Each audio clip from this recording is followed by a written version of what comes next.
I think it was like just 2 weeks after his second jab, he was telling me he was getting some really bad feelings in his balls. He was like scrambling to find a doctor to check his nuts out. It was, I mean, that doesn't sound good. No, that sounds fucked up.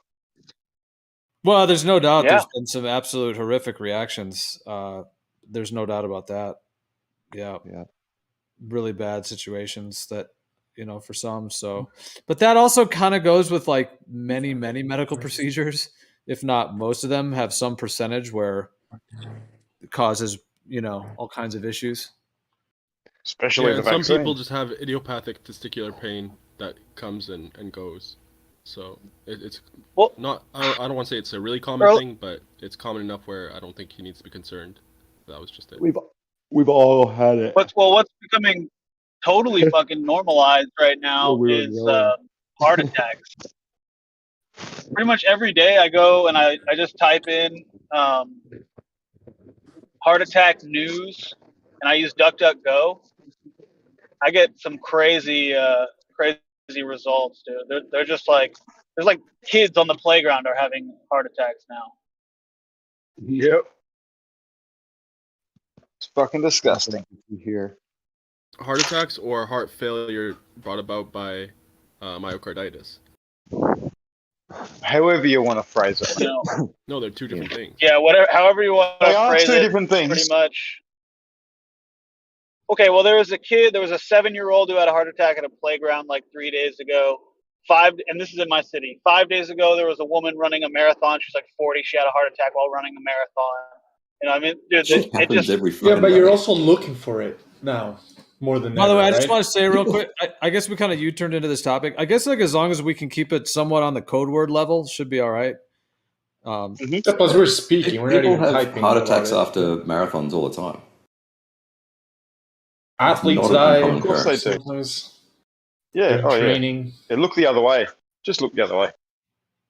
Like for whatever reason, for this censorship issue, I feel like as long as we don't like say some of the key words, then it's more or less all right. But like yeah, I think everybody knows what we're talking about.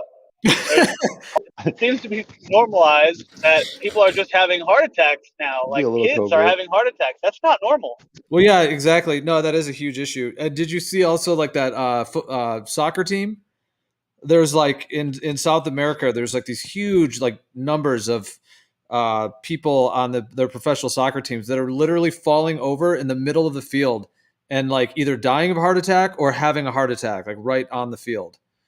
It's extreme. It's like this huge percentage. And of course they all got the thing. So, but yeah, it's like someone was saying earlier, oh, that shit happens every day that people have heart attacks. Yeah, that is true. But never in our lives have we seen something like that happening. Recent cluster of sudden cardiac deaths. But these are professional athletes in their prime, you know? Yeah, understood. I'm literally reading a recent cluster of sudden cardiac deaths in marathon runners has attracted considerable media attention and evoked concern over the safety of long-distance running and competition. Fact-checking. Yeah. Guess when it's from? 2010. Did they have too much bacon? Oh, no, too much bacon. Marathon running is associated with a transient and low risk of sudden cardiac death.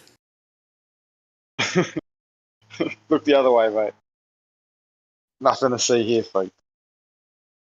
Yeah, totally normal. It's just part of every vaccine rollout. If you can show that it's above the background noise, sure, go for it. Is that what it matters to you? That it's above background noise? Is that all that matters to you? Okay. Yeah, if it's overrepresentative since the vaccine, sure. Fair enough.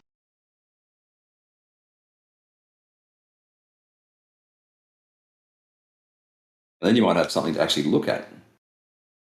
Well, it's already the case, and I don't need to prove it to you.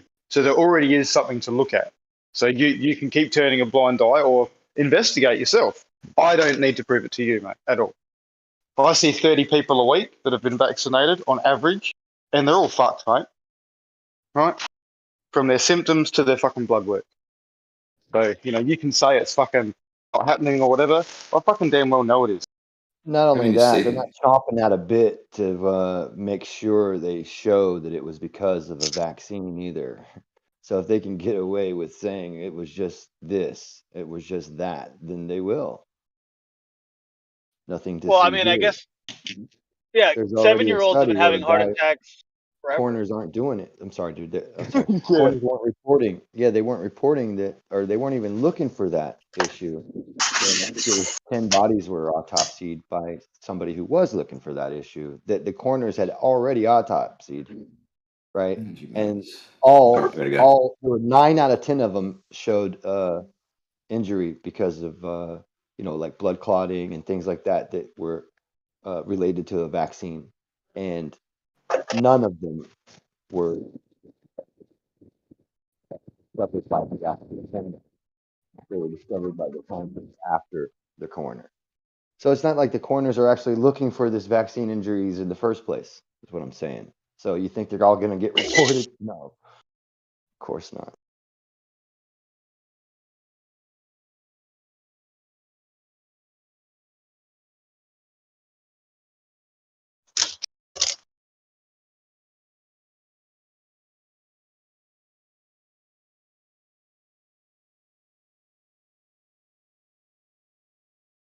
I've heard the dogs and the cats are all getting one soon.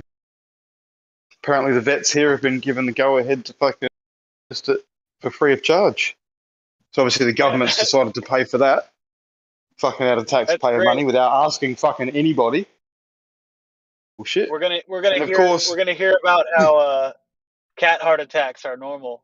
My cat's got heart attacks when I was a kid all the time.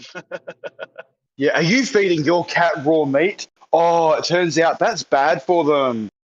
You know, it Gives them causes heart heart attack, gives your attacks. cat Yeah, right. We've got to stop cow farming because cats are having heart attacks. You can imagine. Well, I heard some crazy stuff, kind of shifting gears towards food. That the general consensus amongst international corporations that deal with food is that the more they promote the Ukraine war and promote the West supporting this war, basically just the more cannon fodder that the longer this war goes on, the more expensive it's going to be to produce meat and dairy and eggs.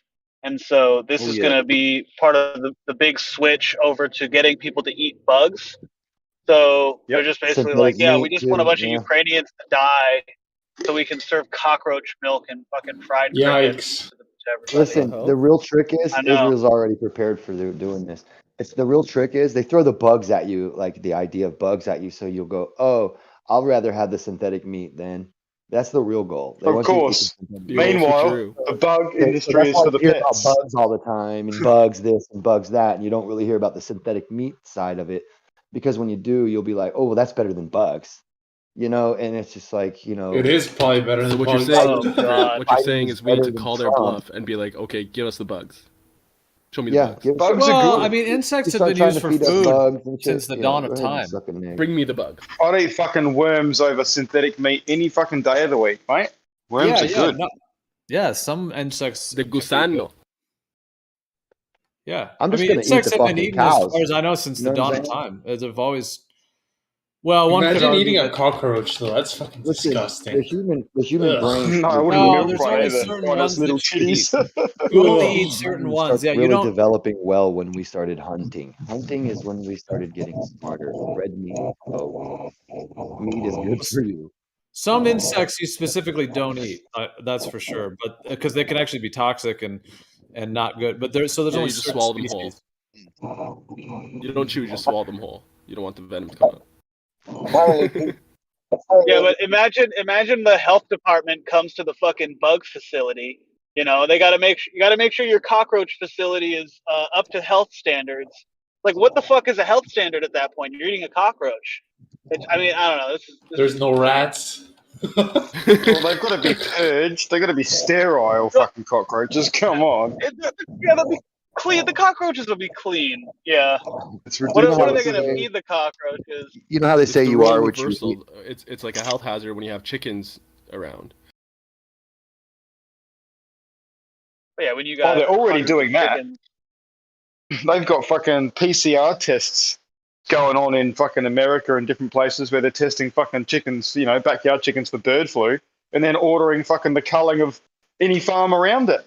It's absolutely criminal what's going on, and these tests are known to be faulty. Like, That's when you just crazy. test the tap water right in front of them with their same test. You didn't tell them to kick rocks. Get off my property. I remember someone from maybe it was Australia or something like that saying that they killed like 6,000 cat, like a huge amount of cattle, on suspicion of some disease. Yeah, That's disgusting, isn't it? I just That's read about suspicion. That's fucked. pigs too. They're doing it with pigs too. I'm sure It is fucked, KFC man. could A have lot of those stories get spread around too, like heavily to help you position you to the idea of Yo, Grim, your mic is kind of muffled. fuck. That's better. Sucking on it, mate. They killed people's pets in China, like family pets, in suspicion of COVID. It's messed up. Oh, man. yeah. You Meanwhile, the quarantine papaya fruit had COVID. See what happens. You don't have to kill them. You never have to speed up the process. Like, what's the point? Just weird, man. It's just the disrespect of life. Right. Fuck yeah, China's. Wait a minute. I Knowledge. suspect you're gonna kill my animals because you suspect they have COVID. I suspect your grandma has COVID, motherfucker. I suspect your daughter is hot for me. Well, Let's thanks, go. Right? thanks, Grim, for saying every So- single so- keyword you possibly Put could. your grandma. That's You very. didn't get the memo, Gio. He's testing the new Jeez. terms. It's like, but I kind of think he does it on purpose. Is what's weird. No, that wasn't on purpose. It's like he wants to get the truth out, but then apparently he wants to say the keywords that.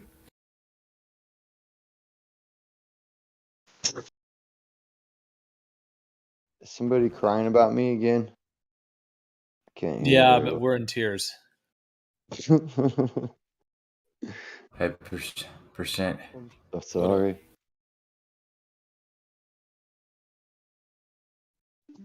Do you guys ever remember seeing the pictures from KFC and they had all these chickens with like, Clip beats. yeah, that's it. But they all look like fucking. They look malformed. Yeah. Yeah, I remember the chickens that couldn't support themselves with their own legs. Yeah, Like they grew something way like too that. fast meat-wise for their own legs, so they all just sat there on the ground rotting underneath. That's Oh disgusting. my god. Yeah, it is disgusting. GMO chickens, people. That's KFC coming to your We need local a reset, KFC. man. This world is a joke. We need a reset. Oh, we're getting one. It's not the one we want, but we're getting one.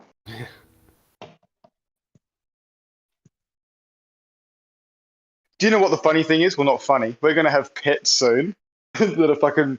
You're going to go to the vet and you're going to be told, and you're going to have to try and keep a straight face that your pet has AIDS. I'm very sorry, but your dog has AIDS. I don't know what he's been up to. He's got AIDS. Oh, fuck.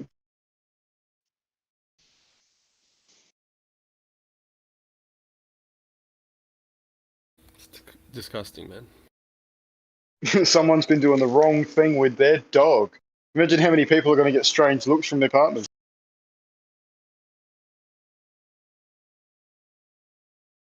I didn't know your dog was on heroin.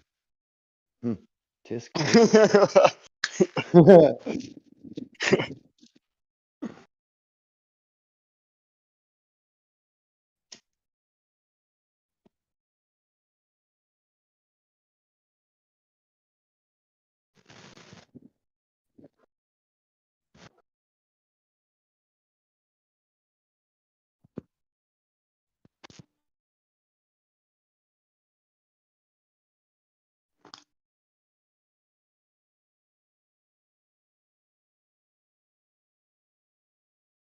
The saddest part is that there's no end in sight.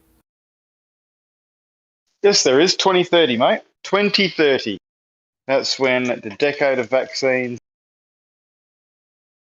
So just got to ride it until then, people. And then what happens? If there's a social credit system and shit coming in, just ignore it. Just be out of it. Don't be part of it. Don't feel like you're missing out. And then 2030, it all ends. And then they We'll ignore reveal to that everyone bridge as that we're crossing they're all it. fucked.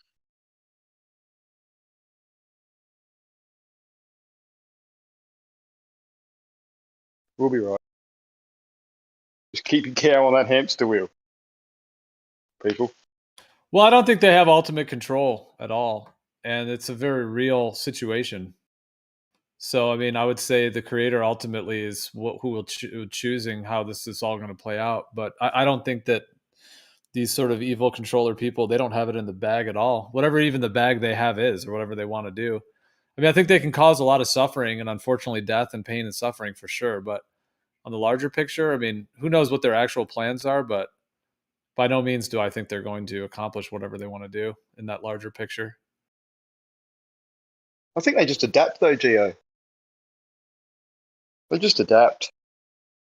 I truly believe these families are multi-lineal, like in terms of like reincarnation. I think they know something, and that's why they look for the bloodlines. And they let people know, hey, you're part of a fucking whatever, and they're born into things. Yeah, I believe that person. Yeah, I hear what you're saying with that. But I mean, if you were creating things and you created something like this, wouldn't there then be a choice? Like the option would be in the creation that these entities either continue gaining more and more control to the point to where whatever that looks like, which we can already kind of tell what their energy is, you know, what they want kind of thing and what they're all about, or that it goes the other way and that those people actually start to lose their positions of control and power and the humanity would get our sovereignty back. As long as there's media and like electronic technology, internet, that sort of thing, that's not going to happen because the propaganda is going to be reinforced, and unfortunately the majority of us are, you know, the ignorant masses that are just herded, the sheep. So it's not going to happen so long as there's TV and internet. A truly sovereign person wouldn't agree to the terms and services on most of these things. So there's that. We need to sever the fucking multi-generational elite fucking gene line. That's what we need to do. I mean, that might sound very, what's the word? Violent, but it has to be done. Destroy the internet. That's the only way. No, fuck the internet. The people built the internet. They'll build something else. And we really? just destroy it. Well, see, I don't really think that they are not the creators or inventors of any of this stuff, other than a lot of their psyops and deceptions. I just think that they're just co-opting. Of course, they allow for things. Yep, definitely, and co-opt without a doubt. Like this idea that they have all this like knowledge or all this stuff. I mean, yeah, only because they've hijacked it from people, you know, and stolen ancient maps and things. It's not like they are these brilliant, you know, entities with superpowers or anything like that. Although I do think at the top of the thing, they're not human. So there's that. Yeah, I can't get over the fact that their plans go for fucking so long. Like way beyond any one of their lifetimes. That's what leads me to that path of how they must know into the future that they get to come back and reap the benefits of what they've sown earlier, which is why they drive home all their fucking agendas so much and co-opt so much of the globe or fucking the plane. Whoops, said it again. Uh-oh. But yeah, I think there's more to fucking what they know than what we know in terms of their plans and how they know they're going to fruition. Because I don't even make a plan for fucking 5 years, man. Because shit can change. You know what I mean? I've got goals, but I don't expect to necessarily achieve them all on time. Shit happens every fucking day. Got fucking rallies dying all over the. That changes shit. Rallies is short for relatives, by the way. Rallies.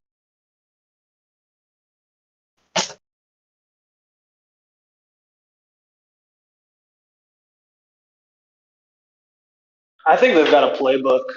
I think that's why they're playing. It seems like these people would be like reincarnating or something. I think they just got a playbook, and whatever pleasures they get out of following the playbook are good enough to sustain them for their normal human life and still have the will and desire to carry out these plans. Yeah, of course that's possible. Yeah.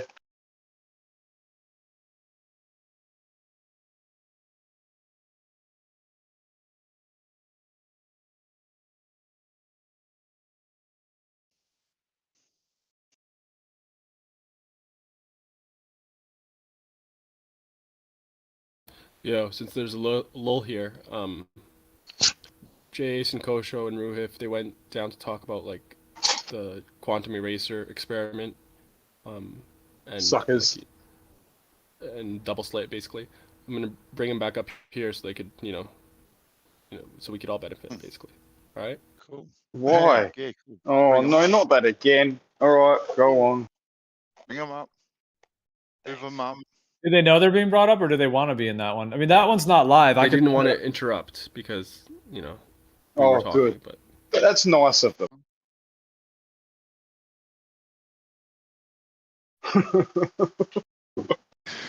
Back. I'm moving you guys up, Kosho, because we want to talk about it. Fine. Do we? Fuck it. Fuck.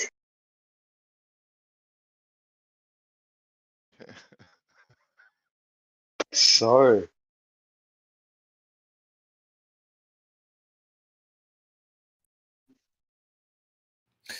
Platypus, do you think that they will, like, whatever their playbook is? I mean, do you think that they're going to, actualize whatever's in their playbook, or do you think that there's going to be some divine intervention? I think both, pretty much. Yeah. What goes up must come down. If it's got a beginning, it's going to have an end. And all this ends somehow. This is the end. The Doors did sing about it.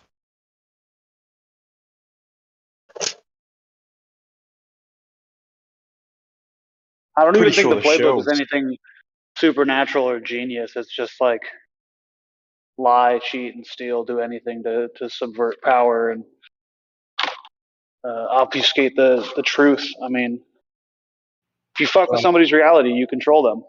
Simple.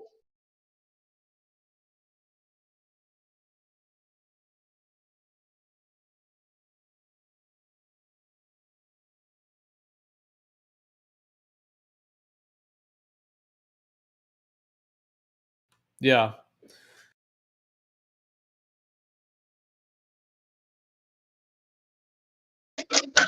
You don't think they want to like harvest human brains or something? Like not like brain flesh, but like our actual brain energy or something crazy like that? I think they do it every day. We're slaves, mate. That's it. Yeah. I think anytime that they get you to put the creation over the creator, then you're putting your energy into their fucking scam.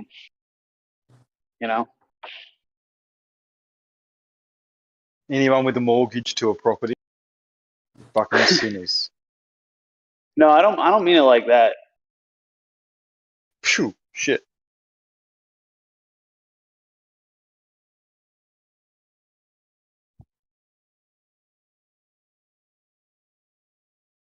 So White's World, I just posted a couple links that were talking about something you mentioned the other night, which I didn't realize until you mentioned it. It's too bad. Taylor Hawkins, the drummer for Foo Fighters, died of a heart attack. Yeah. Just recently. Not fair, is it?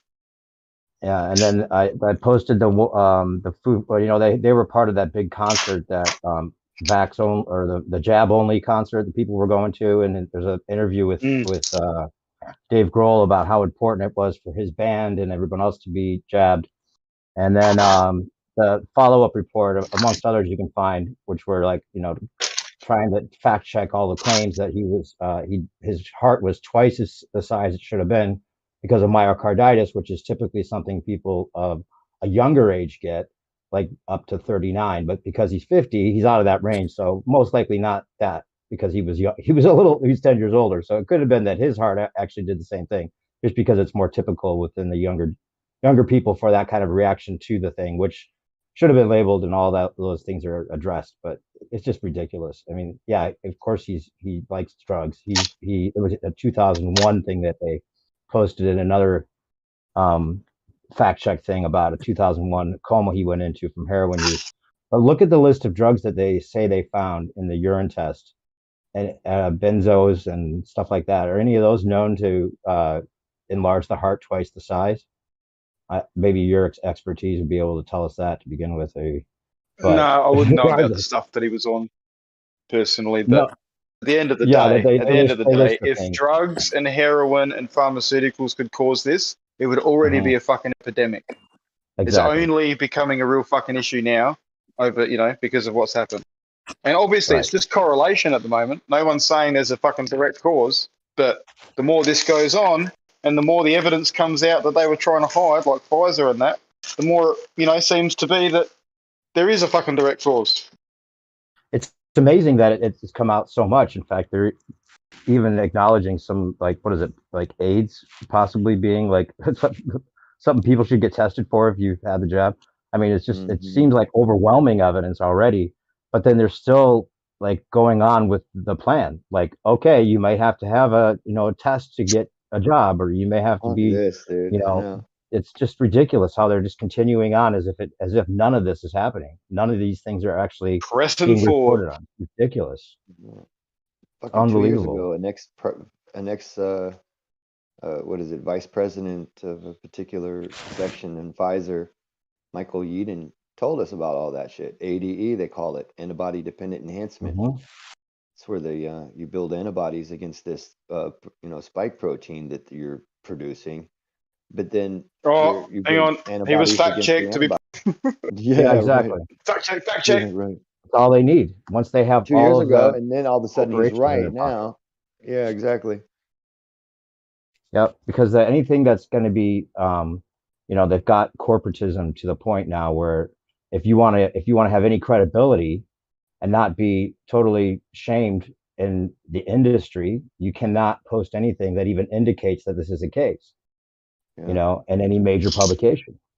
So that's how it works. They can just continue on. Now, how many people of those? I mean, Dave Grohl's got a lot of money now. If he were to put the one and one together, would he have the ability then to go out and start something with his money to try to release the truth about this kind of thing, or the suspicions? That would be nice, right? He signed a deal with the devil, mate. Yeah, I they know. got a liability-free product. Well, for some reason, they got can't people censor conversation on a liability-free product. That's just it's just unreal.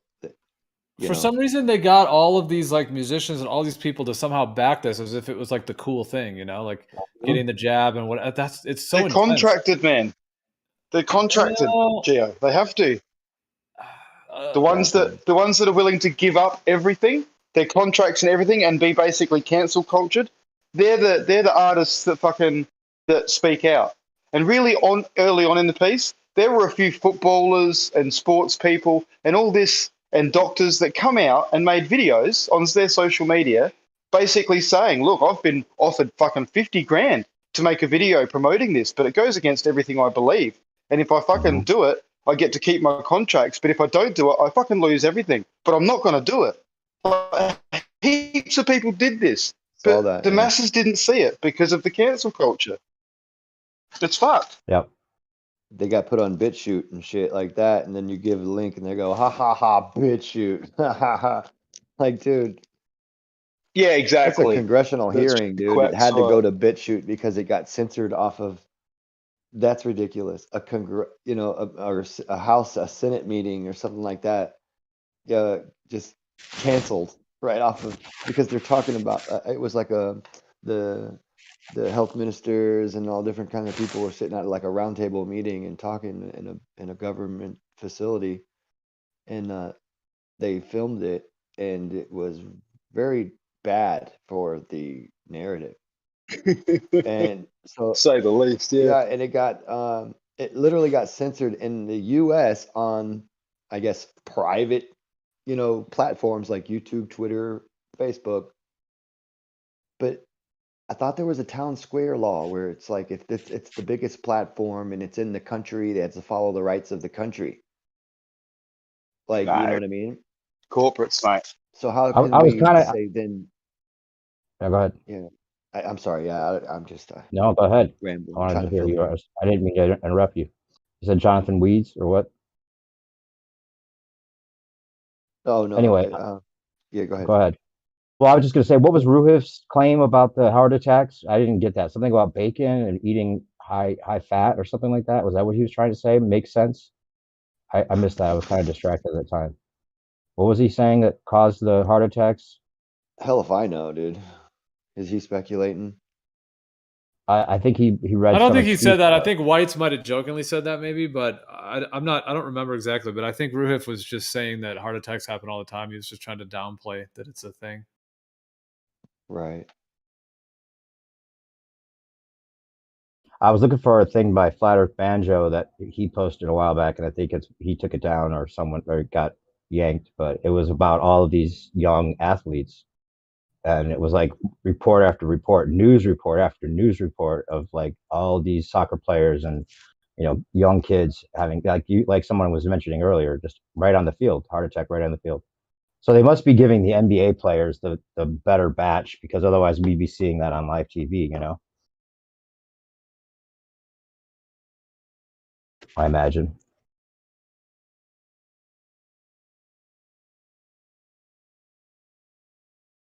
It's crazy. And I even know I have a friend that said that he has a doctor friend, and he had 4 of her young patients have heart attack right after the jab. So yeah, this is like everyone's got their personal, like Platypus was asking earlier, has anyone noticed anyone in their family acting differently? Well, everyone's got their personal story of somebody, at least that they know, that had someone they personally know have a bad reaction to this. And we know the possibility of bad batteries and all that are very real, right? Because of Japan. We can hardly hear you. You're muffled for some reason. Give me the shaft whenever it wants. There you go.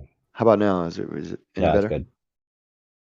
Yep. So yeah, I was saying, and we know it's possible for bad batches to be like mass amounts, to come through because we saw it happen with Japan.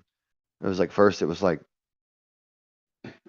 what was it, 1 million jabs or something, then 1.6 million or something like that. Are you talking about the metal ones that found they Yeah, found they just metal in had them? all kinds of contaminants in them, and they were not fit for whatever. I don't think any of them are, to be honest. Well, they're all bad batches if they're the real thing, though, right? Yeah. If it's not a placebo, it's a bad batch because people are having reactions to it. That's what I'm saying, right? Yeah. But it's like, oh, sorry, this grew out 1.6 million. The mic's bad again. Yeah. Anyway, yeah, I just wanted to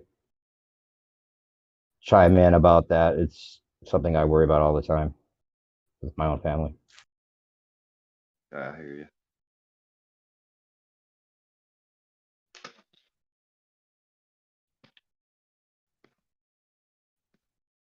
But I'll tell you, anecdotally, the oldest people that I know in their 90s and stuff, that's what they eat every morning for breakfast is bacon and eggs, sausage and eggs, hash, shit like that.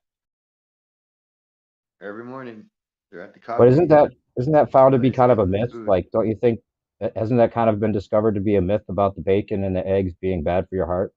Actually, Yeah. that's like it's the opposite. It's the cholesterol you need for good brain development and Right. and repair. Right.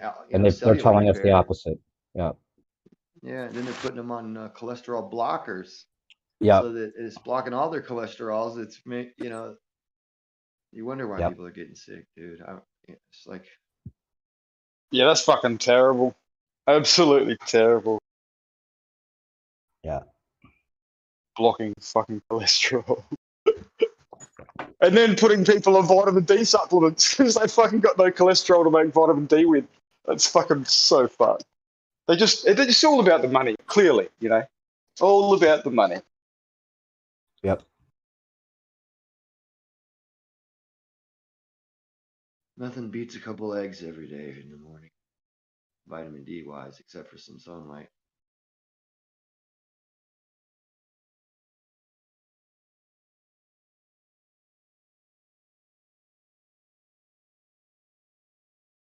You know what a scary thing is, though?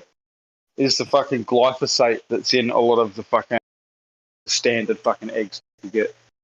Because it's in the literally eggs? sprayed on all the grain as a desiccant, right, to Oh, dry man. out the grain, keep it dry. And then they feed that shit to the fucking birds, and they're just ingesting it all fucking day. And so the eggs are full of it. So some people think they're doing the right thing, going out and fucking having 8 eggs a day or whatever, and they're loading themselves up. It's terrible. You gotta go for the organic grass fed, man. I know, just not everyone can do it. That's the fucked part. It's like 26 There are people out cents there more a trying to do carton, the right dude. thing. It's literally like less than $1 or something more for a fucking carton of better eggs. I have no idea why people would want to save that dollar. Oh, it's a lack of education. They just don't understand what was just said, you know, about the glyphosate. They would spend it if they knew that, definitely. Yeah, probably. But then I would argue, just because it says organic on it, fucking how do you know? Like, shit, I'd go and make friends with someone up the road that maybe has chicken if I didn't have any of mine. Something you know doesn't spray their damn. Yeah, exactly. Yeah, it's usually the chickens that, because they don't just eat grain. I mean, chickens that are, they're not grass fed like cows, they don't eat that kind of shit. They eat the worms and the bugs out of the ground. Yeah, they'll eat the very tops off grass, and that's pretty much where they get most of their water from. And then, yeah, they'll go fucking for bugs hardcore. That's what they dig for. Dig, dig, dig, bug, bug, bug, dig, dig, bug, bug. Yeah. Yeah. I don't give mine grass.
What do you guys think about the Mandela effect?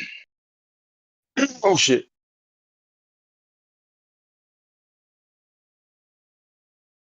Yeah, it's A a tricky one for me. psychological Like event, or what are you getting at?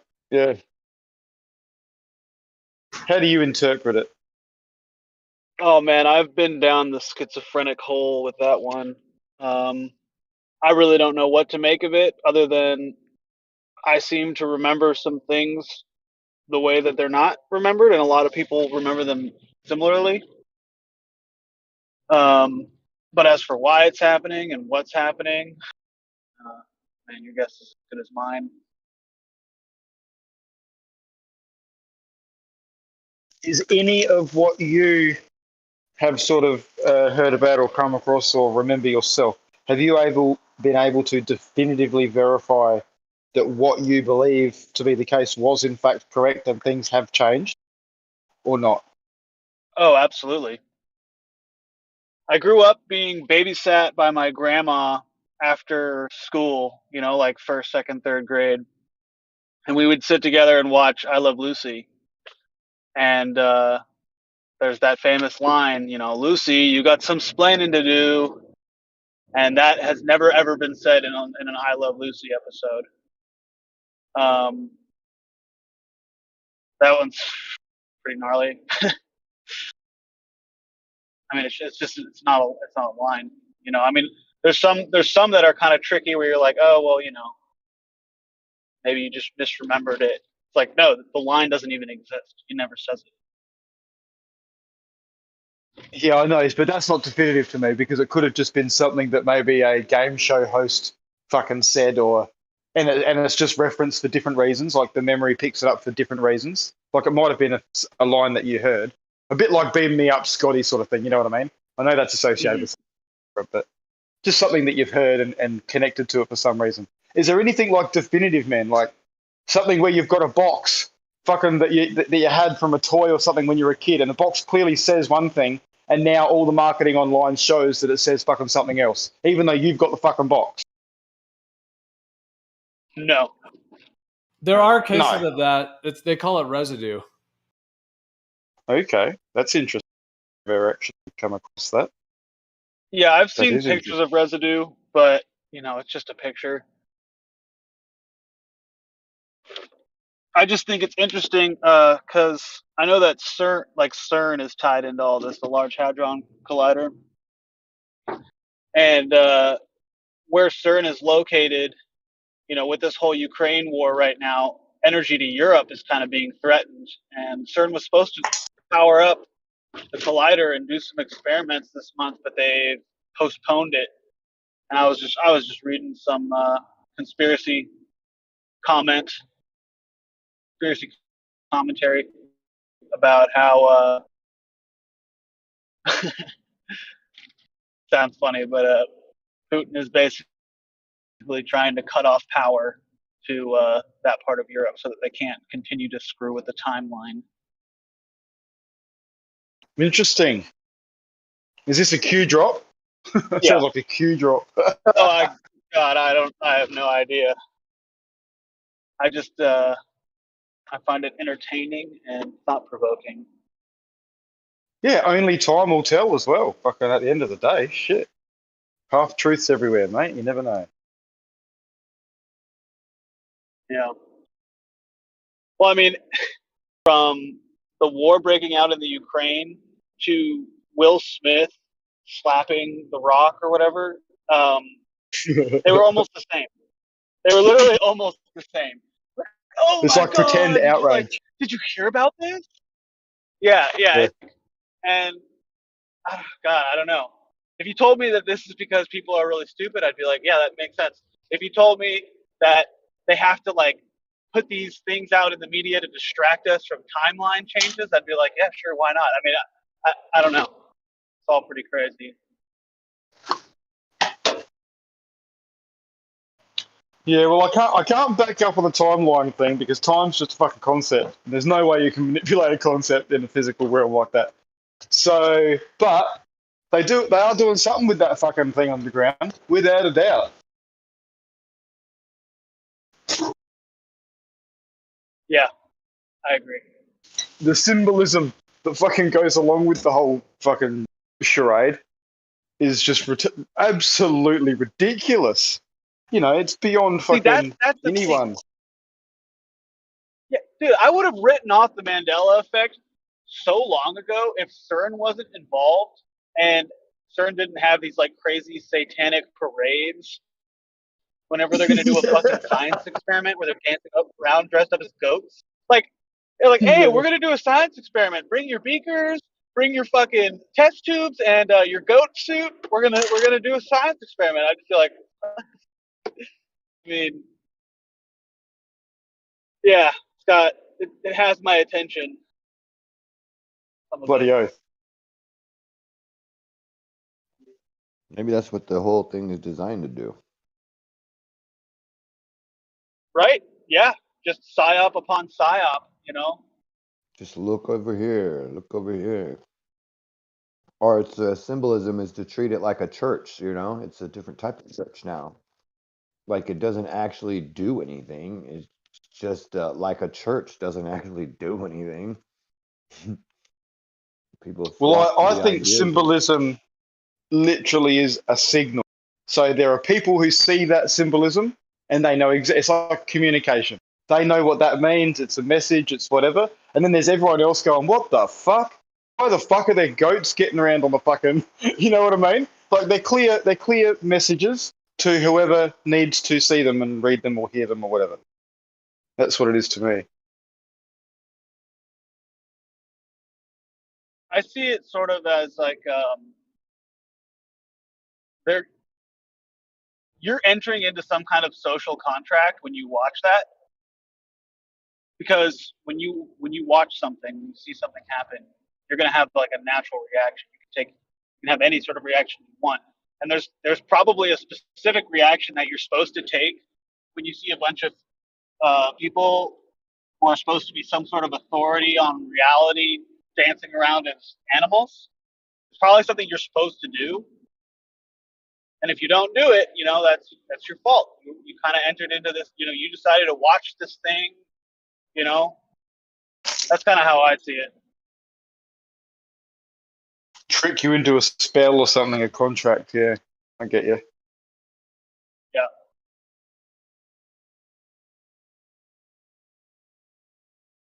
Bastards. In a lot of ways, well, I think that's what 9/11 was all about. You know, like there's all this pre-predictive programming for 9/11 that you know, people come up with examples of it in movies and television. But the question is like, why? Why would they do that? I don't think it was to warn you. I think it was just to get you used to the idea of being completely engulfed by the narrative. And the Twin Towers became a focal point of the most people ever in the world focusing on one particular place at one particular time. And that's never happened.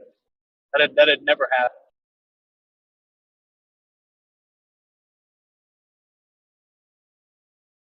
There's got to be some power to that.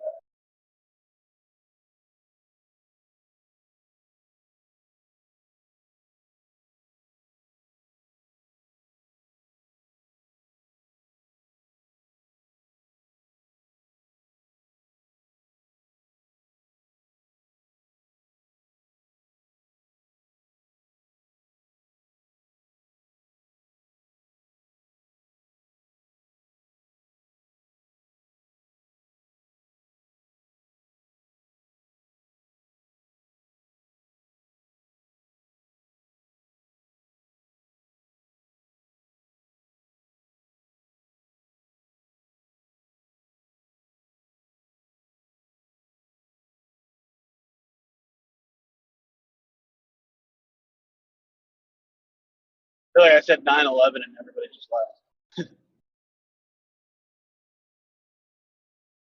Conspiratard.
See, maybe if the point, like, say, if it started young, like you employ logic, then Euclidean geometry, physics, how the spherical coordinate system, all these things, it all gets explained from the ground up.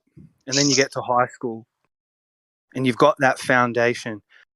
And then they show the teenagers the globe, but they've got the foundation. The teenagers and the people who've been through that process, when they're shown the globe, they're going to know it doesn't match reality in any way. But what they do is they do it the other way. They show it to you when you're a kid, before any of your real faculties have kicked in. They just stick a globe in your face and go, that's where you live, mate. Deal with it. And then they just leave you. Good luck. Go find your way in this circus. And we're all stuck in it. Materialism. Money. Why isn't there any talk ever of how to make money? Because if you haven't got money, you're going fucking nowhere. You can't even buy a coffee. No one's going to give it to you out of the kindness of their heart. It's all about money. It's all about materialism, hence control. And that's what everyone's stuck in. Well, yeah, and honestly, the world is like 1920s Germany.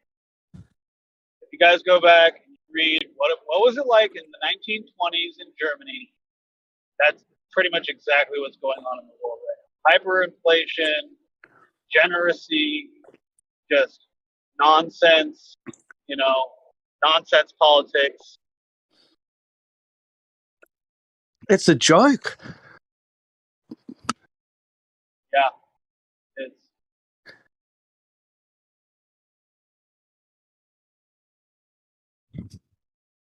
I mean, the people who can see it, like, respect. If you can't see it, I don't know. No respect. Oh, I wonder what the block is. I think sometimes it's fear. Once you start to acknowledge, oh, hang on, maybe reality is not what I think it is. That's scary for a lot of people. At first, that's what anyway. cogdis is, Mel. That block is exactly what cogdis is. The brain protecting itself. It doesn't want the psychological blow. I'm not saying that humans are animals at all, but I will say that humans will act like animals sometimes. Sometimes you can see the way animals act to accurately predict how a human's going to act. And I think it is as simple as the rat in the cage that would rather get the hit of crack than the food in the water. And that's what people are doing with their truth. I would rather just sit in front of Netflix, watch fucking Star Wars 28, with all the fucking trimmings. Just let me numb my mind, because I'm gonna, look at your wristwatch. You're gonna wage slave for the next 60 years. You're gonna be fucking strapped to a fucking desk with a screen in front of you for the rest of your life. Here's another screen to look at when you go home. They don't want to fucking realize that. Yeah, I don't know. I'm trying not to get upset. Yeah, don't get depressed about it, mate. That doesn't help you. Nah. Just roll with it, mate. Yeah. Do what you can when you can. Adjust accordingly. Just be happy you haven't got a chip in your head, platypus, that electrocutes you every time you have a thought crime. Oh, yeah. Like Harrison Bergeron, dude. I hear you. I watched that. Elon Musk has that.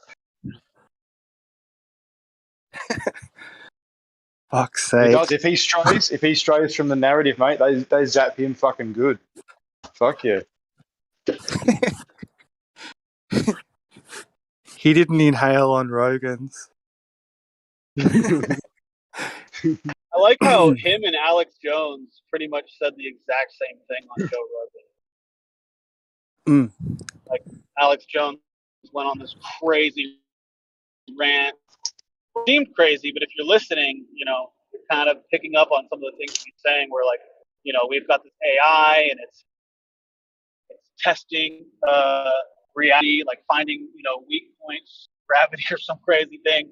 And then Elon Musk comes on, smokes a big dude, says the same thing, basically. Yeah. Talks about artificial reality. Mm-hmm.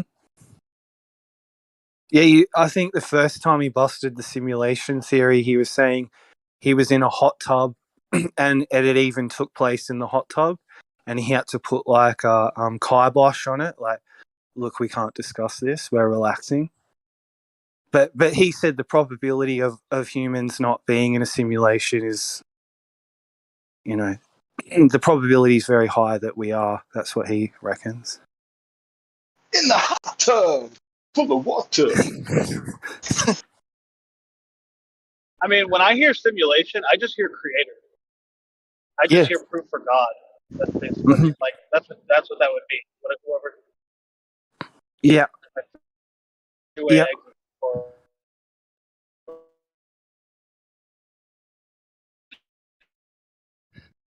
But yeah, I'm pretty sure Elon Musk was dating.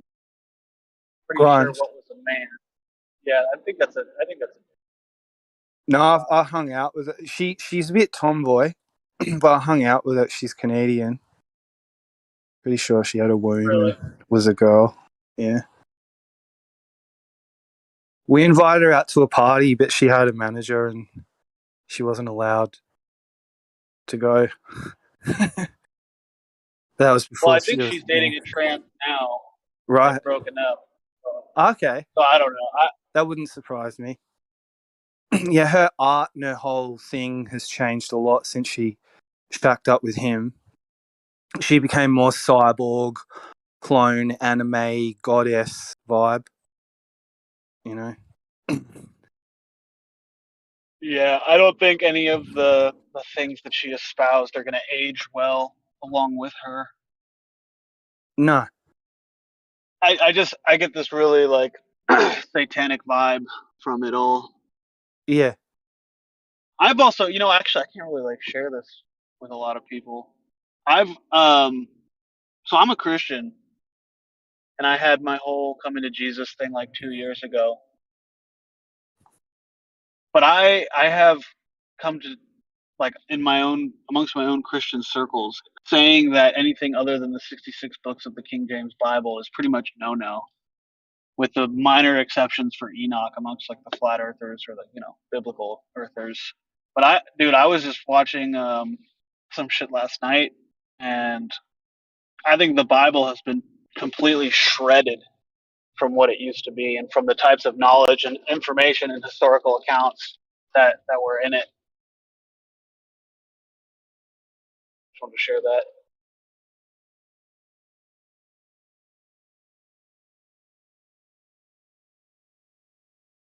Oh, what?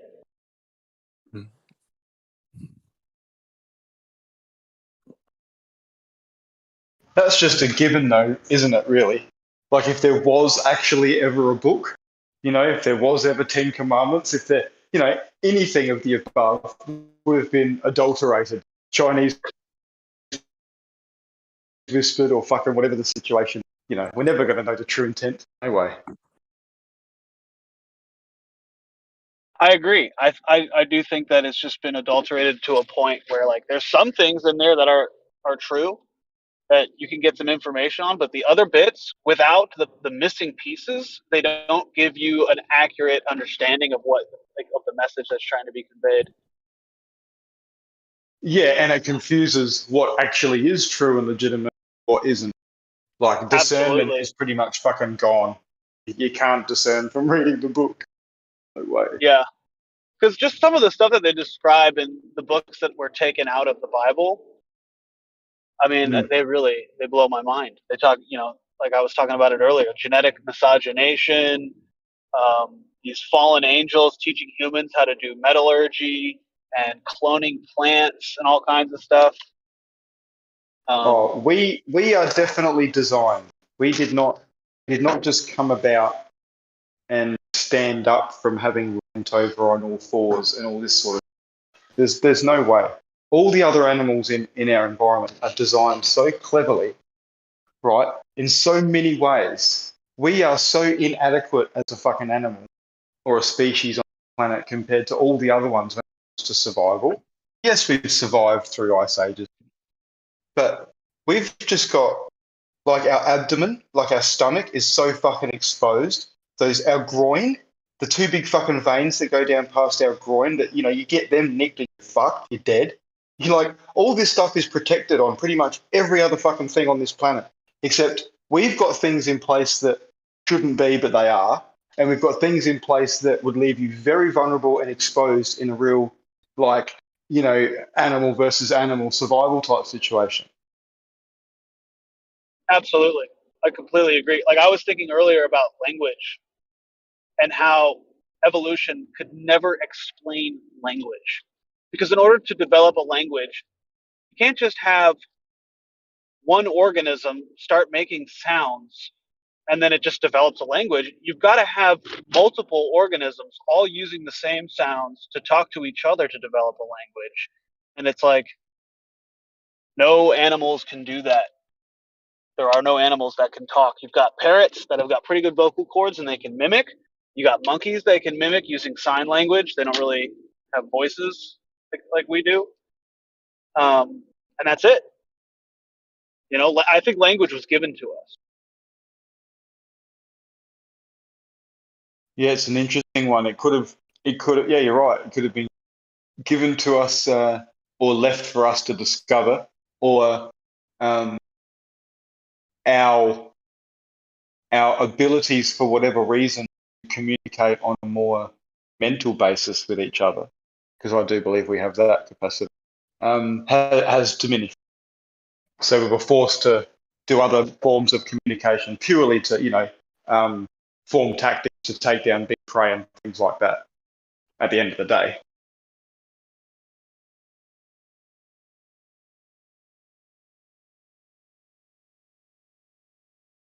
There's no way one human's taken down a fucking bison or something. A few people to coordinate. Yeah, without tactics and communication, it's just not happening. Yeah.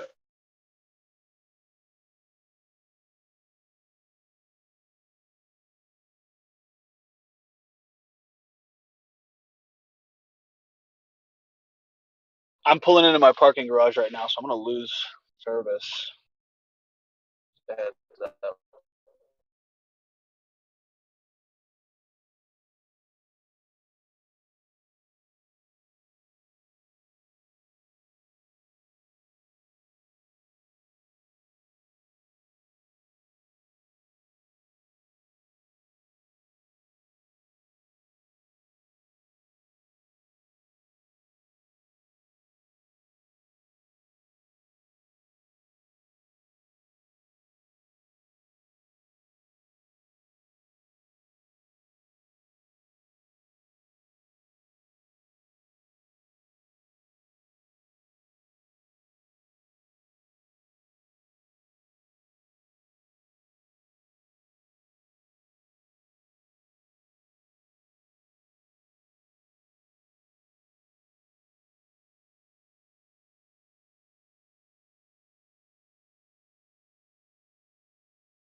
Just do it.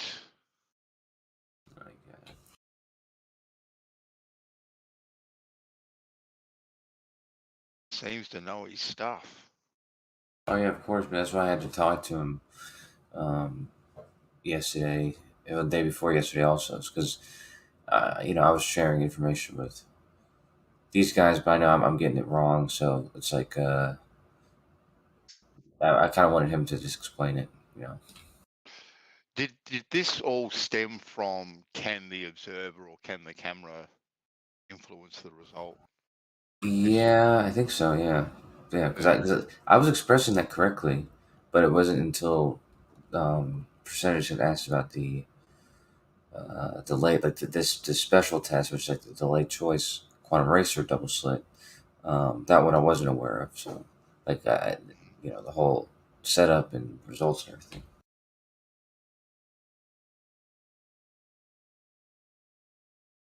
Sabine, is that chick, the scientist chick that? Yeah, she's weird. She has those music videos. Yeah.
Oh, what's up, Don? Don's in the house.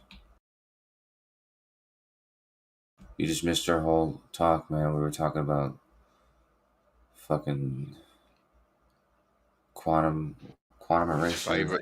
His favorite subject, photons. Don loves photons. Well, the thing is, the point he made about the observer interacting with it and all that kind of stuff, that really is a big misconception. Because when I learned about that, shit, dude, 14 years ago or however long ago it was, that's how it was expressed to me. It was expressed to me like that, like quantum mechanics is so crazy that just by having a human observer, it changes the outcome of what particles decide to do and stuff like that. And so there's a lot of people who have that misconception, but it's actually not at all accurate because it's not at all a particle. I mean, an observer issue. It's as we were saying, a interaction issue.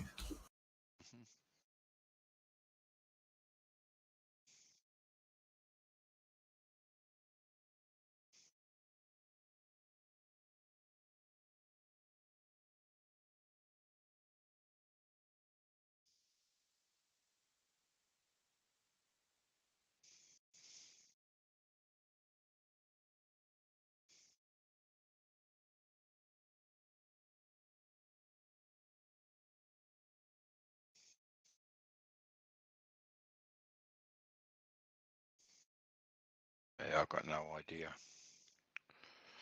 It's way above my head, all that sort of stuff.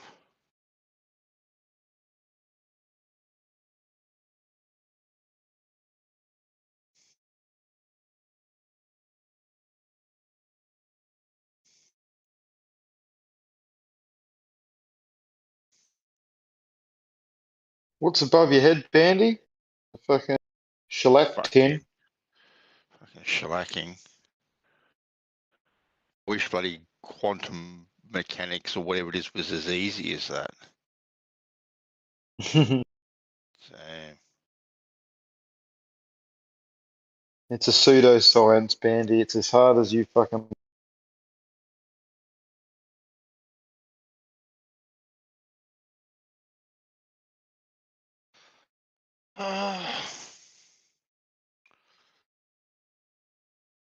look, I see what you're saying. I do, but people spend a lot of time trying to work it all out.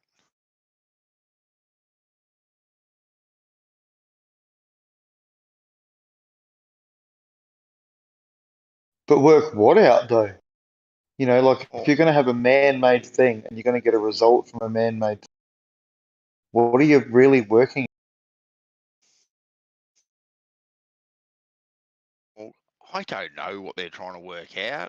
It sounds fancy. Come on. Oh, without a doubt, lots of complicated words and thoughts, and you know, you've got to get your head around certain stuff. But yeah, some people just like to entertain themselves with those thoughts. I suppose. They're definitely trying to work something out that's happening with light. Yeah, but is it actually happening, or have they created that to happen with light? Like, does that actually happen? Well, they do create environments for these things to happen. Okay. Now, a light passing through a prism. Okay, passing through a prism and doing whatever it does. Is that any different to, I don't know, light passing through glass or water or these sorts of things? Okay. I don't know. Well, I mean, water, you know, the prism. Exactly. So just Droplets. because we are physically trying to manipulate it, well, that's probably what you've got to try and do to try and understand it a little bit more, and what it's doing. So isn't that the whole idea of what they're trying to do, trying to manipulate things under very specific conditions to see what it does and how it interacts and behaves and these sorts of things? Yeah, but you go back to, you know, the tenets of science. It's a natural phenomena, and where this natural phenomena observed, it wasn't. Something was created. No. That is the only place that the phenomena is observed. Like when Jay was saying that when this photon is split and it's not actually split, the energy is just going into two different atoms, so to speak, and then taking two different paths. See, that's right over my head. It's like, I don't know how we can even see that, because we can't even see an atom, see this kind of stuff happening. That the Well, it's just theory, yeah. Yeah. But No, this part of it, that part of it, you can see that. well, we can see an atom, can we, Kosho? No, but you know the spectral lines, like the reason why each particle and any material has different spectral lines is the same reason why every material has different colors, and that's because it's going to absorb a very specific amount of light. It's going to emit a very specific amount of light, and those are exact. That's why he was saying you use those exact crystals, because those crystals are a specific material that will absorb exactly the one photon that goes to that path, and it definitely emits two photons. Like it's just the nature of that specific material, and so it's not like splitting. It's splitting by virtue of doing that, not like by not doing anything crazy, just by going through this material that just so happens to take the one frequency of light that it is, and it just so happens that it emits two smaller. So I guess it would probably be a lower frequency wavelengths of light, whatever wavelength that is. At least that's what I understood. Because at first I thought it was weird, Yeah. but I don't know. How big's a photon? Oh, hold on. I've got to fix up Don. I don't know if I would describe it by size, but Yeah, they have wavelengths. I'm fixing you up, Don, now. Are you the man, Dave? Yeah, because you know that blue, the color, like the colors that you see, like from blue to red, the wavelengths are from about 450 nanometers wavelength for blue light to about 700 nanometers wavelength for red light. And of course there's bigger and smaller light waves than that, but that's a visible spectrum at least. So yeah, you can imagine there's. Well, how big is a photon compared to an atom? Well, that's what I'm describing to you. Is it when you say how big is it? The only thing I can think of is by its size is its wavelength. Okay, then. Just say you don't fucking know. You don't know how big shit that's is. the only way the size makes sense to describe is the wavelength. Oh, no. Well, no, the wavelength is the oscillation of the atom. How big's the atom or the photon? Photons aren't atoms. That's okay. Well, what is it then? It's a wave distribution, and the wavelength is, like I said, is the different sizes I just described. No, but something has to physically oscillate. What's oscillating to create a wavelength? The field is oscillating. Or the field. The quantum field. Wow. Well, quantum field theory is the most successful theory in science. Okay, so light now is not a particle, right? It's something that's it perturbates the field. What is it now? No, that's right. You said it correctly. And that's all particles too. That's why particles can obviously behave like particles, but they all technically are these perturbations in these different fields. And that's the same thing the light is. It's a perturbation in the electromagnetic field.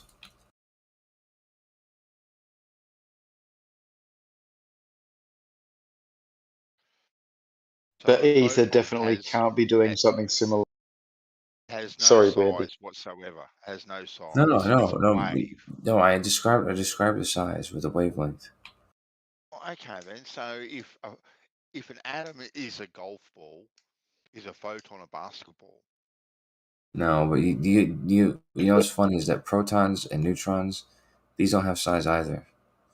Like they don't describe protons and neutrons and other subatomic particles as having sizes. They think of them as point sources. So why are you calling it size? If this photon divides its energy, right, it has to have something to divide, doesn't it? Sure. The atom. Yeah, has to have something. It can't be nothing. Nothing is divide. Nothing can't divide itself. Oh, but in maths, Bandy, you can do anything. Well, no, we just understand what I'm saying? Why am I? Fuck yeah. Okay, Yeah, something to split. Fucking hell. Split its energy. It's got to be something. Yeah, the energy gets absorbed by the crystal. The exact amount of energy gets absorbed by the crystal. And that same crystal is going to re-emit the same amount of energy. It just so happens that it re-emits the same energy in two photons instead of just the one the same one that it had. And those two photons are going to have half the energy as the original. Okay, so when we've got a radioactive particle that's decaying and we get various waves coming in, what's the difference between that and light other than obviously the frequency? Well, gamma rays are light, and sometimes that could be the radiation, but it's usually not. Usually the radiation from a radioactive material is going to be alpha which is helium nuclei, or beta, which But they're particles. They're particles, aren't they? yeah, right, It's yeah, not just a helium wave nuclei. coming out. It's a Yeah, of particle. course, yeah, helium So why nuclei. is light different? What? Why is light Something- different to that? Because it's something different. It's like asking why is a computer different than a pen? No, It's, no, it's no, a- no. It's part of the same spectrum. It's all the same spectrum, except light no, happens to be visible part that we see. no, those aren't part of the same spectrum. Like particles and What are you light. talking about? When you're describing the radiation that comes off of radioactive material, like alpha and beta, alpha particles are helium What do you nuclei, think the sun is doing? What's the sun doing? creating fusion. Right, it's radiating. There's Yeah. ionizing radiation and there's non-ionizing radiation coming off the sun. Okay. So what's the difference? The radiation coming from the sun is in the form of light. Is in the form of pure energy. No, Which is light. no, there is a section of it that we see as light, visible. It's Yeah, not that's right. all No, just but light. You don't consider the whole bandwidth light. when I say light, that's what I mean. To make it for simplicity. When I Yeah, use but that's just a bandwidth. I'm using any wavelength. Kosher, you just called gamma rays light like 2 seconds Yeah, exactly. That's what I said. Exactly. That's what I'm saying. So right now, when I'm saying light, I could be talking about any wavelength, just for simplicity. Okay, but hang on. But there's a particle in one and not a particle in another. No, the particles are something. Oh, there's no particle. No, the particles are something different. So when you ask me about radiation, like a fission reaction or uranium radiation, like that type of radiation, this type of radiation. I'm talking about energy in general. Yeah, well, this isn't that type of. When you have radiation, radioactive decay, the decay is in the form of particles. There's some energy that's created, but there's not much to talk about. But when the fusion's occurring on the sun, most of the energy, or most of the reaction is energy. When this photon is going through this prism, this crystal, to divide it up, how much energy is actually lost in the crystal? I don't know. I don't think any is lost. Really? It doesn't make sense. Well, no, because it's going through another medium, right? So you're Yeah. forcing it through another medium, which is doing something to it. So it's having a reaction. Right. So one would imagine because of this process, it would have to be a loss of energy. That makes logical sense to me. It seems like it makes sense, but maybe in like a broader, like if you think about a broader amount of, like a whole bunch of photons going into a whole bunch of material, there maybe is some lost in heat. But when thinking about this in like the form of one reaction or one interaction, I mean, the photon's going to interact with the crystal, and by doing this, the heat that's created usually in reality is created because you're exciting particles, and that's exactly what the light's doing. It's exciting the electron. So the light gets absorbed by the atom, which puts that all that energy into the electron, and the electron is going to lose the energy pretty quickly, and it loses the energy by emitting either one or more photons. Kosher.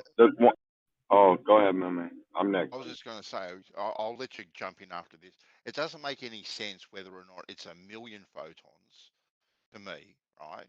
It's going through the prism or one, right? Because it is going through this medium, I can't see how it can attain all its energy as it's passing through and then imparting that energy apparently into two separate atoms and then going in two separate paths. Like you would have a loss of energy with it going through the prism itself or through the crystal.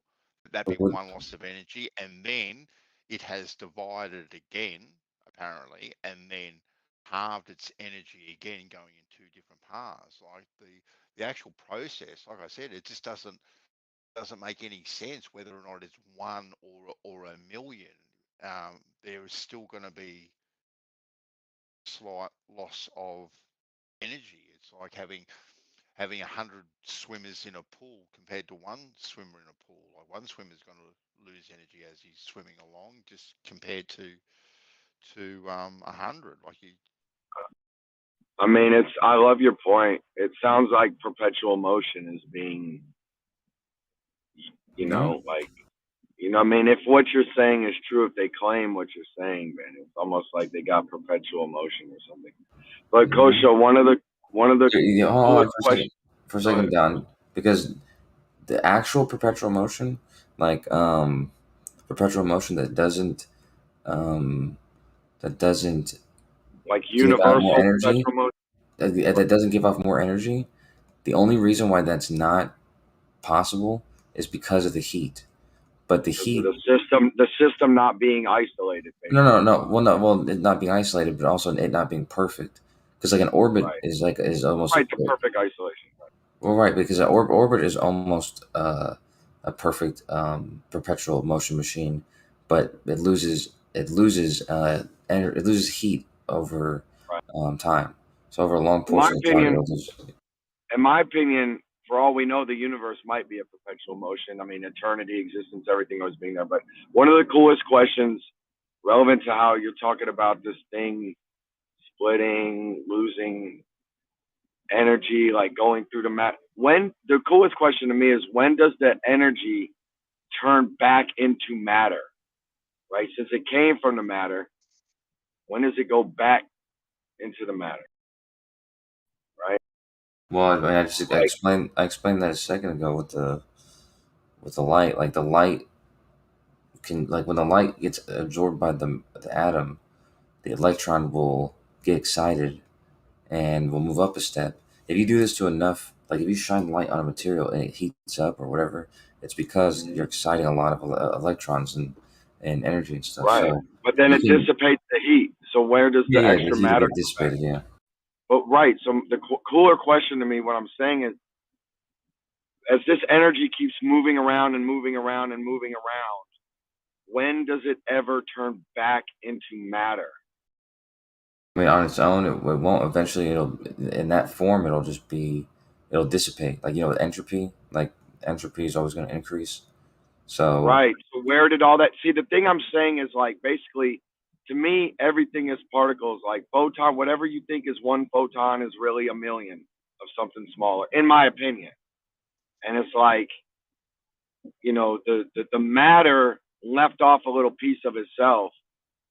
You know what I mean? Like, whether it's a photon, whatever, it had to be something of it to go somewhere else. And so that thing that left, it could go back into something. Like, I guess I'm looking at like mass or weights. And I did have an inquiry about when you referenced the size, and I kept thinking of basketball players or something. When you're talking about wavelength, I'm thinking about the same mass of a basketball player, but being like 7'7" or shrunk down to like Muggsy Bogues. Like, it's still gonna have the same mass. He's gonna be tall and skinny, or he's gonna be short and fat. You know what I'm saying? But he's still gonna have the same size, right? Yeah, it's not true though. Okay. Tell me more. It's like the frequency. The frequency of light, it's more energetic. So the higher frequency is more energetic by a long shot. I guess you might there might be something.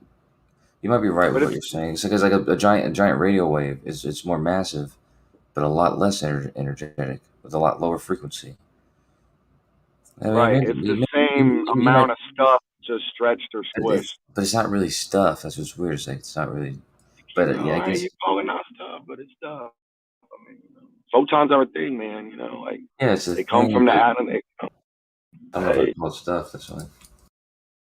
Yeah, it's cool though. I guess what you're saying kind of gives me intuition too. Like when you think about like different sized people, I guess it's like like a gamma ray is extremely small, but extremely high energy, and it's probably because it's the same amount of total energy, but it's concentrated because the wavelengths are smaller. You know what I mean? Right. That makes sense. What is it? What is it in nature that creates an oscillation? Where do we get oscillations from? Well, apparently everything. No, but what starts?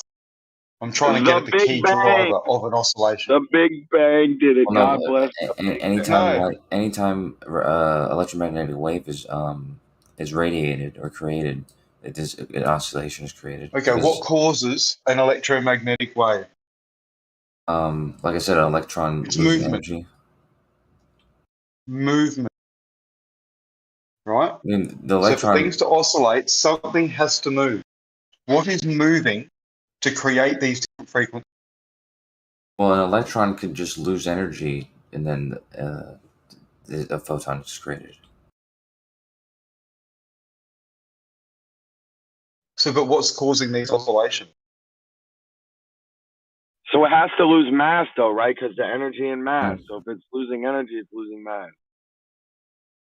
Well, no, that's the thing. There's a relativistic mass, but let's not talk about that.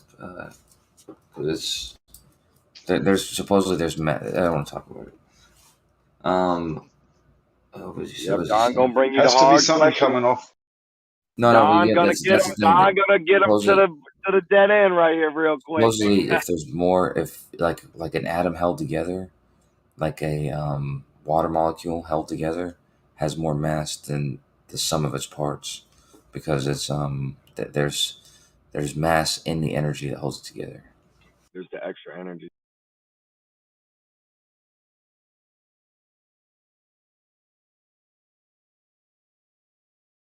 That's where it gets kind of confusing. What do you think?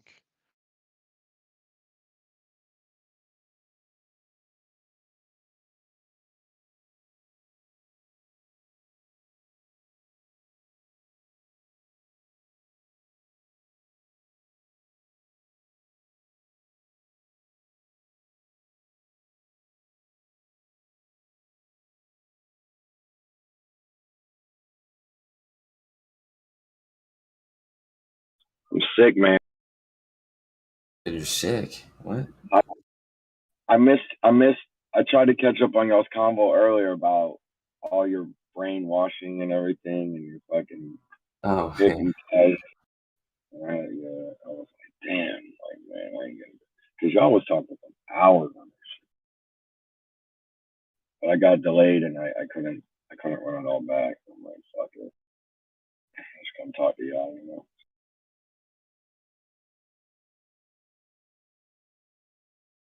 Y'all was going deep, bro. Y'all was talking about motherfuckers looking for. Like, I don't know. I mean, some of the argument, I was a little disappointed with some of the positions, you know, arguing over like, do they really, like, getting to the point of saying, how do we prove that the person is really doing it? Like, some of the suggestions, I was like, man, Percent was keeping it pretty strong. You was keeping it pretty strong.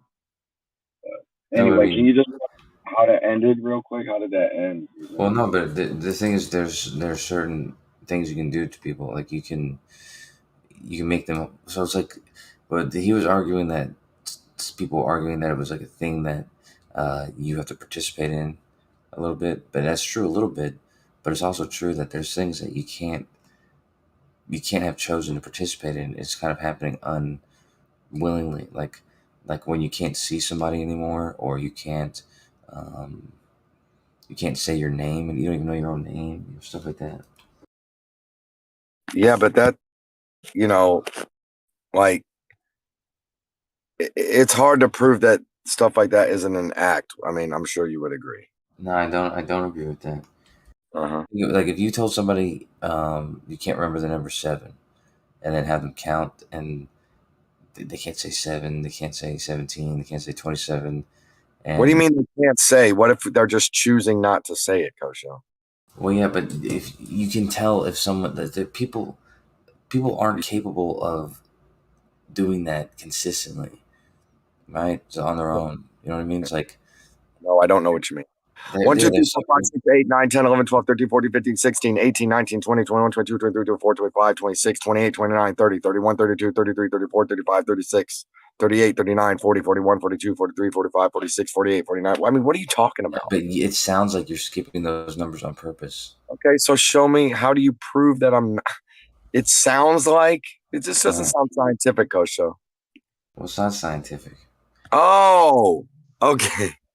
Did you see the Chris Rock thing? Yeah, that was completely staged. Yeah, okay. See, that's what I'm saying. Is I have the ability to read people. Okay, it's called being empathic, and you don't have that ability. Yes, I did. Shut up, Kosha. Did you not see Will Smith smirking when as soon as he turned away?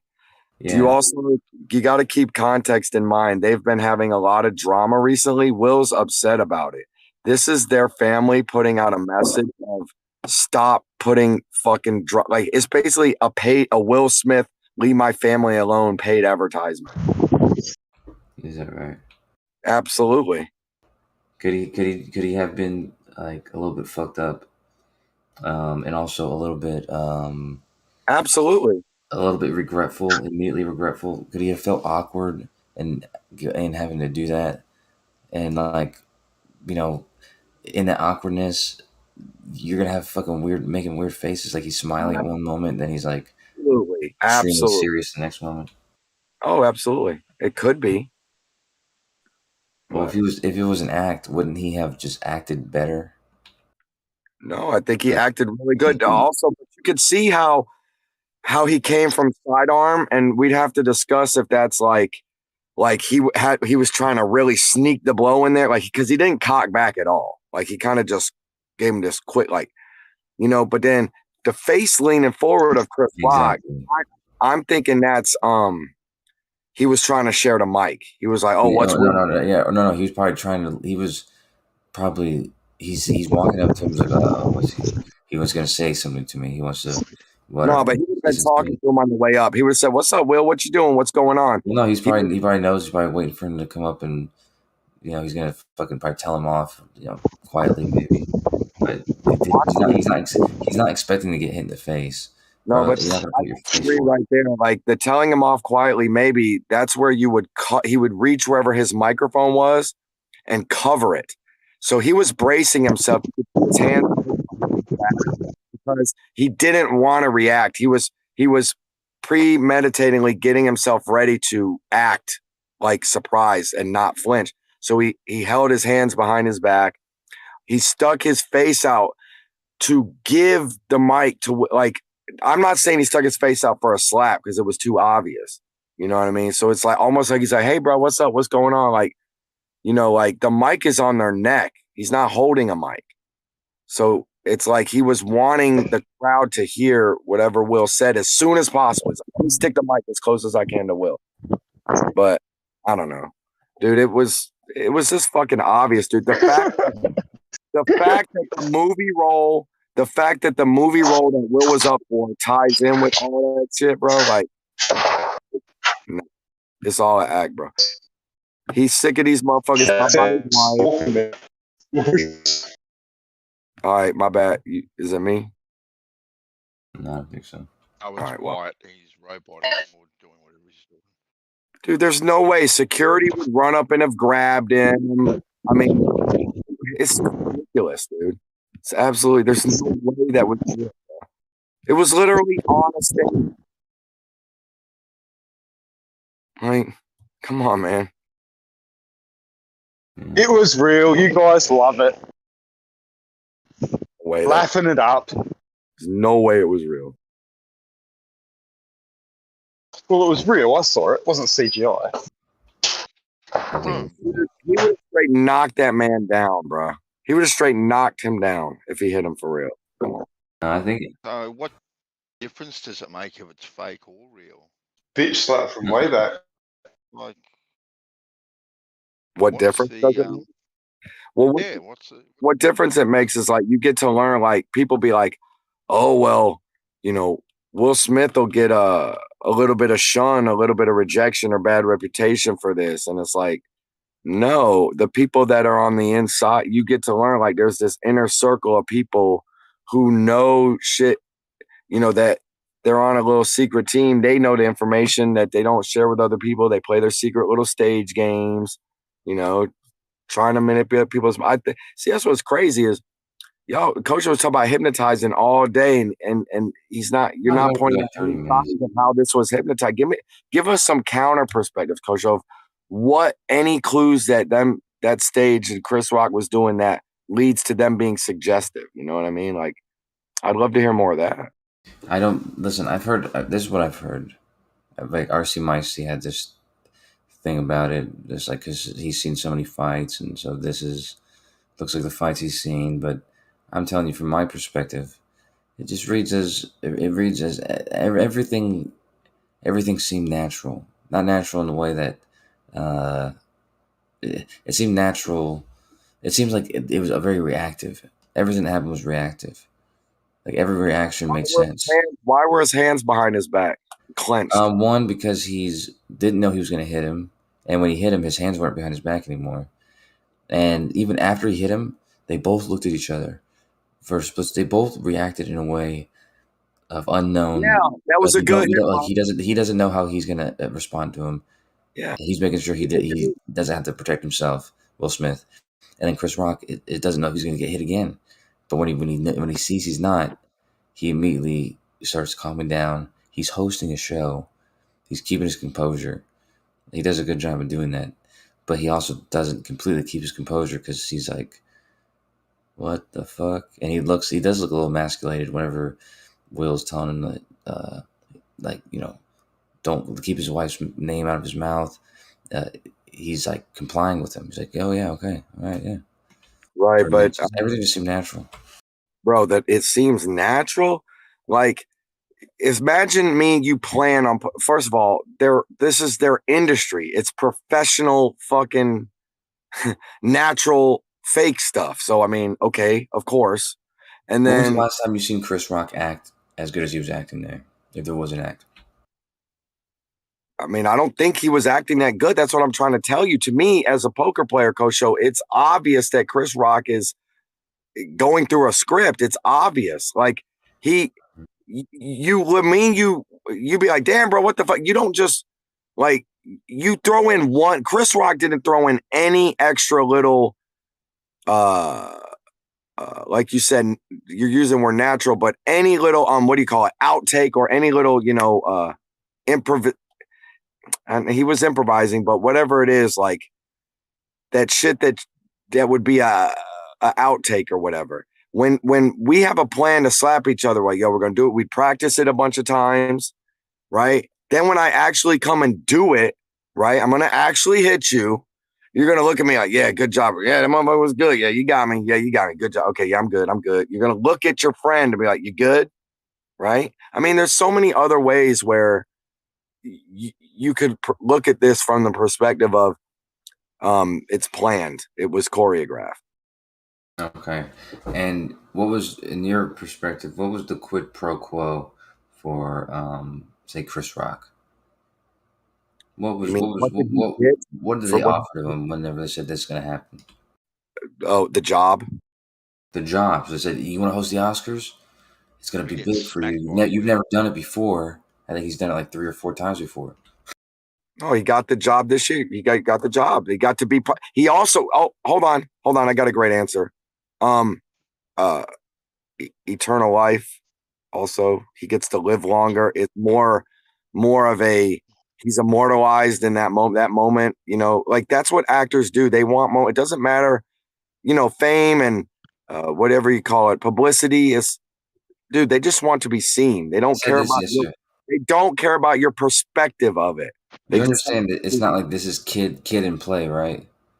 This isn't like fucking 2 dudes who haven't been in the spotlight for fucking 30 years. Bro. The dude who's hosting the Oscars and the dude who won Best Man, right? You see Chris Rock's old ass looking Malcolm X fucking this old ass. You see him and Denzel with this relaxed ass fucking hair. Like, dude. Yeah, right. I remember that, yeah. I mean, come on, dude. These motherfuckers need some attention, okay?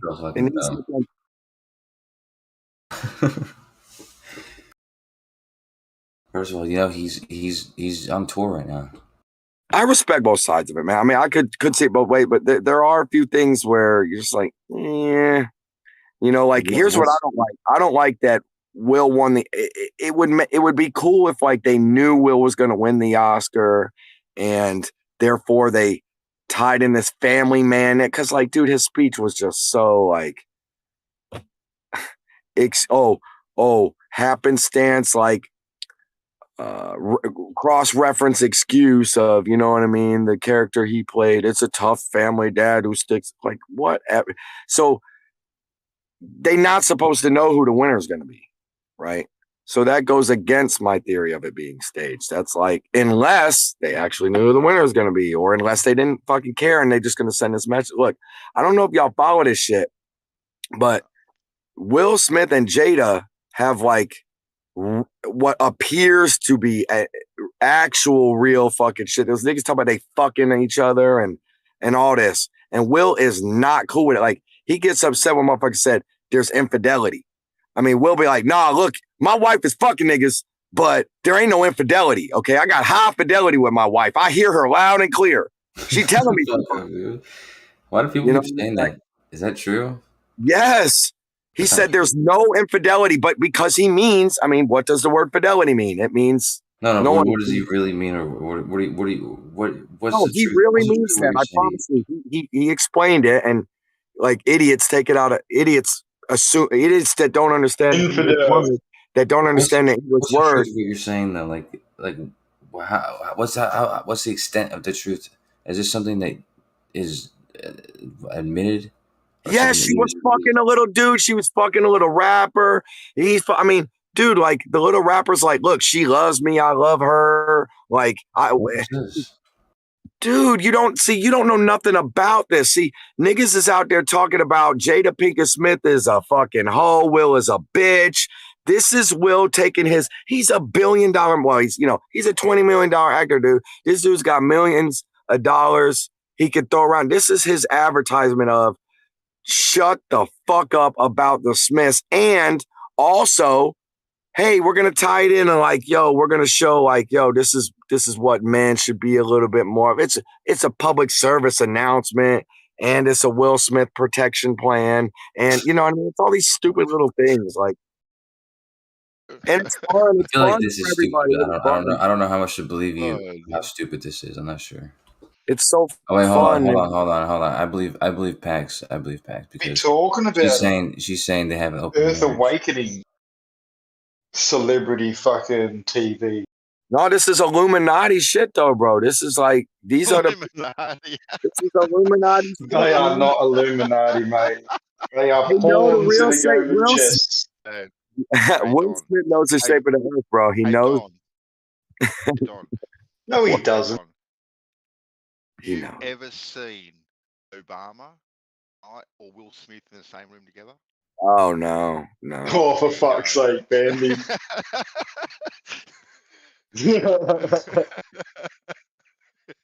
Obama's ears are Obama has the funniest looking Dumbo ears, dude. But the Key and Peele Obama is the better one. That's the better Obama to me. But no, you man. know the strange thing, Bandy? I've seen Robin Williams, Mrs. Doubtfire in the same room. So fucking how do you work that one out? Exactly. There's all these tie-ins, man. Like, what's crazy is after watching the Will Smith video, I got suggested. I was just on this other topic. Like, y'all were in here talking about something. After watching the Will Smith video, man, what was y'all talking about? It's about some court, something about court, man. And then I get suggested the jury nullification, like informational video. And it's like where did that fucking come from? It's like, think about it. Okay, Will committed a crime. He slapped him. But if the whole jury, the whole audience, if the whole world, whoever thinks that he shouldn't be punished, thinks that they disagree with the law. Well, if someone talks about your wife, you should go smack them. Well, that's this whole jury nullification shit. Then Jim Carrey speaking out, he's sick of all. He's like, it disgusts me that everybody applauded Will Smith when he applauded. Like, they should be like, man, fuck you. Go do your punishment for your crime or what. Like, you know what I mean? It's like, think about the brain, all this hypnotizing y'all saying, man. Like, all that's involved, dude. You got the whole audience cheering for the criminal, right?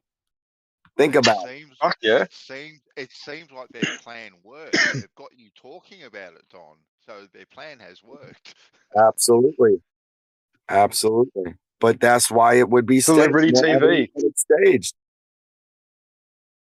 More, I mean, dude, I'm sorry, but you're a clown if you think that's real. There's so many behavioral things that just show like so many things that show that shit was bullshit. Them crocodile. Look at them crocodiles. Well, I wouldn't even waste my time trying to work out if it was real or fake. Personally. Oh, it's fine. I don't know. I'm not trying to work it out. I want people to make sure that they can flex their minds. That's what it's about to me. It's just having a strong mind, being open-minded. Let me answer this, man.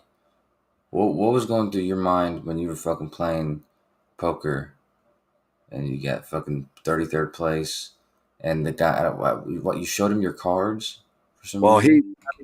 I was attempting to. Kosho, I got to test you. Kosho, the evidence that I gave you, looking back at it, I would be suspicious about one thing, and I'd like to talk to you about it. And I'd also, I mean, I don't need to deceive or keep anything from you. Listen, but there's the thing. I wanted to give you I wanted to be like, hey, maybe I wouldn't do it. But the reason I didn't is because you were doing good, dude. And I didn't even want to jinx anything. I was like, oh, he's doing good. He's not gonna fucking show the guy his cards for no reason. Stop talking about that. That dude, you don't even know. Okay, sorry. Don't bring that up. Don't bring that up. Listen, you guys don't know what you're talking about. Cards? No, you don't know. We're not going to talk about that. I want to talk about. Hey, man, real quick. I just want to say, I know that it sounds like I'm going, it's bullshit. It's definitely staged, but I'm trying to sell that opinion. I mean, I do think it's more likely that way, but I want it to be on record. Obviously, I have an open mind. Obviously, I don't have proof. It could be either way. You know what I mean? Like, I know I'm trying to sell that. But yeah, Kosho, there was one thing I wanted to kind of run by you. If you have like 5 minutes, you want to go to the separate room real quick or something? Or I don't want to. Right this second, but we'll do it later. Rain check and I'm ordering some food. Because there was like a gap in them pictures, and I wanted to see if you noticed it. And I'd be like, if I was on my flat earth skepticism, I would kind of be like attacking me, dude, back a little bit. I didn't want you. I was like, dude, you sent me a bunch of messages. I was like, dude, just get off your fucking phone and focus on the game, dude. That's what I wanted you to do because I was like, I knew you were doing good, and I know that fucking it's easy to get distracted, get off your game because you're doing so good, and so you lose that drive. And you gave me the motive, dude. I'm telling you that collective consciousness, Kosho. I was in a zone. Kosho, I could give you about 7 different notes that I'd be like, this is anomaly, but I did it. This is anomaly, but I did it. This is anomaly, but I did it.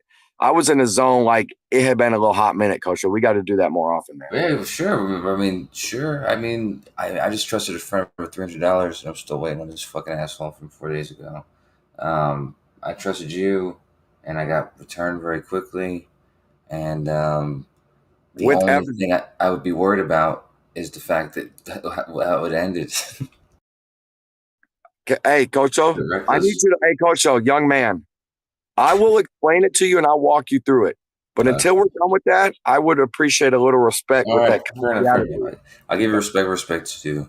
Respect where respect's due. You did. I can back it up. I can make you a believer of the decisions, and I know what I'm doing here, man. Bandsaw and Jeremy were giving me such shit that day. Remember, dude, Bandsaw was like, "Wow, that's the easiest money you've ever made, Don." I was like, "What the fuck?"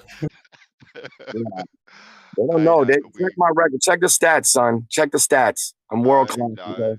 We gave him shit, but we did wish you luck too. We didn't want. Thank you, and I appreciate it. But no, that collective consciousness, that might be a thing, man. I'm telling you, it's okay. This is another fucking thing.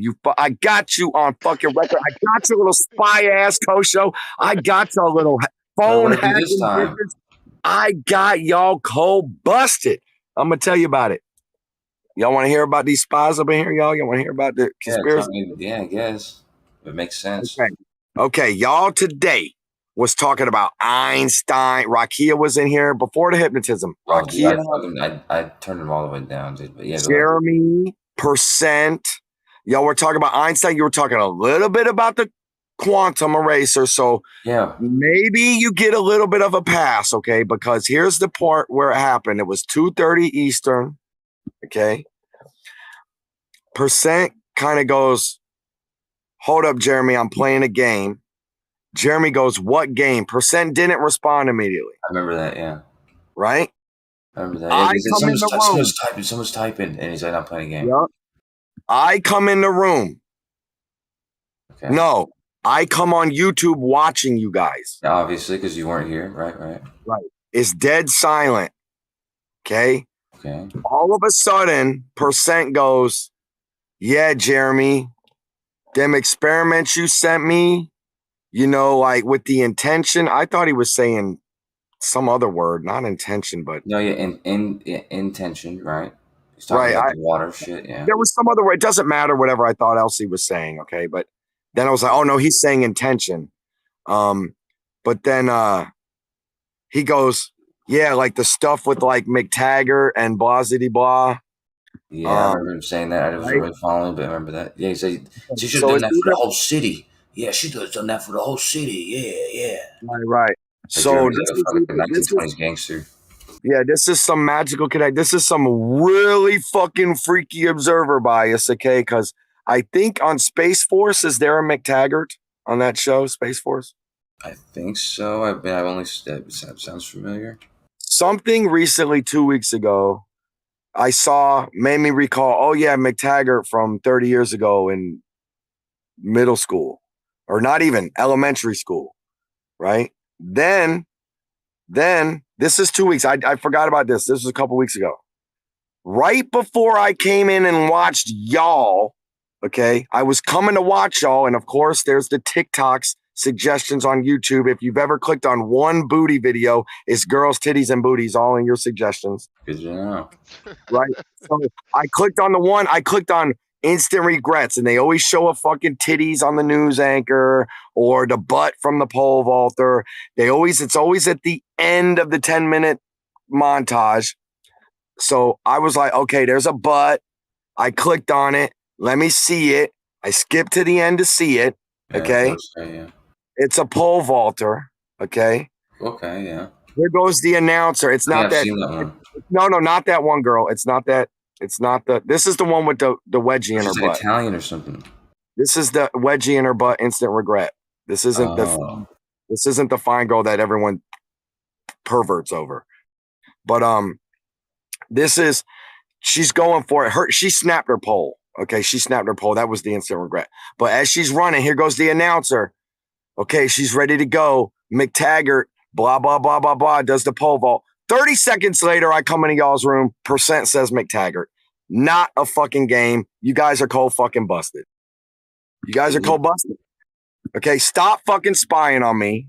You're obvious. Okay, you're fucking obvious. Okay, Percent's always been the number one candidate. Okay, I love you. You're awesome, but you're just telling yourself too much. I'm calling you out. I'm telling the whole world about you. Be careful. They watching.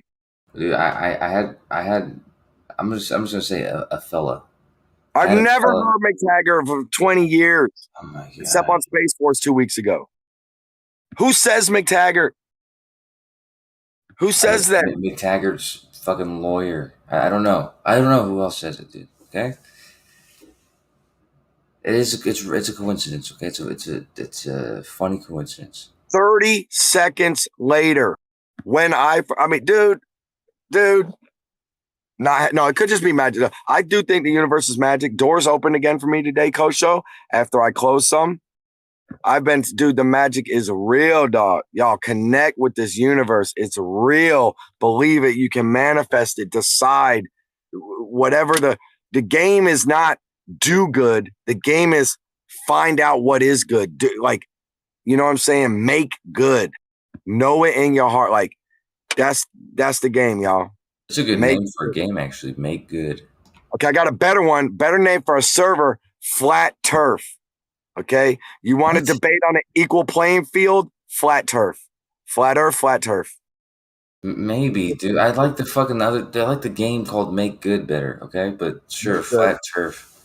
Well, you need to make a Sure. good game. You done teased me 58 times about Don. I'm gonna tell you about a game. I'm gonna help. Yeah. So help me with it then, dude. I'm making a card. I'm making a card for all the big names and some of the little names. There'll be little names in there. Card for all of us, dude. Oh, you're gonna make a fucking debate server card characters? Oh shit. Yeah. And like some of the cards, like Merle, he's like there'll be like a wizard class. Because Don's a witch, Don Treader. They have the wizards, Arwen and Merle. Yeah, and basically, I'm making cards, and every card is like everyone who has a special, who has something unique about them, like they have like their own theory about this or whatever else. That'll be part of their card, right? So, anyways, I don't know. I haven't thought about it much up until that point. Like, there's gonna be a card for each person. But you're the guy who makes games or helps make games, so yeah, I can balance the game, bro. You gotta help me make the rules. Yeah. No, we'll talk privately. Yeah. But I've been thinking about making putting a cryptocurrency in the game. Oh, juicy. Do you guys think that a cryptocurrency has to have a like bleed out distribution, or does it just mean like it has this solid ledger? To me, that's what crypto means. It has this like transfer system and solid ledger. Like that's what other unique characteristics does it have to be qualified as cryptocurrency? I mean, they have to be. It has to work off hash functions, right? Because that's how they that's how the blockchain keeps the ledger.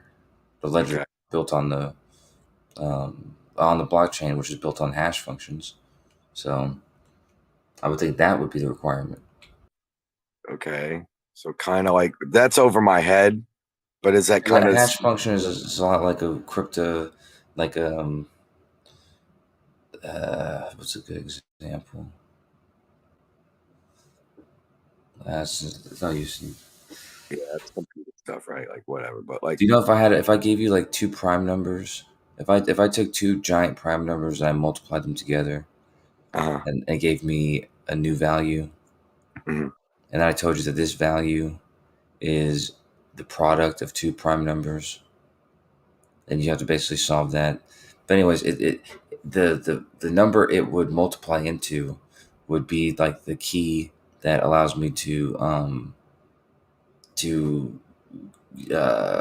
code all your information. Okay, and so you can't really go backwards with these keys. You have to have the two prime numbers to move forward.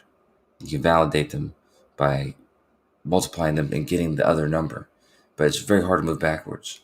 It's very hard to get those two previous numbers given the prime number. Okay. But so they can. The hash function is kind of based off that same coding.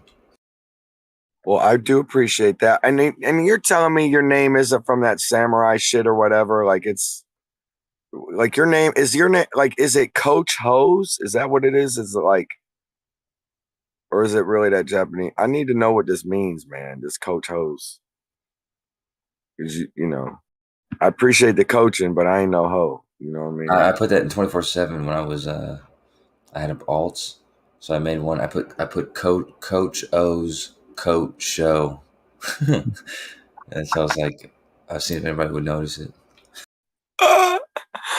Your name is so. I've never found any reference other than that fucking philosophy shit, that Oriental philosophy stuff. But you won't come open about it. You get very silent every time I bring it up. Whenever you ask me if I'm a fucking an agent. You are. Look, I'm not going to ask you that anymore. We all know you are, but it's cool. Listen, I was in here. I'm not going to name names, but there was a general. I won't call him a gentleman. I'll call him a person. And anyways, I had him turned down very low because his voice just makes my I don't feel very good when he talks sometimes. And so, anyways, and I saw he was lighting up, and so I was like, I'll wait for him to stop talking. And then I hear other people reference me. I'm like, wait a minute. But he was like talking about me for like 10 minutes, dude. It ended up being longer than 10 minutes by the time he finally finished. But he must have been really emotional about it because he was going for a long time, and I think he was really bothered by my presence in here. Like I must be an agent who gets paid, and all this Agents stuff. are good, man. Agents aren't always gonna hurt you. Sure, yeah, no, of course not. Like, dude, but you know how I joke about James Bond stuff with you all the time? It's just, you just take it to another level every day, Kosho. Every day, you know, it's like you don't even know no one's looking, and then here you are back in the Navy, and you're a fucking hypnotist now. Like, dude, it never ends with you. You are too experienced, brother. You are experienced out the ass. Like, what? Not really, man. But the hypnotist. There was another guy in here earlier who did hypnosis. Zant does hypnosis. Eggshells does hypnosis. Bro, I'm with you. I can relate to the fact of just being like a bored person with, you know, Well, I mean, if I'm you're interested in something, you're not traditional education, so I understand that. I assume you do. I think you said that you do. If you made the Navy, what? right? What? You did high school and or college, and No, I didn't go to high school. you didn't finish high school, and you went to the I Navy. didn't finish middle school. Okay, well, I still correlate. Like but this is what gets me. It's like you spent a lot of time going deeper and memorizing a lot of science stuff. Like, bro, you must spend a lot of time on this. But I can relate to a person not being like I'm an like when it comes to traditional education, dude, I'm like so low on the experience, but I'm still able to like, you know, be familiar with a lot of this stuff more than the average fucking. Yeah, it's probably because when you get interested in something, you actually dive into it, you know. But you're on another level, brother. You are on Not another really, man. level. Like, I swear to goodness. And it's like, you're like, yeah, I was James Bond over here. I did James Bond shit I over wasn't there. James Bond. I mean, Kosho, you can hypnotize people now. I mean, come on. No, I don't do that though. I used to do I would talk about April Fool's. I really like when you also talk about this today. I'm like, he is setting up a 3-day April Fool's right now. No, man. I used to do hypnotherapy, but like we were talking about NLP. You know about those pickup artists, right? You know what that is? Pickup artists, yeah.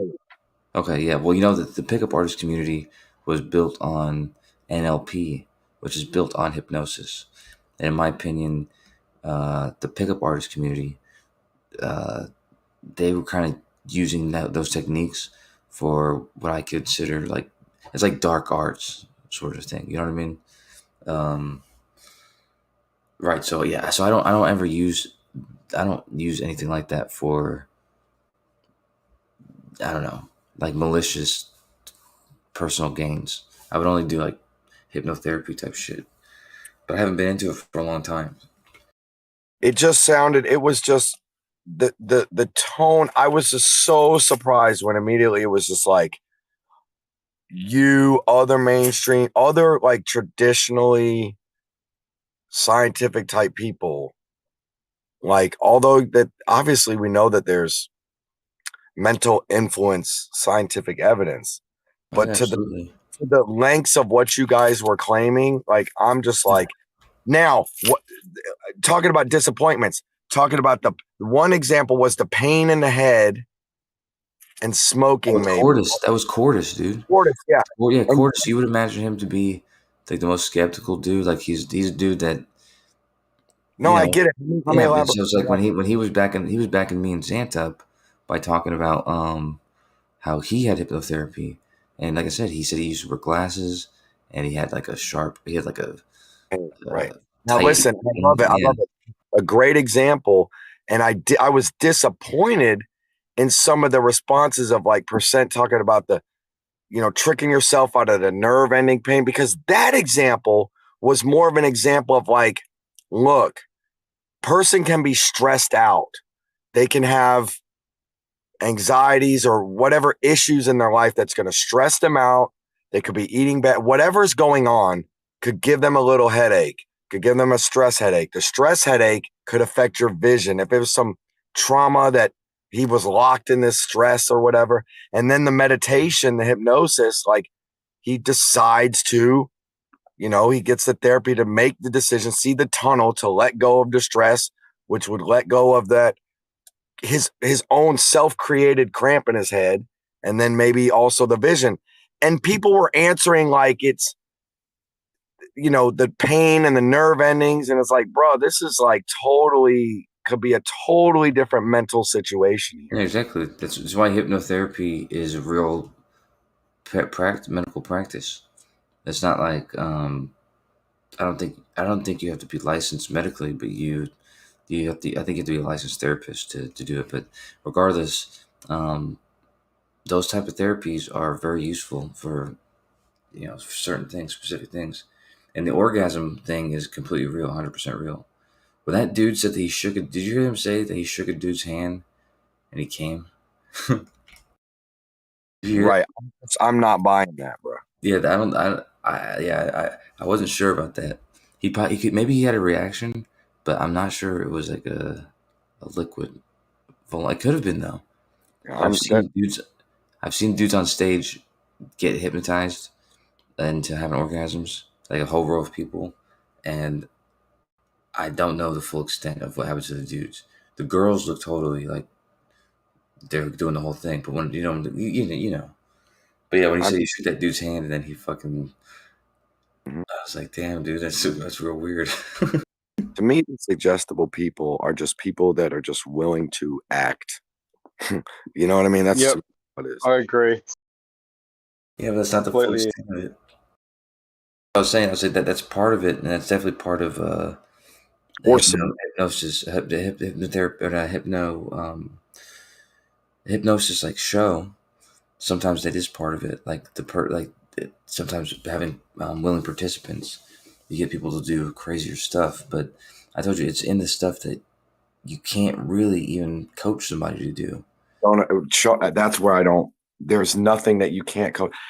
And then even in the scientific laboratory setting, it's just like you're gonna get people that are willing to, that are willing to just play along, or even in real life, like you get weak people that are like, what I'm saying, take your panties off.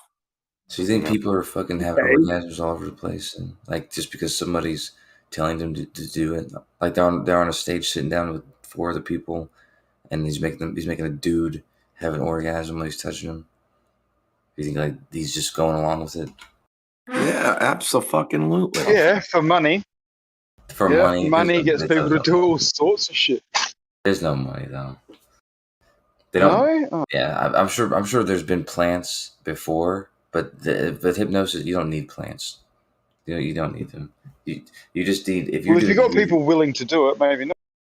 No. But if you have a full audience, it's not. They all do the same thing every time. They get everyone to participate, and then they narrow it down to a smaller group and a smaller group, and you end up with the 6 to 10 most susceptible people in the audience, and those are going to be some really susceptible people. So.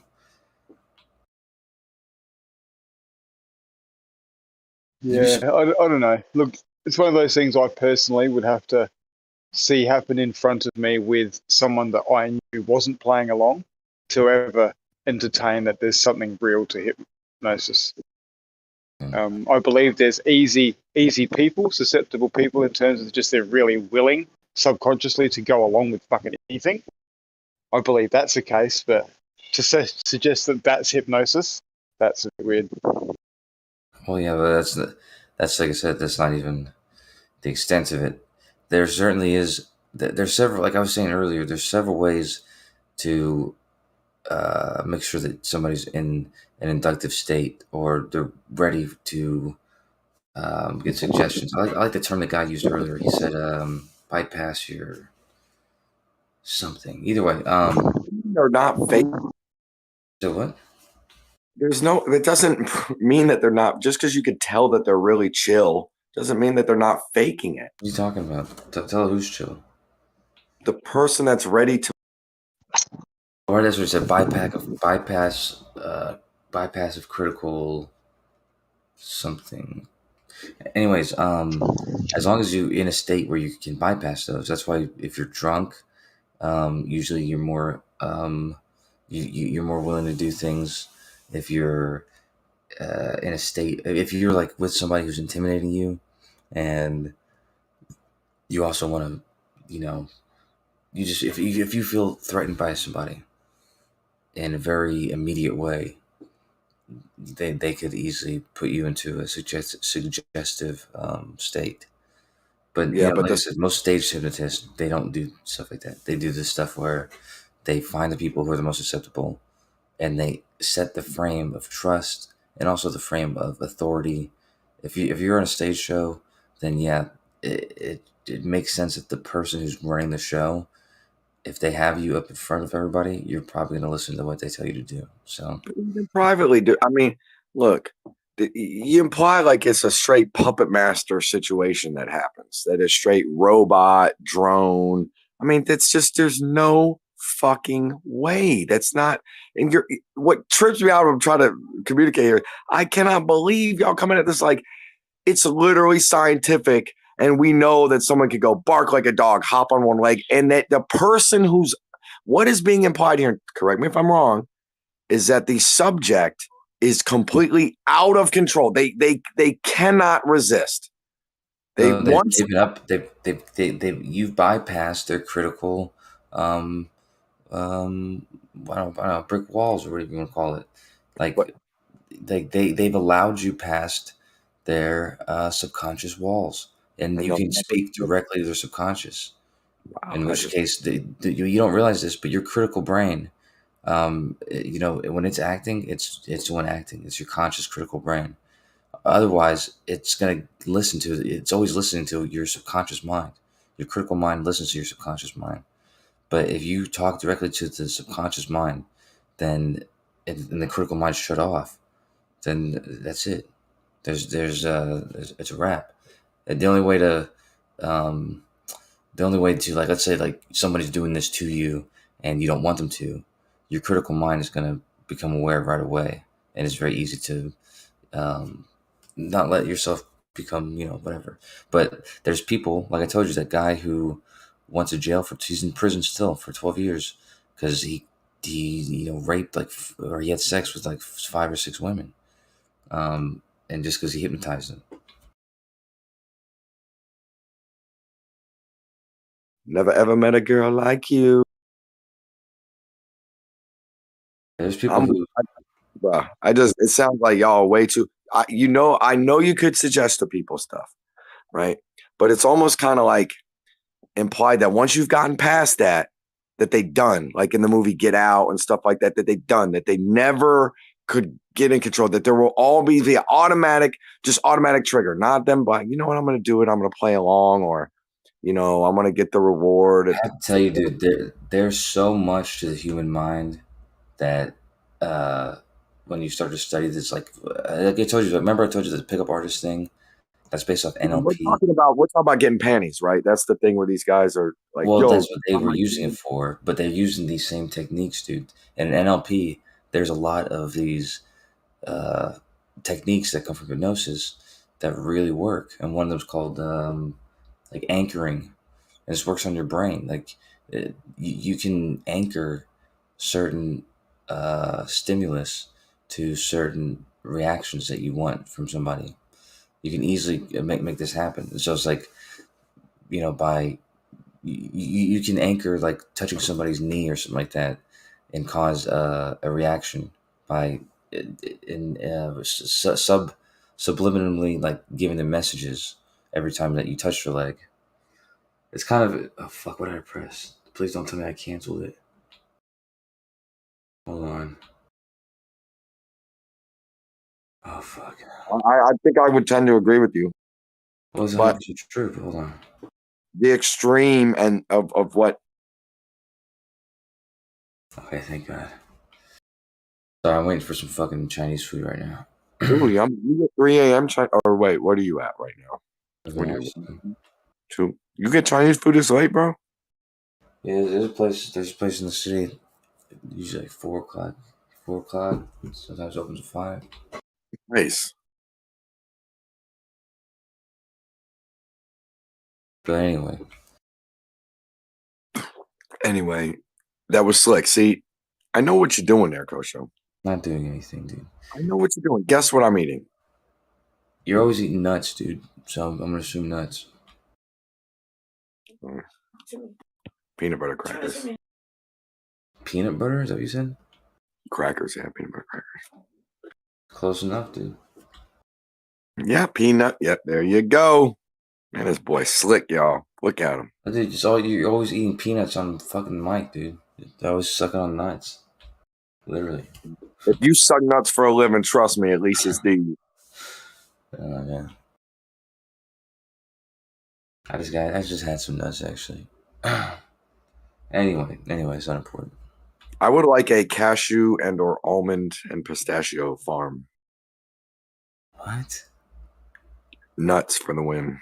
How much nuts? I mean, are you really just eating a lot of nuts all the time? I mean, to have some family assets. I would like it to be that type of stuff. What? What are you talking about, dude? I would like the type of property I would like to own and type of business. Oh, you're saying like trees. Yes. Oh, okay, my bad. Like a farm or whatever. Did you say almonds? Almonds, cashews, pistachios, chickpeas. I heard you could only grow almonds in like Hawaii. Yeah, I mean, sure, some of them aren't, capable of being in our climates here, but I mean, still, I would like it, is what I'm trying to say. You know, it's crazy. Bandsaw, is he awake? Is he still here? You know, me and Bandsaw have this secret plan. I guess I can Don't let him in on it. I'm in. He's not going to remember anything we're saying, dude. He's eating this fucking peanut butter. Cool. All right, yeah. He's got a mouthful of nuts. He'll forget. But I was thinking about it because Bandsaw, he does this. He's a brewmaster. My great grandpa was a brewmaster, by the way. And I made mead, but also I'd like to grow some weed. Grow some weed, make some mead. I was thinking about it. What if we find a few of these mines, these underground mines in Cooper Pedy? We make like an underground farm. Mm-hmm. What do you think about that? A weed mead farm. Yeah. Seems like the way to go, doesn't it? Yeah, it is exactly the way to go. And out of the spotlight. We just gotta make sure there's no rats in the water, but well, tomorrow. This guy drinks rat water beer. Just for you. But I really would. You ever sell any of your beer? No. I don't sell it. Here, I'll show you Yeah. some. I'll show you some. You said you'll show me some? Show you some. Where are we? Let me see. I've got a. See, I thought you were like I was like, band, so he's just another one of these pussy boy Australian dudes, you know. I'm just kidding. No, but no, because what's his name? Johnny. You would think Johnny drinks more than me, but he doesn't drink more than me. Branch doesn't drink more than me. Jazza is the only one who is about the same, drinks about the same amount, amount of total alcohol, I guess. Anyway, I used to think, as like I said, I thought you were banned, so you're an Aussie. I thought you were just like the other Aussies, but apparently you're drinking 15% beer. Well, that's what's up. How long does it take you to make that? How long do you gotta let it sit or ferment or whatever? You put are those pickles? Oh no, that's lime. Oh, okay. Like what the fucking hell, dude? Is that to get the Who the fuck puts pickles in beer? That's what I was saying, dude. Oh, it's maybe to get the rat taste. Get the rat. Yeah. Yeah. Takes about anywhere between 3 to 4 weeks. Thereabouts. Yeah, that's how long the meat takes. You can make it. You can obviously let it sit for longer. Yeah. Does it work like that too with the beer? Like you could let it ferment longer if you wanted to. I've got to get a electric blanket for my beer to keep it nice and warm. Do you always have like a batch, like you do it like every, like you make sure that they're scattered so that you can, or staggered, I mean, so you can have some making. Yeah. Yep. Exactly. That's what's up, man. Do you use like a kit that has like all the ingredients, or do you get like, other ingredients? Or I basically use a kit, but like I said, I add extra yeast and sugar. Occasionally, we'll get a little calico pouch, and we'll put things like ginger, chili, and stuff. rat blood, rat blood, disgusting parts. exactly. Yep. Oh man. It's good to experiment. You know how to make mead? It's the I know the oldest. basic. Is the oldest alcohol. I know the basic process, but I've never made it. I've tasted it and I don't really like it. You like it, do you? To tell you the truth, it wasn't that good. But I'm not really a beggar. Well, no, I'm not really. Well, I don't complain a lot. Okay, so and plus I made it myself, so obviously I'm gonna like it somewhat. But I do remember it not being the easiest thing to drink at times. So You'll like my beer. It's yeah, smooth. I mean, your first batch or couple of batches wasn't that great, right? Like, it took you a couple tries to get the flavor right. The first batch I did, I had a lot of sediment in it. I didn't let it sit long enough. I fucked around too much. I moved the barrel around too much. It disturbed all the sediment. So now I let it sit, and then I drain that into another container.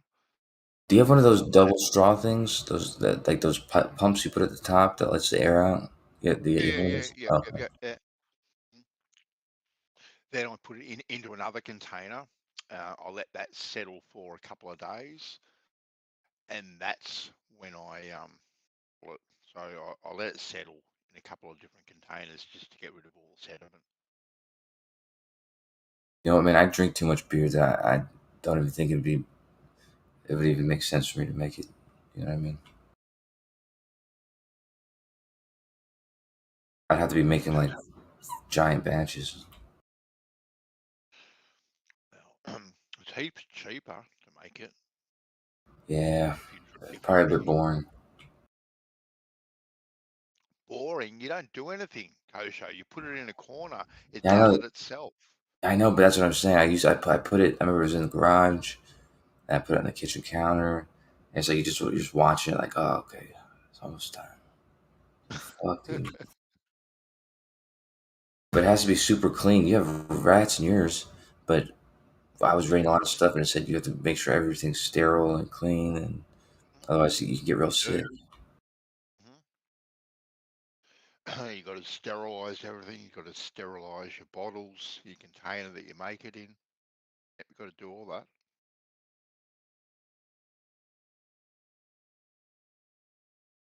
You fill it all up with rat water. Fucking dude. You know what though? To make mead, all you need is water and yeast and honey.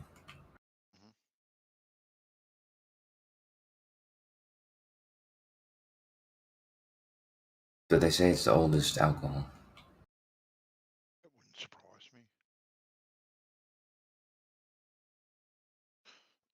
We've started making our own yogurt too.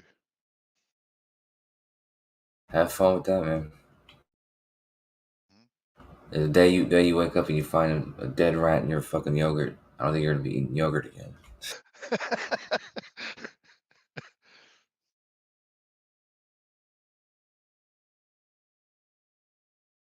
I saw a lady who does that. She like makes her own cheese and yogurts and stuff, and She's like really obsessed with it too, because she's like really, I don't know, she gets real weird about it. But actually, it looks pretty good. She makes like sharp cheddar and shit, all that kind of stuff. Okay.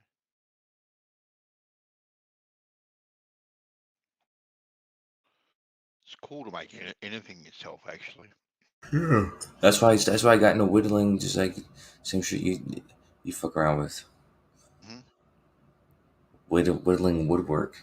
The second, of course, your shit is like is legitimate.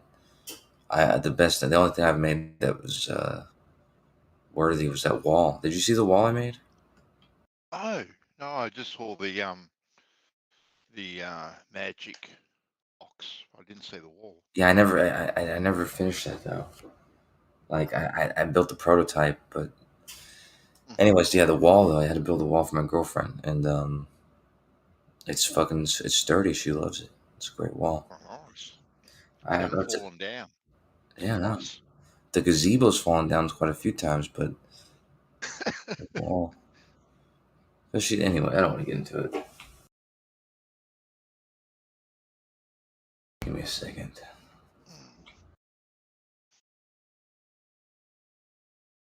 Wow, dude. I'm getting Chinese food, and the guy dropping him off, his name's Buddha. Buddha Yeah, is an omen. yeah, I guess so. One time I was sitting in Walmart. I was just sitting there. I think talking to fucking you guys or Gems or something. Sitting in my car, and a dude knocks on my window, and I'm like, "What the fuck?" And he's like, "You ever met a monk before?" I was like, "It's like a white. It's like a white dude. He looks kind of like Merle, Oh, a yeah. younger Merle maybe." Anyways, he's like, "You ever met a monk before?" I was like, "Sure, yeah, I guess." And he's like, and he has like a whole stack of books, and it's pretty cool actually. He was like telling me about Hinduism, and he's like, "Yeah, you can have these books. You just give me whatever you think they're worth." I was like, "Why don't you give me a small? Why What? don't you give me like one book, and I'll give you what I think it's worth, man." Um, so he gave me a small. He had like he had a big stack of books all wrapped up, and then he also had a small stack of books. So he was ready. He was ready for all that shit. But I don't know. That was just a weird experience. Like just random white monk knocking on my window and talking about Hinduism.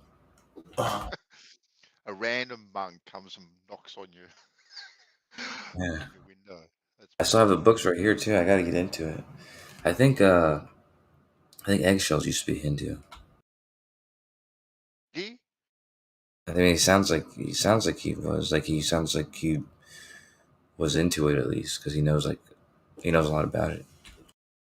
Yeah, I know he was in India for a number of years and doing all his acting and all that sort of stuff, but I didn't actually know he was Hindu per se.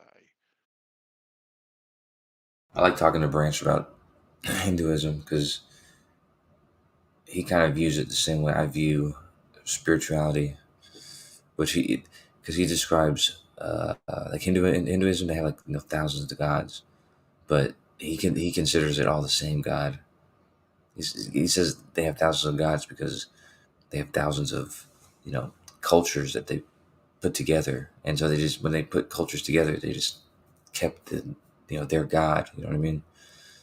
Hmm. So they just ended up adding gods together. But he says it's all the same one God. I think all religions are talking about the same one God. Yeah, it's hard to imagine different gods, isn't there? Yeah. Really? Well, there can only ultimately be one, really. Yeah, but most people think that just everybody else is wrong, which I think is very unlikely. I think it's extremely unlikely, actually, that you're in the right group and everybody else is wrong. And it's probably unlikely that all these people are writing about similar phenomena or similar, just it's a similar influence in that thing not being real. So I think there's something. I think all religions are attempting to express the same thing, but they're all flawed by time and by the people who The wrote them. people. Yeah.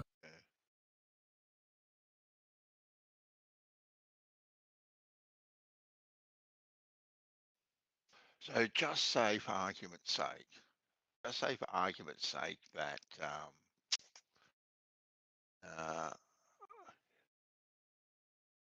Hindu was the way to be, right? It was the path, or the true path. Right? So then, what happens to all the other paths people follow? Like, are you damned? You have followed the wrong path. Well, that's why.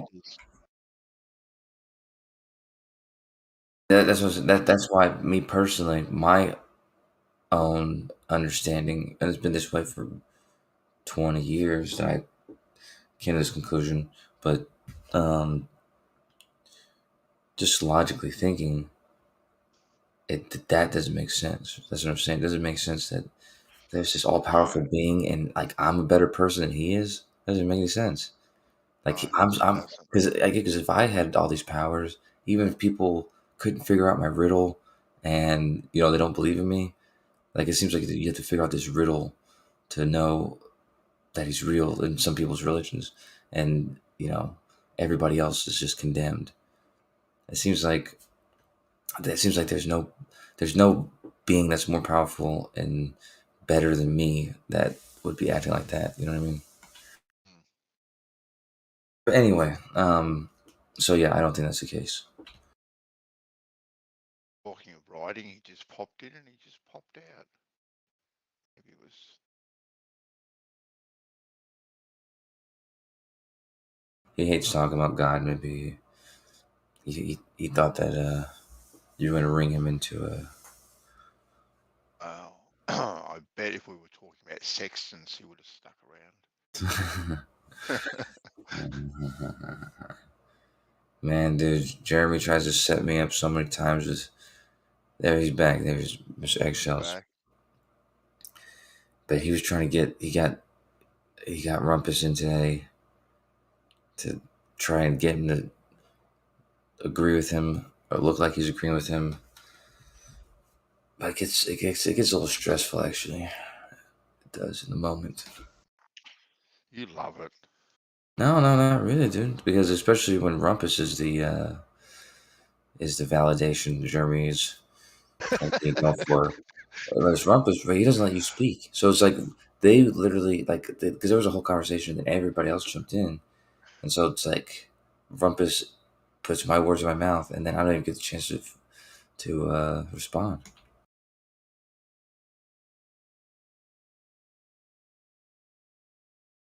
But yeah, so good. It's funny because that went on. So that happened, and then he agreed with Jeremy within 2 minutes, and Jeremy was elated. Damn. He was elated. I never got a chance to respond, and then for an hour, maybe an hour and a half, everyone's arguing with Rumpus, about this or that, and then finally, I'm like Rumpus, and I fucking lay it out, just make sure I expressed what I need to express. And then Rumpus immediately, he's like, wait, I got to think about this again. He's like, wait, never mind. He's like, yeah, never mind. I think I missed something, Jeremy. So he fucking had to change back to agreeing with me. Jeremy was pissed.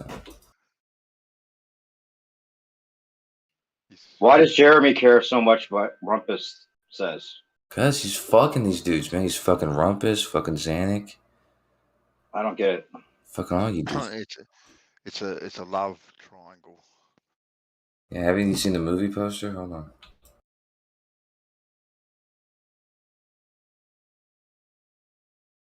I'm just kidding. He likes to. Yeah, Rumpus went lockstep today. He full on committed to lockstep. Then he said, "Well, you could think about it that way, but it's just if it helps you understand it, if it helps you think it's a real thing, then I'll go ahead and think that." if you like only if you were dishonest, completely dishonest, could you have taken it that way? And I knew that was the way that Jeremy was going to take it. And I mean, of course, you guys all took it that way. But he blatantly said the same thing we all said, which is that, okay, if you take away the atmosphere, oh shit, my food on someone's here. Take away the atmosphere. Take the winds. Take away the atmosphere because it's going to make the wind go different directions. Take away some of these weather effects. No, not take away the atmosphere. Sorry, take away the wind. Yeah, the winds. Yeah, right. Take away the weather effects. Take away the fact that there's a vertical Coriolis. What else? And pressure system, all this stuff. Take away any fluctuations in the atmosphere. Then it should be moving more or less with the Earth. After a while, you wouldn't think there would be any reason why it wasn't moving with the Earth perfectly. He said lockstep because Jeremy said lockstep to him. I'm not worried about that word. I'm not worried about the lockstep. Regardless, even though, but you agree with him that he said you wouldn't have to. He said you wouldn't even have to think about it or turn the plane. The plane would automatically just be in the new tangential speed because the atmosphere. Right, but do you understand the contradiction? No. Okay, so if you're moving at 1,000 miles per hour westward, right? Plane's going sideways westward, right? I think you're going at 1,000 miles per hour, right? Now you're flying north into a new tangential speed of 700 miles westward, right? And you're saying that the westward wind is going to cause an already moving westward. No, you're moving westward, going north from the equator, right? The winds move west. The atmosphere is moving with the Earth westward and causing the plane. Not causing the plane. The plane starts out with a conserved speed of 1,000 miles per hour. Then we have to believe. Think about it. We have to believe that when it goes to the 700 mile per hour tangential speed, that the westward winds moving with that already moving westward plane is going to slow the plane down. You would think, just intuitively, you would think it would take eastward winds to slow the plane down from its westward movement.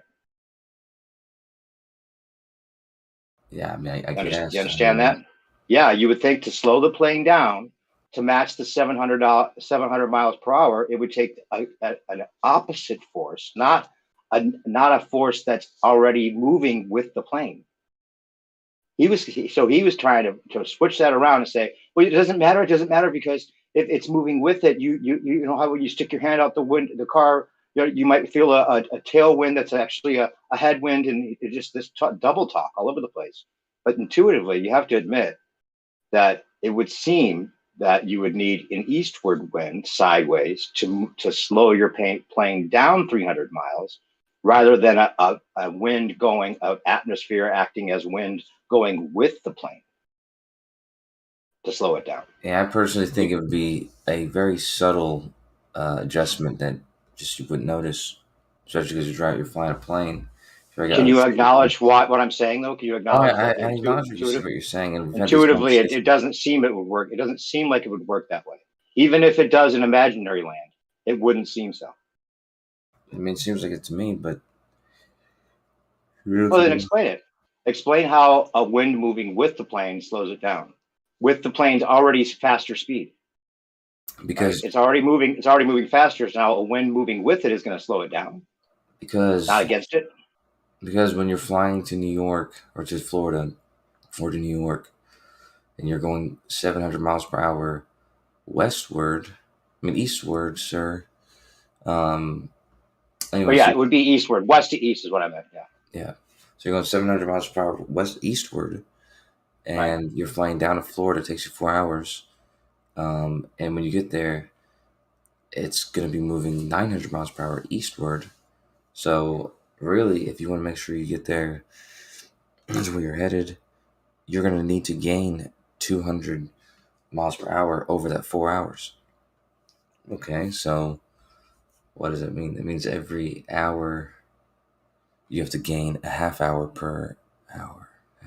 Yep, for every hour. You have to gain for every hour. Half hour you have to gain 200. You'd have to gain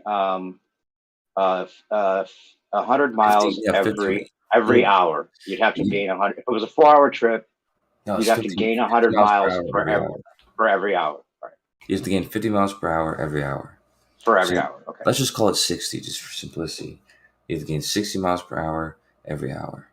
So every minute, you have to gain 1 mile per hour every minute. 1 mile per hour every minute. Okay. So So it is eastward. now we're going So- south. so We're going imagine- south from New York to Florida. Is that It what you doesn't said? matter either direction, but just because whether you have to gain or lose, it doesn't matter. So anyways, so yeah, so we have to gain 100 miles per hour westward. Eastward. Right? East doesn't matter. One of those two. Let's pretend whichever one it is every minute. And if you were driving a car and you had to increase your car speed forward 1 mile per hour every minute, it'd be very subtle. Now, if you're in a plane going 100 times faster than you ever would, not 100 times, sorry, fucking 10 times faster than you would in a car, that mile per hour is going to be even more subtle. So I'm just saying, this is just not something that you're going to. Wait, but you're not addressing my point. My point is you would think it would take the opposite direction of the wind to slow it down to that tangential speed rather than a wind going with the plane that's already going faster. No, it would take so yeah, you're gonna want to catch up to the wind. You're gonna want Are you not addressing my logical deduction? The deduction is that you would think you would take an opposite wind sideways to slow a plane down going from 1,000 miles per hour down to 700. You would think it would take the opposite wind to slow it down, not the wind that's going with the plane. Okay, give me a second. Let me think for a second because my food, I think, is almost here. Okay. Let me think for a second so I can make sure I picturing this right.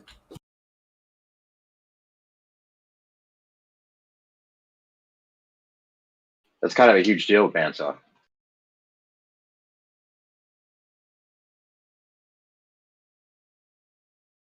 If you're still here. Yeah, no. I was listening. I was doing multitasking. Yeah, no. I get Alright, check this out.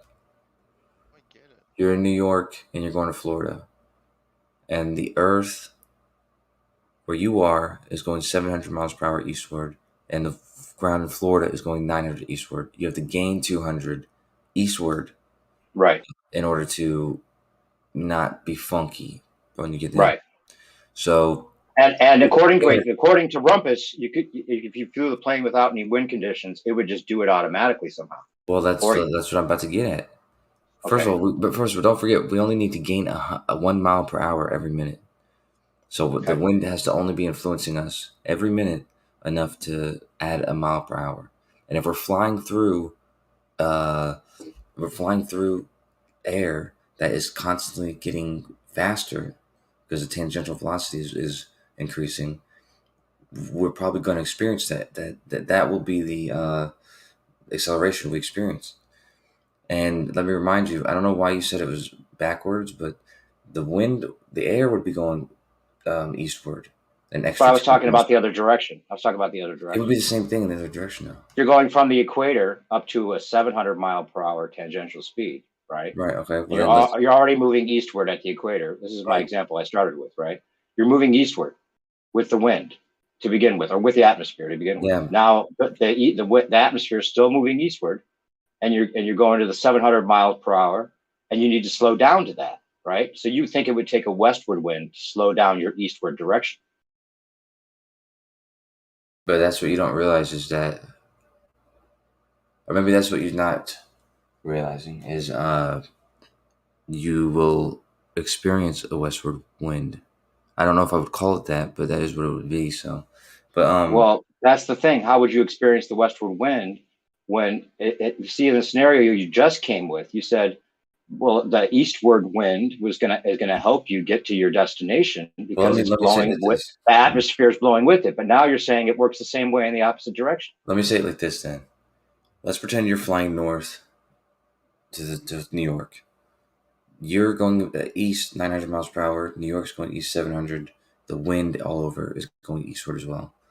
Mm-hmm. When you fly, if for some reason you are ballistic, you would end up going westward, even though you never travel westward. In comparison to New York, you would end up west of it. Okay? So that means that there is some negative velocity in that direction, or Well, acceleration. if you just went, or if you just went in a straight line, yeah, right. Sure, yeah, for sure. But now you're not doing that. Now you're flying the plane, and so you have to increase your speed eastward to catch up to where you're going to be. You have to slow down your speed. Yeah, you're right. Hold on. You're 900. You go 700. You're slowing down by 200 miles per hour. Give me a second. Hold on. I'm looking at my phone this whole time. Okay, hold on. You're going north. You're going eastward. 900. Too fast. Right. Yeah. If you were a ballistic, you would have went too far west. But now that you're not a ballistic, that's not true. If you were a ballistic, you'd go too far east. Yeah. I don't know why I said west. Stop, y'all not gonna trigger me with this bullshit. Hold on, dude. Yeah, if you were a ballistic, you would have went east compared to the fucking thing. So, if instead you fly straight towards it, that you're going to curve. God damn, just give me a second, man. Man, stop. Come on. Stop. We all know. Stop rehashing the thing we all know. It doesn't work. It doesn't work, Tom. It doesn't work. We got him. Look, it might not be evidented. I did want to inquire, so I don't have to go back on the stream. I'm proud of Jeremy. If anybody, I know Coach Show might have been around. If anybody remembers, what was the top outer shell chaotic wind area or whatever? What did he say? The deep? What was it called? Dude, the super rotation. Super rotation. Okay, that's all. I just wanted to hear the term. Proud of him. I don't want to get into it. I just wanted to remember the term. Did he create that? Did he create the super rotation on Earth? What are you talking about? You're proud of him. It's a new talking point that I haven't heard commonly around here. I haven't heard commonly. Kosho, super genius. Super genius, man. I would like. I have a scenario that's way funner than this that maybe you guys can help me figure out. I doubt it, but let's see what it is. So, I fainted recently a few days ago. Okay, so far so good. Right. I told you. And but scientifically, I'm trying to figure it out. Here's how it happened. My process was like this. Okay, I'm getting choked. I've been choked a few times. Yep. Okay, so it's the same scenario, it's like kind of like common occurrence. So here's how it went down. Okay, they're choking me, laughy. Oh look, they're getting a little more serious right now. I'm gonna tense. Okay, nope, they're gonna go full attack. I need to fight back. Okay, I'm gonna fight seriously. Okay, I'm grabbing the hands off.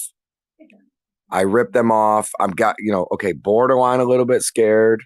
Okay, then it was, yes, I ripped the hands off of my neck. I got free. Okay, then 2 minutes later, I'm waking up shaking after fainting and knocking my chin on the ground. So what I don't understand is, was it a blood? Did they cut off the blood circulation to my head? Was it air? Because I got free. So how did I get free and then pass out? Any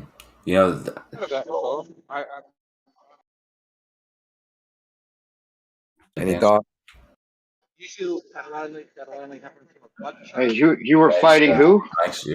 Who you fighting? What, you were wrestling or doing some kind of? It doesn't matter. Okay. Yeah, but you get choked out, just like getting choked out, right? Is that what you're saying? Yeah, but you didn't actually get choked out. You still fainted, and you didn't get all the way choked out. No, I mean they were getting deep strong. I had to get super tense, and then I had to get top strength to pull out of the vice. Were your legs locked? You just had like low blood to your head already because of being choked, and then you fainted because. I mean, that seems like if you were being choked, why are you wondering why you fainted? I'm not familiar enough about the side because I'm thinking I was breathing and I didn't have to. I could have held my breath. It all happened so fast.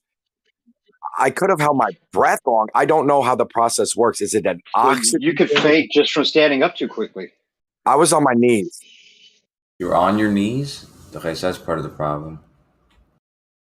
Well, I'm just saying. I don't really know anything about this kind of thing. Well, you know, but when I happened to meet like my brother when he was like a toddler, he was like hanging from my neck one time, and like he was like behind me, just like hanging from my neck, like a piggyback ride, but I wasn't holding him, and yeah, I was like that only happened for like maybe 2 seconds, and then I fainted from that.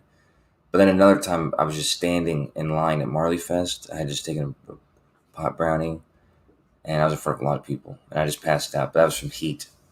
But you sound like it was blood circulation and you getting tense and locking up. I guess cutting off circulation. I don't know. So it's like it was borderline about to happen anyway. I got free a moment before it happened, basically. Kind of like that, because I'm talking about I was free, and then all of a sudden I remember waking up shaking, like I had the worst, like hellish type of nightmare dream thing. As I came out, I was seeing a vision of like my whole particles scattering into like dust and the God perspective bullshit and like all that shit. And I couldn't feel myself, or like I couldn't control anything, and I was like shaking like crazy. Like when I got up, like I was just shaking my everything, like not just shivering. I was like flailing my arms and feet and everything, like crazy. You had a seizure? First time I did that with somebody, that scared me. What you're talking about is a blood choke, which cut off the carotid artery. And what you're talking about, I've heard about but haven't ever seen, which is once the carotid artery is then released at pressure, you're already probably on your way out, but now there is like a wall of blood rushing towards your brain, and it kind of hits it too quick and causes still the same effect. But yeah, it's like if you get choked for air, you will slowly see your vision dimming, and it'll take like 3 minutes to choke you out. For Right, blood, 3 minutes. If they get their fingers and thumb on the carotid artery either side of your neck, you'll be out in like 2-3 seconds, sometimes 10 seconds max if they're doing it right. Okay. So they were pro choking me. I got it. But that's awesome. The rush of blood afterwards. That's great insight, Riding. I appreciate that, man. And I'm not trolling you. Yeah, This is 100%. People flail and they like. I still remember the first time I did it. Like they started flailing and like not quite hitting at me, but almost like they were trying to hit me, but we're unconscious. It's weird. I still have the bruise on my chin. I mean, my head must have slammed the ground. Like, who was it? What was going on? Oh, y'all want the deets? Look at y'all dirty boys. It was fun. Let's just put it that way. It was fun. But I wasn't planned, and it's not something that we like or design or just having fun with people, fucking and fighting. Yeah. Quite often happens that way. But look out for yourself. Be careful with it. Don't mess. No, it was someone who was mad at me. It was a legit fight, but it's like a common, person with a temper and, basically. That's slightly abusive. Oh, it's abusive. It's abusive. It's abusive. Yeah. Oh, shit, man. Can't take my stride. Can nobody hold me down? Oh no. Hey, dude, I gotta fucking turn down my speakers now, man. Kiss my ass, Kosho. No, I was fucking wake my brother up, asshole. Oh, well, I'm sorry, little sleepy baby Kosho. His girlfriend, man. Oh man. Yeah, it really was weird, man. I honestly, I don't want to go back and listen to it, but there was a full guy, and he ended up was talking about other people too. But like I said earlier, when I had this person muted or turned down, and they were talking about me in a scary way, I felt like. Are you talking about Rakia? Oh, I don't want to name names, but I mean, it seems like you can put a reaction to a name, so Jesus. Let's call him that then. Why not? Anyways, but I was trying to assume what he was saying, but it sounds like he was saying like I was like dangerous, or I don't know what. I don't know. Just keep us safe, Kosho, please, okay? Just, I thought I was like, even Gio was like, "What do you think I should do? Should I ban him?" Like, what? Like, what is he saying? What?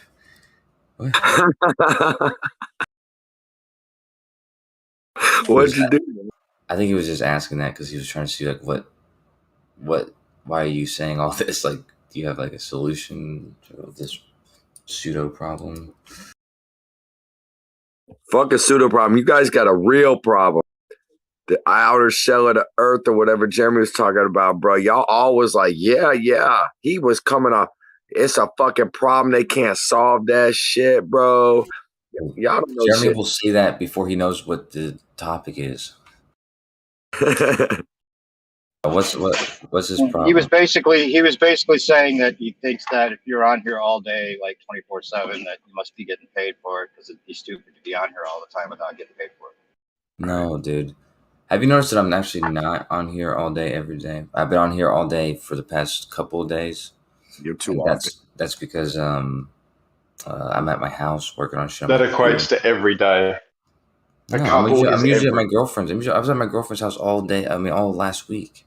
Yeah, Kosho's not on here every day. No, you weren't, because she was here with me. No, but right, where is that? But yeah, so yeah, I'm usually there with her, and I can't usually get on here. I usually get on here when I'm like taking a shower. That's it. But yeah, I'm working on shit on my computer, talking to you dudes. I've been doing this since Sunday, I guess, or Saturday. She loves the accent. Either way, that's my prerogative, right? So, talking to my buddies while I'm working on other shit. There's nothing wrong with that. Well, you got to work on this. There ain't no way the friction of the earth, there ain't no tethered atmosphere, okay? The amount of friction that the ground is producing that's chain linking up to the top, it's trumped 10 times over by the pressure, the sun. And where does wind come from? Wherever, it doesn't matter. Wherever the fuck it comes from, it's 10 times stronger than the frictional force of the rotation Earth. It has trumped it. There is no fucking conserved momentum of this rotation. That shit's been knocked the fuck out. And so you should be able to be at the equator and watch this spin over your head 1,000 miles an hour easy, or underneath you. Yeah, you should. That would be a very dangerous thing to do, though, of course. You would die. Not spinning. You know it. Stop it. You know it. Exactly. The only way it works the way it does is because we're not moving. Right. Or if it is. No, no, perfectly. you didn't help me with the problem I just proposed. You would have to slow down by 200 miles per hour. That's because I solved it. And you're saying that the eastward, you'd think it would have to be westward winds to slow down its eastward movement. No, but it's eastward winds moving with the plane. Figured it out. Okay. First, hold on. Let me finish what I was saying, though. But you figured it out, right? Yes. And then remember, you have to explain it the opposite way, going in the other direction, and still have it work. That's the problem. Well, I explained. The first thing I did was explain it the other direction. Yeah, the other direction it works. That's the way. That's the reason that Zanuck was on here saying it only worked when you're going north or south or whatever he was saying, because he thought it only worked in one direction. And he's right. It would only make sense in one direction because you would need the opposite wind to slow you down.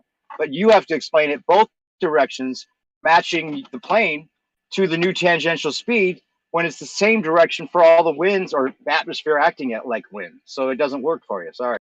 Okay, so let me tell you something. And this is going to blow your dick off. Check this out, bro. So if you have a fucking block of cheese hanging from the ceiling, and you have a fucking magical block of metal, and you can make that block of metal any temperature you want. And we'll say the cheese. Let's call the cheese 0 Celsius. Okay. If you go up to the block of cheese with the metal hang, and you make that metal thing hotter than 0 Celsius, let's say you can make it 10 Celsius, you're going to go up to the block and you're imparting a positive energy onto the block, no matter when you do that. Okay. Now, if it's whatever temperature you do, you're going to be imparting that onto the block, a positive temperature. But you can always impart a negative temperature, no matter what temperature the cheese was. Let's say the cheese was instead 100 degrees Celsius, which is very hot. Whatever temperature you had, if you are hotter than that, you're going to make it hotter. If you're anything colder than that, you're going to cool it down. Oh, it's going to be too hotter. No, exactly. Yeah, exactly. Same thing, though. That was mean the same thing. So, anyways, if you are flying a plane and you're going south, and the air is pushing you 200 miles per hour eastward, this will add up, and you'll land where you're supposed to. If you're going north, and you're moving eastward faster than where you're going, then the air where you are is going eastward 200, but it's getting constantly slower, right? That's like a negative. That's like a negative wind the other direction. I don't know who agrees. Show me your navigator. No one agrees with that. Nobody agrees with that. Retarded. I do not agree with that. Because the air is not going 200 miles an hour in any direction. The air is free pushed with the winds. Yeah, I know. Listen, dude, we're talking about the average rate of the moving air, and it's going to be on average moving with the Earth. Okay, so we're just going to make it on average. Hold on, dude. On average, it's the same rate as the tangential velocity of the surface. You're saying that because the wind's moving slower, the plane's going to be forced to move slower too?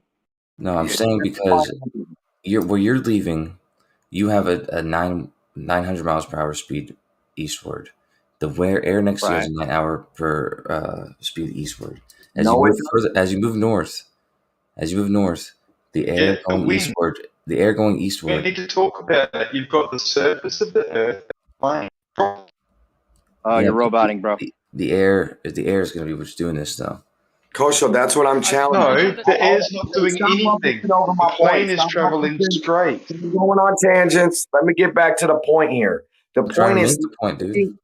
No, I brought this up. The point is you're taking for granted that the air is moving on average with the Earth. You're just assuming that the frictional contact from the surface is going to create this average of speed. And I'm telling you, the amount of energy imparted and chained up throughout the atmosphere from the surface is 900% weaker than the other factors involved. So your average. It's not there. Yeah. So listen. Even if it worked the way he's saying, it doesn't work. It doesn't work. It doesn't work. Even if it worked all the way that they're saying, it still doesn't work. I mean, I'd like to just saying it. Going north and south.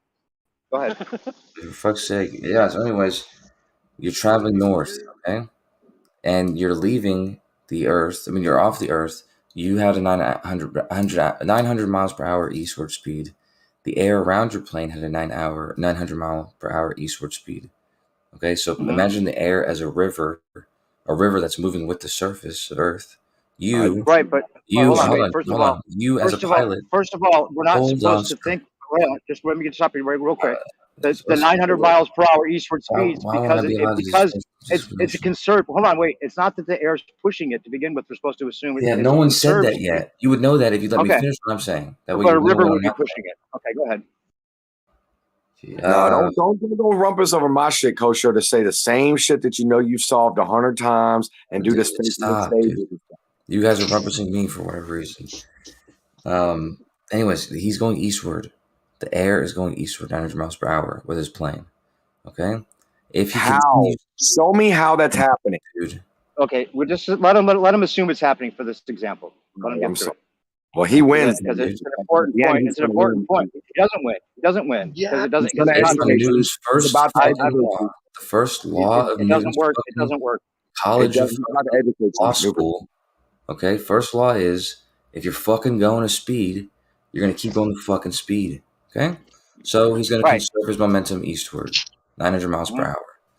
However, he's going 900 miles per hour. He's not he's going to be steering, so he's not going to be going eastward of where he needs to be going. He's going to be going, north. Make sure he's going north.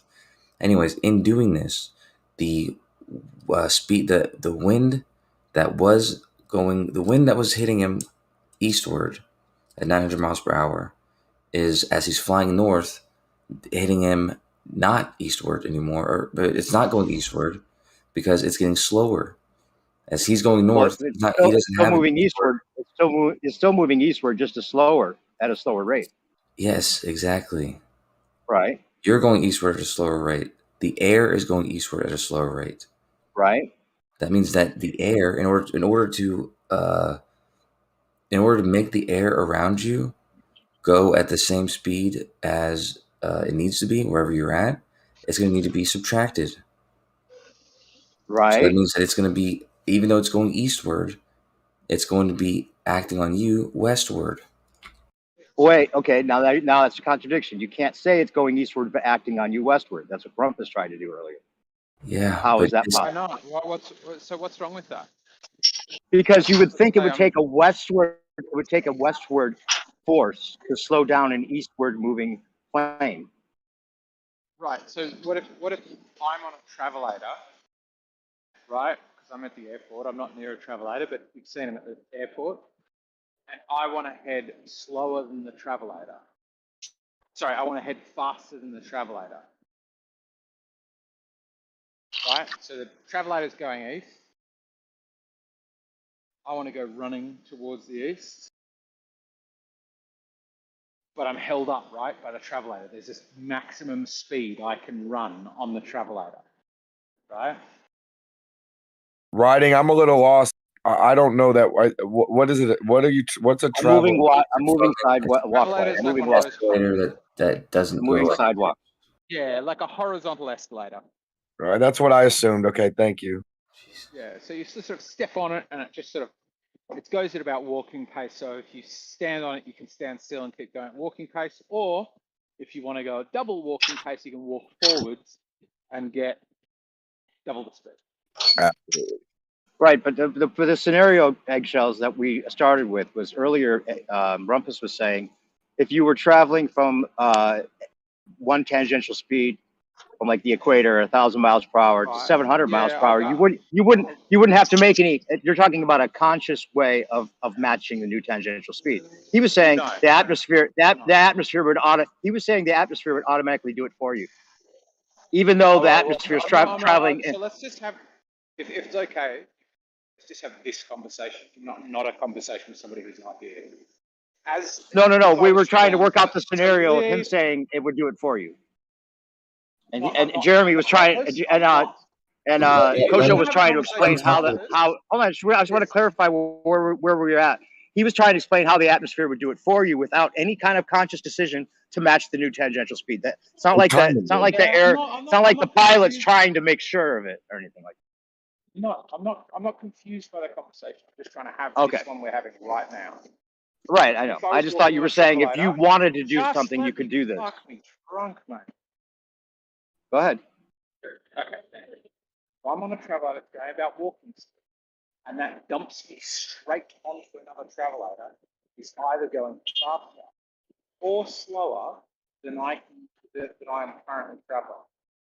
Walking speed, I'm at running speed, I'm standing still. What will happen to me without me needing to correct it? So I'm stepping onto another travelator. It's like it's measuring roller to roller. I step from this one and now onto another one that's going twice the speed. What's going to happen? Well, you're talking about a friction situation, which is totally different, and you don't conserve the speed. I mean, they're trying to. You guys are trying to get us to believe that you would just conserve the speed, and you would just be going at 1,000 miles per hour automatically just because you were on the ground going 1,000 miles per hour. Now, if you're in the air, you don't. So you're saying the atmosphere would act like a friction to slow it down, and it would be the friction of the atmosphere going slower to slow it down. Is that what you're saying? You're getting a bit carried away, mate. I'm just asking you a question. What would happen if I went from a slow travelator and was immediately dumped onto a fast travelator? You would fall. Huh? Anything else happen? It would make you fall because it's a difference in speed. I don't know. Correct. Would That's anything else happen? I don't know what you're getting at. Just say it. I'm just asking if anything else would happen. I would just fall down. Would my lateral speed change? Well, yeah, you would have to adjust. Yeah, it would be jarred to adjust to that because that's why you fell down, because it would be a difference. So, the thing that would cause me to fall down, thank you, is a jarring change in speed. Okay? Correct. What about if the travelator I was on very slowly over the course of 12 or so hours, because, yeah, all good to go, thank you, very slowly over the rate of about 12 or so hours, sped up, would I still fall down? So it went from walking speed to like 100 kilometers an hour, assume no wind for now. Would I still fall down? I don't get what you're saying now. You're saying you're going from one to another I'm again. trying to ask. No. I'm just asking the same question, but rather than switching from one travelator to another, I've got a really, really long one that I'm moving at, and when I get on it, it's going about walking speed. So there's a bit of a change. And you're just because I'm at standing. walking You're speed, slowing and now I'm down going with it. double. No. Yeah, if it's the same travelator, then you'd be walking. You'd be slowing down with it. You wouldn't fall down. Is that what you're trying to get at? Yeah, I'm starting with the speeding up because it might be simpler. If it's slowly sped up over the course of 12 hours, so it's from walking speed to now 100 kilometers an hour, scenery is whizzing by, but I'm in some sort of evacuated chamber, so there's no wind. I wouldn't fall down, would I?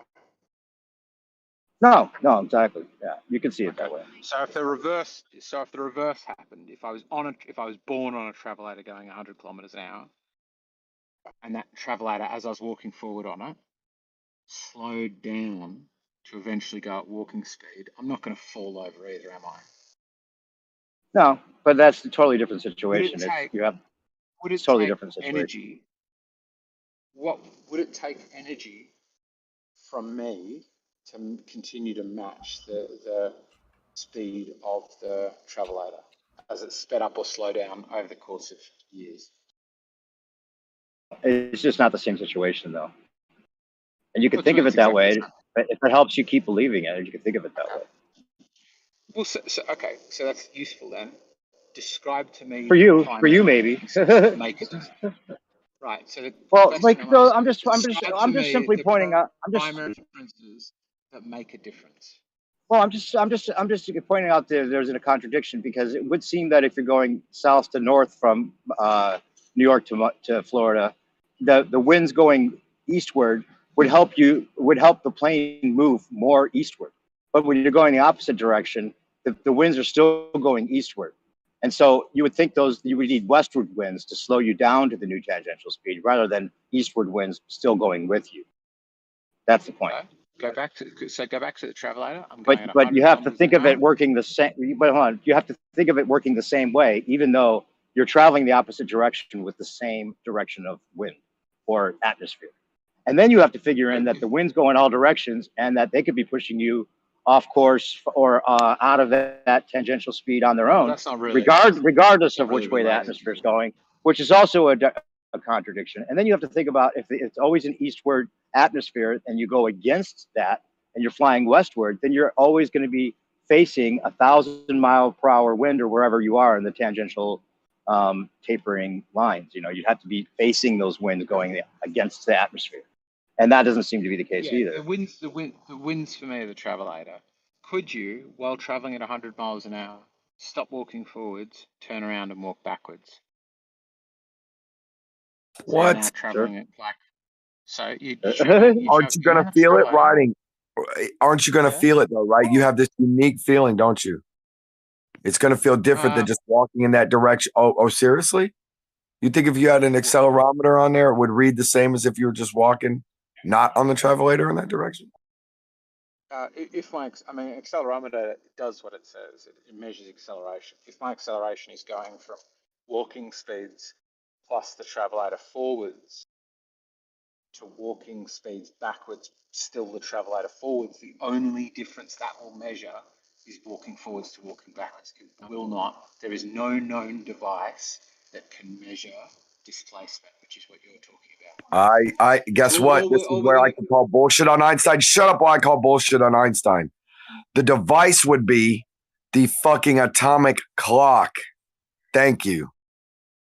I think I'm still, my understanding of that is relative, but I wouldn't even know the first thing about music. But all I'm saying is, if you're going, You're wrong, if your walking speed is like 3 kilometers an hour, and you're walking eastward on a travel aid that's heading eastward, you're going to be walking 103 kilometers an hour. If you walk westward now, you're traveling at 97 kilometers an hour eastward still.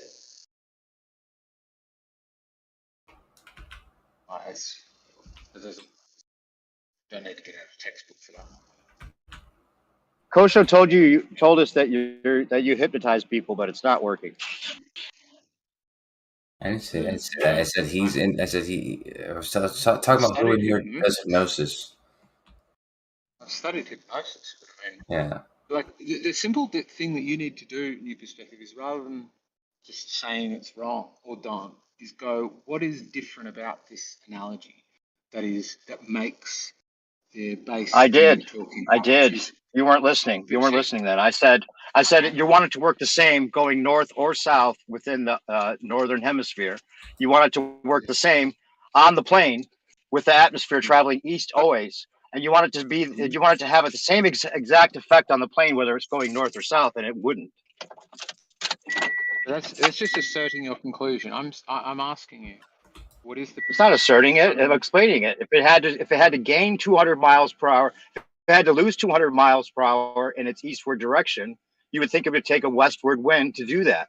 But the atmosphere is always moving eastward, and if you're going south, then that eastward wind might seem to help you because it's gaining speed as you get into the higher tangential speeds. So you think it would help the plane along that direction, but you want it to work the same way of slowing the plane down in the other direction. You'd think it would take the opposite wind. That's all. I'm just saying intuitively that's the way it would seem. Maybe in Magic Land you think it works that way still, but the only way it works is because the Earth is not moving. The Earth isn't spinning. No, it could be. Yeah, you probably assume that, but I won't assume that any longer. Right, you assume it. You exactly right. You assume it's not the case, and I assume it is the case. That's we're at parity there. I don't think there is anything gained by going, but you assume that you're right. We all do. You're not addressing the contradiction. There's not a contradiction. There's a. You just didn't hear what I just said. Then it sounds like your position is, if a plane is going towards a smaller line of latitude, then it is slowing down its rotational speed. But if the wind is going with it, how could it possibly slow down? Yeah, it would have the opposite effect. It would have the opposite effect that you would hope for. Yeah. All it takes is to use the treadmill example. Right. So I have understood your position. Is that what you're telling me? What I'm just stating there is your position. You said that you would that you stated it correctly when you said that you would think that it would take an opposite direction to slow you down, and then a direction going with the plane to speed you up, which it would help in one direction, but it would be a contradiction if it does the same thing in the opposite direction. That's the contradiction. Right. So I do understand you. Let me explain why it's incorrect. What would it take for me if my maximum walking speed is 3 kilometers an hour, let's say, and I'm on a treadmill that's moving at 100 kilometers an hour? What would it take for me to go at 109 kilometers an hour? What would I have to do? Okay, non sequitur, but still, you want me to play along? No. It's fundamental. You're saying that now you're making a conscious effort to match the 109 miles per hour by walking faster, right? Is that what you're saying? I'm talking about the atmosphere doing it for you. Right. So we can get there. You would have to speed up, right? Is what you're saying. If the atmosphere, or the treadmill in this case, is going at a set speed, in order to go faster, I would have to accelerate. Now here's a different one. What about going on the treadmill? It's going 100 kilometers an hour. I'm walking at 3 kilometers an hour, but it speeds up by 3 kilometers an hour, by 6 kilometers an hour, sorry. Does it take me anything to go 109 kilometers an hour, or can I just keep walking and I'll get there?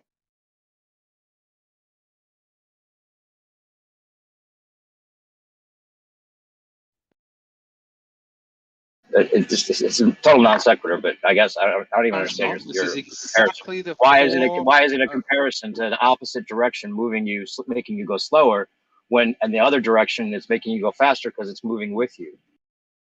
So it's we can like You have to say that a treadmill's not a good example to begin dodging with, the question because in the same zone. we're talking about a frictionless air, and you're talking about making conscious decisions, which in Rumpus's example, the atmosphere would just magically make you all of a sudden slow down.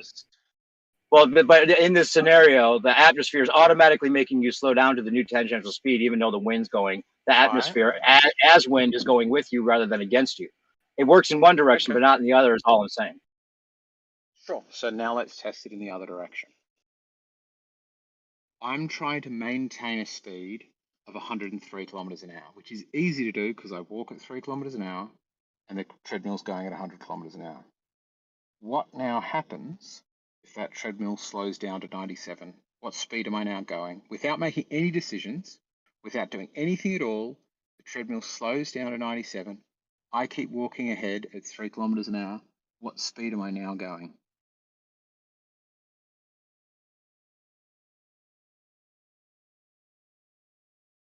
Really important question. The very core of what you're asking. I'm in a parking garage now. Just explain it. I don't want to answer your question. Just explain it the way you are addressing the country. Right. If the treadmill slows down and I maintain a constant speed and my relationship to that surface is bound by that surface, I'm not able to run faster, same as aircraft have a top speed and are limited by the intake and the lift and all of the business. They're going through the air just the same as I'm walking across a treadmill.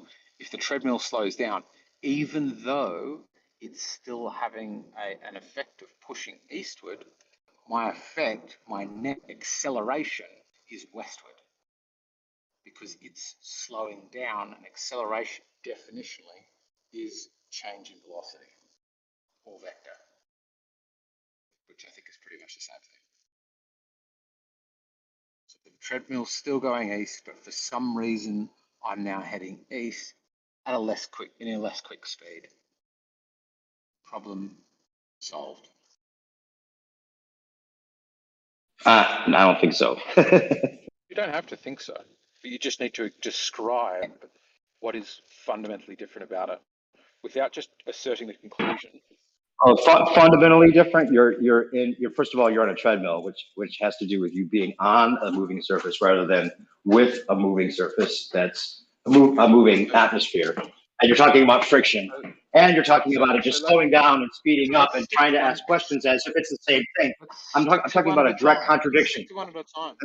New perspective. Regardless, if you're willing, don't answer the. I'm not going to play answer your questions game. Just explain it. Well, you need to explain what's wrong with it. Just saying this is the difference. Sure, yeah, it's purple. What makes a difference about that? Start with the actual scenario of an airplane with atmosphere moving eastward. Just use the actual scenario. Explain the contradiction. Don't use a treadmill. Don't play answer question game. You've said there's a friction environment. Describe to me in which way the friction between walking on a treadmill and flying through air is different, that it should make a difference. Because just pointing out, oh, but it's a treadmill, that isn't meaningful. To say, here's why a treadmill is different, that is meaningful. So okay, I'm not gonna answer your question. Just explain the contradiction. Everyone else gets the contradiction. You're trying to psychologically get me to the point of accepting it when there's a direct contradiction. Just explain it. I'm not going to answer your question. There's not a contradiction. You're just asserting that there is, and the reason you're not answering the question is because you're aware that you're not able to clarify what that. No, because we've talked about Coriolis many times, and you don't understand it, bro. That's why. And I don't want to play, be a psychologist with this guy, even though I know less about the subject than he does. I've been in these conversations for 5 years. I've been through this many times, and it's not about, I'm not trying to say I know more, I should be better than you or any of that. I'm just saying it's annoying me right now. Sounds like Sorry. Sure. So let me explain it then from beginning to end. You haven't been able to explain the difference between, oh, this is a friction environment and that isn't. None of that makes any sense. The example that I'm using is if you took off from the equator and headed towards Sydney, you're at a faster speed. It's as if you're on a treadmill heading 100 kilometers an hour and you're moving however far you want east. As that treadmill slows down, it requires no effort and it is still always moving east, but it is slowing down the rate at which it is moving east, which is causing a net movement. If you just looked just at the treadmill, at the bit that I was moving over, you would go, oh, it's almost like he's moving west, because it's moving east past me at a slower speed. It's that simple.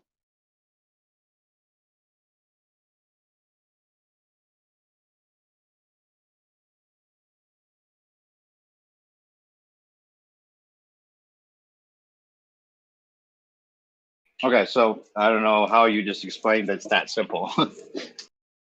But Kosho, you want to try to translate what he's saying?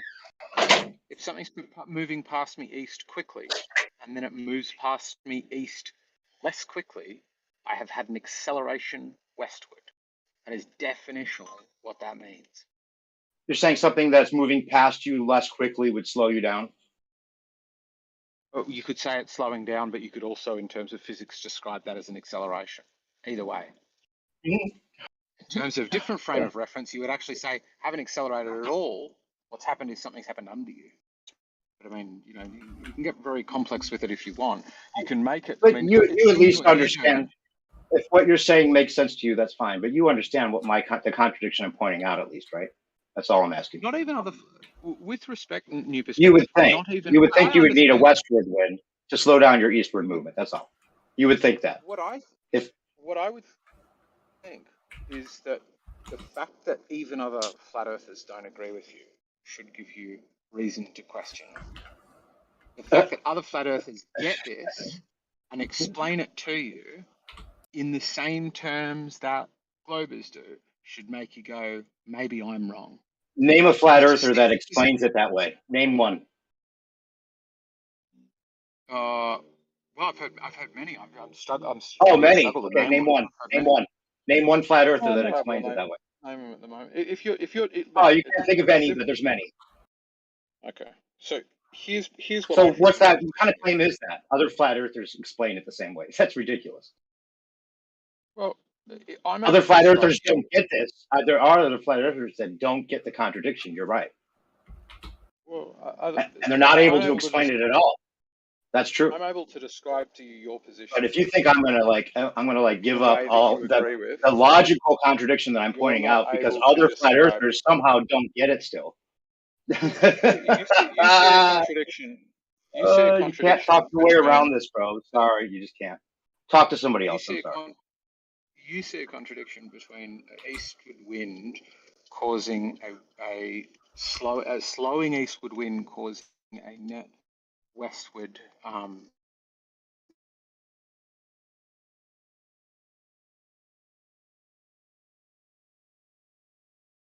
your terms that you agree with, but you're not able to describe or latch onto what I'm saying implies, and when you were right, thank you very much, is describing my force, and I'm able to describe that in position to me, and being able to get me to say, that's right, you've described my position adequately. Instead, I can do that, you can't.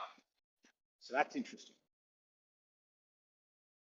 Don't get me wrong, I like you, Eggshells. I think you're entertaining. Not in a like entertaining clown way, but I think you're a good wordsmith, and it's fun to talk to you sometimes. But sometimes I get annoyed because you're just playing the word game and not really addressing it and trying to make it always work for your argument, regardless of how nonsensical it is.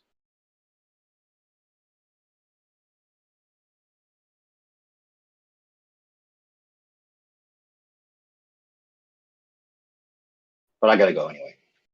Good night, guys. Good night, brother. I'm working on this fucking thing for you right now. You laughs. Why does it always happen that I'm working on something for somebody and they don't care about it? Alright, Don, in a couple minutes, will you just play the part of New Perspective?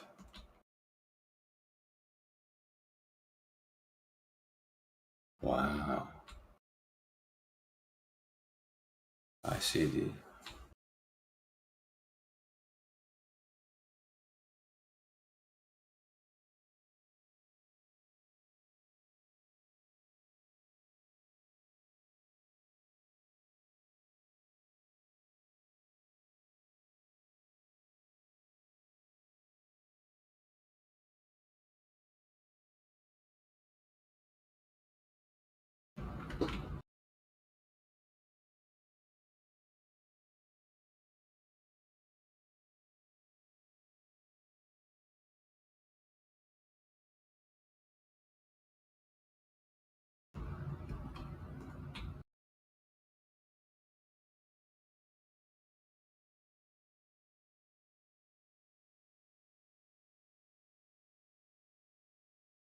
Kosho, you're in Texas somewhere, right? Oh, what's up, Playboy? Yeah, that's right. Saying you could think in an hour you'll be able to see Saturn, Venus, and Mars all at the same time. I could see them right now. Very cool. I always Like, see this shit. right, like before I got into flat Earth, I never really paid any attention. I didn't realize that you could see these things every night. Well, most nights. You're right. You gonna make an ISS observation tonight? Well, the thing is like I don't know, like if I'm going to be able to go outside at that time. You don't know about. You said you don't know if you're gonna go outside. Yeah, because like I work. All right. What time you gotta go to bed? I work at night.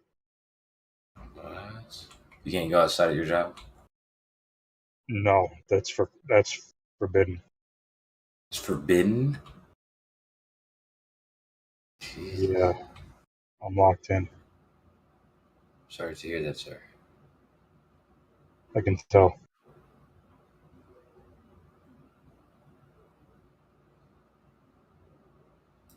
Let me see here. What are you saying? I said, let me see here. All right, so it's the 30th right now. So at 9:17, Yeah. should see it at 36 degrees. No, at 9:20. Should look north and see it at 36 degrees. Is that what you're saying? I couldn't hear what you said. I'm sorry.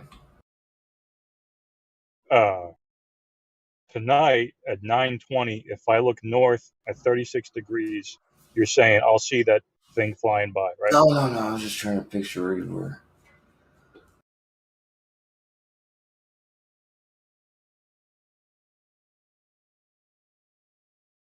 Give me a second. Let me finish this one thing real quick.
Come on, you flat earthers, where are you?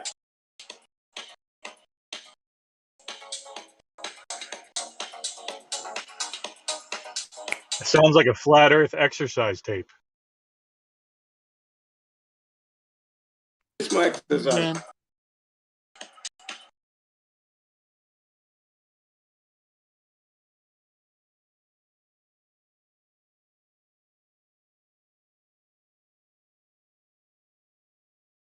Pretty good. Good. How are you? Glad to hear it. Gin's pumped up. Oh. Woo-hoo.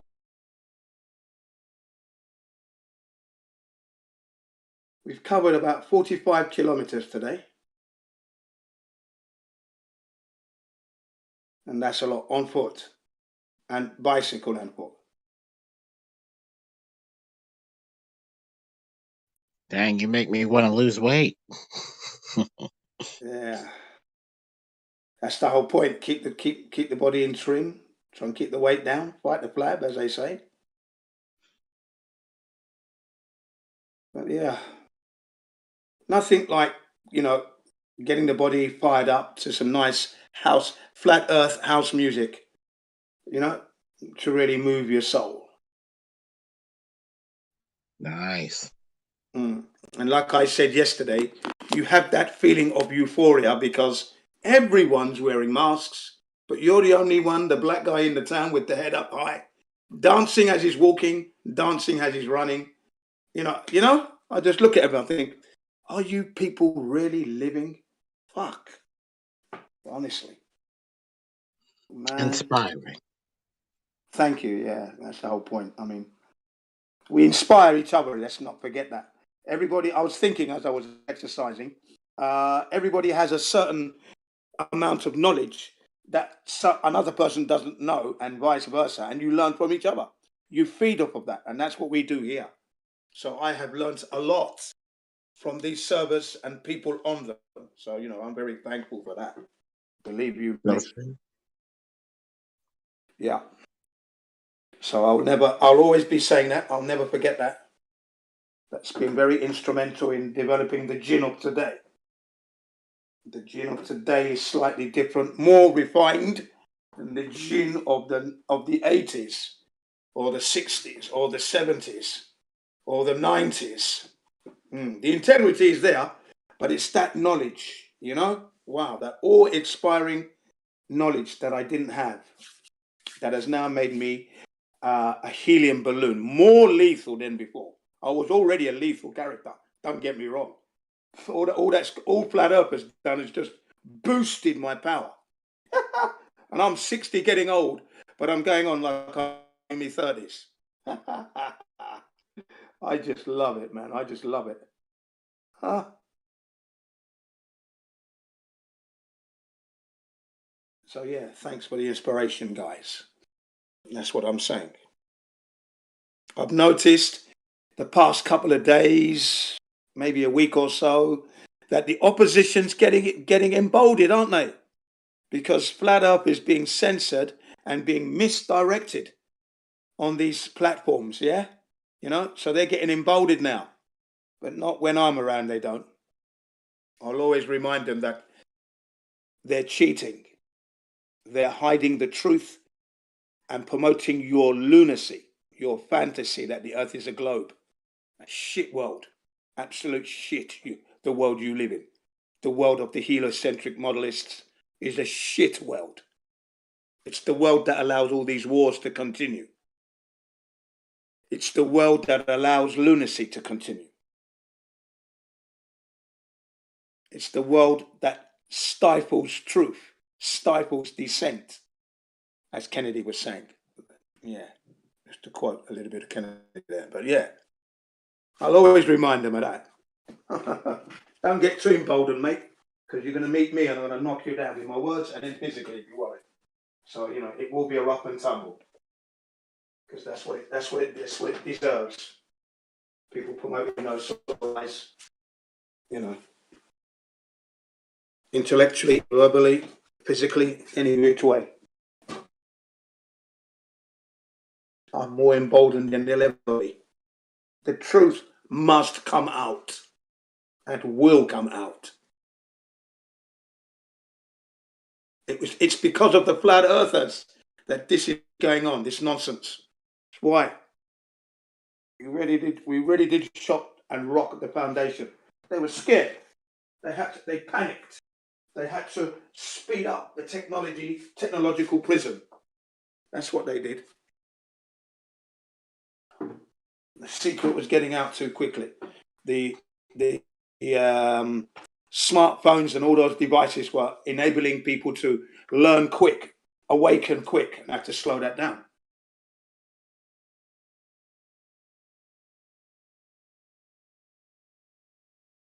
Water, lovely drink, the elixir of life.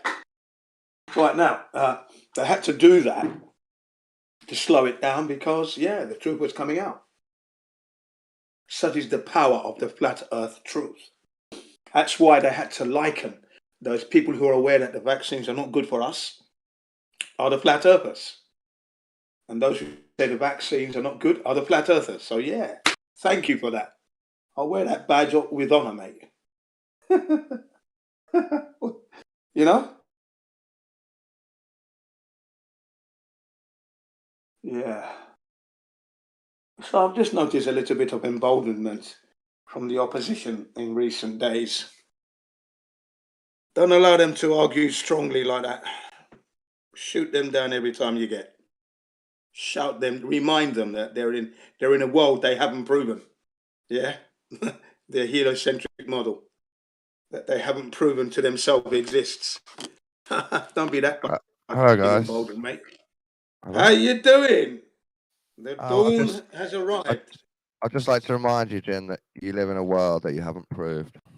Oh, yeah, I feel sorry for you, sir. Not even to yourself. It's out there. It's out there every day of the week. I just come back from it. I've just been out there enjoying it. I'm now inside my house now, talking to you. So yeah, no, Same on my model. It's all out there. I didn't see any curvature out there. I didn't notice any spin whatsoever. So really, No, you're not supposed to. That's part of the model. Well, I don't live on a model. You see, the reality is that it's not there. That's the reality. You see, that's where I come. The reality is, I don't do. You're not supposed to see curvature. You weren't You're going not to supposed to see it, see. even if it was It's there, ridiculous. You see it on a donut. You see it on a Big Mac. You see it on a tomato. You see it on an orange. Have you ever lived on a tomato? You see the curvature everywhere, but you can't see it for the globe. Yeah, right. You ever lived on a tomato, really small? I see the curvature. Have you ever lived? Curvature of any degree. Have you ever lived on the size of a Big Mac bun, but you're smaller than a sesame seed? It doesn't really matter. I can still detect So that curvature.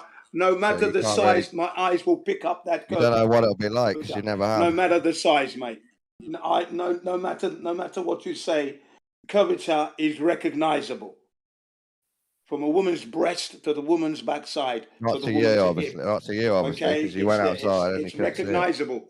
Curvature in all its beauty is recognizable. From a ball bearing to a big end bearing, and so on and so forth. What if you lived on a Big Mac and you were smaller than a sesame seed? Could you see the curvature then? You would still recognize the curvature soon. Soon you'd recognize that curvature. Soon. Right. What if you were 100 times smaller than a sesame seed and you're on the Big Mac? You're still going to notice that curvature no matter what. You're going to notice it. Oh my! You're going to notice it. You're going to notice the curvature without a doubt. What utter horseshit! Because the senses that the Creator has endowed us with you will know when you're upside down or whether you're moving off at an angle. You're going to notice it. It's going to register right through the senses from your foot right through to your ankle, through your shin bone, your knees, your thighs, your hips, through your stomach, your torso, to the brain. You're going to notice that something's odd here now. I'm not level all of a sudden. I agree. If we were hanging upside down relative to Earth, we'd notice, but you're going to notice on your way to upside down, transitioning from your yes, but that doesn't happen on the globe. Upside down, you're going to notice on the globe. That never happens on the globe. So no, because we don't live on a globe. We don't live on a globe. That's why we don't notice that. Even if we did, we don't live on even if we did, Australian people would not be upside down. That's one of the facts of the globe. As a silly argument, even if we did, no, that's stupid. It's true. We don't live on a globe. But if we were to be living on a globe, you would notice upside down. You'd have to. You'd have to, because it is a shape, and you would notice transitioning from the top of that ball to the bottom of that ball. No, because there isn't a top. From the UK to New Zealand. There is no top to the ball. That's your topsy-turvy world that you No, live there is in. no There's a top. top of a tomato. There's a top of a tomato. There's a bottom of a No tomato. top to the ball. There is You're a just top making of a that up. Funny ball how and a Jin keeps bottom. debunking a straw man, and we all agree that yeah, there is no top. You'd feel it if it was that way, but it isn't. So obviously we don't feel it. There is So. a top. There is a top. The No, North there's no Pole No, top. there is the isn't a top, top.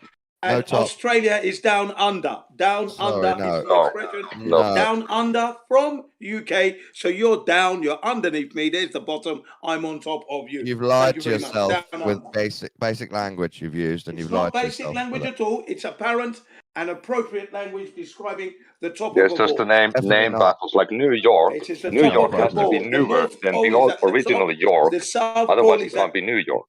the bottom of your ball. I can Supposedly that verify you that live I'm on. not down That's where it under. is. I'm on the outer rim.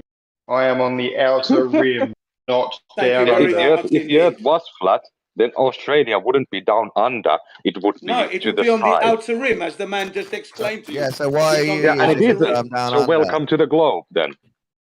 Welcome to the flat Earth. He's on the outer No, it rims isn't of the Why flat called are Earth. you the calling it outer rim. down It's under called then? down under.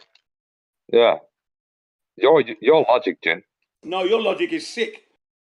Because the outer No, rim your would be logic the is outer sick. rim of a You flat think that on a circle. surface, The on a outer globe rim. with gravity, you think down is outside Outer of the rim would be sphere. the outer rim There's of no a logic. flat circle. None, That's what you have no the outer logic. rim. But if you're talking about where you are from the UK, you are down under on that spherical ball that doesn't exist. You are down under the UK. No, Down that's under. not I'm going to keep true. saying that to you. Down under. Yeah, you can Under the keep ball. saying that, and I can Under keep the saying UK. that planet Earth Down is a under. pizza flying in Down space, under. and we'd both Down be wrong. under you are. Down and under. Okay, Under so that planet Earth ball. is a Under pizza the floating in UK. space. It's not Under down the under. UK. Jen, it's not Down actually.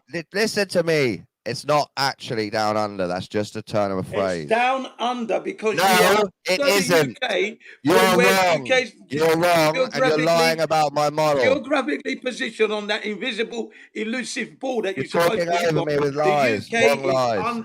the Australia is under England. Down under is the expression that's been said for donkey's years. It's not Down down under under. that I'm ball. going to tell you again. I'm going to tell you again, Jen. It's Hold not. hold on. First of all, Don, your mic is. I muted you both for a second. You guys are just screaming at each other, and Don, your mic is like crackling. It's like really loud or something. I don't know. I'll unmute you guys. If you could try to have a normal conversation, it'd be good. Yeah, tidy up your shit, Mike, Dawn. And it's Jen. down under. It's Fair well known over me for again, Jen. for history, years and years and years, hundreds of years, that Australia is down under. And Right. that there, Can I ask a Right, now I'm question? going to talk. Now I'm going to talk, Jen. It isn't actually down under. You're wrong. it's down under. That's where Carry you on are. being wrong Down if you want. under, It's up under to that you. ball. Well, From it's UK. I mean, we can. it's we over could the ask. curve. It's over the curve from somebody. Yes, that's Correct. true. I mean, But we that can isn't under. ask It's not down under. people It's not who the came up. bottom of the globe. We can ask the people who came up with it, asking them, "Do you think that people in Australia are upside down?" And they would say, "No, they're Well, why round did, is then, well then done." the question would be, why do you use the expression down under? What does that That's a mean? good Down question under. that you should ask From someone who came up especially with the when you're name, in the, not us. especially when we are in the UK. What do you Why mean do by you down use? under, sir? Why do you use the term Sure. atmosphere when So it's not a sphere? there's another question. Over here in Finland, What do you the mean by southern down Finland is called. under, sir? I was talking. What do So you mean in by Finland, the southern part of Finland is called new land, even though it's not new. So by your logic, it has to be new. Like not there's my old logic land at all. and then It's there's not new my land, and logic at someone all, sir. brought the land here for it to be new land now. I want to know what is Fucking meant by stupid. down under, because as far as I'm concerned, what it means is that the location of Australia is underneath the UK, down under, over the curve, down under that ball. It's under, down under. Okay, that's where you are. So that Okay. depicts that there's a top and a bottom. Okay? So No. you're down under No. that ball. And if you're leaving the UK, going to New Zealand or Australia, you're going to be going over the curvature, and your body will notice the change. No matter how large that Earth That's is, if fucking it's 1,000 nonsense. times Jin, bigger than Jin. it's supposed to be, you're going to notice it. Jin, Jin, you have to understand that you're strawmanning the Earth now, the I'm globe. not strawmanning the Earth at all. I'm giving you your model Yes, you are. as I see it. which I don't Well, see. you're seeing Only it in wrong then. diagrams, You're seeing it CGI wrong. images and paintings and print in magazines. You're not I don't seeing see it it in the though. real Gene, world. This is all from Gene, your brain.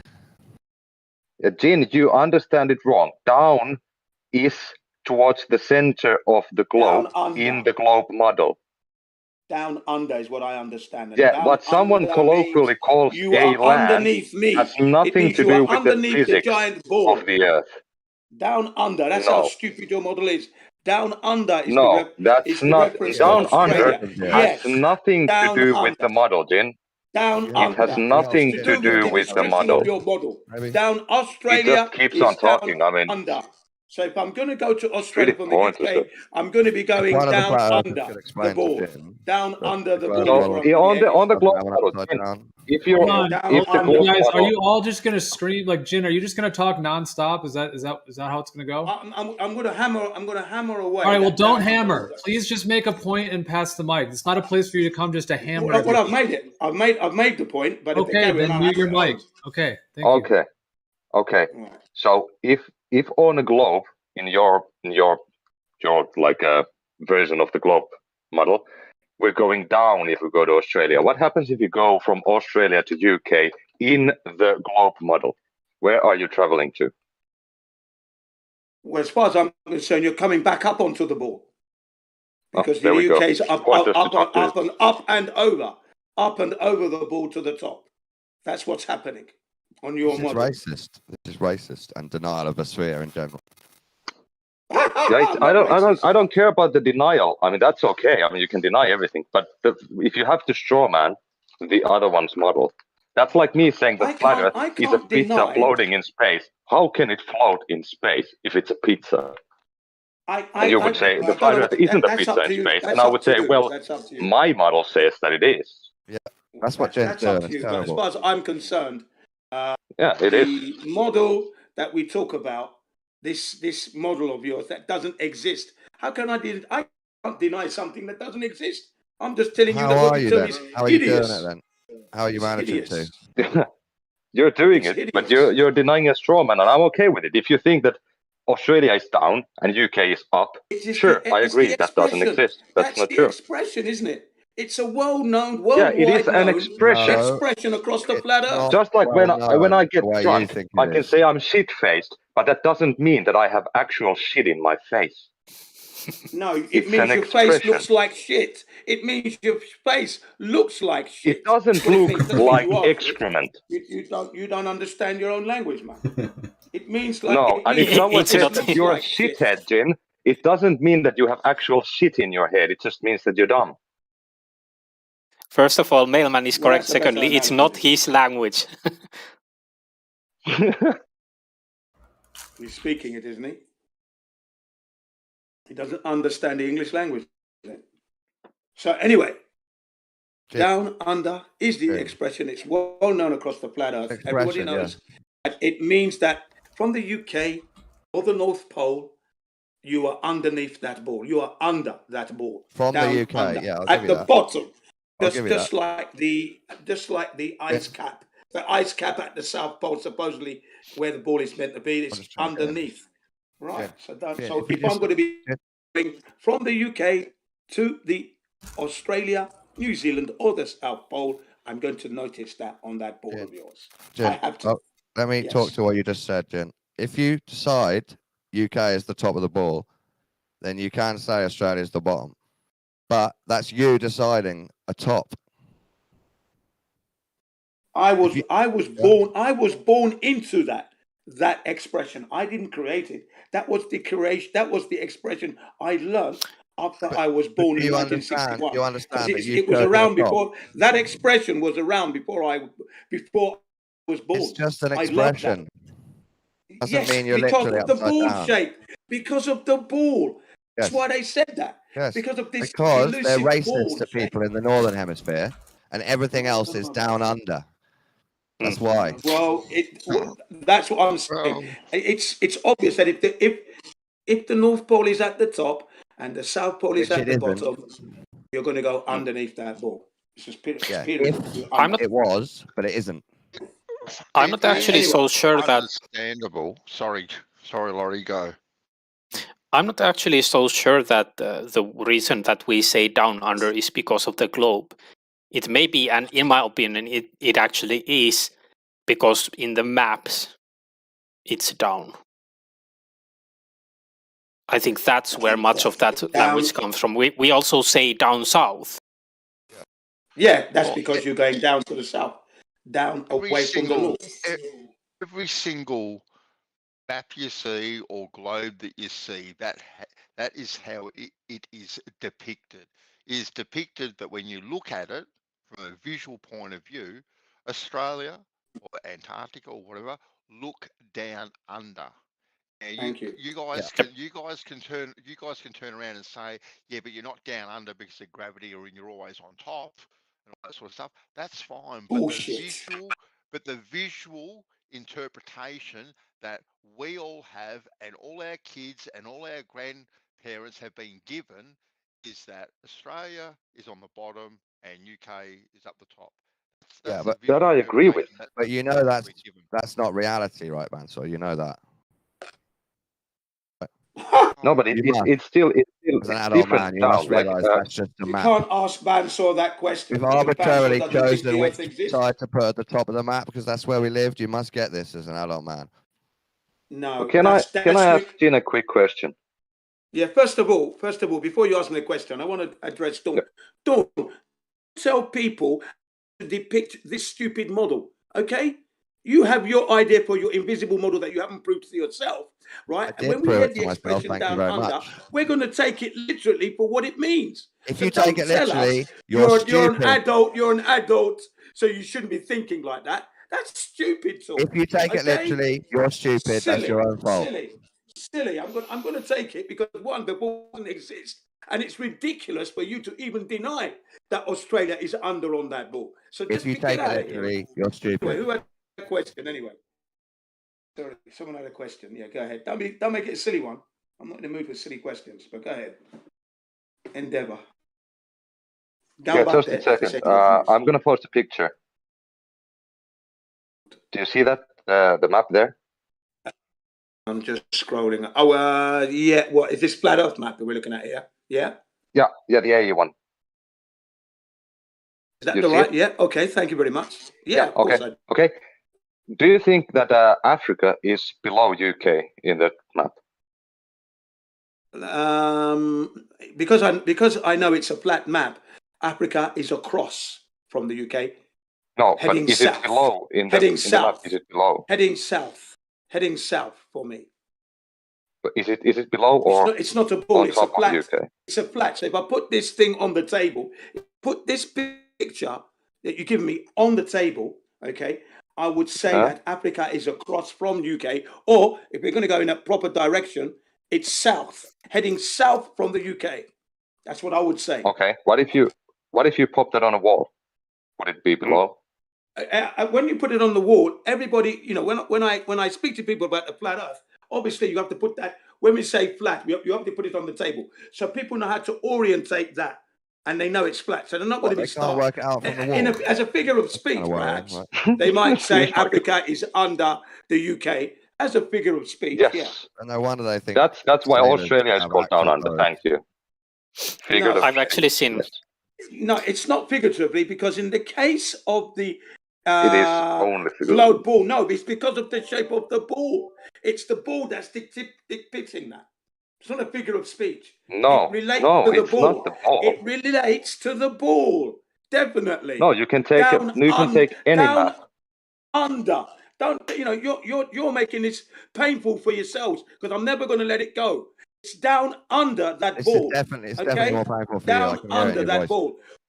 When you lay the map, the flat Earth map, on a level horizontal plane, you cannot say Africa is under. It is across from, in a southwardly direction. Okay, see, that's the reality of the truth. If it was on the wall, of the flat Earth. Say that's the below. Hideousness of your ball is, I still haven't finished it. The hideous of your ball is that the depiction of Australia being down under, you're arguing against that. So that's how silly your system is. No, I yield. no, I'm not. No. Like the map that I just posted now, Australia is below UK, and you're dishonest not to say that if you put your map on a wall, Africa is below UK. I mean, you don't know what down is now. No, you see, like I said to you, that figuratively speaking, when you look at the flat earth map and you put it on the wall and you start to say Africa is, hang on, what, you're going to let me talk? When you say Africa is under UK, that would be figuratively speaking. But in the case of your globe, well, I haven't finished talking yet. In the case of the oblate spheroid that we don't see, we can't measure, can't find, the expression Australia being down and under, that would be because of the shape of the ball. Okay? Silly ass. I yield. No, it's only figure of speech. It's nothing to do with actual down. It is not figuratively speaking at all. It is because of the shape of that ball that you are literally down and under. Sorry. I don't think the ball necessarily dictates that, because you can roll a ball whichever way you like. Like you could easily have Australia up and, I don't know, Finland down. Unfortunately, the north is at the top. The north in your ridiculous, hideous model. The north is at the top. What? Hold Australia on. is down under, and the South Pole is at the bottom. It's been well said. The bottom of the earth. You said bottom of the earth. Expression. Gene, you said north is at the top. What dictates that north is at the top? That's the top of the ball, because you have your top. How do you know that? That's How do you know what's that? been said. It's been said for eons. It's been Who said said for that? eons. That's how I know. Who It's been said that? said for a long time. Don't ask silly questions Quote like someone who said saying that. that. I don't know. Who named the word grass? Who named the word red? Who named the Oh word no, blue? where is it said? Who named the word ice Where cream? is it said? Who named the word chocolate? Fucking You're not hell. answering the So question. where? Silly questions. So who Don't said? ask me silly Where is it questions. written or said that north is up and south is down? Where Don't is ask me that? silly questions like that. Don't ask me silly questions, because Well, those are it's the only a silly expressions question because you don't that have an are answer in to the that. real in the bizarre world we do live in. Okay, because it is bizarre. Believe you me.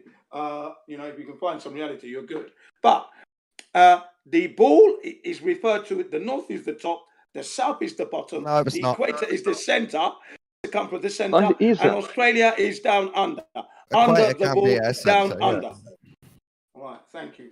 No one said One that. of No the one said that infinite north is up and arbitrary south As is far as down. I'm concerned, those are the expressions that I grew up learning. Okay, so Well, I don't know where you live Google then, it. because I didn't learn those. Google it, mate. Google it. Google it. Okay, Chin, I'll Google north, up, south, down. Let's see what it comes up with. I think Chin doesn't understand the English language. No, I pity you really, because you don't understand your own model. You You're spend too much embarrassed of time in your own Japanese, model. you have forgotten the English language. You are embarrassed. Oh, You are the embarrassed first thing that about your came own up with model. what you said to Google, it said for world maps, because we often put them on a wall, north really is up and south is down, even though on Earth those directions are both horizontal. So no. Horizontal. Yeah? Because we often Not put vertical. them Not on a vertical. wall. Not vertical. What? Horizontal. So there's no curvature in horizontal. There's no curve there. What? So, that's a I flat mean, earth we're talking here. that's cherry picking, if any. It's But it not cherry says picking at all. that That's for world exactly maps, translating what you just said. There's no no. curvature there. What you want to Right? translate Horizontal. is for world. Horizontal. I'm going I to know take you that have word to you just Bundy said. mute me. Horizontal. So that's the truth. The truth is being spoken. You don't even recognize it. So do you accept that because we often put the maps on a wall, north really is up and south is down? I accept that because you have a silly shape of a ball that we thank cannot you. measure. There you go. Find, Australia and is not down. I'm not Thank finished. I'm not finished talking. So that's what makes it difficult. Because you have asked me this silly question of a ball that we don't see, I will always refer to Australia as down under, north being the top, logically, the equator, the center, and the South Pole at the bottom. That's how I've heard it being depicted What's the for logic? 60 years. The logic of north being at the top. What's your logic for that? It's the And top. if they've told you North that, is the I wonder top. why Hang you on. don't wonder why you're flat earther. North is the top. It's logical. That's Yeah, the top why? of the ball. It's Can you logical. explain your logic for choosing north as the top? Because you have the expression, the South Pole is at the bottom. So Okay, the that's north all. is at the That's the only top. reason. That's what I have learned. Because other people That's what I decided, learned you about your decided it must hideous be. model, sir. All right. Okay, that's what I remember. The only reason this conversation is going on for this long is because you individuals are embarrassed about your model. Okay, that's what's happening absolute there. No, we're not. You don't The understand our model. psychology of this conversation and the reason it's going on for so long is because it's so ridiculous that you're embarrassed to admit that. Because that you're a down liar. under, No, it because means you That's your strawman the model. country, That's the Australia, problem. is under the ball. Okay, under. That gives I you don't that. think And we I don't don't think measure we're this. I don't think we're embarrassed about our model. You're I'm embarrassed about your you, model, man. and you're not my model. Don't be embarrassed for me. Do I sound embarrassed? Yeah, I'm just I don't embarrassed sound by him embarrassed. strawmanning I the do model, not so it sound doesn't embarrassed make sense. at all. There's nothing we are about embarrassed Jin for here you, that Jin. he's embarrassed about anything here.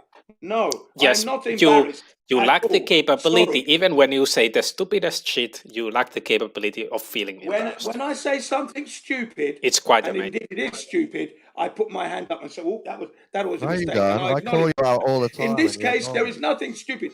What is stupid is that your ball depicts a top and bottom, and you're denying it. No, Just it like doesn't. the world you live in, it's just denial and then assumptions. You haven't even proven that your ball exists. How do you This figure is how out? desperate How do you you people figure are. out if You you're at the people are top just or at divorced the from bottom of reality, the man. ball? Come on, you've got How no do you figure out reality if in you're your at the lives, man. top or the bottom of the ball, Jin? Listen, the top of your ball is the north. The bottom of the earth is where the south pole is supposed to be. The solar caps, top and bottom. Okay. Caps. Okay. Caps depict. If I The solar caps. Caps.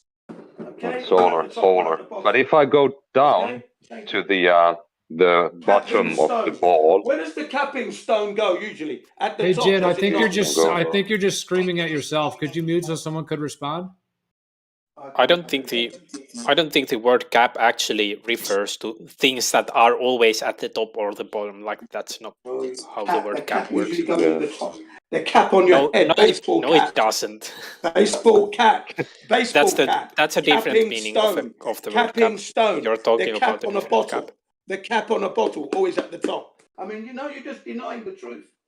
Just denying the truth. so if I go to the South Pole, what direction is up for me? North would be the up. If you're on your ball, literally on the ball, fuck, you're at the man? bottom. If you're going to head, if you're going to head towards the UK, following the surface of your ball, that doesn't exist. No, that's not what I asked. Surface, the surface of that's what you're North asking. is up for Jen. This is No, that's not what I'm asking. You don't know what I'm asking. If I'm at the South Pole and I drop a rock, where would it go? Up or down? If you're at the South Pole, if we are to take into Not consideration, a hard question, hang on, it is a hard question because I don't believe the Earth.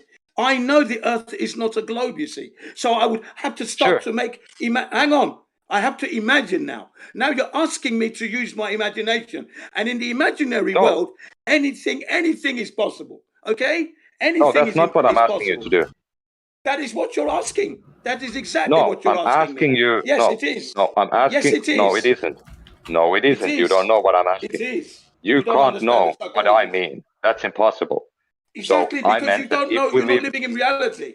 It's not based in reality. Your question. It's not. No, I said you don't know. You don't so understand. In our model, in the globe model, if I'm at the South Pole and I let go of a rock that's in my hand, would it go up or would it go down?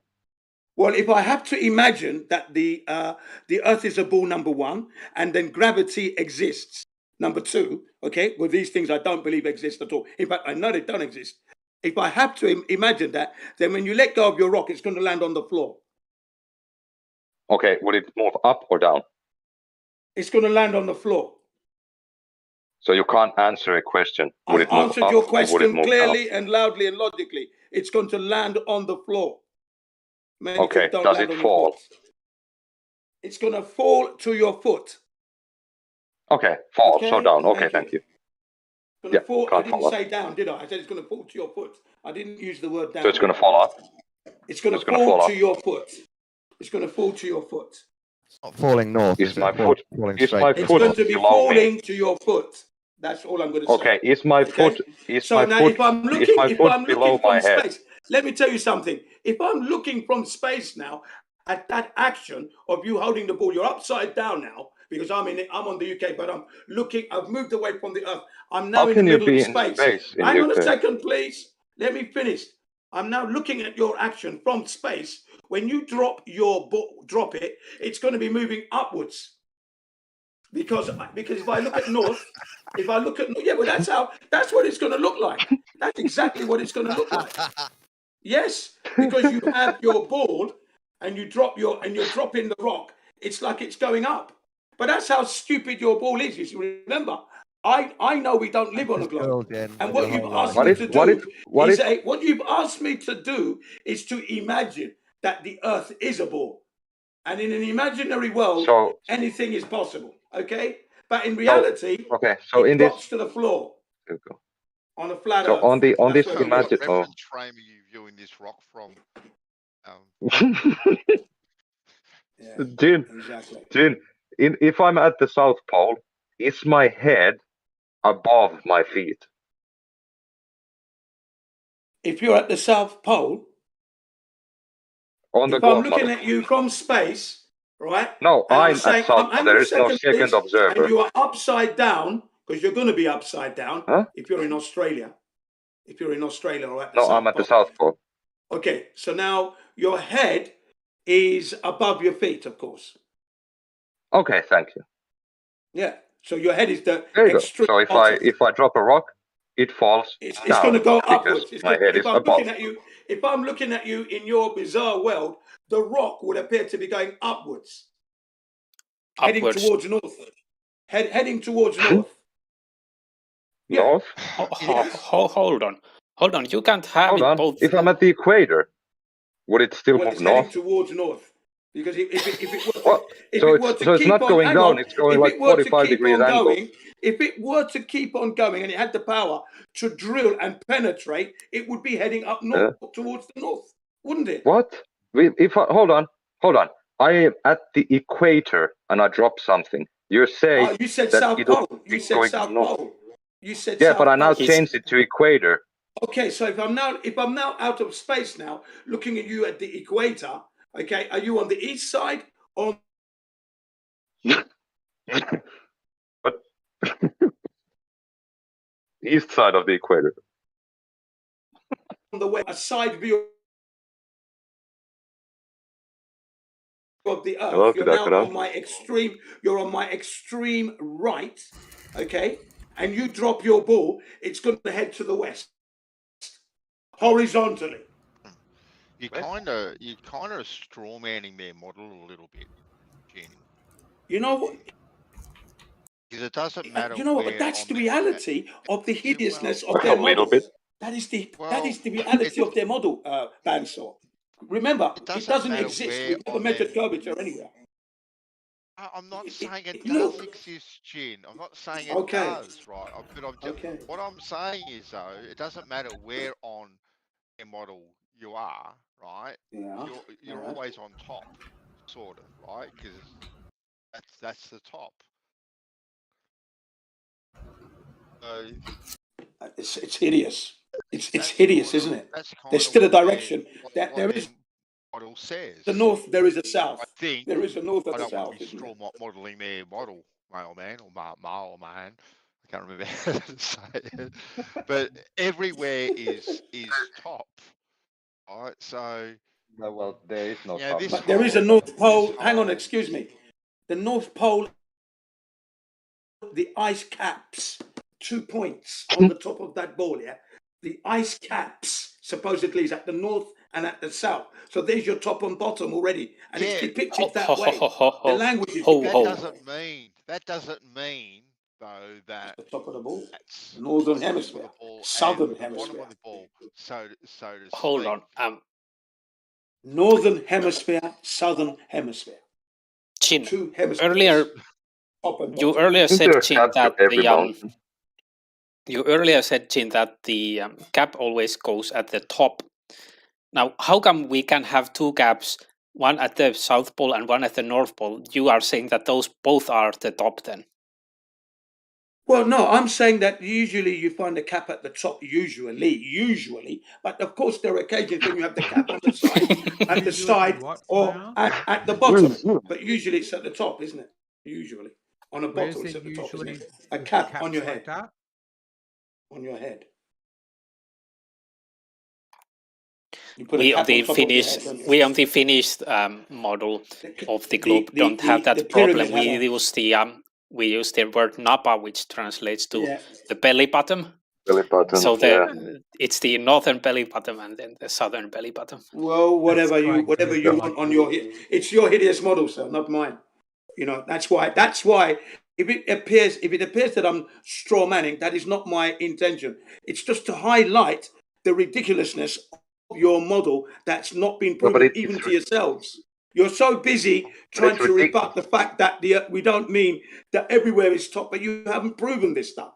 You know, why don't you expel as much as you can on the energy to bring to us this measurable curvature and proof that you have that is irrefutable, that this earth is indeed a ball that is spinning. You haven't done that, but you're busy picking out faults in a language that is being used to depict your model, and then you call it straw manning. It's ridiculous, you people. No, that's not what we're doing. Ridiculous, I've told you several times how you misunderstand the model, and you still don't understand it. I don't misunderstand your model at all. If you ask him to steel man it, he does understand it quite well. He just goes off his pre-programmed thing that he always says. No, but were you here some time ago when for 5 minutes he couldn't tell if rocks fall down on South Pole on our model? Oh, I'm telling you, you asked me a difficult question because I have to imagine your wealth. Okay, question. I have to imagine it. I don't live on a ball, so I have to now imagine. And in an imaginary world, anything is possible because nothing is real. Okay, we don't live on a ball. That is for sure. And if we did, I would know this. You would be able to present it. We wouldn't be arguing about the down under facts and crap like that because you are indeed on this ball, but you're not. You see. So I would prefer it if you would actually endeavour break a leg to prove this fact that we are indeed on a ball. But hold on, because you haven't done it. 7 years have gone by, folks, and no one's presented anything. 7 years now. It is counterintuitive. It is counterintuitive. I'll give you that, Jin. Sure. 100%. But Jin, you said that if you were flying from UK to New Zealand, you'd be turning upside down, and then you want us to demonstrate that to you. But that is not what the model says. That is a dead cert. I don't give a damn about your model. Your model is a particular shape. The UK is in a strategic location, and every time we see the image of Earth depicted in the CGI images and in the magazines and the books, school textbooks, the north is at the top, the south is at the bottom, UK is above the Australia, and you have to follow the curvature to get to it. You're going to be upside down. So that's what I see. That's not true. Yes, it is true. No, that's exactly what I see. So if you're, that is exactly what I see, and that is what I know. It's not a belief. I know this, that it doesn't exist. Okay, so you know that the Earth is curving. But if you are in an airplane, and I have a rock in my hand, and I keep flying from UK to South Africa, and when I'm at Johannesburg and I let go of the rock, would it fall towards the bottom of the airplane or to the top of the airplane? In your imaginary world where you live, where you have your gravity, obviously your gravity force is going to pull that to the center of your imaginary ball Earth. So when you drop it, it's just going to drop to the ground, okay? To the center of your imaginary world Earth that we don't live on. Yeah. Okay. So in the imaginary world that we don't live on, when I'm in an airplane, down is always towards the bottom of the airplane because that's where the ground and the center of the ball is. That's where the ground is because you're in the air. But whilst you're in the air, you can still be upside down because you are orientating yourself from the top of the ball to the bottom of the ball. So, yes, of course, you're going to be upside down now. But because you have this gravity thing, let me finish. Because you have this gravity thing that supposedly exists, right? It pulls everything to the center of the earth, right? But in reality, Sure. in reality, right? In my real world, if the ball was if we were living on a ball, you would be upside down and your drink would be in your face. You'd need to be strapped in all the time. So Because okay, it's a ball. so you It's a want ball us shape. to prove to you something that we don't think is the case. I want you to just show me the curvature of this earth and it's spinning. That's all you need to do, really. That's all you need to do. Good question. It's mental. That's like me saying, you think the earth is flat, so show me the cube earth. Oh, no one said we live on. No one said we lived on a cube. So you've made a mistake. No, there. you said that you live on a cube. No one said that we lived on a cube. I've never uttered those words in my whole life. That we live. Yes, and I've never uttered the words that the down is towards up. I'm sorry, that I didn't mention that at all. So I don't know where you're going with this. Again, you're just going in a direction that is not coherent and not going to get you anywhere near proving your globe. That's all you need to do. Yeah, and I can't prove the globe to you because I'm under attack by your line of questioning, and when I answer it, you ask another silly question, and in the end, it does get a bit exasperating. Why can't you just present your model in reality, like we do? I can't. I cannot, because you said that if on our model I keep flying south, my drink would leave my cup and I would be upside down, and that's not what my claim. Certainly would be. Yeah, you would be. Yeah. That's not our claim. That's really well pointed out, Mailman, because I think that's a lot of evidence, but it's certainly what Jin's asking for right now, and is essentially say, prove to me. You said it best. I can't really repeat it, but it's an important point to reiterate here for you, Jin. You're essentially saying, prove to me something is the case that you believe to not be the case. I'm asking you to prove to me, right, that you can be upside down in a plane and the drink not hit you in the face. Right. There we go. That's not our claim. That is exactly what you're saying to me. You're Can you trying prove to that, say, please? hey, here's a straw man, please defend it. And then you're being like, It's not a straw man. It's not a straw man. That is your model. That is the essence of your model. That's like me going.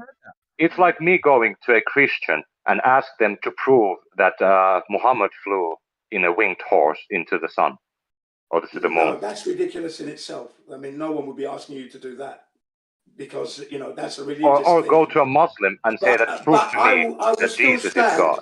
I will stand strong and solid in that request. Okay, not budging at all. You will stand. Whatever you bring to try and but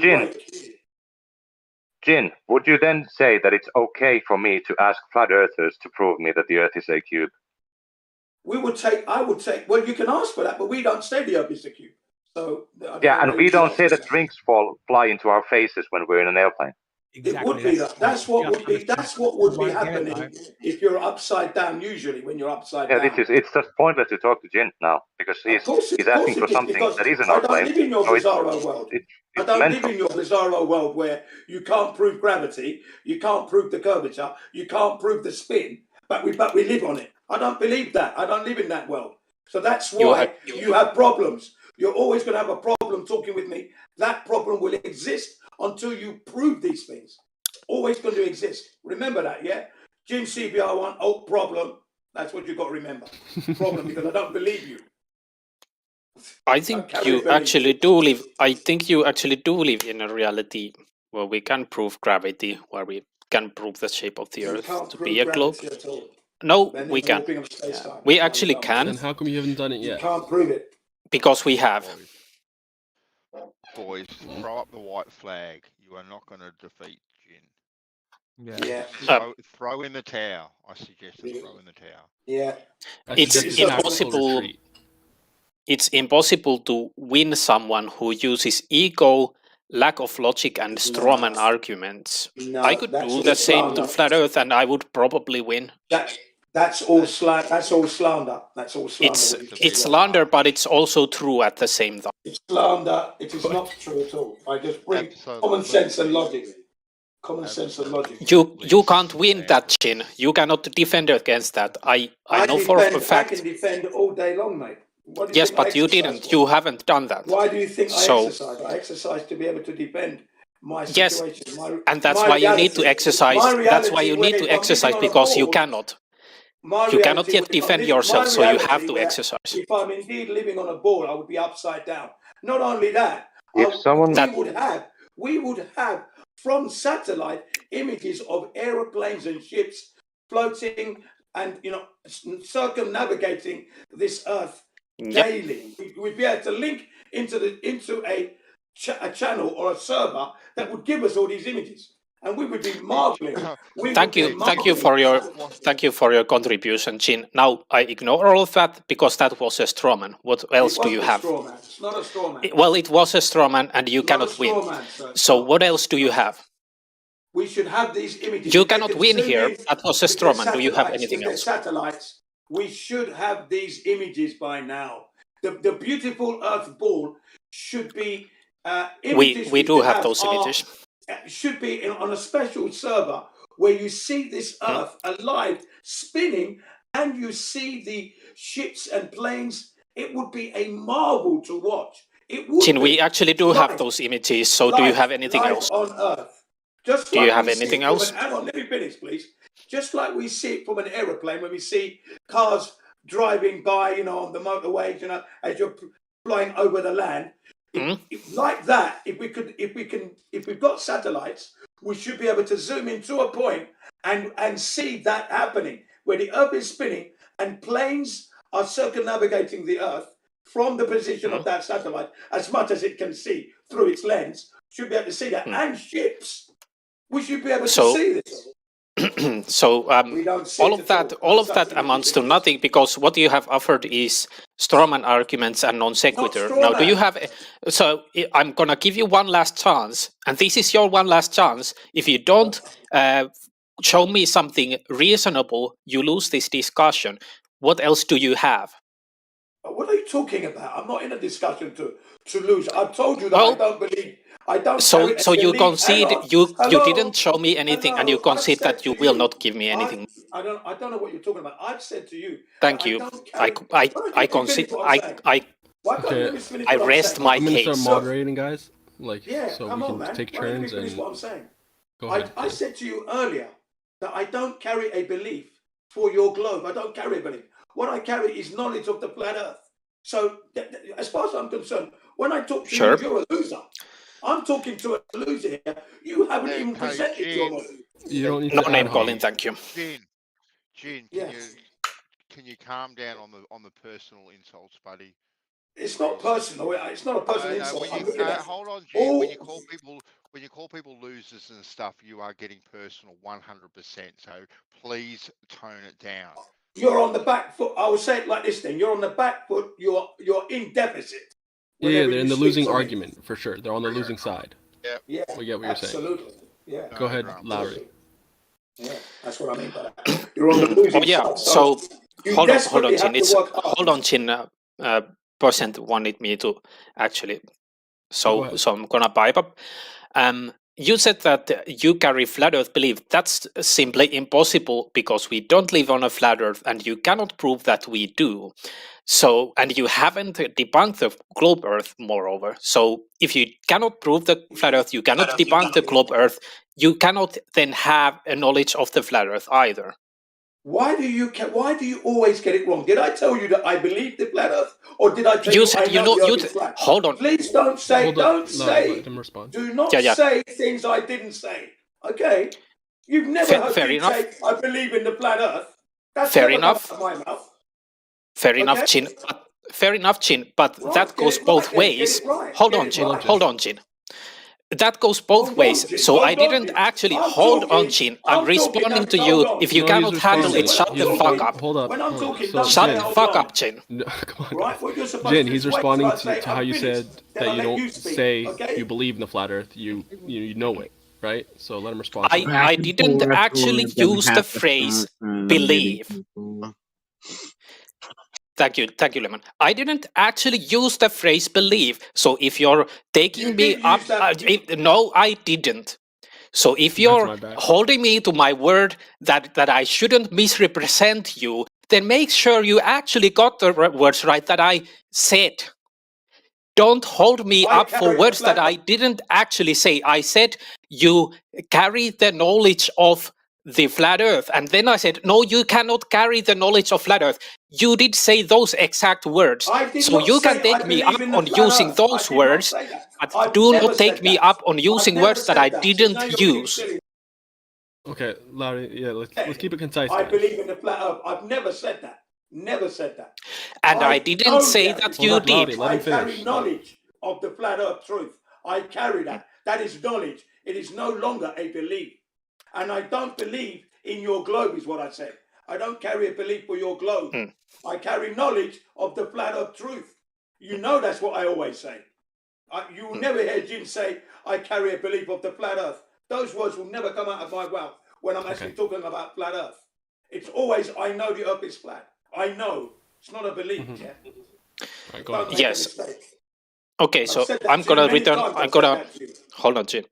I'm gonna return to my original point. Then, no, you do not carry the knowledge about the flat Earth. That was what I said. Then you went on a huge tangent about words that I didn't actually say. So no, Jim, you do not carry the knowledge of the flat Earth. Here. Lies to have an argument with you.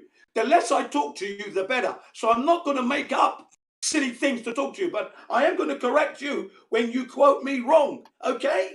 Now, if you rewind this, you're lucky, you know that. You're so lucky. Honestly, you don't know how lucky you are. Get out Chin, of here. you quoted me wrong, quoting you wrong. Why don't you rewind and... You didn't actually quote me right, quoting you wrong. So you actually quoted me wrong. So, Jin, why were you hold on, Jin. Belief in the flat Earth is what you said, and that is wrong. I didn't use those words. You did use those words. You did. You may not realize it, but you did. You did. Sorry, you did, man. That's the thing. No, okay? no. Did. Yes, you did. Otherwise, I'm not in the habit of bloody pulling you up on something. When you misquote me, I'm going to pull you up. That's that. Okay? But I didn't misquote you. You did. You did. That's why I pulled you up. Okay? I hate it when people do that. You carry a belief for the flat Earth. I carry a belief. Okay? That's very important. I pay attention. Is my core. The knowledge is the essence of Jin when it comes to the flat Earth. It is not a belief. Okay? Don't put belief. It's not a religion. Yeah, Jin, I actually pay attention to what I say. I didn't say those words. Now, as far as I'm concerned, that subject is now dealt with. We can move on to something else. Well, as long as you realize that you misquoted me and I pulled you up on well, it. I still didn't. You did. Go and watch the tapes, Jin. You'll find that you did, okay? That's that. So you can deny it like you deny your down under on your embarrassing model. Carry on. But like I said here, yeah, I'm trying to have an amicable discussion about it, but I'm getting silly little questions and accusations of straw man. But that's your model. Your model is a straw man on reality. For fuck's sake. Come on. What's the matter with you people? You can't even prove it. We're here 7 years. Saying to us, can you show us? Can you show us this globe, please? All right, Jim. All right, we've heard you. Thank you. Thank you. Don't mess with the bee's nest on the, the wasp's nest. Yeah, Larry, you mess with the bull, you get the horns. My words will be like wasp stings. Be careful. Yeah. You can say lots of them, but if we could move on, it just gets so fucking tiresome, man. I'm sorry. Well, of course it does, because it's your model. It's your model that's perhaps we could use a bit of a subject change. Writing on eggshells, do you have any new topics? How about 9/11 and how fire can't bring down the building in 3/4 speeds? How about that one? What about Coriolis, Harry? What about Coriolis?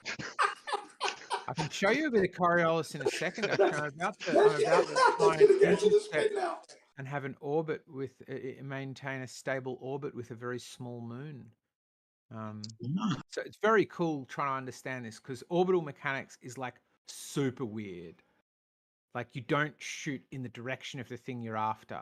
Like if Jupiter's over there and you aim for it, you'll get to where it was 6 months ago with loads of rocket fuel. That to me is really interesting and weird. you have to be like, right, we're setting out on a 6-month journey. Where's Jupiter going to be when we're heading there? It's quite a cool thought to me. It's a ridiculous thought because we can't go there anyway. We are not moving. It's all an assumption here. If like Rakir is right, because if Rakir is right and space is a superfluid, we must do that by accepting space is real. So if space is real, could still be flat. If space is real, then what? No, I disagree with that premise. 100% I disagree with that premise. Because I disagree with first of all, I'll ask a clarifying question to you, Harry. Right, this space that has to be real, right? Is this an infinite space that goes on forever? No idea. Okay, It can't be. Well, if you're going to infinite say to me doesn't make sense. Well, yeah, if you're going to say that we have to accept space as real, like what version of space do we have to accept that is real? Because the whole superfluid thing to me is actually quite interesting, and it does open up the door. Right? If this superfluid is up there and it's this this frictionless type of thing to the waters above, like it gives a little bit of substance to that train of thought as well. I wouldn't think it would go on forever. I wouldn't think that there is a space because this superfluid would exist in that space. How much of this space that it would that it would take up, I've got no idea. But it does open up the door for the whole waters above thing and how we do look at it. I don't think it opens up the door to too much more. You're Bandy. Space itself. Yes, mate. You're right. It wouldn't go forever, and their own model like says that it can't be infinite if you have redshift and it's expanding. Something infinite can't expand by definition. You know, it's already expanded to the maximum. It's infinite. So the only like their space can only be finite. Exactly. And if it is a superfluid up there percent, it changes everything in regards how we see light and how we examine light and the speed of light and all these sorts of things. It wipes everything off the table where you pretty much have to start again and look at it through a whole different set of eyes. Yeah, it's funny because we're talking about like the quantum eraser and double slit experiment and stuff like that, and in that, you know, we know enough to know that we don't know jack shit, and it's kind of the same thing here. If it is super fluid, then we'll know enough that we don't know jack shit about the medium or anything else. Yeah, true. And I've only just started doing a little bit of research into it, and it's actually really cool that it is something. It actually is something. It's not. It doesn't seem to be a theory at all. There seems to be some substance behind people are kind of looking into. You know, we're not talking about black holes and all this other sort of stuff. It's actually got some meat to the bones. But, so, do you mean the idea that space is a superfluid? Potentially, yes. Well, superfluid on its own does exist, Harry. It does. Right? So,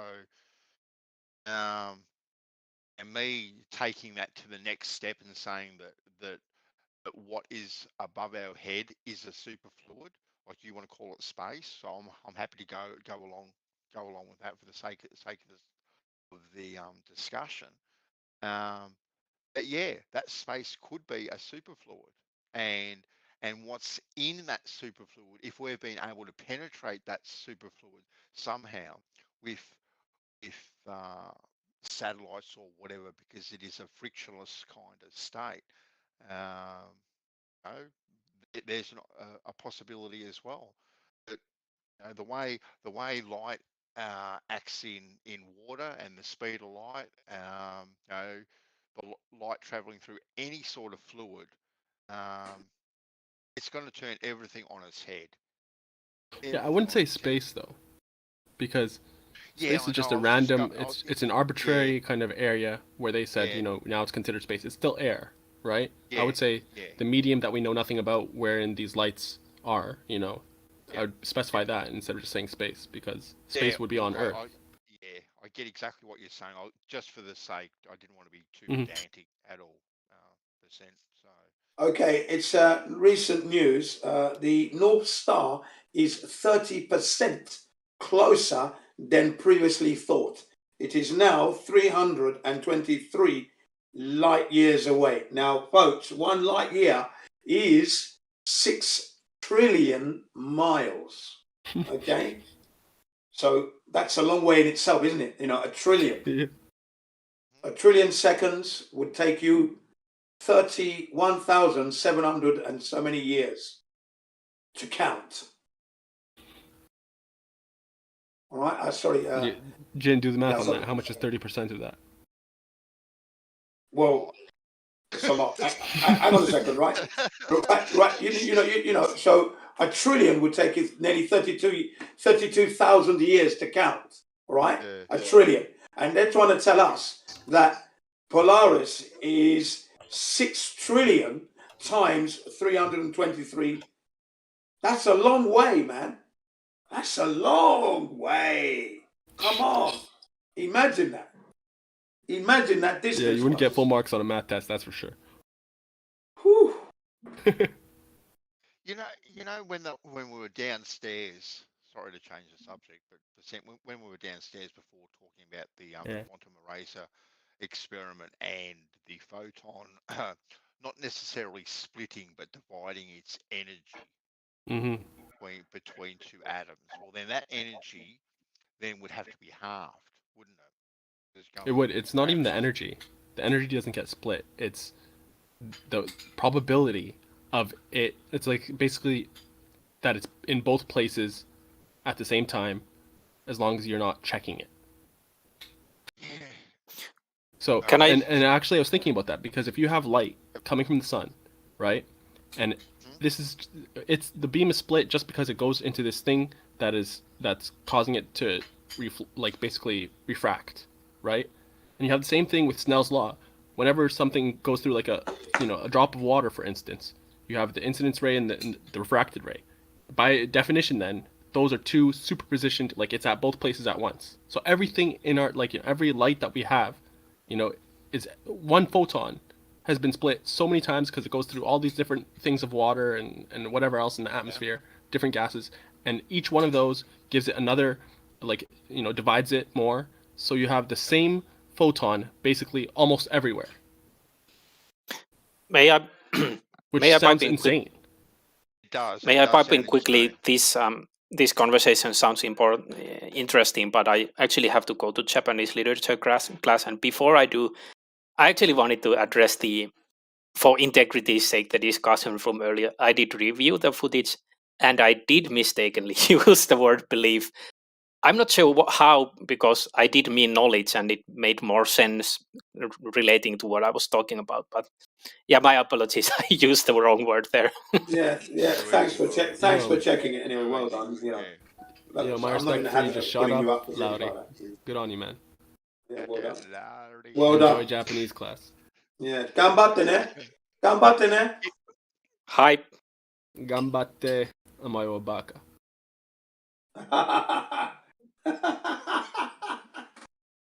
Take it to another room, fellas. It was love talk. He actually said, "Do your best because you're an idiot." Oh, okay. Yeah, it was funny. But yeah, now see, this is just, I don't know, to get your head around that something can be in two places at once. Is just, I don't know if I can. Yeah, not just two though, because again, there's the water droplets, there's gas, there's so this same ray is hitting countless different molecules and things, and having all these different, some of these mediums, they'll split the light into different 5 different things. Like diamonds, they are diamonds and they're desired and stuff because they're real. I don't know what the proper word. There's bifringence or something like that. But the point is, it's a very kind of it divides the light in such a way that's makes it very shiny. So you have the same beam of light that's now splitting it a bunch of different ways, and technically it's the same photon positioned in all of these different things, in all of these different directions. And soon enough, like, you have every photon basically, you know, and I'm exaggerating because I don't, obviously we can't quantify it, but you have one single photon everywhere, you know, superpositioned everywhere, which just, like, I don't know what to make of it, man. Yeah, how can that be? I mean, that just sounds fantastic. Come on. Yeah. Yeah, it is. I think you got it right anyway, Bansor. Space, as they're trying to tell us, it doesn't exist in that fashion. The Polaris is not that far away. It's much closer. Right, so whatever space we have, it isn't infinite, and it isn't as far as like billions and trillions and gazillions of miles. Can't be. We don't have the technology to see things at those distances. You know, it is what it is. It appears to be close because it is close. Well, Jin, if it was in a superfluid, we may. Why would it be? What it would be billions and billions and trillions of miles away. Possibly. I don't know. I'm not gonna say yay or nay one way or the other because I don't know. I'm definitely going to say no on that. I'm going to take a big negatory on that one. The creator didn't create that. You can say that without actually knowing. I've got no problems with that, Jin, to be honest with you. But because we can't really go up there and verify any of that stuff. It's just man-made words trying to describe something that is not knowable. At this point, we can't know it. It's all imagination. We can't know this stuff. We're not able to confirm anything. Superfluids isn't made up. It is actually a thing. Superfluids. What is that? Is it? Yeah. Is it man-made or is it occurring naturally? Superfluids. It's both, Jin, because I know I'm a superfluid. You know, whenever I'm with your wife. I don't think you would be there that close. I think you would have found yourself holding your penis and rushing to the hospital. You'd be rushing to the hospital pretty quick if you don't die there first. But anyway. Out of dehydration. You'd be very sorry, I guarantee you. Well, where's this superfluid? Where do we see superfluid in nature? Where? Come on. Of the type that they're describing. You know, these astrophysicists. I think they do. I just don't know how it works. But it takes. So is it helium or hydrogen percent? It's helium 3 and 4 that they're thinking is a superfluid up there. Okay, yeah, helium 3 and 4. Okay. And if temperature, well, you got to cool it. I'm pretty sure you got to cool it. Yeah. And it makes this crazy superfluid, which, if you think about it, Jin, like helium rises, right? Yeah. Yeah. It's higher and higher and higher into a cool zone. Okay, so this helium 3 and 4, as it gets higher and higher and cooler, could convert into a superfluid. Right, but can we confirm that? Have we confirmed that indeed that gas does rise to that cool zone and it indeed transitions into a superfluid? Have we done this? No, I don't think so at this stage. I haven't done enough research into it. I've only known about it for 3 or 4 days, but yeah, I've it's heard a of pretty the cool superfluid. it is a pretty cool thing to think about, actually. Yeah, it's interesting. And though, could it be that they, like, when they're talking about superfluid, surely they are talking based on observations about space. Nobody's going to be saying space is a superfluid and fake. It can't be both. So what model of space are they using in order to make that determination? And does that model of space suggest that rockets work and satellites exist? Because otherwise this is looking very close to me like a fallacy of stolen concept, where you may be at risk of accepting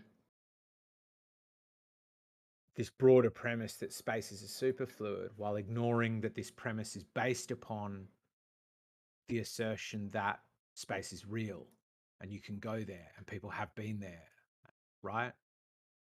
I don't think you've shown that it's based on that. It's just actual observations, so I don't think you've shown that it's based on the model. If you could show that it's not, that would convince me a bit. But as it stands, I'm just like, yeah, of course, it's going to be based on some people who assume that it's real. Man has traveled to space. Yeah, I mean, come on. No, but that's the fallacy, because you could have the correct conclusion with this incorrect premise. You're saying that the premises have to be correct but it's not the case. What are you talking Dude, about? when we I'm say saying space is fake, if there are scientists that assert that space is real and exists and is a superfluid, that's cool. But what they are saying is that space is real and exists, right? If it's your assertion that they don't, that's astounding to me. That is an amazing claim that they are both saying satellites are fake, space is fake, the moon's right? just a And light when we say sky, plus it's a superfluid. Like we that heard you, bro. Don't repeat it again. Don't repeat it for a third time, please. We heard you. Now, when we say space is fake, we mean that they are faking space. Right. They're not showing us an accurate representation of what's going on in space. And I'm saying, if you can show me a sensible, real scientist who is agreeing with that premise that there aren't satellites and shit, that man hasn't been to space, and is saying space is a superfluid, I will eat my fucking hat. I've got an Akubra. Who the fuck would be saying that? Cook it down or why something. would two people? Why would one person be saying those same things?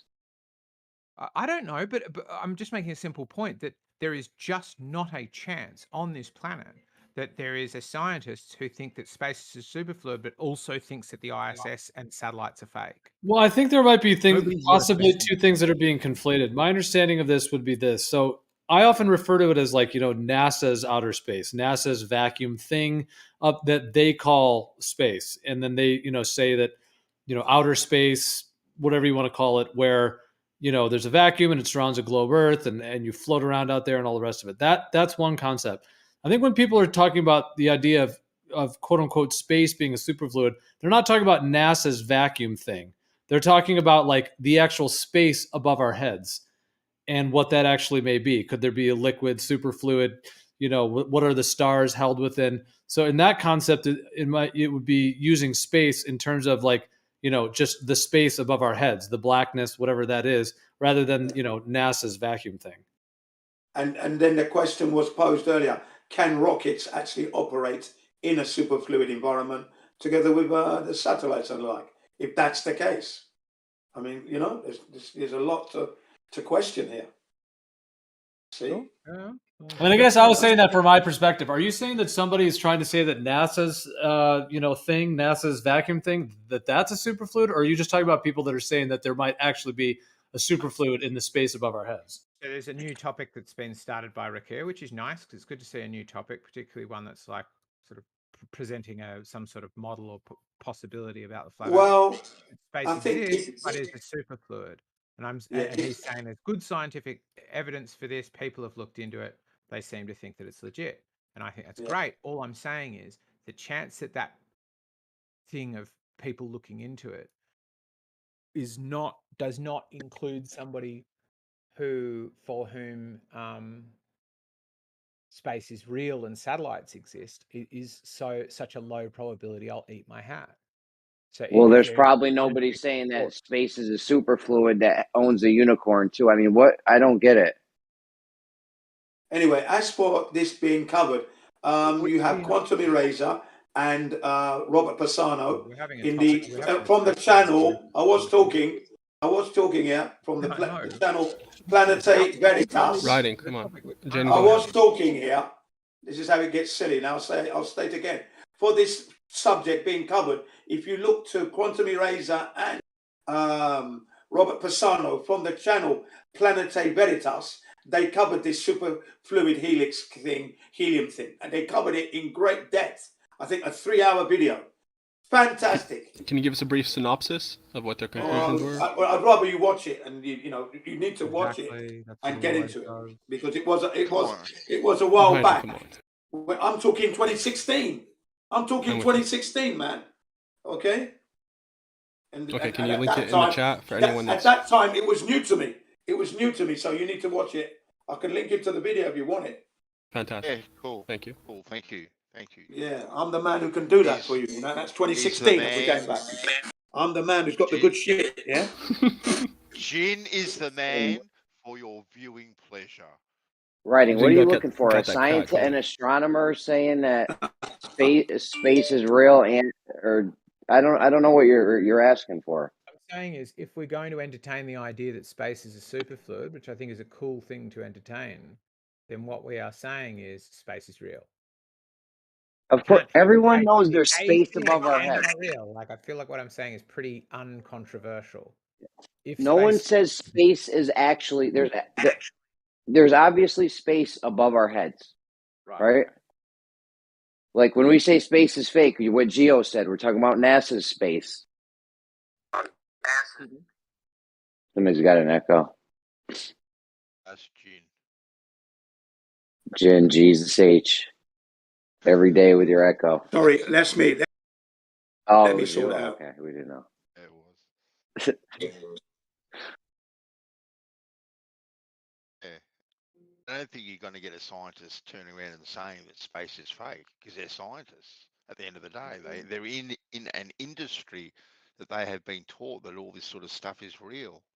Yeah. So So if there is one supporting space as a superfluid, then it is meaningless, right? I feel like you're trying to eat your cake and have it too. Hold on, what's meaningless? I didn't hear you. I love the idea that space is a superfluid. What I'm questioning, the meaningfulness that I'm questioning is it meaningful for space? Like, we seem to need to be contending that there is possibly space, which you do, Bandy, don't you? I mean, it's. Are you drinking? Are you drinking riding? No. I mean, unless I drank on the plane. If you only believe the mainstream narrative, then yeah, anyone saying space is a superfluid is going to be meaningless to you. Right. But if you believe that, I mean, I don't know how else to say it. I guess I'll give up on it. If space isn't what they told us it was, then that would mean that the behavior. It makes more sense that it's some sort of material out there. Even like Einstein suggests that it's the bending of fabric space-time. So even looking out there, it's like more like the deep. I call it like the deep blue. So that's why it looks black, isn't it? So it looks black because really it's just so deep and blue. You know what I mean? Maybe. Right. I mean, No, it looks black because the light isn't reflecting because there's not enough like matter. Maybe we're just so deep in the ocean that we can't even see. I'd call it the light black because it looks black, but it's because it's so light that there isn't matter. Right. That's kind of a good way of thinking of it. But I don't know if you think space is empty. That that's kind of like I'm kind of getting away from that thinking, that heliocentrism. I'm trying to think because I don't think it makes sense that all these floating balls are in some synchronous like fucking like rotation around a fucking what's it called, a black hole. It's just bizarre. Look, what makes more sense that it just ain't what they're saying, and we ain't spinning around doing all this fucking mad shit. Like maybe we're just like, yeah, everything's just settled. You know, like everything seems settled, doesn't it? Like the stars seem there, and to be at the distance they're claiming of emptiness. I think the reason they have to make it empty is because if they said there was stuff in it, then it wouldn't explain the lights at the distances. So they have to say it's empty for the light to reach us. But then light has a finite amount. I'm sure of it. You know, look, even in the fog, you know, your headlight lights only get so far. You know, the light then dissipates, stretches out to the point where it's eliminated. So to think millions of light years away, this light has reached us, it just seems like such a maybe stretch. Such a stretch. Yeah. It goes on It's forever and ever and fantastic. ever without stopping ever. Even though there's clusters of them as well, and there's just like an infinite stars coming from all different directions, and it doesn't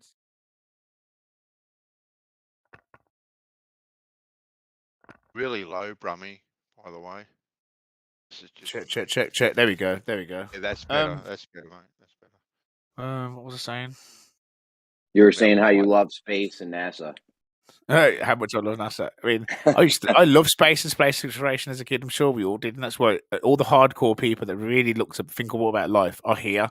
We are the only people really thinking about it. Do you know what I mean? Like trying to understand the difference between whether it's round, like they say, is an empty in a vacuum, moving at different volumes of space with the air stuck to a ball as if it isn't deviating, and such as planes behave, everything exactly as if it's not in the container. No, so it's it is in a container, sorry, but yet behaves, but apparently we're not. And it's just like when I think about a volume of air, even if it's, let's say you've got a marble and this marble's loads of gravity on it, and it holds like a little bit of air around it, few air molecules on it, yeah, or proportional the room that you're in. Then you move when you put movement and spin on that ball and moving it around different volumes of space, I just find it hard to imagine the air molecules staying on that ball as it's going through different volumes of space in the room. Do you get what I mean? In a vacuum as well, a vacuum, so that there's yes, you would literally have to have gas molecules stop going straight and turn around. Like that's not what gas molecules do. They don't just turn around for no reason. Gravity doesn't pull gas. Gravity doesn't make gas molecules turn around and come back. That's not how gas works.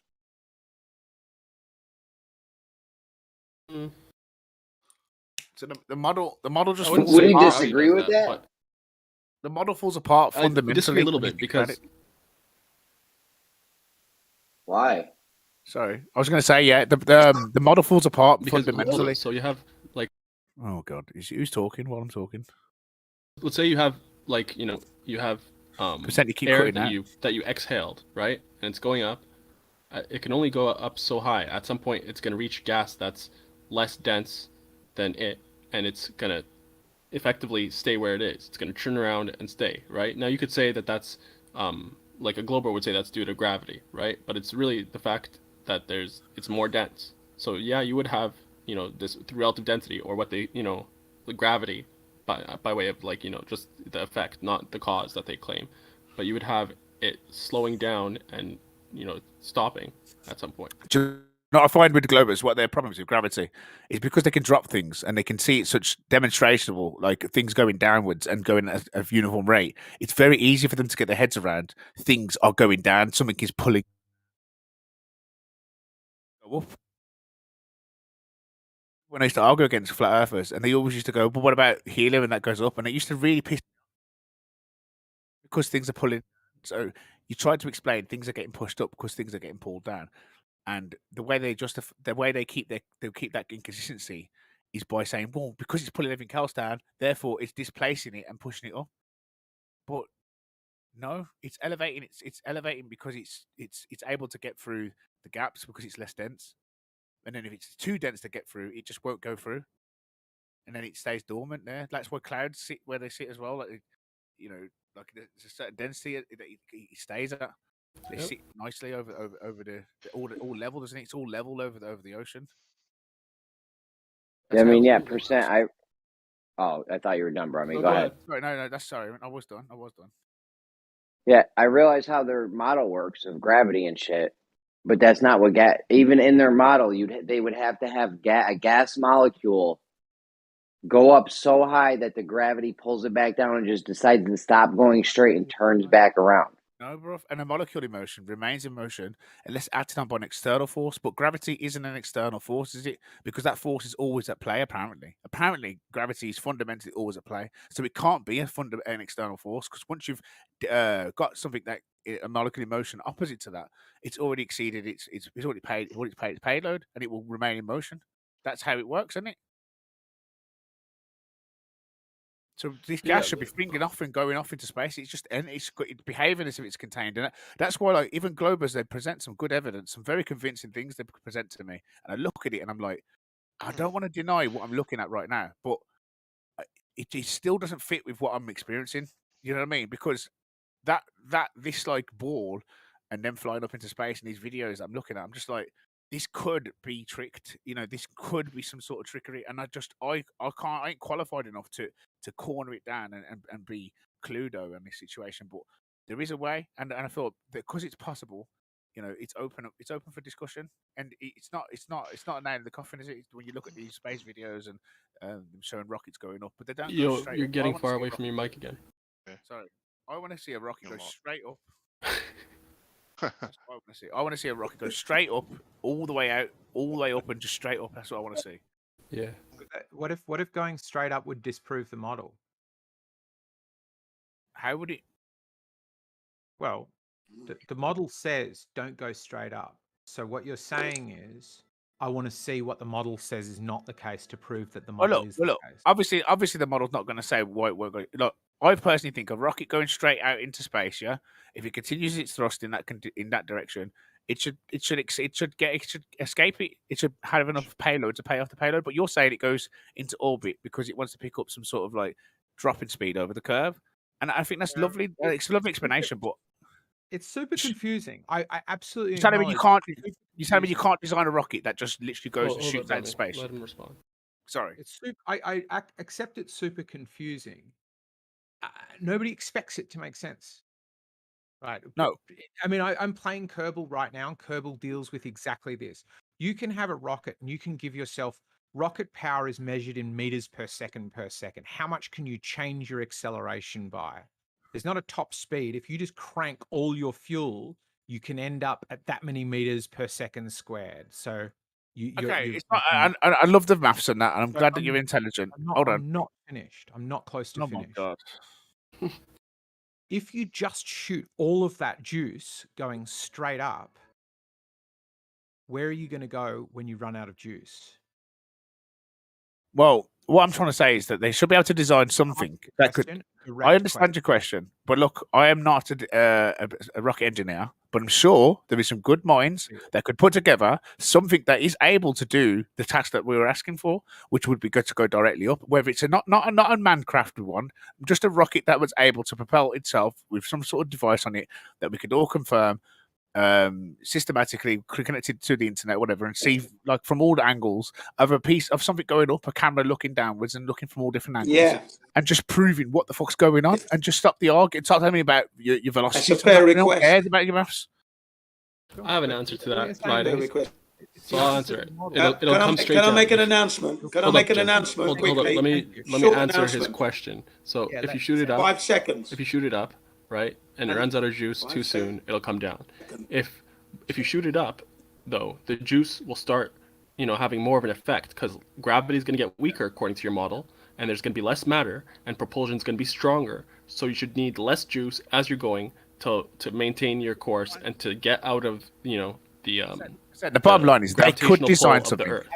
You should, after a while, have so much force and momentum going forward that you'll fall into you'll pass the Lagrange point and be falling towards the sun. The point is that they could design something. Right. This is absolutely right. Can I add to this? Can I just add to this? Because this what you're talking about is a planetary transfer, and they do this, right? So what you do is you actually fall backwards out of orbit. So if you're going around the sun, like you might imagine a ball, you've all seen those like demonstrations of what space-time is meant to look like, where all these balls are sort of sliding around the heavy ball in the middle of a bit of like Saturn or something. Yeah, you're bang on. But what you actually want to do is fall backwards. If you're going to a planet closer to the sun, you want to fall backwards in your orbit because its orbital speed will be quicker than yours. Not its speed will be slower, but the time it takes to do a revolution will be much quicker in order to maintain a stable orbit. So you need to go like into the past almost, fling yourself backwards off your planet if you want to fall into the orbit of the sun. Which is into the past, but yeah, you slingshot, mind-bendingly weird. But you don't shoot a rocket straight up is the base point of it. You actually. I know what you're saying, but what I'm trying to say, look, the point you're missing. Hold up. Riven, why do you want to shoot it straight out? No, the point that you guys are missing. What I'm trying to say is that NASA could design something, a very good rocket that was able to just do the task that we're asking for, not a man shipped one.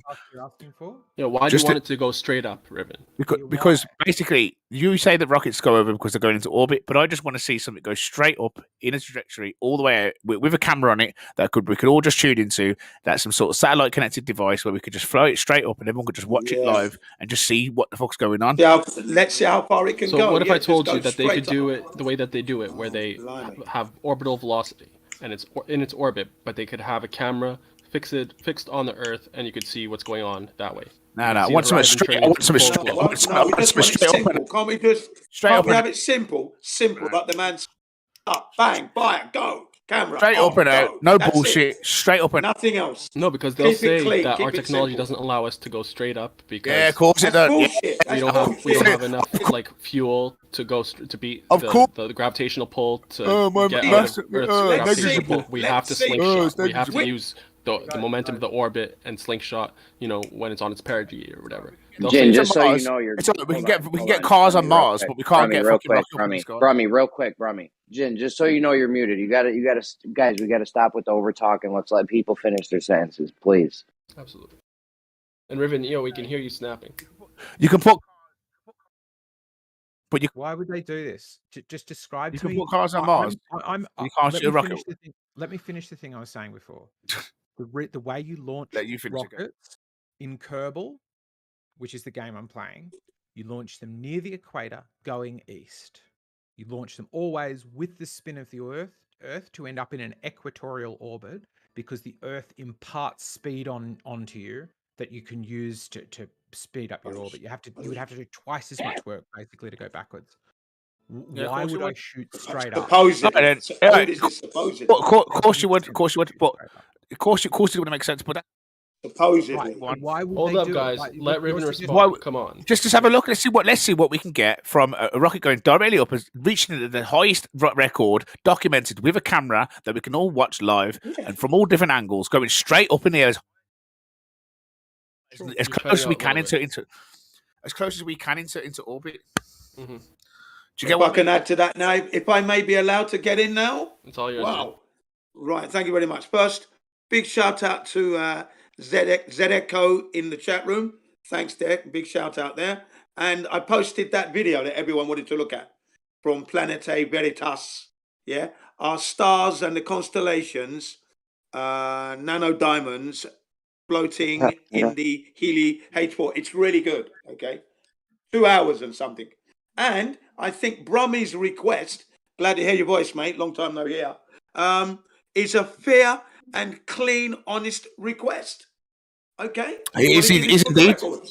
It is indeed. Yeah, let's just have a look and let's see what we see. Because when I look at a high altitude of airfield footage and balloons and that, I'm pretty sure we could get like some high altitude balloons that could lift some sort of device up with a rocket propelled. We can get it to a high altitude before we even set the rocket off, and then try and fly that thing as high as we can after the helium balloons took it us as high as we can, and see how far we can shoot a rocket up from there, and then see what we see. You know what I mean?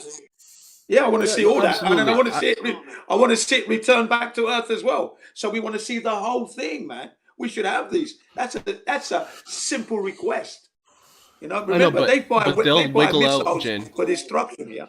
They'll wiggle out on any scapegoat they can. So if they say we physically can't send it straight up that high because of X, Y, and Z, or they'll say we can't bring it back down. You know, we want it to be a simple request, but we want it to be even simpler than what you guys are suggesting. What we want to see is the horizon turning into the globe, right? That's it.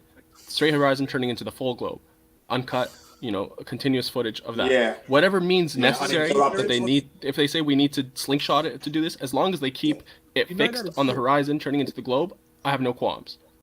Hey, Jin, unless you're going to want to do it, why would they want to do it for a handful of flat earthers? Exactly. Yeah, they're never going to do it. Exactly right, probably exactly right. Like for a handful of flat earthers that want to see this, a majority of the world already on board. They're already going along with it. They've got no interest in seeing it because they turn on their TV every single night and they see the moon, they see the Earth from the ISS, and they believe exactly what they see.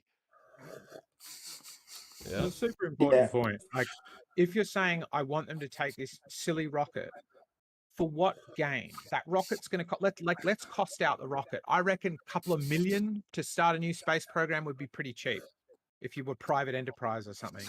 NASA would probably waste a fair chunk because they're public, but billions maybe to shoot this rocket straight up and show you this video. Oh, billions. What's the end Oh, result? Tell me so why they expensive. refused that billion.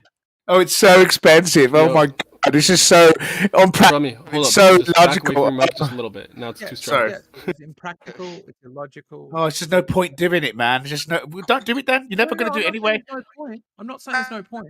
I'm saying tell me the point.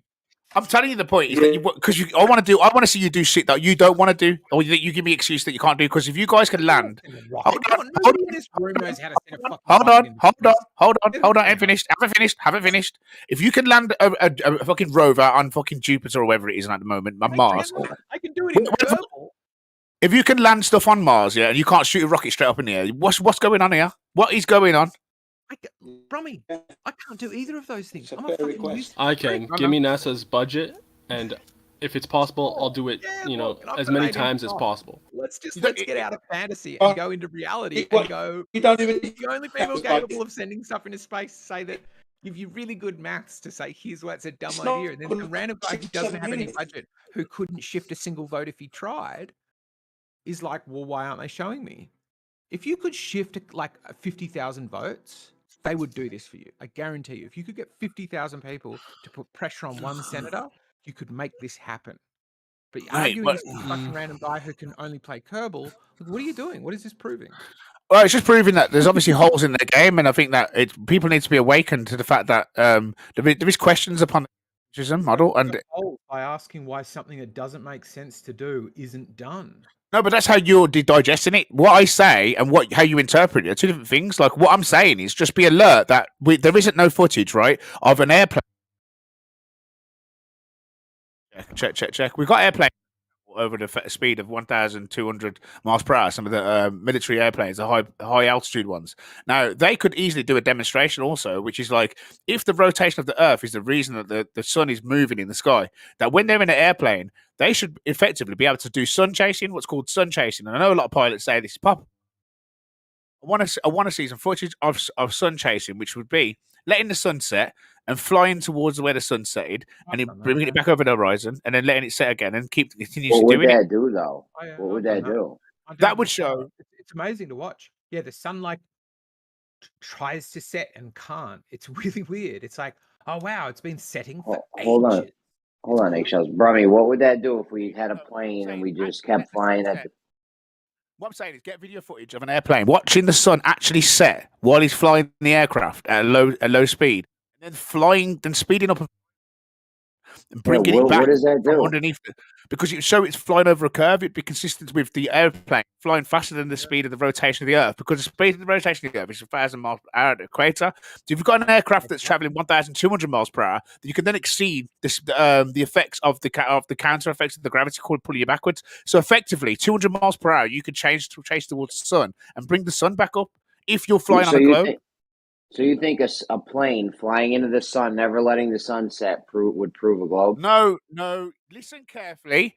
Let an aircraft. I'm trying. Your mic keeps cutting in and out. A military aircraft. Sorry, Jeremy. A military aircraft. Let me check my mic's working, so I don't have to repeat this again. Right. So, a military aircraft that travels at 1,200 miles per hour can fly at the equator and let the sun set. It could fly at, like, let's say, at the speed of 500 miles per hour. Let's say it's just coasting, let the sun set. Let it literally set for about an hour, let it get really far down, and then travel at the speed that's proposed that it would cover in the aircraft. Document all the speed that you're covering, the distance and the time, and then you can calculate exactly when that sun's supposed to come up and exactly what angle and exactly from what distance as you speed the aircraft, because it's what you could do is sun chasing. Because people say the Earth's rotation is the reason that the sun's moving in the sky. If you're in an airplane traveling faster than the rotation effects of the Earth, you can change the whole game, and then you'll be able to see whether the sun could come effectively from underneath the horizon all the way up into the sky again, and you could fly it and make it set behind you effectively if you had enough fuel to fly enough. So to get some sort of you can do this, and a really good idea. Hold on, I want to about how to test this is the further towards the south you get, you will speed up. You won't need to be 1,000 anymore. You could be doing it at a lot less than 1,000. So if you go like Sydney, Perth, South America, and islands in between, right?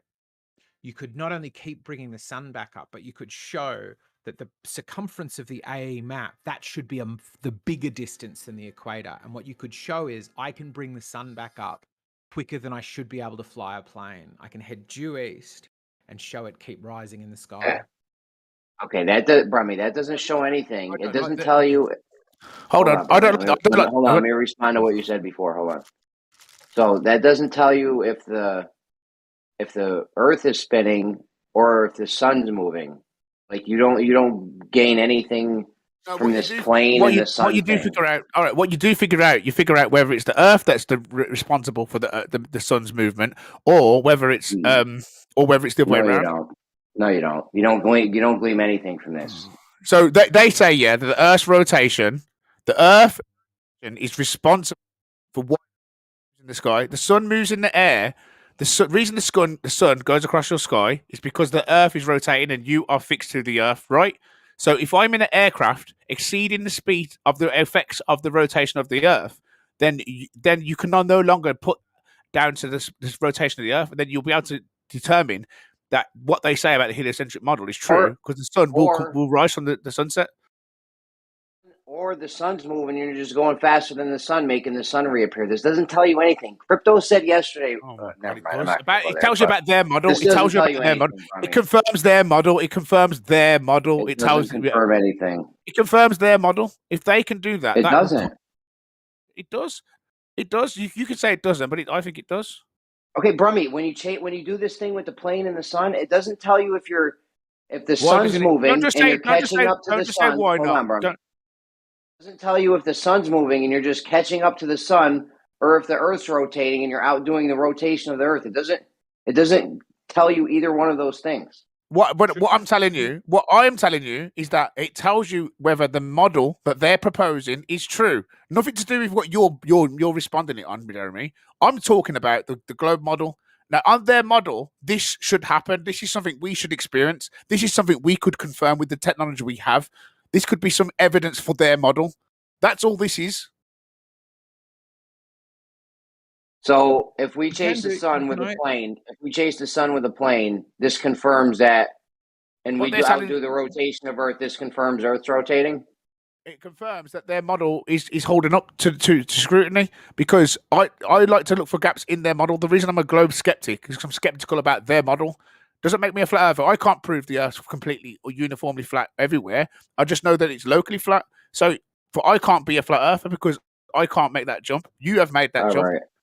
Yeah, no doubt. I don't want anyone walking away from this thinking that this sun chasing thing would actually do anything to show whether the sun's moving or the Earth's rotating. No, because that's what you're doing. You're listening to your own head. I'm not saying that. I'm talking about the globe model, and I'm talking about if it's true what they're saying. If you let the sun set as you're traveling at a certain speed, you should be able to calculate and fly to that sun at a certain rate, at a certain amount of distance, and you should see a certain amount of the sun. And it all would work out. There's another way to give them evidence to suggest what they're saying is true. But as soon as a riding English heard it, whatever his name is, he started talking about flying east and west. Now, they don't always want to complicate things. Let's just keep it simple. Let the sun set right in front of you, fly directly at it, right where it sets. After it's set for a good couple of hours, and you can adjust by the time lapse of how the sun's moving, of how far it should be below the horizon.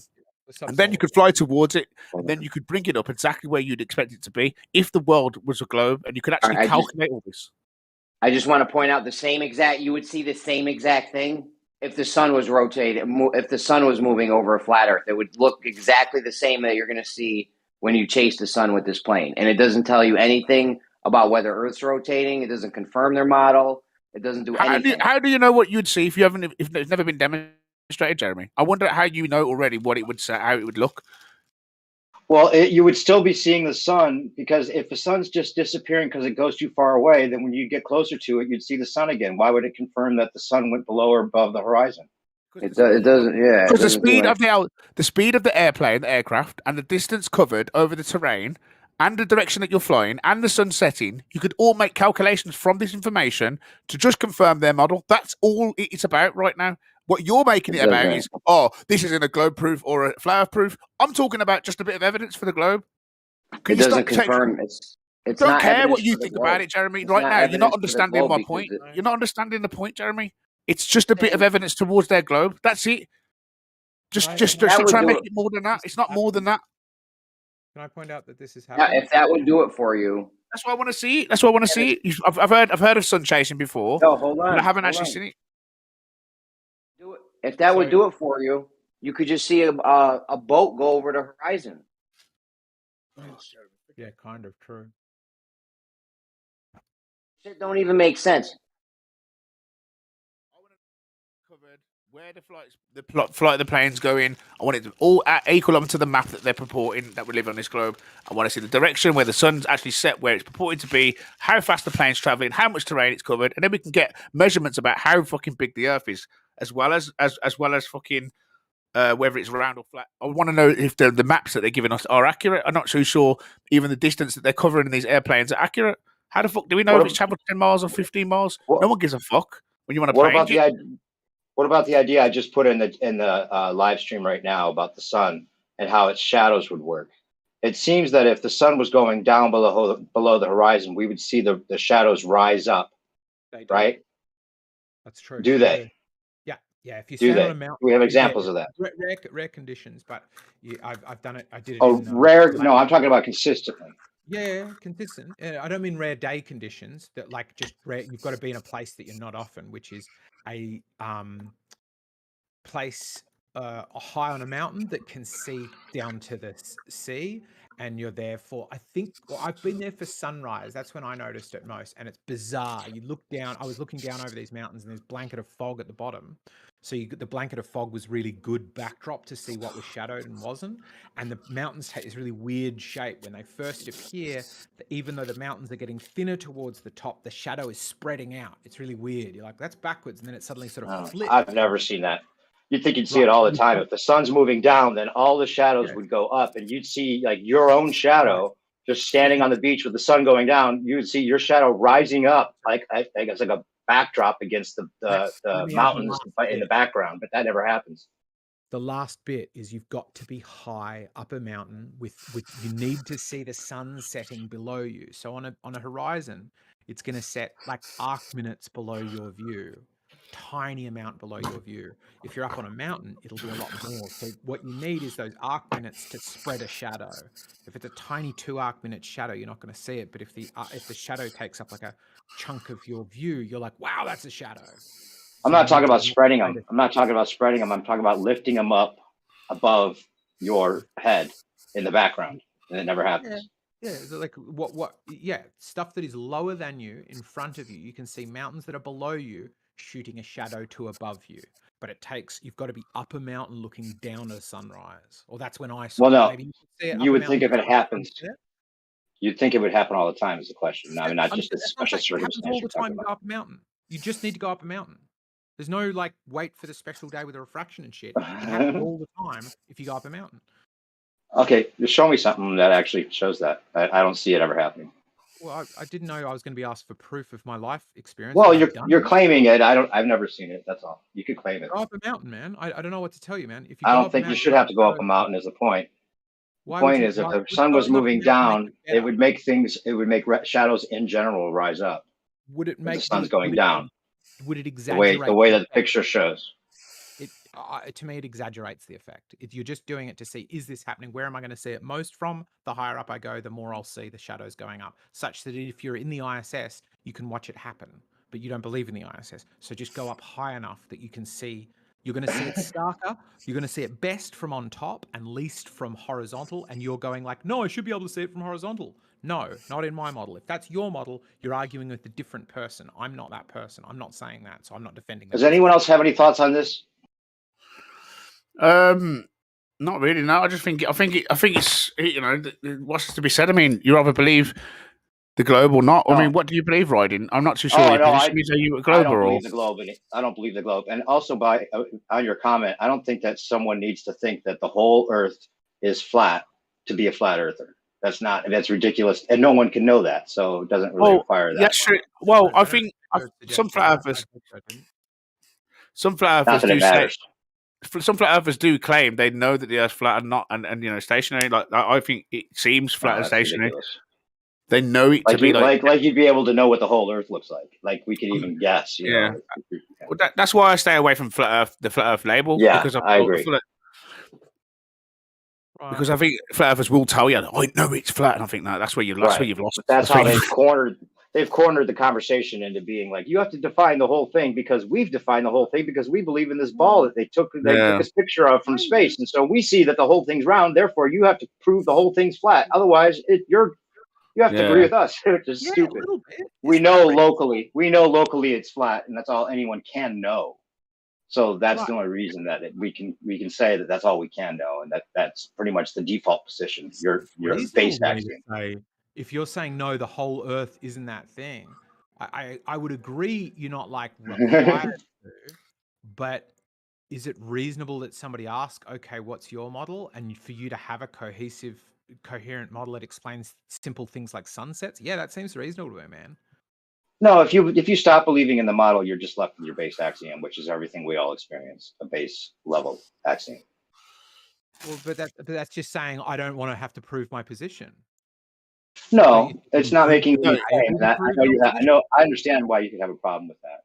It's reversal of burden. It's a reversal of burden. Like if you I could say you could say, look, I don't want to have to men landed on the moon. You have to prove they didn't. I believe they did. You have to prove that men didn't land on the moon to make it untrue. Which is a reversal of burden. That's why I said. That's why I said I'm not qualified to really say this. To actually prove the video footage, or to determine whether the landings are exactly where they purported are. I couldn't do the geometry and stuff from Earth and the position on the you can't even see the landing anyway unless you've got a fucking super duper fucking telescope that apparently you can't fucking get from Earth anyway because you're asking someone to see a pin needle from a fucking 100 miles from London or something stupid.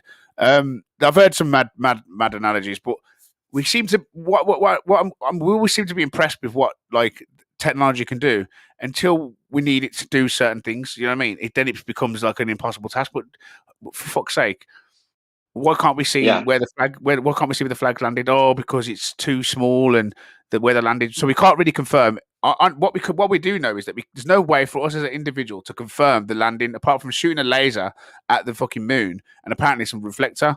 Like that's about as all we got, and that could be some fucking cunt with a mirror over there. Who knows? Do you know what I mean? How would you like them to prove it to you? And think about the time that it would take for the laser to get to the moon, and then we're talking about the rotation, and then it's supposed to come back, and we're supposed to be able to time that, even with the Coriolis and whatever else you want to add into that whole idea. It's just ridiculous.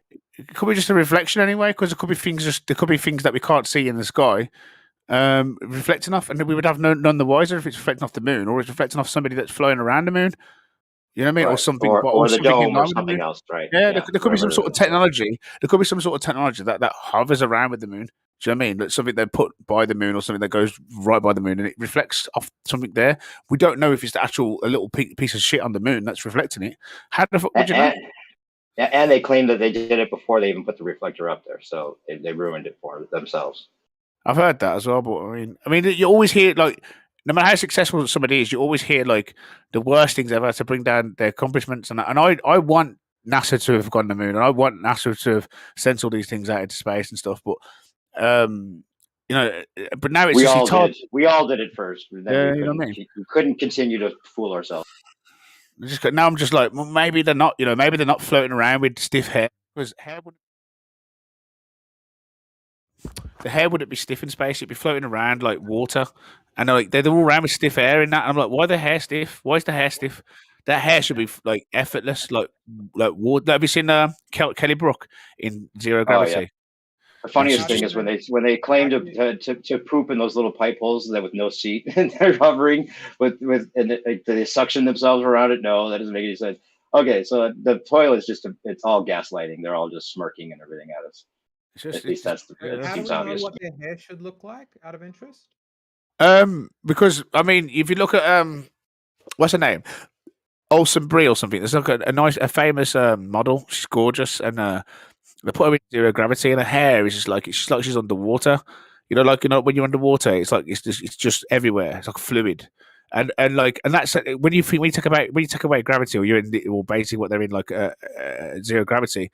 It has that effect as well. It's quite fluid, and that's how she's in the zero G plane, and her hair's all over the place. But this girl that I watched on NASA, her hair's like fucking like hairspray. It's like some stiff hair, and it just. So in a similar situation, 2 different women had different looking hair. Is what Yeah. you're saying? And when I they had different hair, like one person had frizzier, greasier hair than the other person. Is that a thing that happens in a model? You're not talking to an idiot, and I have considered certain things. But what I'm trying to say to you is that, look, I personally, when I think about how gravity would affect hair in general, it would be more like water. It'd be fluid. And that's just my opinion, and it may be wrong. But when I think about space on a fundamental level, effortless, no effects in any direction, no implements, it's literally to bend and break which direction it wants, and it doesn't look like the sort of hair I see in space. Now, yeah, different hair, different hairspray, or whatever she's got in her head. Yeah, it could be that, but I just see a few things, and I'm just like, well, I don't really, I'm not too sure that could be a slip up.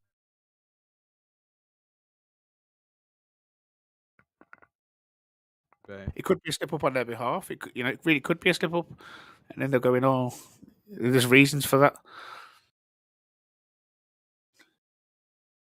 I've seen like balls and that, like 3D balls disappearing on them, and then people saying, "Oh, it's lag off the internet and stuff." But it still happened. I didn't. You still saw a man reach for a ball that wasn't there because he was in a virtual reality sort of simulation. And what we can do with just your mobile phone now, you can like change all the background and put filters on it, and you can completely change your appearance just from a filter on your phone. So what could you do with the best technology in the world? What could you do with the best technology in the world? Think about it. I mean, it just sounds like hypothesizing what might happen on a space station. I just got no idea. I've got no idea how static the environment is, how often you get to clean your hair over the time you're on board, how you clean your hair even.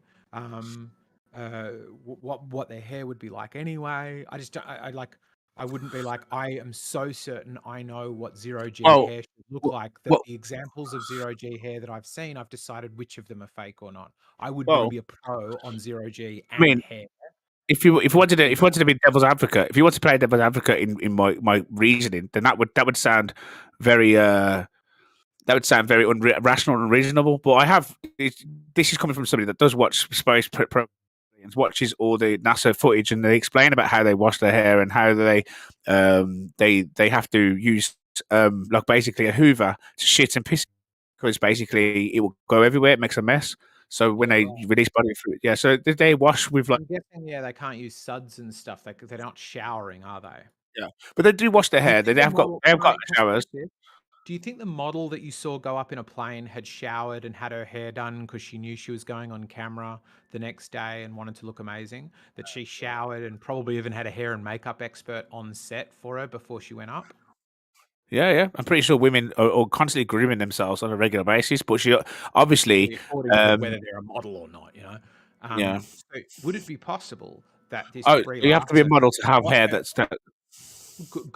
Would it be possible that Brie Larson got, just had some hair and makeup, already had quite flowy hair, and another girl who's got a bit of a frizzy hair, and she's always been a bit of a science nerd anyway, so she hasn't spent ages combing it, and then she spends a bunch of time where she's only able to vacuum shit back out of her hair when she washes it, so it gets kind of frizzy and standy up on ends. Sometimes, like after you have a big night, and you wash your hair sometimes and it stands up really weirdly, but other times it's just flat against your skull. I just wouldn't. It seems like hair is such a wild, weird variable where some people's is all wispy and fly away, and some's is like bushy. I just wouldn't know enough about 2 different people and how their hair responded. I hear you keep.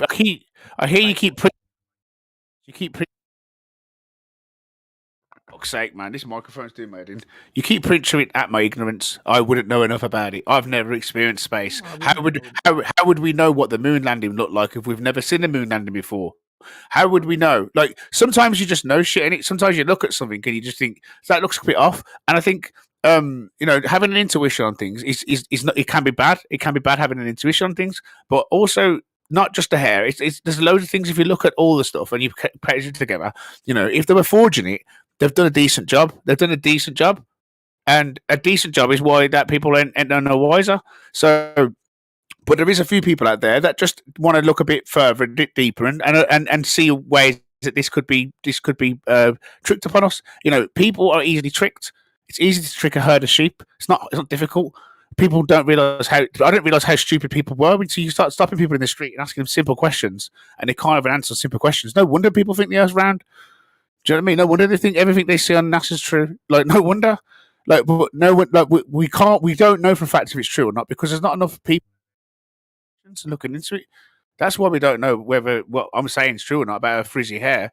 I mean, fair enough, her hair's might be frizzy and it's all consistent with what you're saying. But like I said, it just see the behaviour of the way that it's convincing. There's half an hour of them a tour on the space station. Doing weird stuff, man. It's convincing and it's all logical. There's lots of stuff that they've put into account that I would never have thought of as an individual. They talk about how they seatbelt themselves there, how they operate the vessel, how they their food and how it's packaged and how it's all contained and how they exercise. There's a massive. It's not just about her hair. There's a massive demonstration on the whole thing, and it's very convincing. Like I said, there's a lot of evidence out there to suggest that what they're saying is true. I've always said that. I've never said that the globe doesn't have nothing, it doesn't have anything. But like I said, flying towards the sun for me would be like something that I haven't seen yet. I've heard of sun chasing. You said you can keep the sun in the distance. That's not what I'm asking. I'm asking someone to let the sun set and fly faster than the rotation of the Earth. Like what I'm asking for is because I want something a bit more,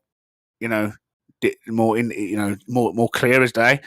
I'm sick of all these little examples and people using little optical illusions and horizons. Like, let's see something bigger. Let's have a look at the big scale of things. Let's get an airplane.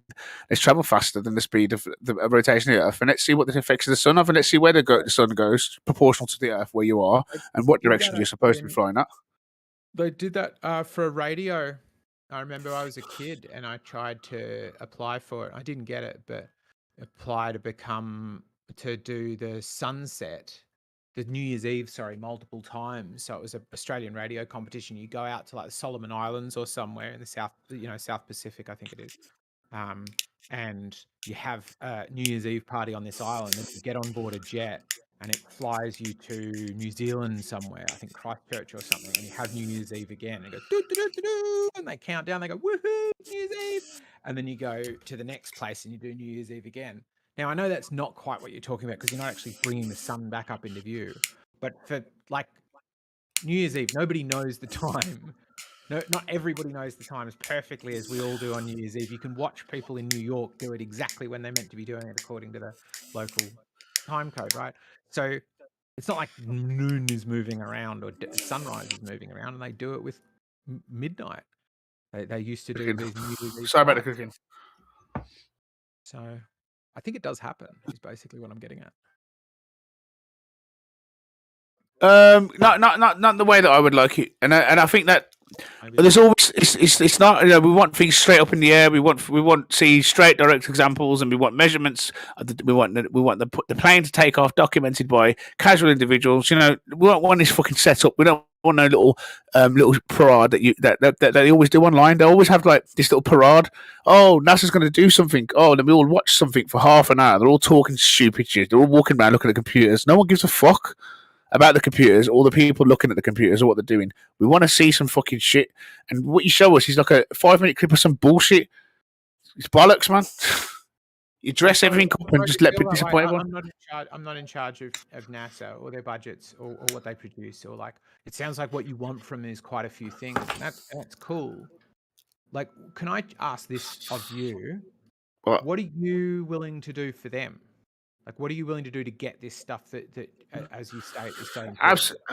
Absolutely nothing. The world pays them well enough to go and do explorations in space. People like to see the world from different perspectives. We love all the deep space pictures and all the little colourful things they keep sending us.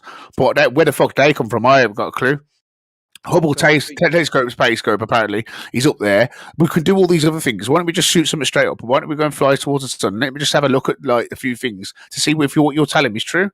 Because personally, you're the government that's telling us that this Earth is round, and you're providing this evidence that what you're saying is true, and people are skeptical about it. Sure, right. So to clarify, you're willing to do absolutely nothing. Yeah. But you would like these people to launch rockets and stuff to prove themselves to you. Is that? Well, they're doing that. I'm not strawmanning. Yeah, that's not straw man. I mean, that's just you. You're very twisted and condescending, and personally, you're intentionally misunderstanding me purposely. But I understand how you're trying to categorize it. Oh, look, I'm going to do nothing, and I want them to do everything. Yeah, I do. You know what? For argument's sake, right now, just to be obnoxious, I reckon I'll do absolutely fucking nothing and expect them to shoot a rocket up straight up, and that's it. What? Do I have to have do I have to do something for them? What do I have to become an astronaut? Do I have to become a rocket engineer? I'm not saying you've got to do something for them. I'm just clarifying that your position is that they should do these things for you. And when I said, what are you willing to do? You said absolutely nothing. Well, look, so you want these people to literally launch space programs. Like I said it to be obnoxious, and you clearly missed that out, or you didn't listen.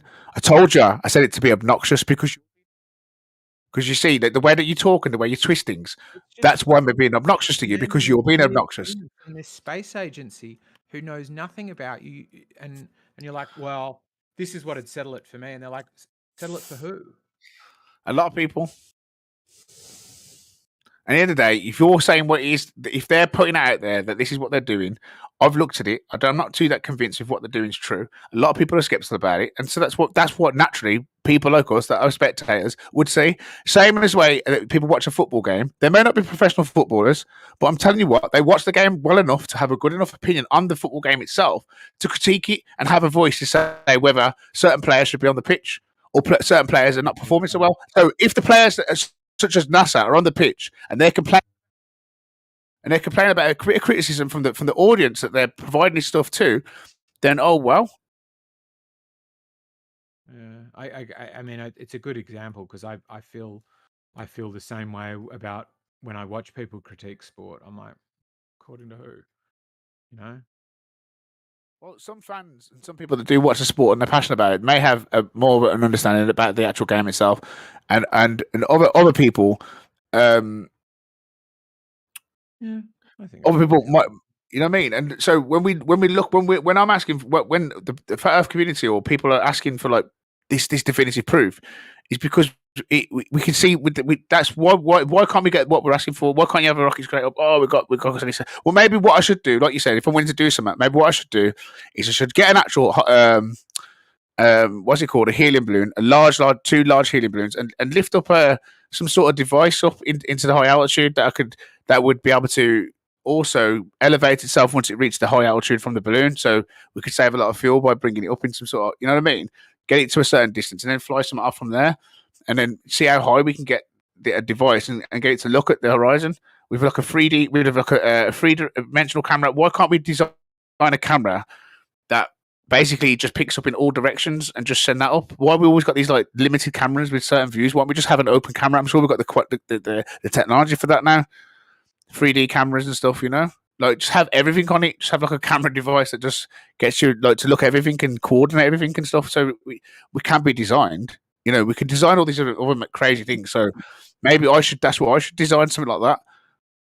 They've already designed this. It's called a 360 camera, and the ISS should have one on it. It's dumb that it doesn't. Yeah, this stuff where I demand that this space agency prove stuff to me in the following way. Like the things that it falls down to are how many people, like, would you be willing to sign a document saying you'd be I know it's irrational. I know it would never happen. I understand that, like, there's millions of requests of different sorts of variations of different sorts of requirements and expectations. It would be an endless task for them to delve into. So they can't take any request of sort of from anybody that's criticism to what they're doing. They just get on with their job, don't they? And if people. They don't, and I get that. It's a good attitude for NASA to have, but also, you know, this is the cries and the screams of people that are skeptical. That's all, and it may be fall on deaf ears, but I'm glad that people are out there speaking about it because it give me the eye opener that this could be a possibility that we could be living on a flat Earth, and everything we've been told is a lie. And I'm happy with that. I'm happy with. I just don't know either way. The thing with having a 360 camera on the ISS is not an unreasonable request. It's not even a crazy request. Like they should just have it on there. Like it's not. We're talking about a camera, a 360 camera. They're like a few $100 at Walmart or some shit. Yeah, I suspect they will do. They'll probably do that in a couple of years. I would imagine. Oh yeah, I bet they will. Them, they would be looking towards having that, but going like, okay, amongst the mass we're bringing up, what's the point? Like they're not. This is the point I keep reiterating. If you're not, if you could, but let me put it a different way. Then, if you could turn this into votes, you could make this happen faster than you think. We shouldn't have to vote for this. It should just be there. If they wanted to show us a space, the camera should just be there. It's not something we should ask for. We should have to sign a petition for. It should just be there. So it's not that you want to make it happen. It's that you want to complain. You want to look for things that aren't there and go, oh, isn't that sus? They're not there. If you want to see it, let me put it this way. Ryden. Let me put it this way. Hold on, Jeremy. Let me get this. Let me get this right. Let me get this way. If I, as a nerd, as somebody who loves space and loves the planet and loves to like see things, and if I was a rocket engineer and I was working in the rocket engineer, do you think for a second I would put a little diddy camera on it? Do you think I'd ever do that? Put millions of pounds in a rocket and then put. I would want to capture every single moment of every angle of that craft, but. In a way that you could put like little harmless cameras at the very tip of the plane, at looking outwards, sideways, in all directions. But you've got this like limited view down to the tail end of the rocket, and then you've got this like little diddy camera on the side of it, and it's like it's all just like why not just open it? I'm confused. They've got directions. They've got multiple cameras pointing in multiple directions on rockets, so they do have what you want, but what the field of view isn't wide enough. Is that what it is? Like I said, it could be stitched together anyway. Just look, Jeremy, you can take it from here. I've tried it. I've tried my best with him. It just sounds like you're complaining that somebody else isn't doing something. I would just. Oh God! I'm just saying, if I was working for NASA and I was on making the camera something, I'd put something there nicely, like so that people could. Nice, easy camera that but instead of having all these funky fucking things going on, and it would be cool. But obviously, there's design problems and there's things I don't know about, and blah blah blah. But the more could be done, and that's all. That's all the people are saying. More could be done, and naturally, I don't see why it ain't done anyway. Like Jeremy's saying, that should be happening. As somebody that's into space, I would love a 360 view. I would love a 360 view. You get me? I'd love a 360. Mike's still fucked up. We didn't get you.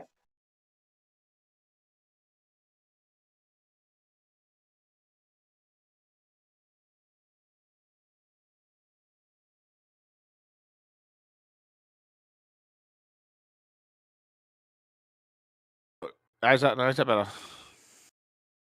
It sounds good now, yeah.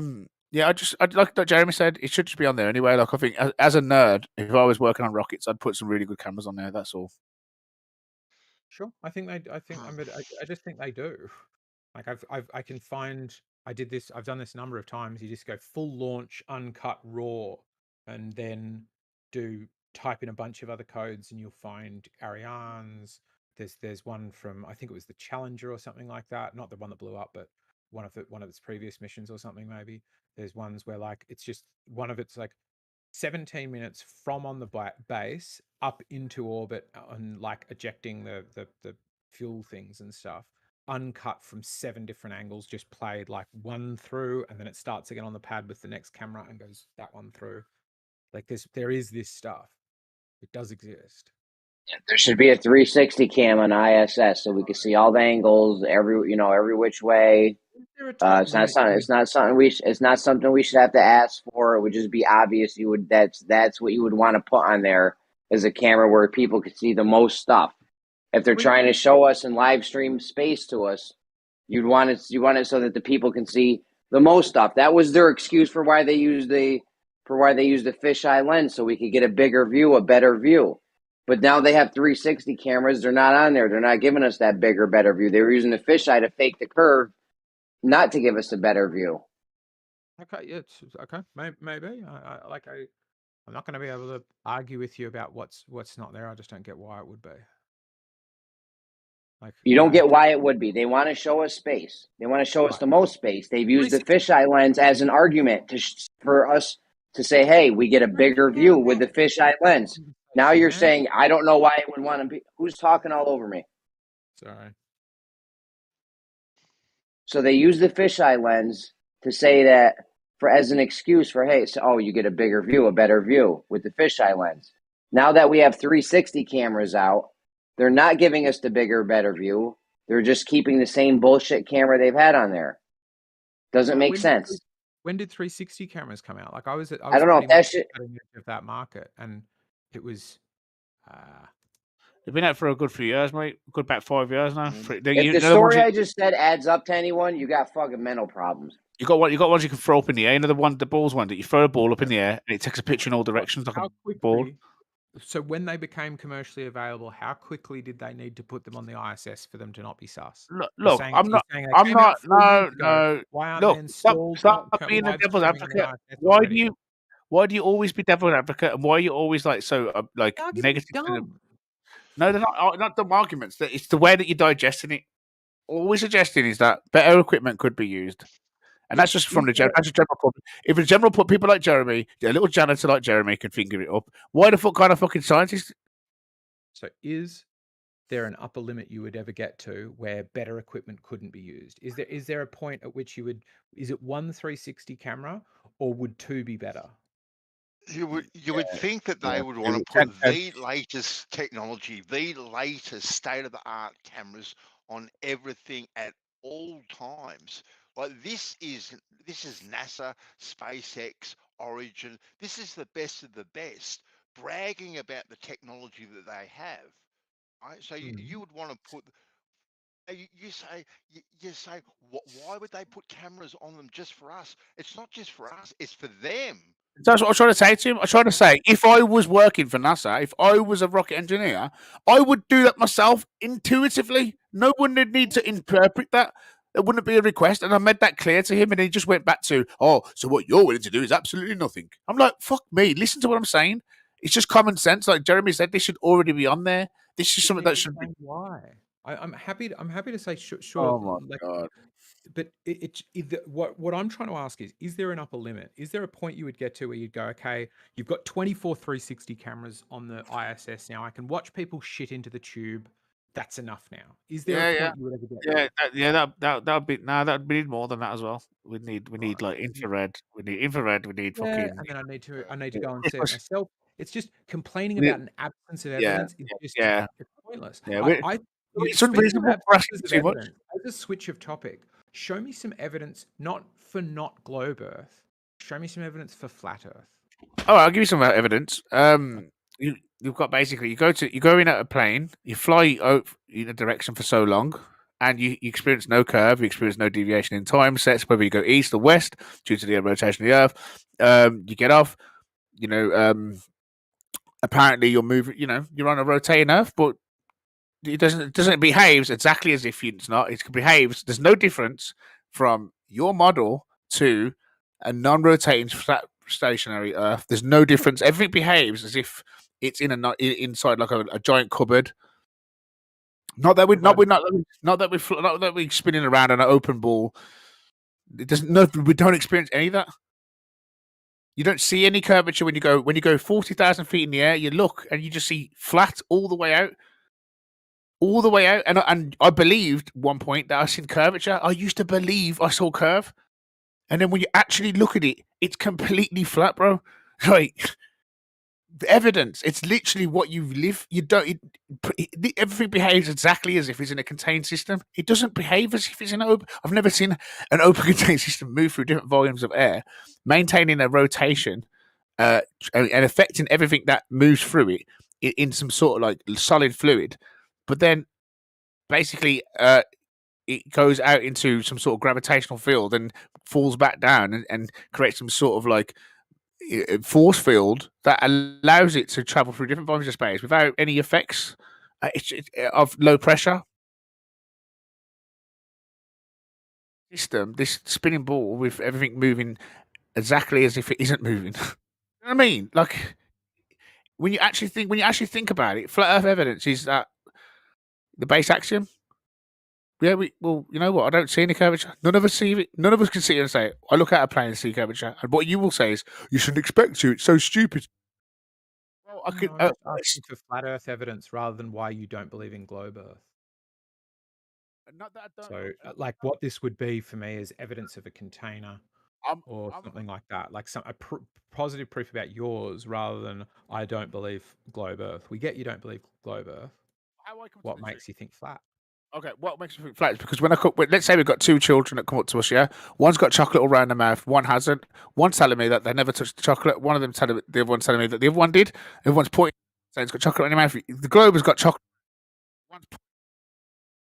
You're saying to me, like, why? Because the kid's got chocolate all over his mouth? That's why. I just don't guess I don't follow it. But it's like you can see it for yourself.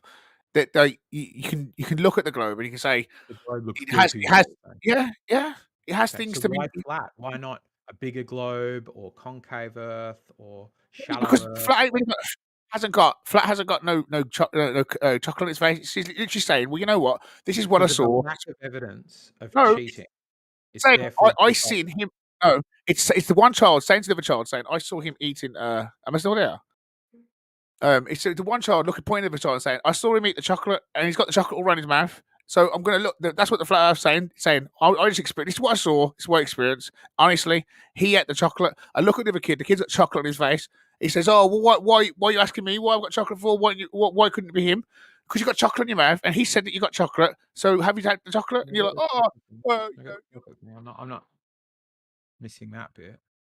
So I can see that the Earth is behaving as if it's non-rotating, flat, stationless, motionless. That's how I experience it. When planes travel around it, whichever direction they go, it acts as if it's not on a rotating plane. It acts as if it's on a flat, motionless plane. That's how it behaves. There's no difference between the two. There's no way for me as an individual to determine the difference. All I have to do is because I can't tell the difference, is what you're saying. I've looked into it. Tell me experts will tell you this. Experts will tell you that. Tell it's not. It's probably flat. That's the honest truth that we all experience. We do not see the curve. We do not know how high we go up even high altitude air balloons. They're like 140,000 feet in the air, and they detect like minimal amounts of and that could be down to the camera lens because it can only let so much light in from different directions because most camera lenses are round, remember, and even the ones that are flat and square, even they could be. It's about how the image is processed and gone through the device. So even that could be manipulated on a fundamental principle. So it's very, very, very, very, very difficult to actually prove that the Earth's curving from as an individual with the resources that you're available to. That is the truth. Like we all difficult to tell, but you're certain that it's not. I'm saying we all experience flat motionless plane. That's categorically what we can agree on. You experience it, I experience it. You don't experience nothing different to what I experience. That's true. Sounds like what you're saying is I can tell that the Earth's flat because it's difficult to tell whether the Earth's flat or not. What you're saying is I see no evidence for it being flat, and then in the very next breath you go, it's actually really difficult to tell. No, you're making it you're making it about me, right? You're making the mistake you're making about me. I've been on this debate, both sides of the fence, and I've heard both sides and what they're provided. Like I've said to you countless times in this conversation, I'm skeptical about the globe, but I'm not going to say the globe is definitely at the chocolate. It's still scenarios where that scenario could have been all switched around. There's none the wise with that. But the point being is there's certain things that the globe needs to answer up, even in a fundamental principle. Gas pressure about a container. I've heard people. Hey, your mic's fucked up, bro. You keep fading in and out. I heard people, credible people, argue gas pressure about a container using a gas container. This is what people do. This is what globers do. They don't even know the questions that have been asked of them, and they literally they fail before they start, and then they laugh at fire. What I'm pointing out is the last thing that you said was, I don't think it is a globe. When I asked you for evidence of flat, you just said, well, the globe looks guilty, akin to a kid with chocolate on its face. Yeah. Sure, could do. That's entirely possible. Analogy. That makes you think that therefore it's wrong. I've got a healthy reason to be skeptical that kid's been eating chocolate. Right. Yeah. And in the very next breath, you said, actually, it's really difficult. All the ways I can try to think of to test this are really, really difficult to find out. Look, you're making it about me again. This is where you're going wrong because you're trying to make this about me. I've tried to explain to you. I've been on both sides of the fence. I've heard the arguments both back and forth. Neither side is giving up any ground. There's a group of people that it's definitely flat, and there's a group of people push agenda that everything that NASA's saying is true. And look at the space landing, looking at everything how it's going. It looks pretty suspicious to me. And that's my honest position. Am I saying that they're definitely lying? Or am I saying they definitely didn't go to the moon? I'm just saying there's a lot of it that could be. All this could be a load of bollocks. And anyone that says that can't be true right now, after how the world's been going, how the world's been treated, and how everything goes viral, and the way that things are, people. Do you know what I mean? So you don't even. Cutting out again, man. People are waking up to it. Like this could be a lie. Like if you don't think that's true, then fair enough. That's up to you. I'm not here to convince you. I made a specific point about that. Your core point seemed to be about that it's dodgy that they haven't shown you, and then the very next point you made was it's actually really difficult to tell. Like I feel it's worthwhile acknowledging that to go. It's got to be one or the other. Either they're not showing you enough information, or it's difficult to tell. You can't have both. What I can have is me. What I can have is me explaining over and over again that I've been on both sides of the argument and I've heard the argument from both sides. This isn't just my opinion. This is basically the full picture of how it stands at the moment. There is lots of evidence to suggest that the Earth is a globe, and there's lots of things that suggest that it's not. And that's how it stands. And but what we can all agree on is that it's flat and motionless. Now, regardless of what I think about it, it's just basically how the situation how it is at the moment. Stop making it about me. Because you seem to go, oh, you seem to think this and you seem to think that. Look, the whole fucking situation, the whole scenario I'm talking about.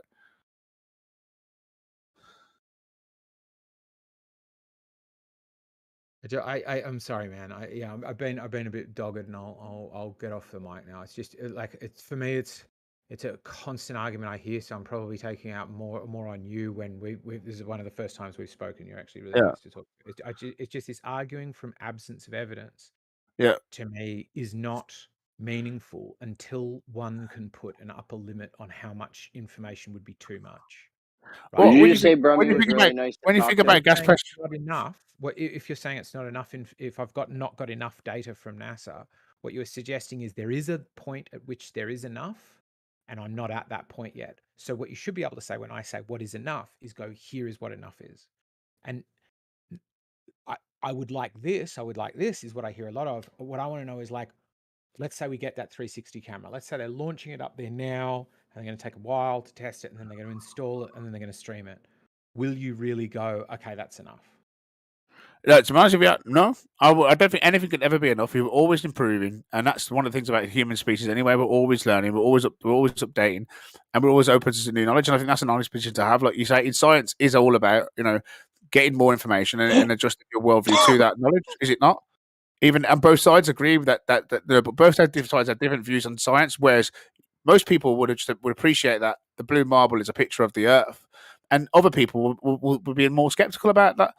And that's not a problem. I'm glad that there's evidence out there to prove to people that they're living on a ball, and I'm glad there's people out there that are skeptical about it. I don't see the problem in people asking for a bit more common sense being applied to what I would do if I was an engineer. For a rocket engineer, I'd probably put anyway, and it wouldn't be up for debate for us to have, because we'd have the best technology there by default, because I'm a space nerd, and a space nerd would love to see fucking space the way I would want to see it. If I would want to see space better than the way that they portray it. That's just me as a person, but there's probably reasons why that can't happen. Probably technology reasons. I think it's a cool. Yeah, I'm with you on that. I think it's a cool thing to want cooler videos of rockets going into space. I absolutely agree with you. The ones I've seen are pretty cool, and the ones that I want to see that don't exist also are even cooler. That's why I want to see them. I'm with you on that. As I said to you, it's not that I don't want the globe not to be true. I want to believe that there is some sort of we grew up in a world where least of them are fucking being honest. Do you get what I mean? Least of them are telling us the truth. We do live on a globe, and we are in an infinite vacuum of space, and we are just getting dragged around by this black hole in a fucking galaxy called the Milky Way, and then we are surrounded by cluster stars called and fucking. It's a load. It's mad. And when I think about it, it's like the universe is so large. And I'm trying to think about it. It's like how they've got me thinking about their model is crazy. Yeah, there's like all sorts of shit going on. There's fucking galaxies, the solar systems, bunch of solar systems rotating around a black hole inside of some sort of fucking web of fucking stars and fucking in between matter and all sorts of shit. And it's just all fucked up. It's an all fucked up model that they've put out there, and it's fucking like when you think when I think about it like this, when you go anytime I've ever got closer to a fire, it's always got warmer, and when the sun's higher in the air, it's got they say it's the angle, and so you're getting more exposure to the sun, and that's why you're heating up.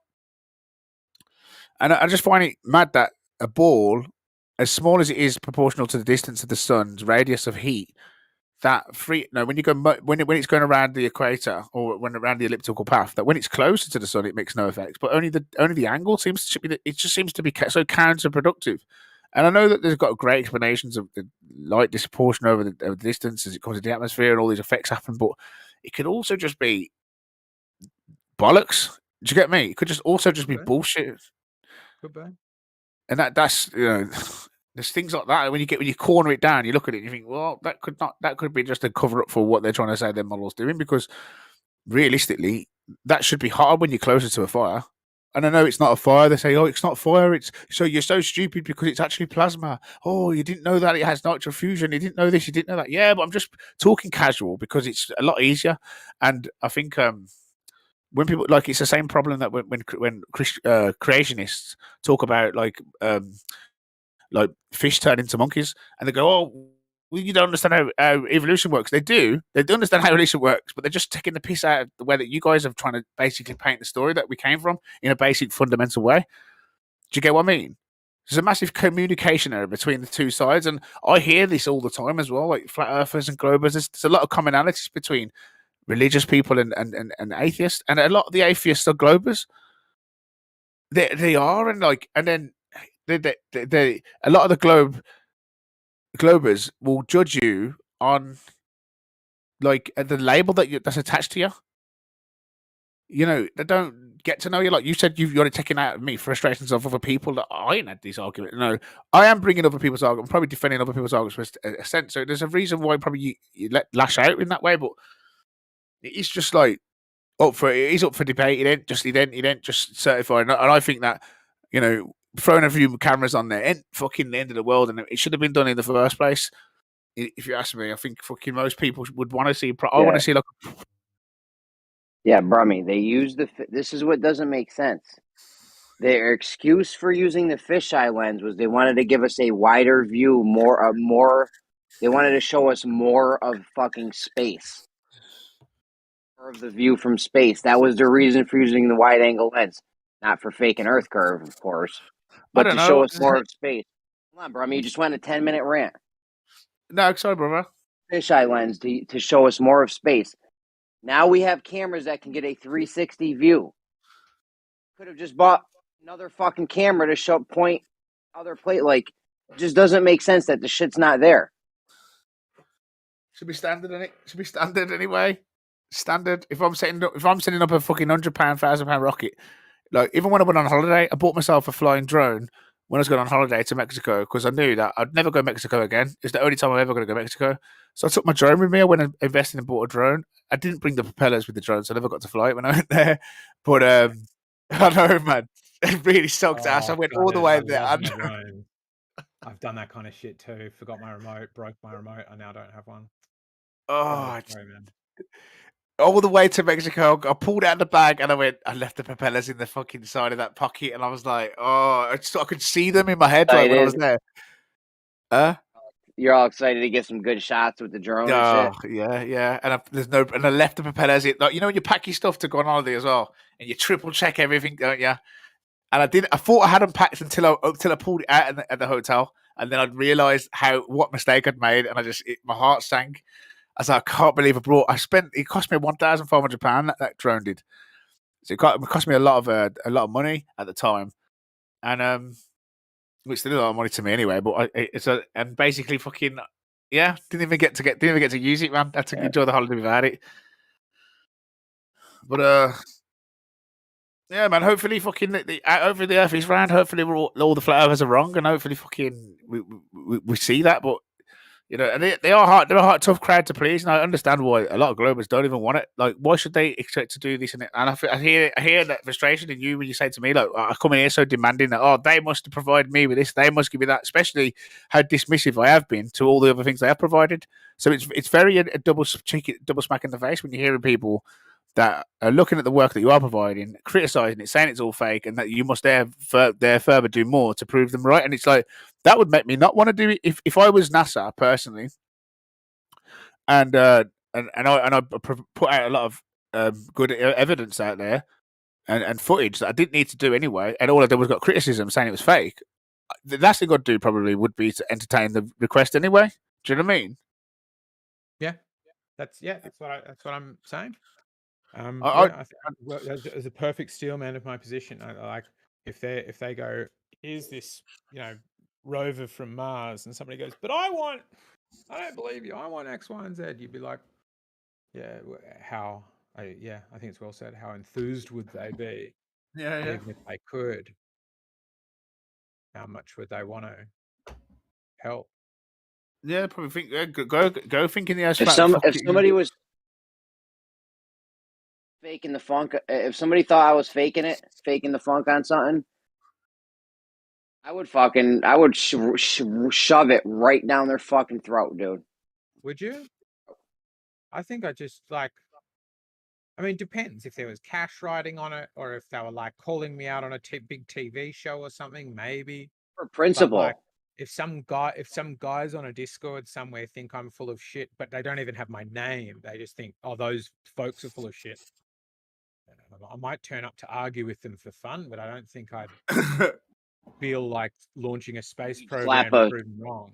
Yeah. Slap a few $100 worth of cameras around the ISS or nothing, pointing in all different directions. You wouldn't do anything at all. Just come to Discord and waste your time and argue with them. No. Well, they have done something, Jeremy. No, hold on. I play global. I'm not NASA. I think if there were NASA guys that came to these rooms, maybe you could influence directly to NASA. But I think the easiest way to do this, if you want to see this, is talk to a local politician. Jeremy, we're not going to get any. Jeremy, stop. Let me stop. Look, what they have done it. What they have provided us with. What they did is they shot a car into space. Remember that one? We're not going to get any NASA guys in here with Brummy in here, eggshells. All right. Hey, Giggles claims he's from NASA. Put plenty of cameras on the car, didn't they? Yeah, they threw a car out into space and fucking with no mirrors on. They took the mirrors out. Doesn't Chronic also claim that he works with NASA? Like, if you're trying, it's time on Hubble. Chronic does, yeah. Yeah, rocket scientist says that he's worked with NASA. You've got self-proclaimed NASA people here. Yeah, sure. They're just some of the biggest numbskulls there are. Are they? Okay, cool. The biggest numbskulls and the biggest brains. Well, you know what? We're all in the right boat then, aren't we? Because we're all fucking crazy and we're all thinking shit that's probably not true. So we're all in we ain't as crazy as you, Brummy. You know what I mean? It's just as it is to disrespect all the stuff that they have provided. It really could be. They have to provide that. I mean, that would be the position of the world anyway. They would have to provide a lot to keep it hushing it. Like that would. I'd expect them to have good evidence, and they have got some good evidence because it takes a lot. It takes a brave man to go against a big crowd of people and disagree that what you're seeing is not real. Do you know what I mean? And the stick that Jeremy's took, I've heard Jeremy take verbal abuse for fucking years in Gen Panda server from Globers. Years, and they just all mock him and take the piss out of him, but to still stand strong like he's doing now is remarkable because like it's just, you know what I mean? Like, thank you, brother. People really do believe it. Like it's not just people really do believe that there's something up, and I think that they're you know, I think they got nothing. That's why they do that. If you guys had the ear of a politician or could push some votes or had a couple of $1 million, you would get this stuff. Bro, we need to slap a camera on outside ISS. It's like $500 for a 360 camera or something. Like $1,000, dude. Do they want me to? We could start like a GoFundMe or something. They can't do it because they spend $3 million on the toilet. Should we start a GoFundMe, Eggshell, so we can $3 buy million on a a toilet. 360 cam? I mean, I quite like the idea that somebody was talking about building your own Go Fast rocket. That's a really cool test for the dome, or the microsat. I love the idea of the CubeSat thing. How much does NASA need to slap a 360 cam on ISS? Like, well, I mean, like $119 from Kmart. It's an argument from absence. It's saying I want these other people to go to this effort to prove me wrong. It's what you could do is interesting. We'll pay for it. Yeah, everything government claims, make them prove it down to the last detail. Okay. They've done too much shit. Look, I just I would in general, if I put a camera on the ISS, I'd have like a camera that floats by, like that drags with it, that could, get really nice cool views of the thing, and you could have some sort of little flying device around, like a little flying camera that was synchronous with the ISS, that you could look around at the whole Earth and just explore, like be part of the journey, like the technology they could have with that flight device. But obviously they can't really shoot because it was up in the air. Someone could shoot it down, couldn't they? So maybe they have to have the location of it. But they've got it documented online, like live, haven't they? The movement of the ISS. So maybe they should just put something on there and some stuff on there. Make it like, I'd like to, every time they go into space, it always seems like they're looking down at the floor, looking down at the Earth. Like, it never seems like they just look around. Like, there's nothing to like look up in the sky. Like, where's the moon? Where's the sun? Oh, you can't see it. You can see it when you're on Earth, but when you're up in space, it's disappeared. It's just weird. It's like there's no stars. Like, well, when you get away from the sun's light, that's what you need to get because it's the exposure and the aperture. I get that, but at the same time, it's like I don't know. Like, I kind of feel like the stars are so far away, and it doesn't seem to affect it. It's maybe now out of the atmosphere. Maybe it should be seen because it's clear. And there's because light only reflects off, in it. So when you're looking up in space, there's nothing for light to reflect off to really blind it out the back stars. But when you go up there, the light blinds you. But light should only be. Where's your stance, Brumming? Because you're saying that you go outside. We experience a planar Earth type of thing.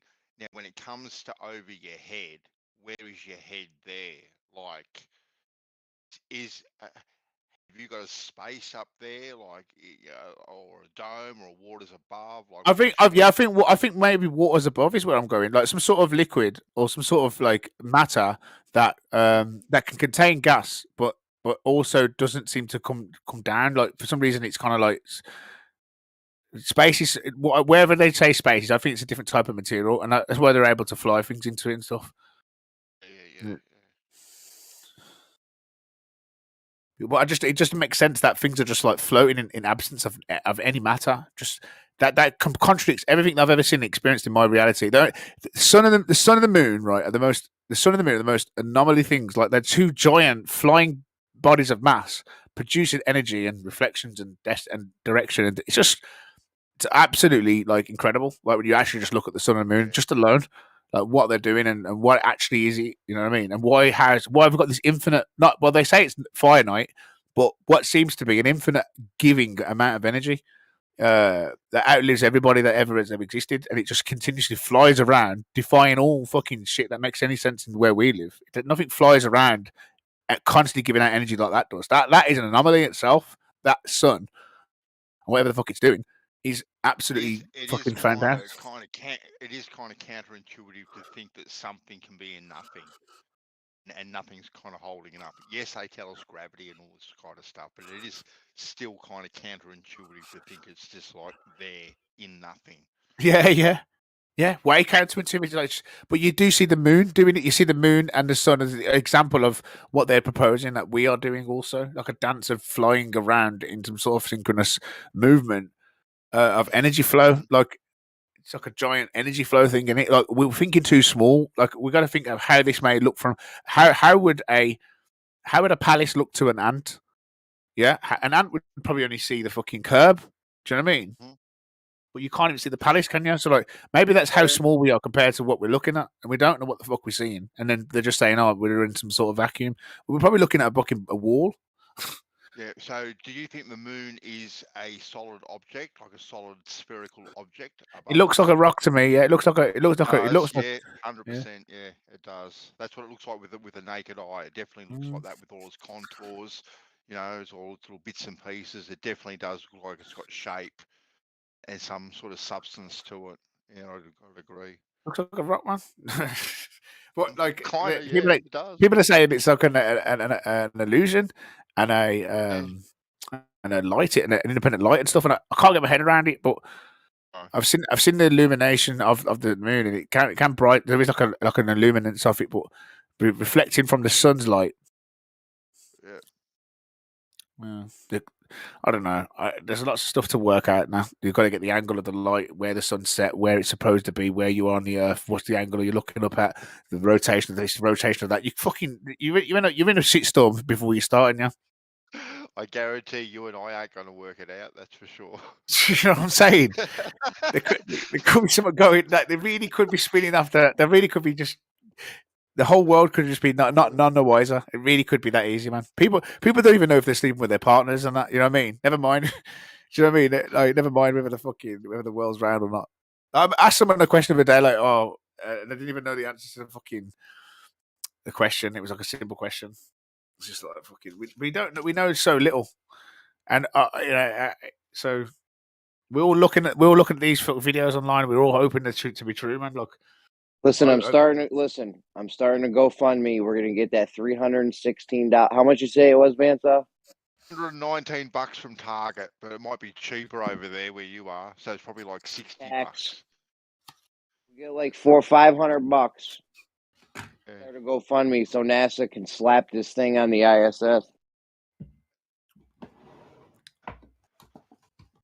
I often find it funny, when you say things like, I can't understand, I'm seeing something that we don't see anywhere else in life. I mean, that's like the definition of magnetism. I mean, like, we don't see magnetism anywhere else in life. It's got these unique properties that can, this invisible field can repel things. I mean, just because you don't see something or you don't see lots of instances of something, why is that something that's exciting to you?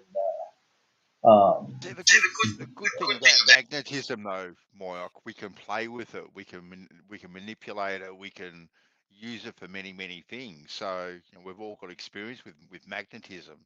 Like these other things that we're told that hold these things up above us and move these things around us and stuff. We've got we can't play with it ourselves. Like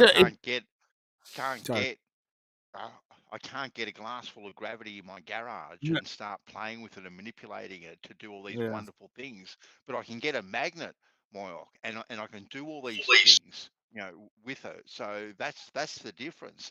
Well, you can.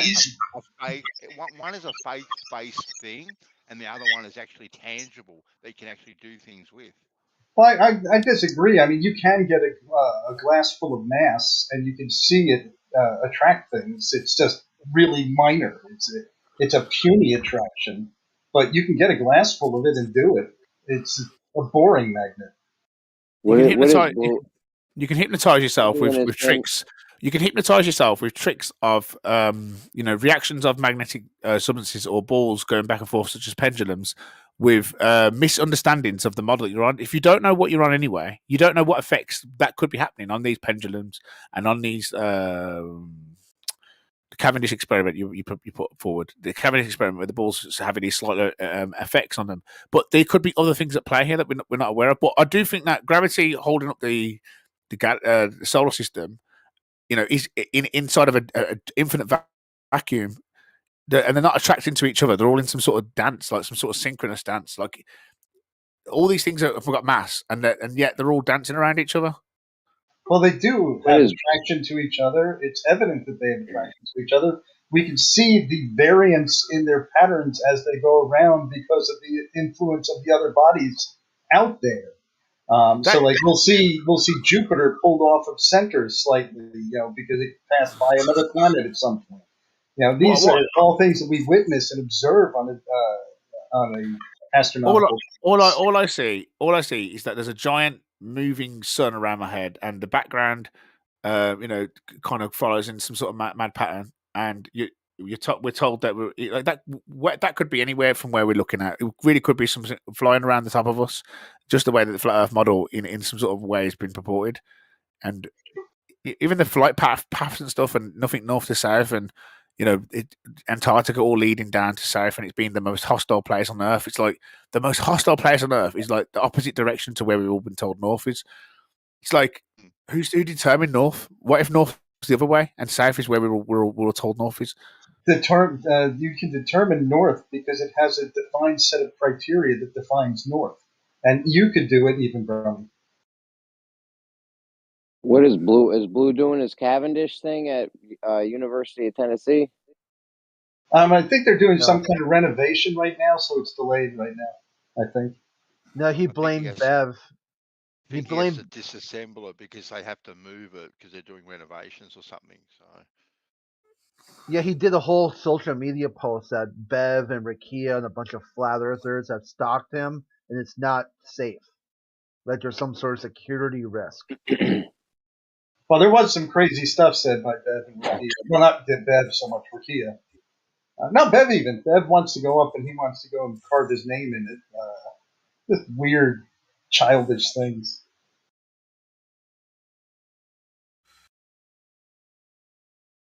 It's interesting how they would let like Blue even on the college campus. This is a guy who would deny the safe space. I heard Rocky talking about it a little bit. They said they were going to tailgate. I mean, they wanted to go see it happen. That's interesting. Like they always say, like what do you say? I didn't. I heard his stuff, and it just sounded like a bunch of kids cackling, about the subject. So I didn't hear anything that was really overtly threatening or anything. I'd have to listen again because afterwards I found out what the controversy was about. So I didn't listen to that. Yeah, it's just drama is really what it is. And if that shuts down someone's ability to do science, that's all I need to know. No, you don't want to have a bunch of crazies coming to the campus and raising a ruckus. I could see that, if he puts his, his reputation on the line, hey, I want to bring a bunch of people to my campus, and then it turns into a shit show, then it kind of looks bad on him. So I could see why he would want to tailor the attendance to make sure that people aren't going to be running around hitting with hammers and carving their names in it and screaming and screeching. Sure, the carving the name in it thing was a joke. From what I heard, though, they wanted to, get out, go support science. I mean, they do this for football. University of Tennessee, they got a football team, right? They probably got tailgaters all the time. Right, but not in the lab. In the lab, of course. I mean, maybe let one, guys in there with them know to see what's going on. See, another thing too that this I'd feel good if like Witsit was there or something, or oh god, I wouldn't feel threatened by Witsit, but I'd feel good if we. And I do think that what was said was a joke. So I mean, I think the police take it a little bit harsh. But like I said, I'd have to listen again to see whether I felt anything was out of place. At the time, I took it as a joke.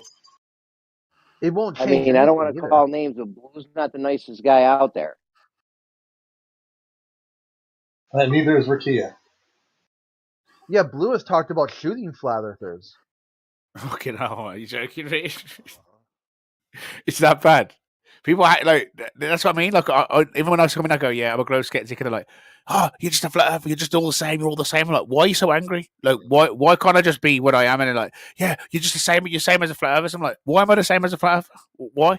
Because I don't accept it. It's like if you do not accept the globe, you are a flat earther. That's basically. That's their determination. You have to accept it because if that isn't a dictatorship, I've never heard of one in my life. And something about globalism inconsistent is one thing they'll say is that you live in a democracy when really it's a dictatorship. Really, you're being dictated to. You're told what is fact and what is not, and you're told it's education. And sometimes it's like one way of thinking. It's a religion. It's just like a text. It's a same as the religion. When I took it to RE. used to read a book or read a story, but it was like a picture and an imagination. But when I used to go to science class, it was more about actually burning fuel and looking at the effects of fire, and and Bunsen burners, and getting the fucking a jacket on and thinking you're intelligent. Do you know what I mean? Like, so like it was both sides are good. Both sides are teaching. I get personally, I can't. Sure, what you just said there about blue is pretty much been taken out of context too. Right, so it was probably, if it was said, it was probably said in the moment, and there was probably argy-bargy going on between whoever was involved. But just to throw things out like that about him shooting people. Oh, look, like I said, it's taken out of context. Okay, here I'll tell you. Context, yeah, I'll tell you the context. Here, this is the context. Jeremy was there. Well, it's third hand. No, I'll tell you firsthand. I was there. Jeremy was there. I was talking about an end of summer event that Battle Mod was trying to plan, like an end of summer jamboree, and all these people, they want to do like celebrity boxing. At one point, RC Mikey wanted to book QE to sing at his wedding. Oh my god! So I said, you guys are okay with meeting us in real life. You just wanted to be on your terms. Would these be your terms? And because Blue had said multiple times that he wants to punch QE. I'm like, how about in the ring? There's mixed martial arts that is allowed in Michigan as a mutual combative laws. Under like semi-professional or amateur boxing is allowed. Okay. He said he would only go there with his guns to hunt flat earthers. That'd be the only reason why he would go there. That's a joke, though. That's a funny joke. Well, no, because you might have took it serious. Yeah, he flipped out about it, and they had to mute it. They mute his mic and gave him autistic retard role. He was like full panic mode. No, there's no panic there whatsoever. So he's not fucking gonna. It's a shit packet. That sounds funny though. Like it's just rage and it just six freaking these flat earthers. He's talking. That sounds like an outlet. That fucking it was like complete. But I mean, it's like it was a sort of thing I'd say. When you get these guys to start panicking over there's no panic whatsoever. How do you think there's any panic? You guys have not made any inroads or grounds in any way, shape, or form. Well, let's ask Jeremy. Jeremy, do you think it was serious then, or do you think, am I misinterpreting? Is he portraying it correctly? Was it a genuine threat that he would only reason to kill them, or do you think it was just more of a frustrational outburst? Yeah, you also cross-reference with. That was to Jeremy. The thing where Crit was trying to set up the mixed martial arts and the box. I said I would box Kosho and people. So it was more of a joke then. Anyway, but I don't remember the thing with that when Blue said that. I'm sure it was a joke. It sounded hilarious. I was laughing what brought me to. I mean, that's just... How many times I've turned around and said I wanted to smash someone's head in just out of frustration, but you wouldn't really. Like it's just exactly. It's just words really that have no substance. So to put any sort of seriousness behind it, I think. Many a time I've wished cancer on Dallas Dave. Yeah, and I'm saying that's I heard you normal. say, yeah, you should have heard the things they say about Keem. I've heard them say, Mo gets COVID and die, like all kinds of shit. Moyok, let me ask you this, all right? When you say Broy thinks he's in some sort of position to decide what's possible based on his tiny life experience, scientific knowledge, what does that mean exactly? You're commenting on things without even reasonable knowledge of what's supposedly proposed as possible. You don't know the first principles to get you to the point where it could be understood. And I mean, I have the same problem. And I don't know the ends of science. So I'm dabbling at the fringe of my knowledge, but I don't just immediately come in and say, well, that's just impossible. No. What I'm saying to you is I went along with following what's basically agreed upon with the consensus for a long, long time. I've got like a decent knowledge, a decent education, a decent understanding of the world I live in. I come to a point where I question upon that. And, you say it's tiny. Everyone's had a tiny life experience. Everyone's got a limited amount, a finite amount of information or knowledge.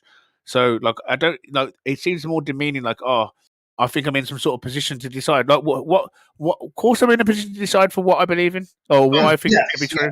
But you're expressing it to other people and saying. Oh no, I'm not. I'm not pushing my agenda. I'm not telling people you must believe the Earth flat. If you ask me a question upon the Earth, I'll answer it. Jeremy.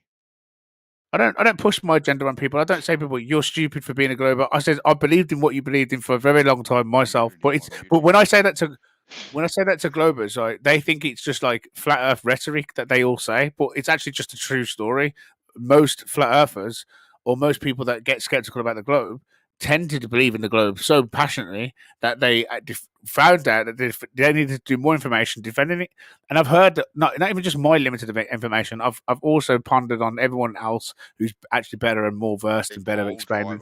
I reckon There was a situation I'd gone through with Jeremy recently, where I started looking at how angles work on a sphere, and I was intuitively I could not understand what people would say is how these things would work, and even seeing it like on a sphere, I was like, holy shit, that does work, and it's not really intuitive in my opinion. I don't have the 3D There's lots of times in my life, right, where like I thought a wall was straight, and then you put like a level against it, and then it's completely nowhere near as straight as you thought it was. And you can't trust your senses, and there's a lot of stuff that that go against common sense. I'd agree with you. So I mean, with that in mind, I had to go through an experiment to actually see these things because I can't do it mathematically. I'm mathematically what happened? When we were putting the toothpicks on the sphere, I didn't know what the results were. I mean, I knew what science said would happen, or what professionals said would happen, but I couldn't picture in my mind how these things would line up and how they would be vertical no matter how I looked, even though they should be curved. It was very confusing. Yeah, all right, get to the point. So basically, practice. Get to the point. You basically saying that you eventually figured out to determine which one was true and which one was not.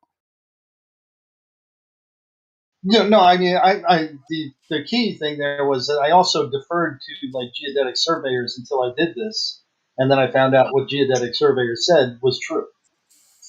At least, I've seen. You figured out. I've seen what geodetic surveyors. What happened on the ball? I've seen geodetic surveyors debate with Whitsitt, and Whitsitt pointed. Whitsitt kept pointing out to the surveyor. Oh, can you hear me? My thing is like, Bandwidth, you got to be muted. Check. Yeah, he's got to be muted, isn't he? We didn't check this. Could you tell Bandwidth to unmute please? You got Brummy muted. Oh. Riven, asking Riven. Hello, check. Can you hear me? Can you hear me? All right, hello, can you hear him? He's talking. Yeah, you can't hear each other. Exactly. Or he can hear you. I can hear him, but he can't hear me. Out, mate, and come back in. Check. What did he do? Why didn't he come out? I can hear him. He's the one with the problem. Oh, hold on. Can you guys hear me? Yep. He seemed the one. I can hear him. You hear me? Shut the fuck up, Brummy. Bandsaw, can you hear me? Yeah. You're trying to talk. Was that? Bandsaw, can you leave and come back, mate? If you can hear me. Just with some. Can you hear anybody? You can't hear me. No, he's hot micing too. Hot micing, all right, hold on. Carry on. He'll unmute when he's back. All right then. So you did him good shit, percent. I wonder why he was talking over. I thought we had technical difficulties. My man's just hot micing. All right, go ahead. Oh my god, man! I can't remember what we're saying now. He's trampled all over me. I was thinking, why is he talking? I was really in a good point in the conversation. Yeah, you was, bro. You ruined the conversation. We had a really good flow there, man. It was really You didn't ruin nothing. Come on. You ruined a special moment, man. As you were, bro. I can't remember what I was talking about. Hold on. I'm telling you, Brummy, you were talking about when Whitsitt debates geodetic survey. Okay, yeah, that was it. And I think that it was on about the is it the plumb line or there's some sort of like medium bit that they parallel thing. They have some sort of, they factor in the radius of the Earth and they just propose the radius. And I remember Whitsitt was saying, where do you get that radius from? Where do you get that R from? That value? Where do you get the value from? And they just go, oh, it's just, it's in the maths. But where'd you get it from? But and they just, whatever you say, his surveyor, didn't fucking have a clue what he was being asked because he'd only been trained to say what he's been said. He hasn't, so he can pass the exam. He doesn't understand what he's doing. That's all he's doing. He's passing his exam. Like, oh no, this is the correct answer. That's where you got the exam. That's Well, what I was saying though is that I agreed with the professionals, and then at some point I do spot check what they say because where did you get the R value from? It's brought up into contention. Well, where do you get the R value from? There's about a dozen places you get it from. And all of them are symbiotically working together. They all come to the same. Where do you get the one that you use for Okay, I'm out. Where did you get the one that you use for geodesic? Goodbye, Rummy. Hold on, Fuck you. Moyak, I got you. Relax, bro. I got you. All right. Jesus Christ. You gotta let people finish the sentences. Yeah, please. it's be able to hear what Brummy has to say too, not just you. How about I get to finish what I'm saying first? You're not answering my question. You're not answering my question. My question is, where do you get the R radius value from that? So yes, I leave for that equation to make sense. Yeah, where do you get that from? Not where do you get all of them from? Not ask you a fucking. I never asked you how many, sir. I never asked you how many you get from. Brummy, relax, bro. Relax. He didn't even hear you. They don't have an answer to these questions. That's the problem with the globe model.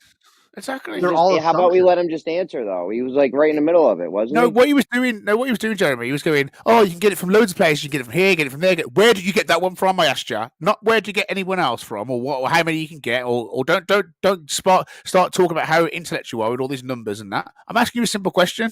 That they've got no fucking brain. It seems like you're talking to invalids. That's what it feels like. Let's just let everyone finish the sentence, please, guys.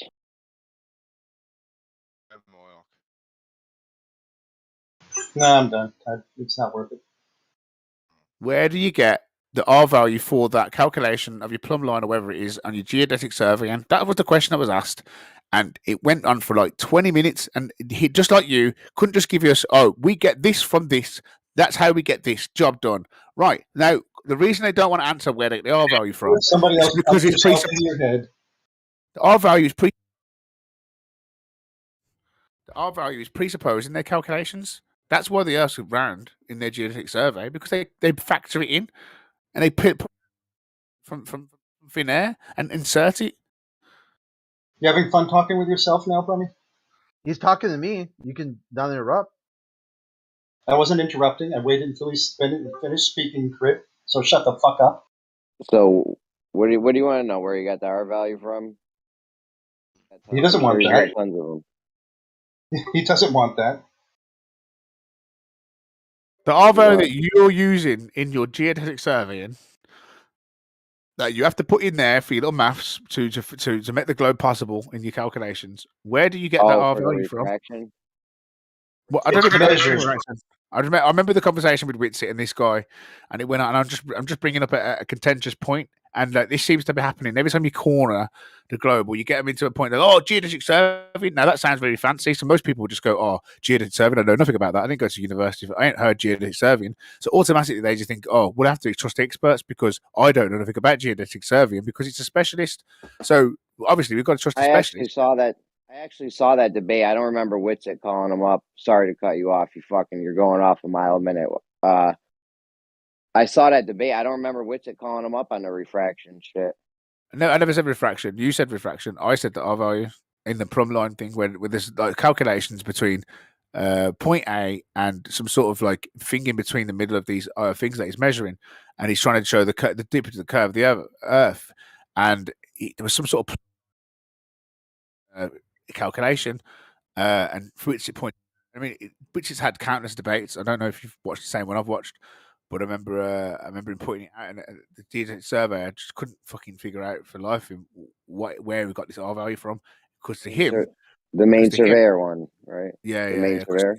Yeah, the surveyor. Because to him, that's just accepted in his educational system. That's just like, oh yeah, the R value in there, and that's how I work it out. That's how he breaks it down and gets his numbers. That's how your mic's doing that thing again, bro. Your mic can't keep up with your mouth. Yeah, but man, can you try and sort the mic? Like try use a different one. Is that better? Check. You're a little low now. Check. Is that good? It's a little bit better. Check. I know it's been crappy all night. Let's have a look.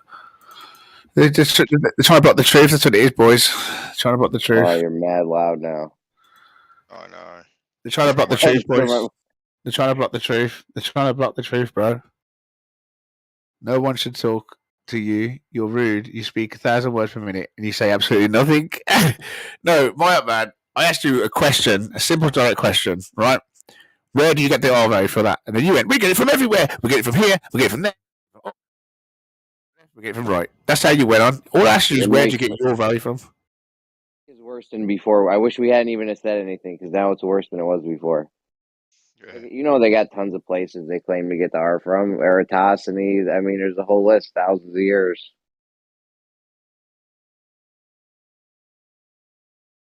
Yeah, Al-Biruni. They got Al-Biruni.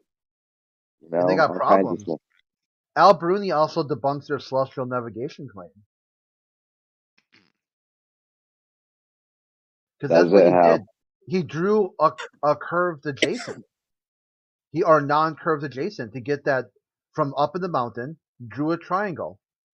All they're doing with celestial navigation is reversing that triangle to make a box. If the triangle won't work that one way, how does it work the other way?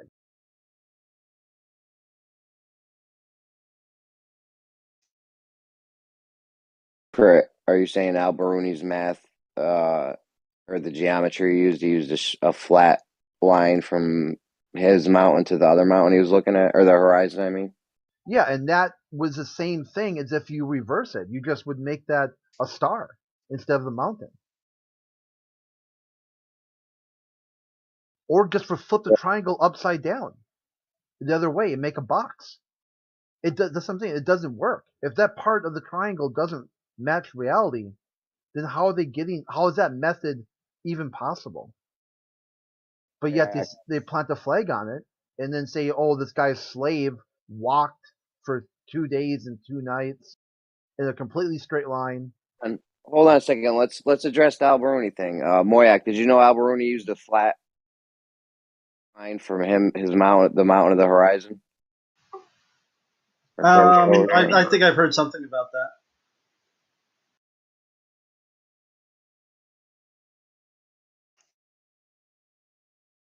That's a rap, B. If he fucking used a straight line.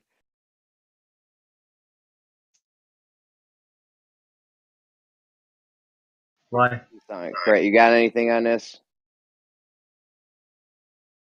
Yeah, I mean, I think it's quite interesting that the talking point Moyak brought in today is that Brummy can't speak because he's not an expert. And the experts are the ones. He can't speak because his mic sucks. He can't speak because he speaks over people. He also speaks without knowledge on the subjects that he speaks. He can speak. He has the right to speak. However, the authority with which he speaks is going to leave me totally disregarding everything he says.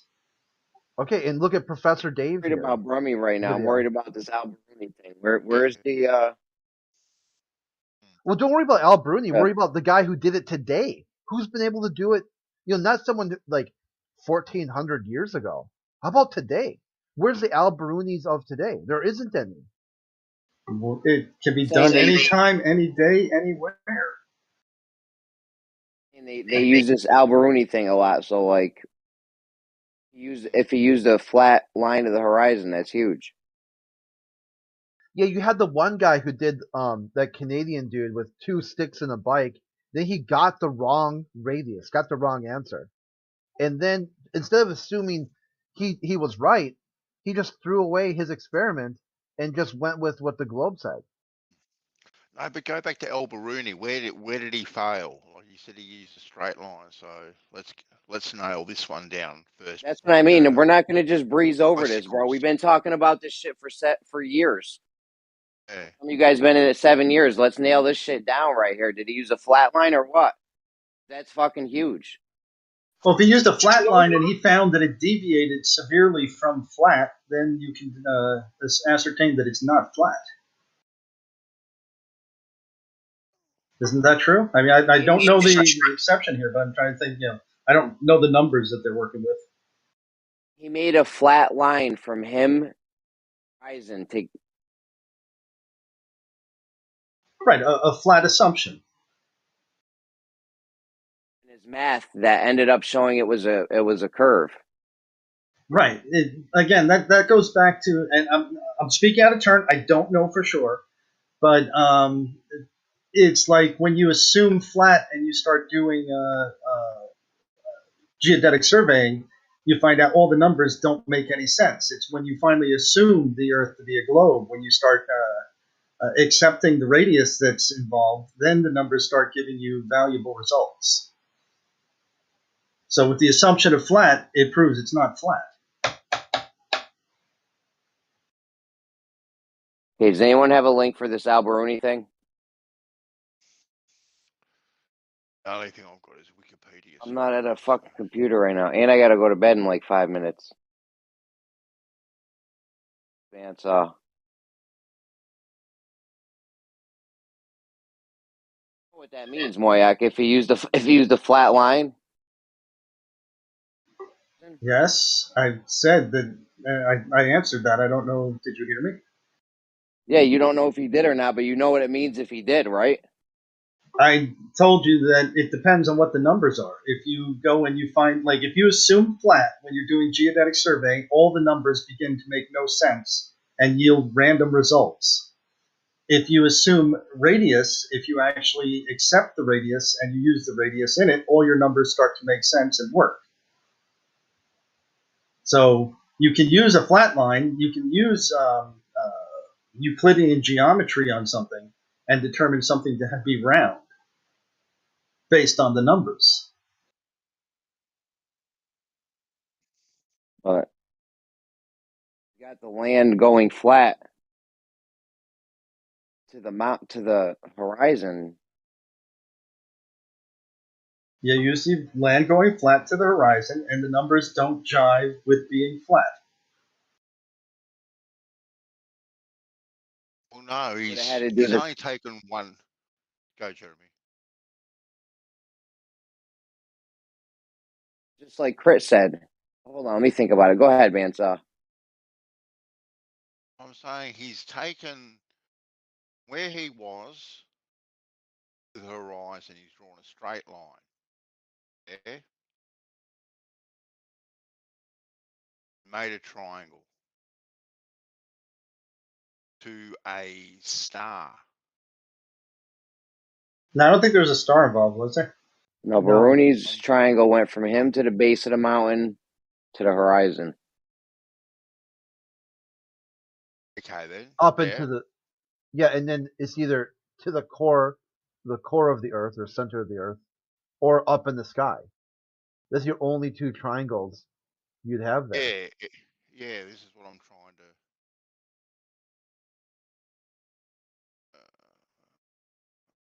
Well, Jeremy, you brought this up. Do you have a link?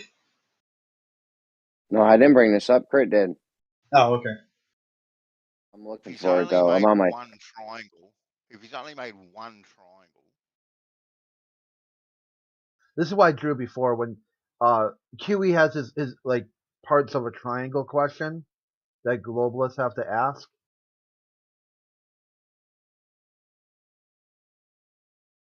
Or globalists have to answer. So if the top one is just fine, then what's wrong with the bottom one? I can't research this on my cell phone. No, the thing too is like supposedly Alberoni got the wrong answer, and if you look each time they try it, they get different answers. So they'd have to say the Earth is morphic. He got close though, but he would have had to use a curved, made a flat line from his base, the base of his mountain, base of the other mountain. To equal it to equal a globe. Yeah, so geometric. That doesn't work geometrically. Yeah, supposedly developed a method to compute the Earth's radius and circumference based on the angle of the horizontal to the true horizontal from a mountain of a known height, and he used trigonomic calculation to do so. I'm sorry. One thing. Did he use? You just said a word there. Did he use horizontal or did he use the horizon? Yeah, I'll post it. No, This it is like- basically looks like what he's done. He's drawn a line from the top of the mountain to the horizon, and used that as a tangent point. A diagram that I can see, which then Triangle went from him. He was standing on top of a mountain, so it goes from the top of a mountain to the horizon, to the bottom of the mountain that he's on.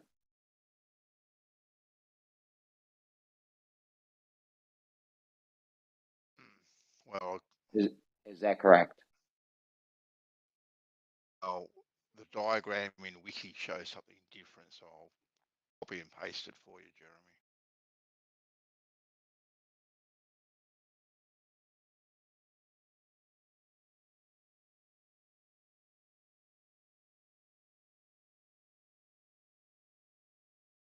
So he's looking, you're saying a flat baseline. I see something that is a horizontal that's determined by the vector of gravity or downity or whatever you want to call it, the plumb.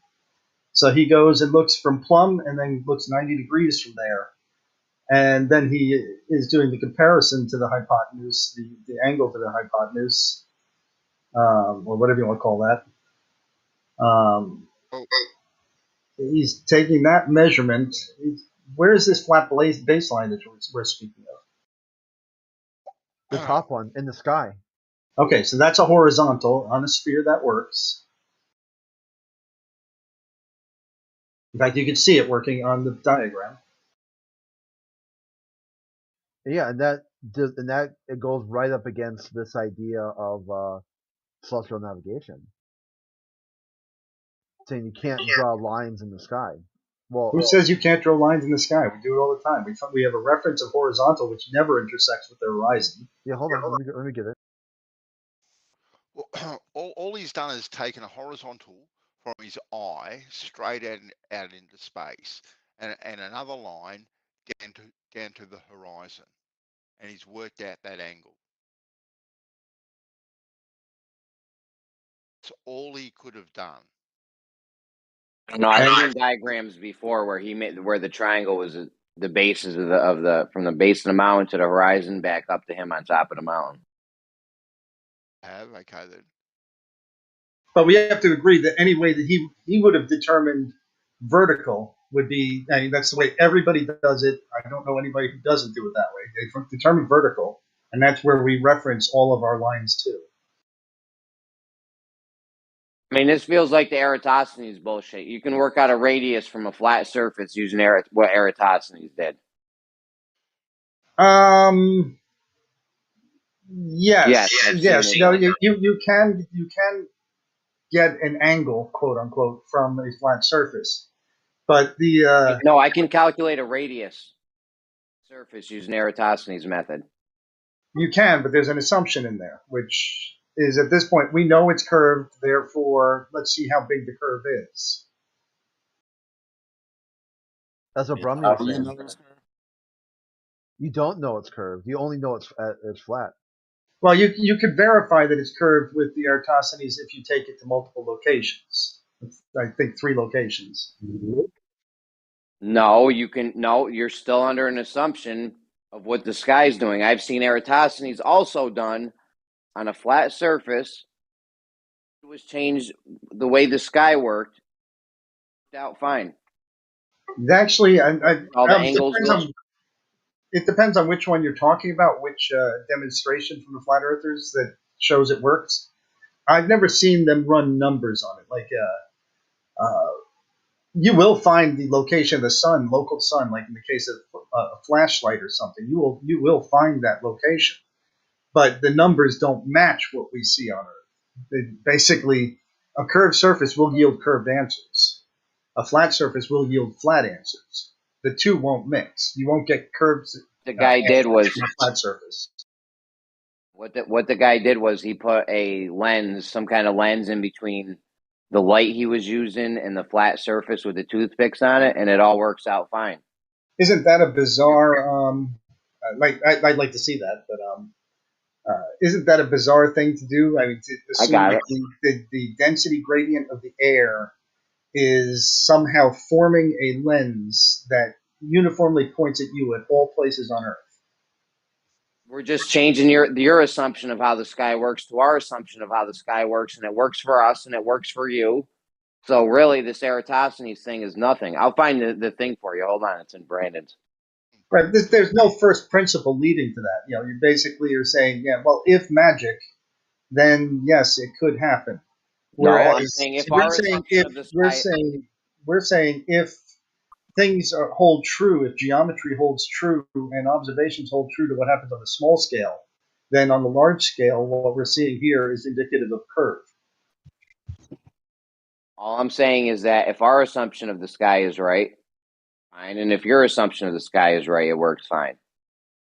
But your assumption has stuff that's absolutely not in evidence. There's no basis for that, except for glass. If there's a glass lens between me and the sun, then maybe I could get this situation. But then if I move 10 feet, that lens has to move with me. That seems to defy logic and reason. There is a glass lens. No, it's just a lens in between us and the sun. It doesn't mean what do you mean? Then you move 10 feet? No, the toothpicks worked all over the flat surface. It's not going to be if you move 10 feet. It's going to work all over the place. No, that was one reference. Why did you just make that up? No, that was one reference. It is if you move 10 feet. That's taking the sun, putting it in a given location, and putting the lens in a given location, and then getting the results you want. Now you've got to move around and have this situation work elsewhere with the sun in new positions. Situation worked all over the map with all his toothpicks, dude. With the sun in one location. With the sun in one location, yeah. Well, again, show it to me. I'd like to see it. Okay, I found it, Moya. Right here. It's Ruhif said you cannot add lines to make a triangle. Unless it's Al Bruni, then you can. See, it's a level of duplicity that they think they're cloaked. They can do things. They can perform a magic. Why do you misrepresent conversations, Crit? I know that one, though. That's a squawk. You just squawked right now. It's so weird. Yeah, you just squawked. Right there, that's a squawk. You're so weird. You just squawked for no reason and tried to deflect to the person. You seem to be the one squawking. Go with that. You're squawking too. You're just squawking right now. All you do is squawk. Whatever you want to claim about me, I don't care. You're an idiot. I know you're dumb. You will lie about me. Don't call names, please. Crit. Yeah, he's calling. He started it. You okay, man? This is you started it. We're not 10 years old. Come on. He can just sit there and just start squawking after I found exactly what happened. I didn't squawk. Yeah, you're squawking. Just play your kids' game and chill out. Can I speak? Is it okay? Would you let me know when I can speak? How about this? Relax. Make up anything you want about me. Just spew it until you get bored and go back to your video game. Spew it. Speaking of spewing, man, like you just sound like such. Yeah, so do you. Just like a panic. Just a Karen can we stop, panic. Please? Can we stop, it's guys? So weird, this behavior, Chris. Yeah, it is. It's really weird that you would break from your video game just to squawk on Discord about someone you don't even know. Jeremy, please. Posted there. Come on, guys. This is not Moyak. I posted the Eratosthenes thing. He does it all. It all works out in the flat surface. Like this doesn't. All we did was change our presupposition of the sky from your presupposition of the sky, and it worked. So whose presupposition of the sky is correct? You can't verify what's between us and the sun. Because on a vernal equinox, the shadows don't match as it is on the flat Earth projection. So it is the globe in this case. Well, it does, Gloria. It does match. I just showed it. I'm looking. Concave and globe work better than flat Earth when it comes to Eratosthenes shadow experiment. When it comes to what? Eratosthenes shadow experiment. Eratosthenes? Yeah, whatever his name is. I just posted a video of it working perfectly fine on a flat Earth. It doesn't on a vernal equinox because you're going to be getting straight shadows, and on yours it's going to be. It doesn't. You'll have to a video of it working on a model for it to work. It's not.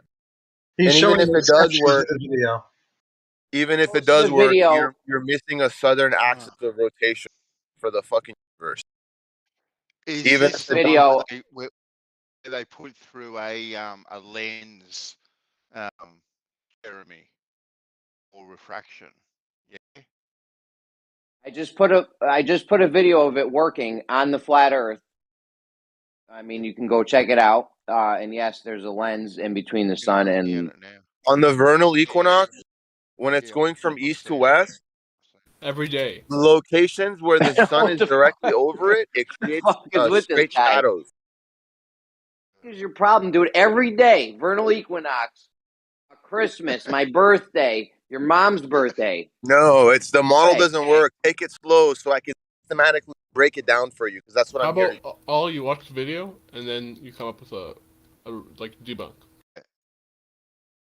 Here to systematically break down flat earthers onto the Pac-Man Earth model, and then from there onto the concave Earth model. Dude, what is From your there. problem, bro? Good luck. Here to do that by finding out obvious, indefensible flaws with the mainstream flat Earth model. Except Any it's real flat earther worth their salt, like Crit, when I explained it the first second you heard it, they'll realize there's too many holes. That's not it. I don't add sky into my observation of ground. It's an uncontrolled variable. As soon as the sky changes, you have to change your ground too. And that would be complete pseudoscience. This is why in astronomy, they tell you the definition is no observations of Earth. Right from the very beginning. Nothing here is observing Earth. It's factored out completely.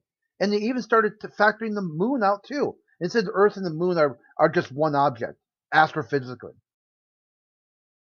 Yo, Al, I got a question for you. Any quickly. I was just gonna ask. Actually, go ahead. It's because this is a different thing. Okay. Have you got any measurements of concaved measured water glory? We're making All around progress. Okay, maybe it's not a different It's all around you. And concave Earth should be irrelevant to the flat earther. Their first level should be finding the holes in their model. And if you're on the mainstream Gleason one, there's too many holes. It's too easy once it's pointed out. Okay, so my question was, why do you want to break down flat earthers to the Pac-Man Because model and I'm then also a concave? teacher, Hold up. and I don't Why want not my just brothers hold up, man. Let me ask the locked question. in a perpetual Let me ask the question, bro. false dilemma. Bro, you just hold on a second. Hold on, percent. Dude, you just came off mute, bro. This is the first time since you got unmuted. Who? And you're bugging out. Just relax, man. Yeah, okay, so my question was, why do you want to break them down to Pac-Man and then concave? Why not go straight to concave? To show them the truth, because their mind is going to reject concave. Why? I know flat earthers. I was one. But Their what would mind's they going to reject reject specifically? concave. So the way it works is you first find indefensible holes on the mainstream flat Earth model, like the distant one or Azimuth distant one. Bro, there ain't no mainstream flat With the Earth model. sun. What the Yes, fuck there that? is. Yes, there is. You mean the With straw the man flat sun. Earth model? With Yeah, the what does the star. Pac-Man model With the reconcile map. that would be With the map rejected if you went projection. straight to concave? With the southern pole. Virtually everything is fucking wrong with this model. And once one realizes this, but still they know, oh, it's flat. Then you Can start show looking us? into models that actually work, which does exist. They're called Can you show us Pac-Man a flat models. Earth model? They fix glaring holes in the flat Earth model, such as the southern fucking pole of stars. Can you show us this? What is one Such thing as that the working Pac-Man flight model paths. reconciles that Such as they the would reject South in the Hemisphere concave continent model? not Concave being model. vastly out of scale. Can you show us this mainstream flat Earth model that I've never seen? Such as the sun on the mainstream flat Earth model, it's for the seasons. It's running two different sized paths of Hey, circles while going the stop same being, speed. stop That's being another your hole. nonsense. And So can what you please happens show is us? when a flat Hey, earther that is intellectually honest with himself Right. All right. looks at this information, Right. they That realize, clearly made a okay, I mistake. know that the world is flat. Okay, I think I can thread the needle here. I can repeat what he said. No, come on, man. I think that No, was I mean in a different way. In a different way that makes sense. What he's basically saying, I've looked at all his content, okay? what he's basically saying is if you factor in the sky and you maintain the Earth is not moving, and you maintain you can see further than a geometric horizon, the only logical conclusion would be the Earth is concave. Correct. Right. Yeah. Seeing as you've taken the time to look at some of this stuff, and I did way back then, back in the day, but I can't remember any of it. So you've looked at it just recently. Okay. Yeah. So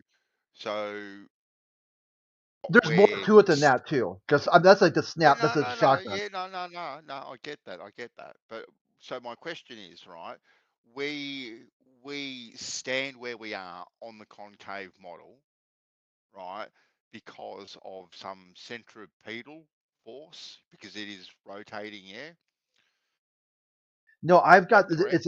it's energy. It's yeah, it's kind of like a push away from like the center of the concave. It's like reverse of Yeah. what you think. It's like it almost does like a buoyancy and density thing, but the most dense stuff is like a push away, like a negative charge. It's kind of like why your hair will stand up off your head and stuff like that. Yeah. But it's got to be opposite to gravity, though. Yeah. Like, Yeah, you're instead feeling of a reverse. Well, let so- Glory explain it. I unmuted him. Maybe he can. Well, I have a quick. Can I restate my question again? What does the Pac-Man model reconcile that the concave will be rejected? That He said the South Pole. What's that?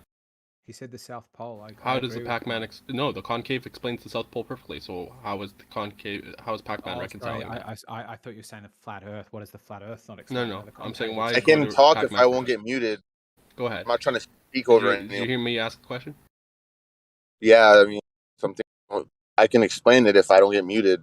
Well, let me ask again, so you're clear. What does the Pac-Man model reconcile? Why do we need to go to the Pac-Man model? What does it explain better than something that would be rejected on the concave if we went straight to concave?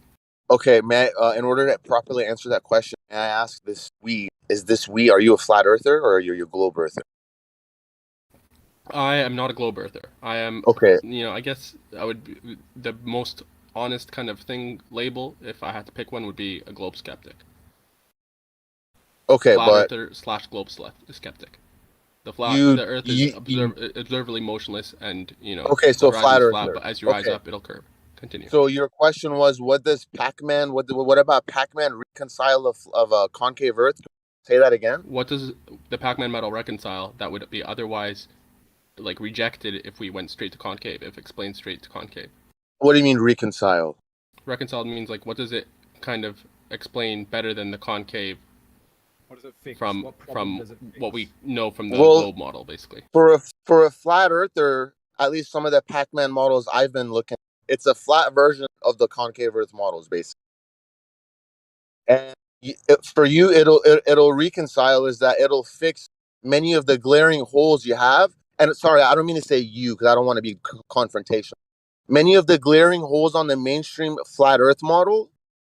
And what the Pac-Man Earth model does is reconcile that model and correctly demonstrate these elements, such as a southern axis of rotation for the stars and other various things. They change it around while it's still being flat, no curvature, a plane that exists. Dude, you thought Eratosthenes was a glaring. I didn't even say anything. Okay, yeah, I'm still talking. So these alternative flat Earth models are a demonstration of how the world can work like if it were to actually be flat. It's more accurate. It has many more accurate elements in it. Now, where does concave Earth come into this? Mm-hmm. For me, I was also studying concave Earth, but I was a flat earther. I had no reason to look at concave Earth. So I started questioning the mainstream flat Earth model. I found the holes, then I found the solution. The Pac-Man Earth model. Can I address something you said? 10 more seconds. And after I stuck with the Pac-Man Earth model for a little bit, I asked myself, if I had to choose between this concave Earth reality or a Pac-Man Earth reality, I'd choose a concave Earth reality. The model's fucking beautiful. It works. And I can I'm myself am more willing to accept concave than a Pac-Man, unless it's proven otherwise. Right. You didn't Hold on answer my 1 question second, guys. 1 substantively, but second, go ahead, please, Jeremy. please. 1 second, percentage. 10 seconds ago, this guy thought a glaring hole was Eratosthenes for us, but it's not. What do you think the holes are? It's just not One is the beautiful south pole, south celestial pole.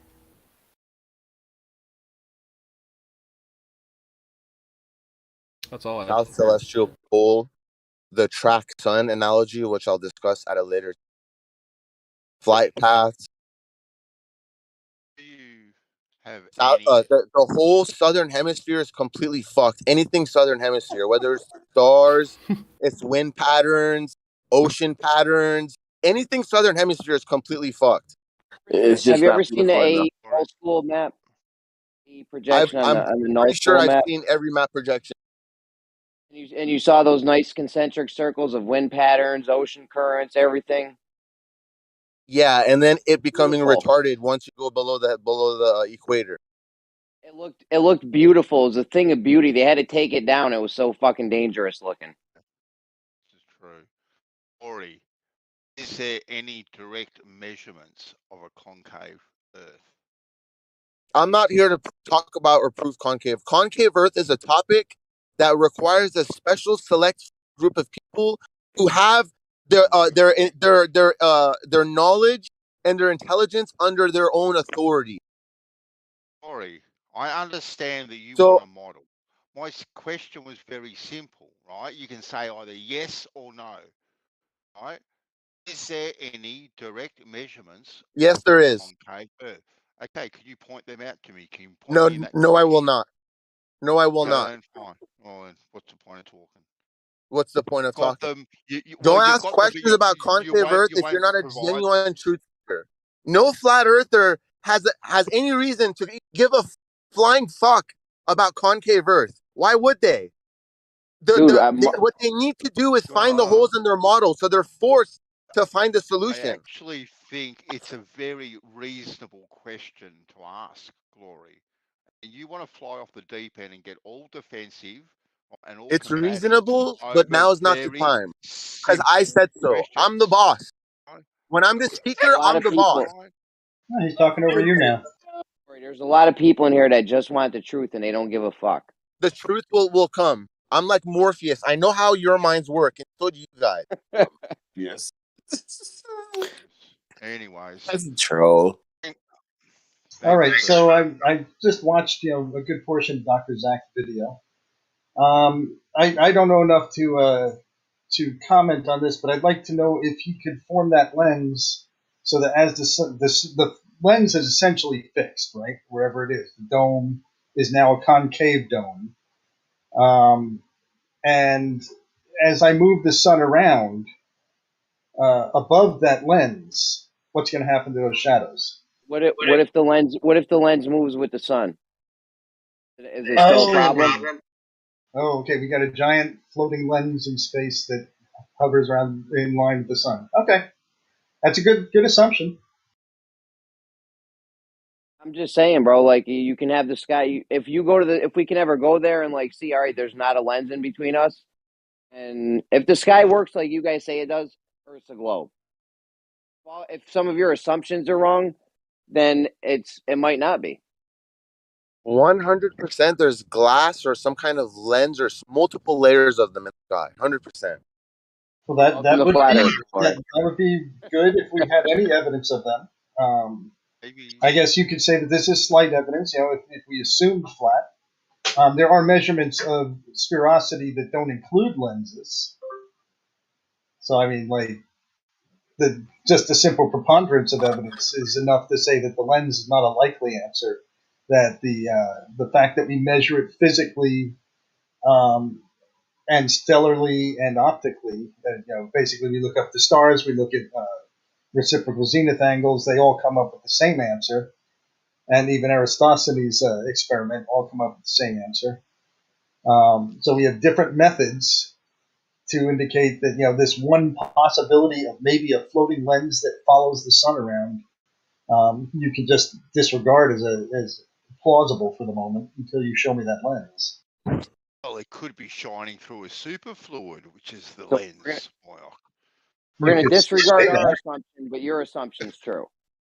No, my assumption is backed by the other experiments that don't corroborate your story.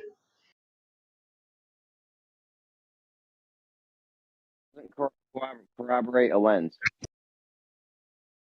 You're asserting a lens, and the lens is okay. We'll call that a distinct possibility that there could be a magic floating lens in space. Now let's try and validate whether that's true. Well, let's use a method that doesn't use optical measurements from the sun, and say what happens now. And we're not going to use Eratosthenes. No, this Eratosthenes didn't use the sun. Did you say? Eratosthenes didn't use the sun, Jerry. You're thinking that we're suggesting that there is a lens somehow magically levitating in front of the sun. Well, that's kind of the implication. If you try and if there is a lens and it has some properties, then as the sun moves over that lens, you would expect some changes. So you'd have to come up with a lens that could meet all of the target objectives, like the sun moving. Lens. And that comes to a reasonable conclusion that the lens would have to sort of follow the sun around in order to get this scenario. But we can eliminate the lens as an alternative by taking other measurements using different means that do not use the lens. So now you have to have gravity's vector somehow mirroring what this lens is doing in order to assume that there's a lens up in the sky. And it's... I don't know why you just said Eratosthenes didn't use the sun. Why did you say that? Am I mixing up, guys? Who was the guy who did the mountain experiment? All right, okay.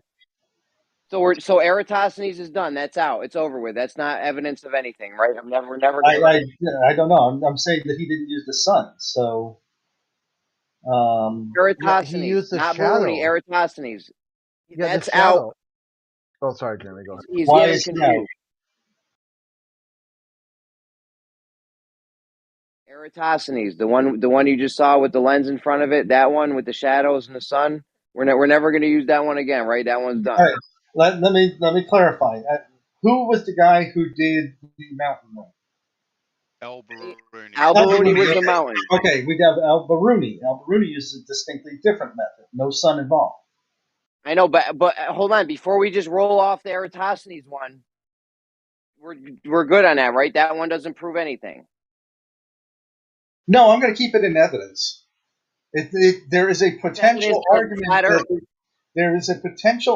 that maybe there's a lens involved of some kind. The atmosphere acting like a lens, refraction, blah, blah, blah. But we do have the answer, and that answer still stays in evidence. Now, let's try and validate that answer and find out. Let's try and eliminate your hypothetical lens. And I'm going to go to Al-Biruni and say, oh, fuck, your lens thing just sort of falls by the wayside. No, my lens thing doesn't fall by the wayside. We're keeping it as flat Earth evidence, as evidence for a lens in the sky, and it's evidence for flat Earth. So we're keeping that in our pocket. Do you have anything that corroborates it? Eratosthenes is just as good evidence for you as it is for us. Do you have anything that corroborates it?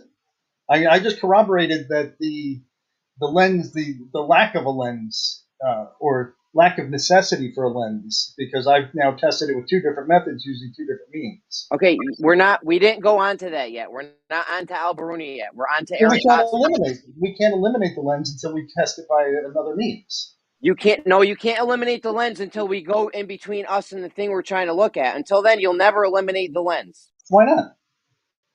Because you don't know if there's a lens. You think by looking at a horizon from a mountaintop is going to eliminate the fact that there could be a lens in the sky? I've come up with an alternative means that doesn't require the lens, so I may not have completely... Okay, and we can move on to that. We can move on to that after we realize that we're not going to know if there's a lens up there until we go in between us and the sun. I don't understand why you want to try and keep the lens in the case of we find an alternative method for doing it. Okay, we're going to move on to alternative methods as soon as we realize that we'll never know if there's a lens in between us until we go there, right? We can we can lower our confidence that there's a lens there. There's no necessity for it. You've asserted a lens without any evidence that there is a lens, except for that it's possible. Now we've got the lens, and we put that in our bag of tricks as, yeah, maybe hypothetically that's true. Well, if that's true, then using an alternative method, I would think, would reduce the likelihood that the lens is necessary. Okay, so right now, as far as we know, there may or may not be a lens, and it's evidence for both of our sides. Yes, but weak evidence for yours.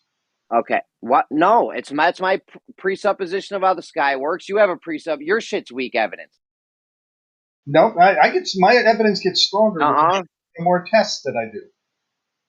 The different style of tests with which don't have the requirements of the former one. Like, I'm not using light to make my XYZ measurement. I'm using a gyro compass. Okay, I'm using light, but I'm not using the sunlight. So I'm now adding together, 10, 15, 20 pieces of evidence, all that say that, we don't need that lens to accomplish this task, and these all corroborate radius. And all those other things we can debunk one by one, and we can turn it into being flat Earth evidence. I mean, I got to go to bed though. I'll talk to you guys later. He says he can debunk. Good night. He says that he can debunk them, but he's not debunking them. He's putting up possible alternatives. But this is where the corroboration, the co-witnessing of evidence, actually helps bring, I think, a stronger bit of proof. You're saying, oh, maybe there's another force that causes this, and maybe this. It gets to the point of ridiculous millions of different forces that are required for you to dismiss the answer that we're getting.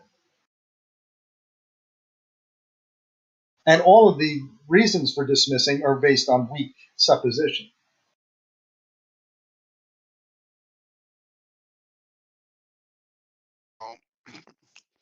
The atmosphere is one big lens. Okay.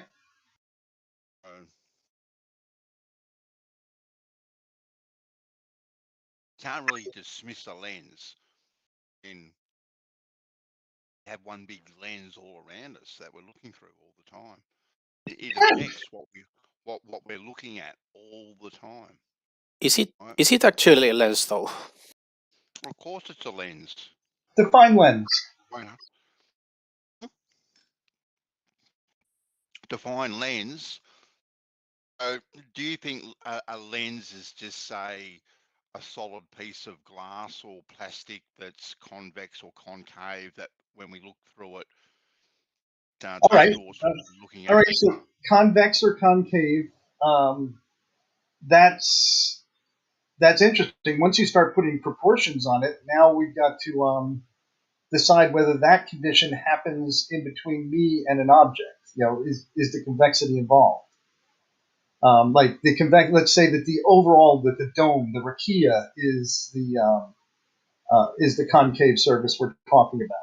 Does that impact me looking across from mountaintop to mountaintop? Is it still concave between me as I look through the medium? I'm talking about the atmosphere in general that we're looking through. We're looking through quadrillions of little lenses all the time. Are they concave? I don't know exactly what shape they are, to be honest with you, Moyoc. I can't see them, but they are there in the form of water particles, gas particles, all this sort of stuff. All has an effect of what we see and what we're looking through, and it acts as a lens. You'd have to agree with that, Moyoc. No, I don't have to, because I'm like a lens. I consider a lens to typically be a coherent magnification or reduction in size.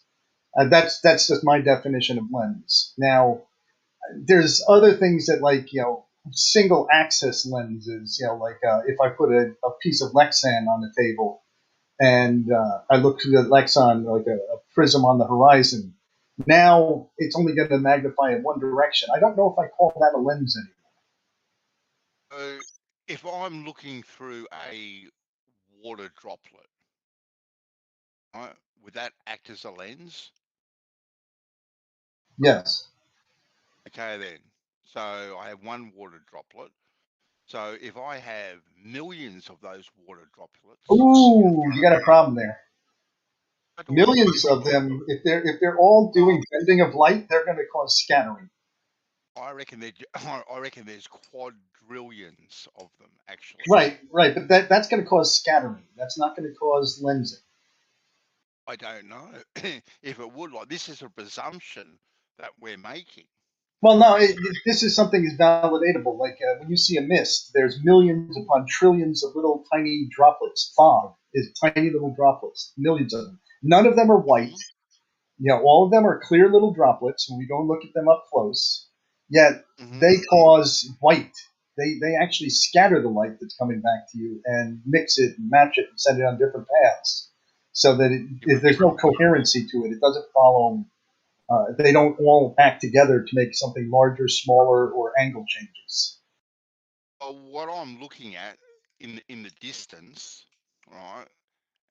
If that mirage or that refraction seems, I can see it.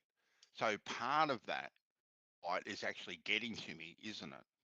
So it doesn't always. Some of it does get to me, right? And what gets to me, or what I see, is distorted. Right, but that's completely in keeping with Snell's law. Basically, you have a density gradient where the medium is getting greater and greater as you approach the ground. Typically, that's just as a rule. There are exceptions to that rule, but as a rule, the density increases as you go to the ground, and you get a single axis of change of position. But water droplets, absolutely. Every time you add water droplets into it, they don't act like a coherent lens. They don't make one uniform medium. I think you're applying some very crude measurements to a greater thing, right? And thinking that these measurements on a small scale relate to the larger scale. And I don't think you can make that correlation whatsoever. I mean, I look at Hayes. Hayes it is an assumption, right? Well, is Hayes a large enough scale for you? I mean, the stuff that we see at 30 miles, we can see how it blues out and the colors wash out as distance increases. But light is still getting to us in one way. Yeah. But Hayes is whenever you bring water droplets in, they never. I'm going to say this. They never act coherently like a lens. Not to form one image. When you're talking about trillions and zillions and quadrillions of them, okay, so it's bouncing off one, bouncing off another, splitting here, collecting there, until it gets to doing all sorts of crazy things by the time it gets to us. But that's the problem. That's randomness, not coherent. Oh, randomness, yes, I will give you it. It is pretty random, but it might still too have some sort of order as well. There does not, in my experience, there does not seem to be order that comes out of the droplets in air. There always is disorder, to the point where I can no longer see the object. And anywhere in between me being able to see the object and not see the object, but never ever have I seen fog move the position of something. Are you getting it? You never seen Skunk Bay? Jesus Christ! I gotta go to sleep, man. That's not fog. You never seen Skunk Bay? I'm talking specifically about water droplets and water droplets, haze, mist, any combination of those two things. I've never seen move something. What do you think's happening at Skunk Bay? Have you ever seen a Skunk Bay video? Changes in the gradient of air. That's a coherent change to large swaths of area. That's not water droplets.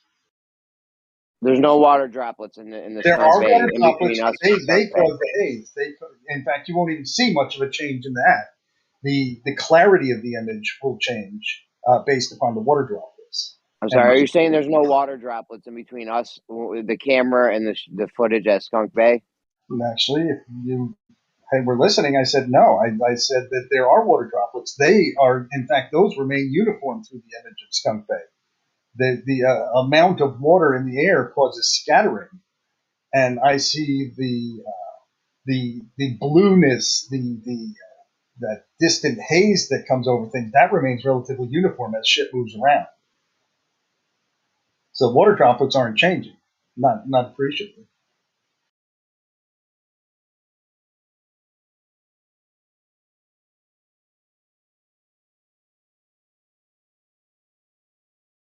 And that haze is an effect of scattering. Scattering is random. Gradients are somewhat coherent.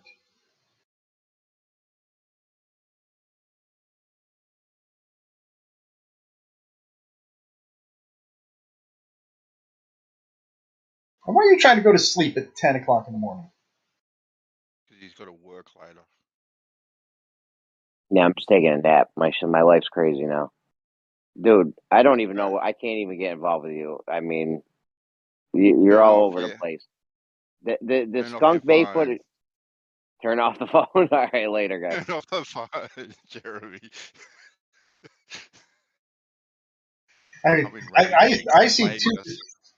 I see two distinct effects happening at Skunk Bay. I see the motion of objects, and I see the clarity of objects. And the two are the clarity of objects doesn't really vary. That is what I call the water droplets, the haze, the particulates in the atmosphere. And then you have the temperature gradient, which is the temperature of the water as it mixes with the temperature above. Wind currents coming through and changing large swaths of the image. But the moisture, if you went out there with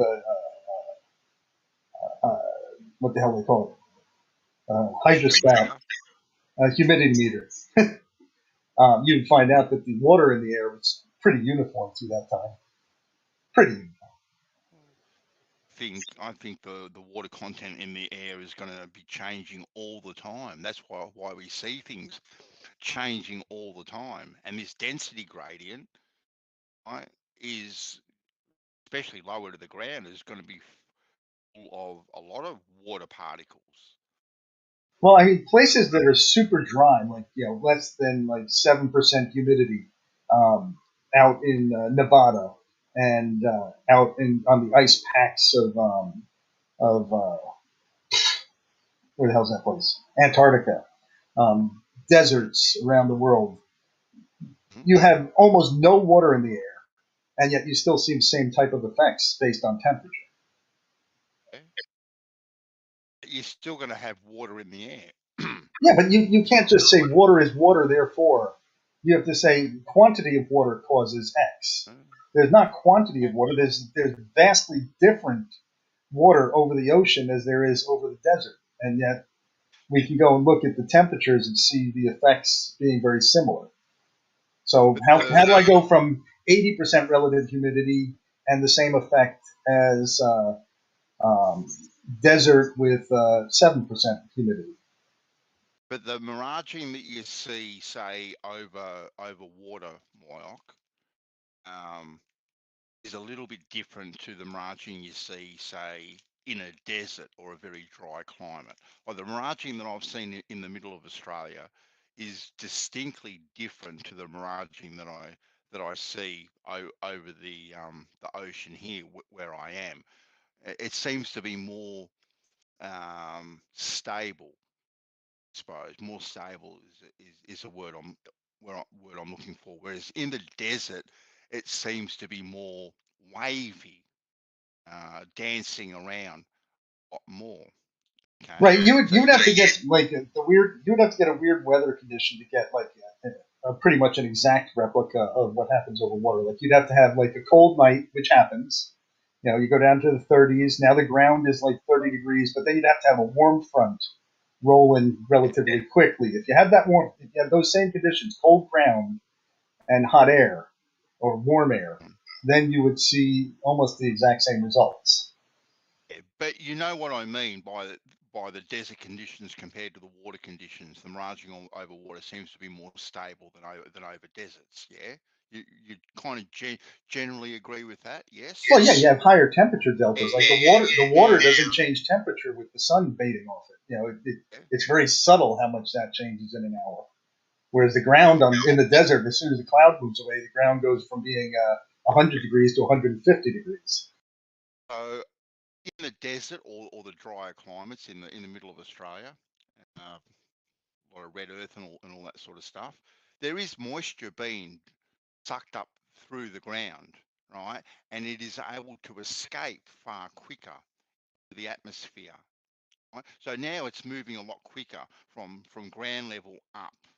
Okay? And because it's moving quicker up, you're getting this dancing effect of the mirage. Whereas over the ocean, where it's a lot more stable and a lot more water to evaporate as well, it looks more stable. Why? It's actually because that's just the way it looks to me, just with the naked eye. It looks more stable, even though it's moving up and it is a little bit wavy. But the actual density layer is far thicker over the water than it is over the desert.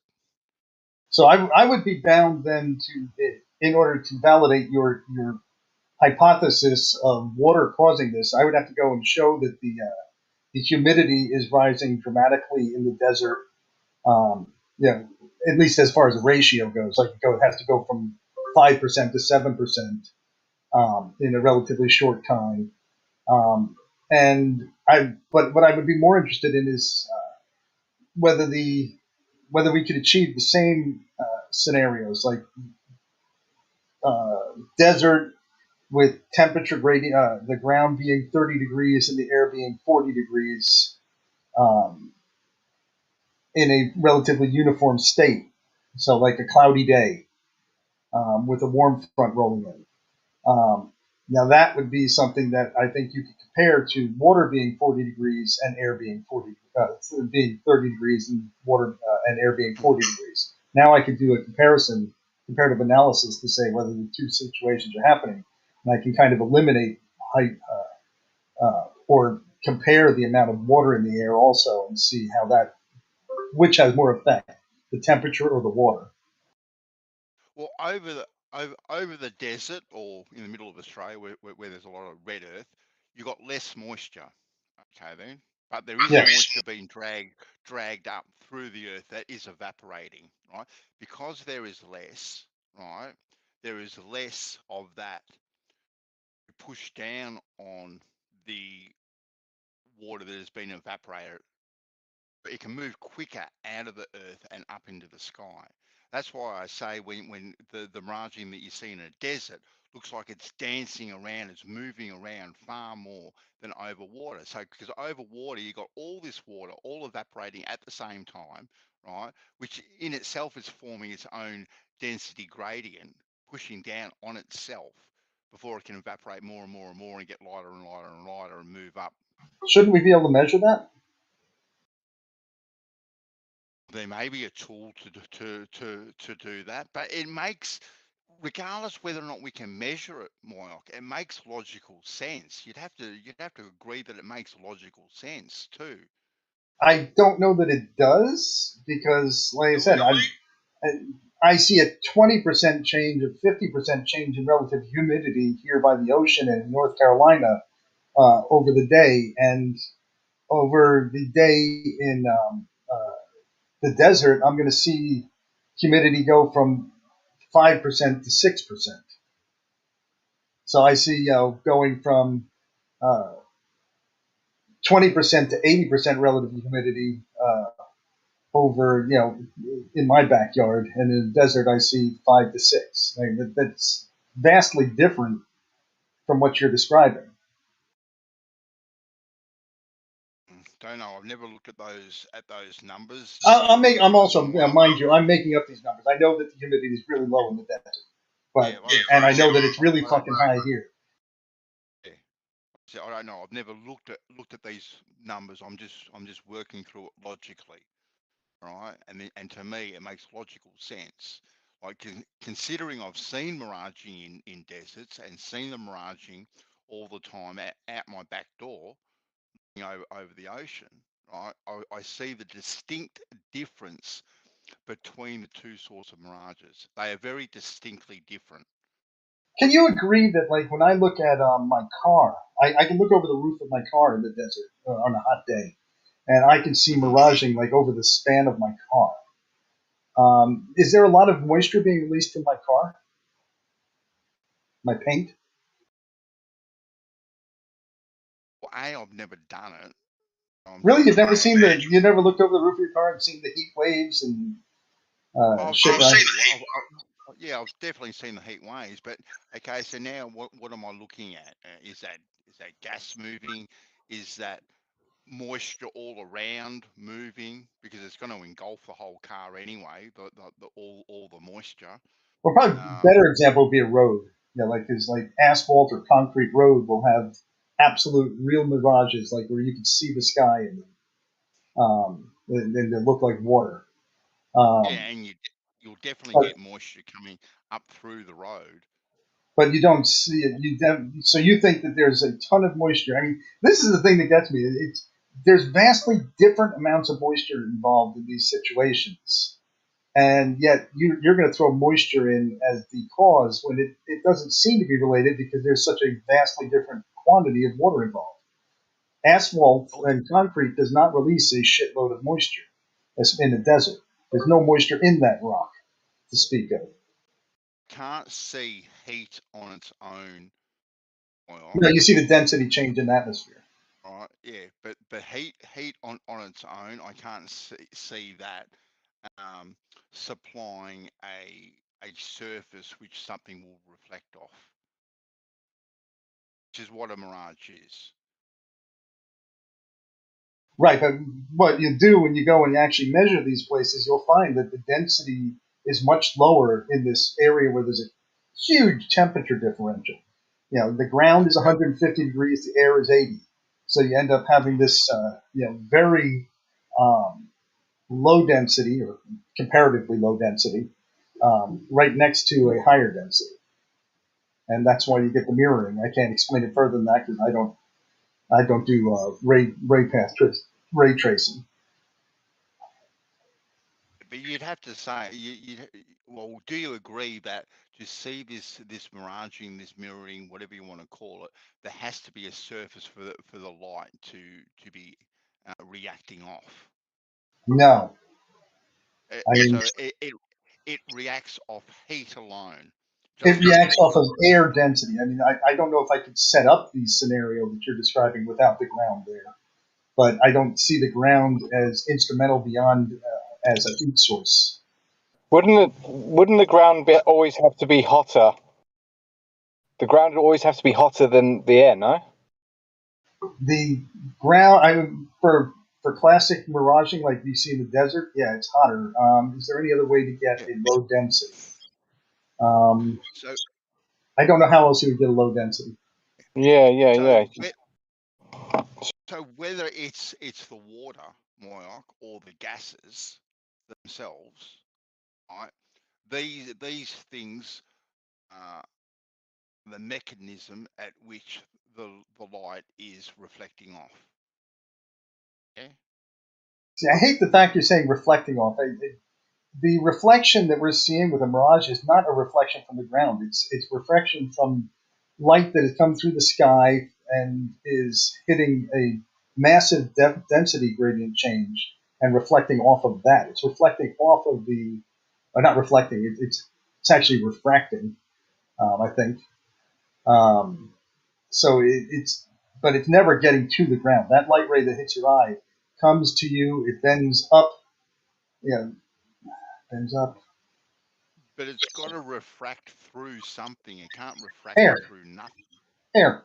Right? So air is full of everything: moisture, and gas. Yes. Okay, then. So they're the properties that it refracts off, through, in, whatever. Yeah. Yeah. So you have more of something to refract through in a denser layer of it that is moving somewhat slower, like over the ocean with miraging, where the mirage seems to be more stable compared to the desert, where there is everything's moving a lot quicker because there's less water and all that sort of stuff is being drawn up through the earth and being evaporated and whatnot. That's why the mirage is dancing all over the place. I kind of agree. But it's basically you're just talking about a more dynamic environment. There's differences in those environments, but I think we can control for those based upon when we take our measurement. Like we could go and take the day when the ground is at X temperature, the air is X temperature, but there's no sunlight beating on the ground. I could get a very similar result to what I would get off of water.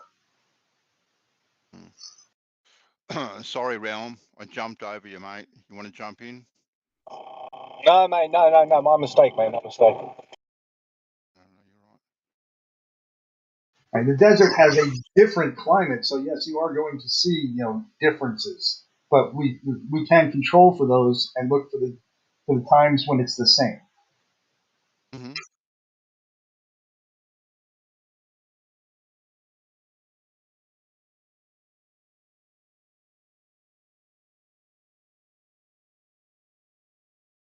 Yeah, I think it's because over the desert, the density gradient probably isn't quite as thick.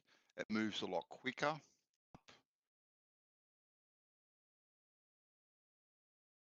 I think. To over. Sorry, Realm. Jump in. No, cool. I was. This might sound silly to say, but what is perfect conditions? Because to one person, perfect conditions might be this, but to another person, they might say it's too hot or too cold. And I wonder what ideal perfect conditions are for this type of experiments, and they might not be quite the temperatures that we think they are, or the moisture content, or yes, we say on a dry day that's perfect, but then the dry day you start to get warpage, don't you? Because you know what I mean. What's perfect conditions? Exactly. Well, we're not talking about perfect conditions. I mean, if you wanted perfect conditions for minimal refraction, that, according to Snell's law, I would think would be when your ground temperature and your air temperature are the same. That will give you the most uniform results. The moisture content, it has an effect, but I think it's one of the least effects of the things that happen. No.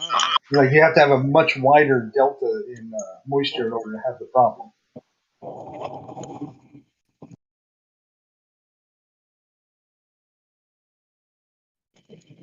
Just a quick one. This Snell guy I mentioned to Band a few days ago. This Snell guy, he was one of many that measured. He measured like 107.395 kilometers to a degree, and not 111. Loads of other guys did their experiments, and it wasn't until Picard, who was a Jesuit, if his training was different or anything like that, they all used the same measure, and he came up with 0.44% off, and it was like everyone else was like 3.5 or 5 or 6% off, and this Picard. So Snell measured 107 and Picard measured like 110 point something. It was interesting that Snell measured what? Huh? These numbers aren't meaning anything to me. What did they measure?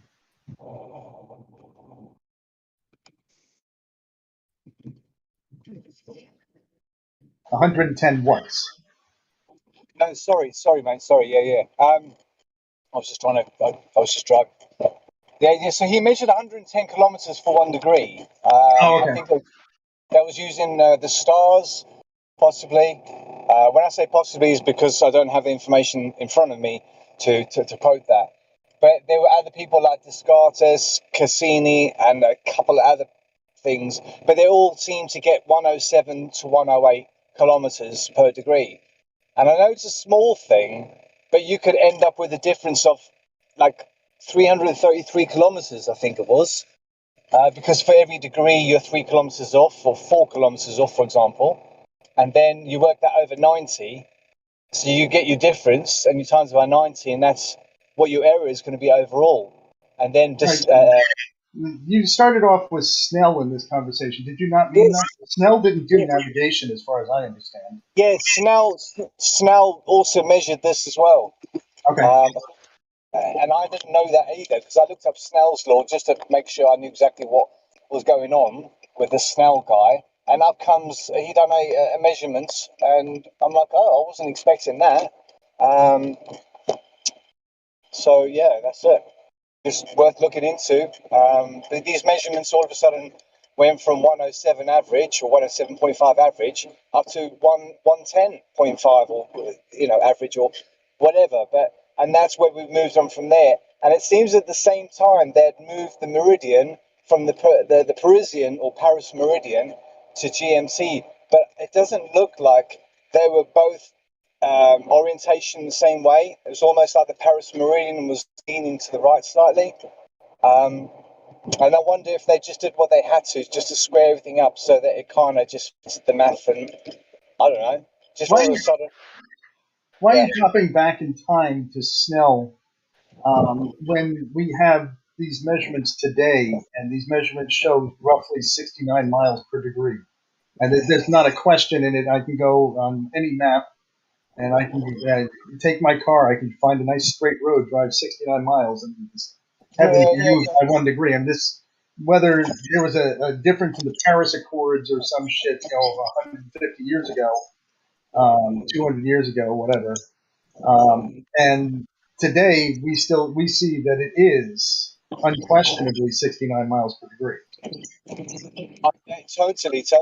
And if we can learn anything from our past, most people would say, well, you can't learn anything from them. And I'm like, I think that we can. And I think that, just for all arguments' sake and stuff like that, we are where we are to settle all arguments, regardless of how slightly small we're off and stuff like that. At the end of the day, we've progressed so much where we are at the moment. It seems like such a negligible thing, but sometimes these negligible things add up, don't they? And then it impacts everything else. But sorry, I didn't mean to go off topic. It was just the fact that Snell had measured this, and we were talking about reflection. That's interesting. I'd like to look more into finding out what Snell did with navigation. I mean, he's distinctly involved with navigation because Snell's law is going to be involved in some way with the lenses that we use to in our sextants and the what do you call it? The atmospheric conditions that cause things to move and skittle about in the sky. Those Snell's law is going to be involved. I just didn't know that he actually applied his stuff to a proven science like that. Makes sense, though. It's involved.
As far as Snell's law goes, I'm going to push the I believe button on that because I don't do the math like that. I understand it conceptually at a real rudimentary level.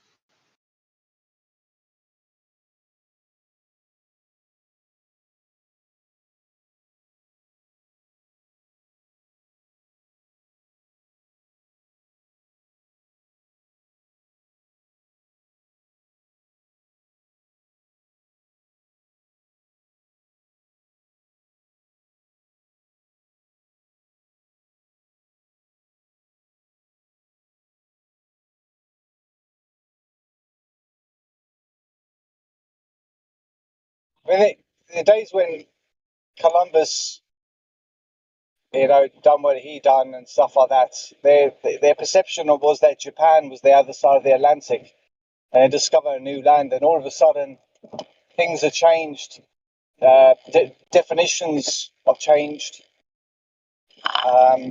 on these new discoveries, which makes sense. But where the circumference at the equator increased because they found another portion of Earth, sorry about the noise. The polar measurements never changed. So if they had a sphere in 1492 sorted, discovered more, added in the circumference, surely they would have had to add in some polar shit to keep it looking like a sphere. I don't remember what Columbus's problem was. He had assumed a much smaller Earth, and I don't know who knew what, when, and how vetted the science was amongst sailors at the time in Spain, but Italy and Spain. I don't know why he got it so wrong.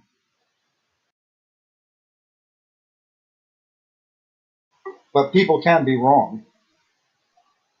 As an industry, did we know, or as a world, did we know the size of the Earth? I don't know. I don't know who knew it, when, and what assumptions were involved with different people making these decisions at what time. Yeah, that's all I'm doing. I'm working my way back. I'm working my way from the furthest point. Exploration all of a sudden became a thing, 1400s. So there might have been something weather-wise that freed them up the ability. The seas could have been frozen. Most of the seas could have been frozen back then, and they were probably stuck in a band of area, and they couldn't explore because it was just too cold. They couldn't navigate by sea because there was a lot of sea frozen up, and things like that. You can only imagine, can't you? You can't prove it, but some illustrations you get off Gallica website. I think it's a Gallica, one of the two. And you see like old maps and you see old stuff, all sorts of stuff. And you don't see that stuff on maps nowadays. Oh, you mean like there be dragons over here? Watch out for leviathans, mermaids.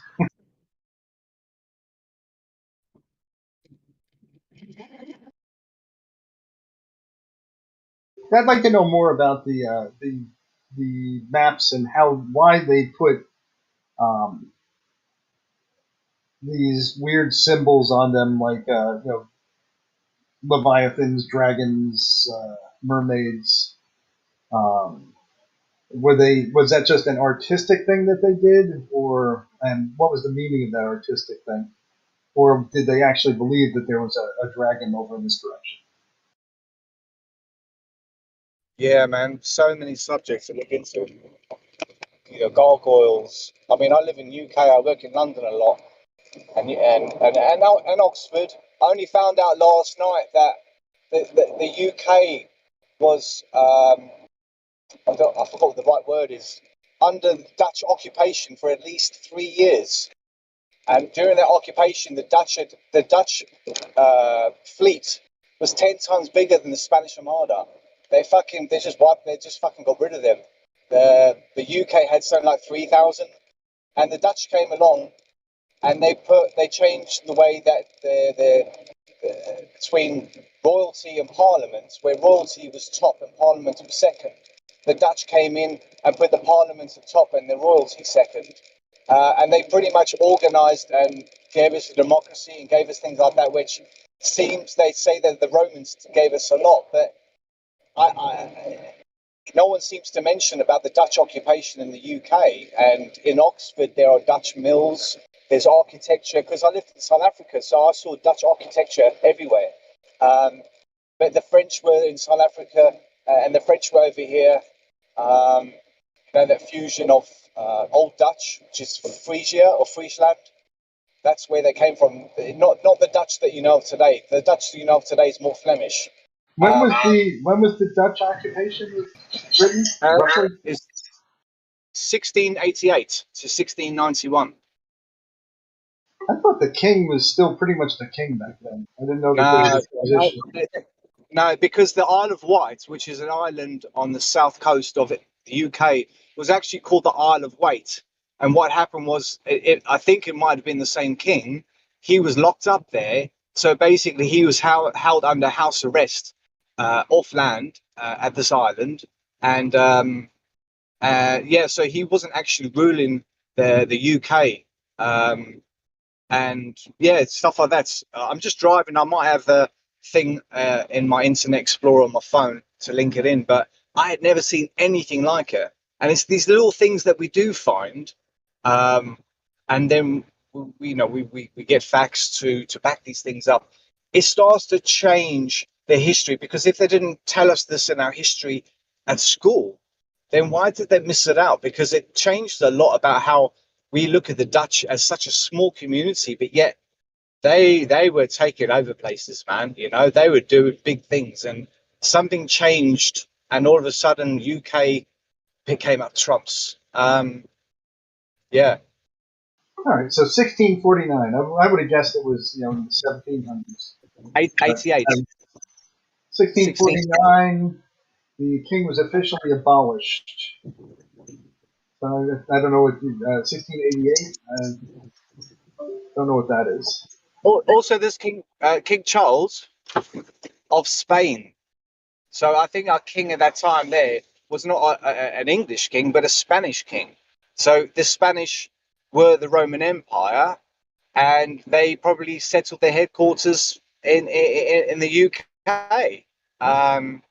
So the Roman Empire was probably coming out of the UK at that point, possibly. A lot of change happened in 1600, and all of a sudden we have the small city of London, which was probably only about a mile squared. That got burned down. It's just, it's where does it all begin, And there's a lot going on at their bases in Europe, then spreading outwards.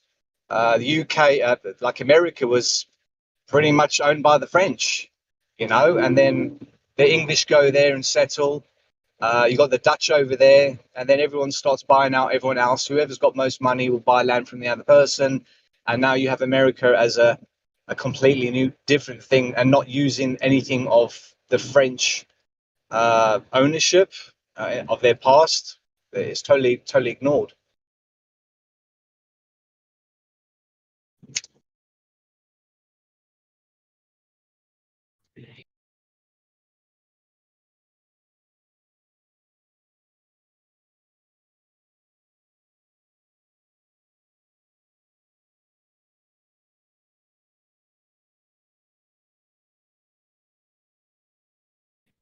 Oh, do carry on, guys. Sorry, mate. I don't know. Don't want to break up a conversation. Too late. Can't expect a 55-year-old guy to remember what he was talking about 5 minutes ago. How old? 55. Who's that? Me. Nah. You've shitting me. 55. Going on 56. Sorry. I would have said close to the 64 myself, but anyway, Yeah, I got that wrong. Well, fuck me, you guys sound fucking young, man. Moyork, I'll put you down for like fucking 30s. And Band, I put you in late 40s, heavy smoker, I hear the zipper all the time, so I figured you smoke, mate. Yeah. No, fucking How old hell, are man. you, Real? Huh? Just wondering how old are you, if you don't mind me asking. I'm 43. Jesus Christ, you're old. You sound younger. Well, thank you. Well, that would mean if I was only in my if I was only like 39, that would mean that I started designing radio death towers when I was 9 years old. I feel young now.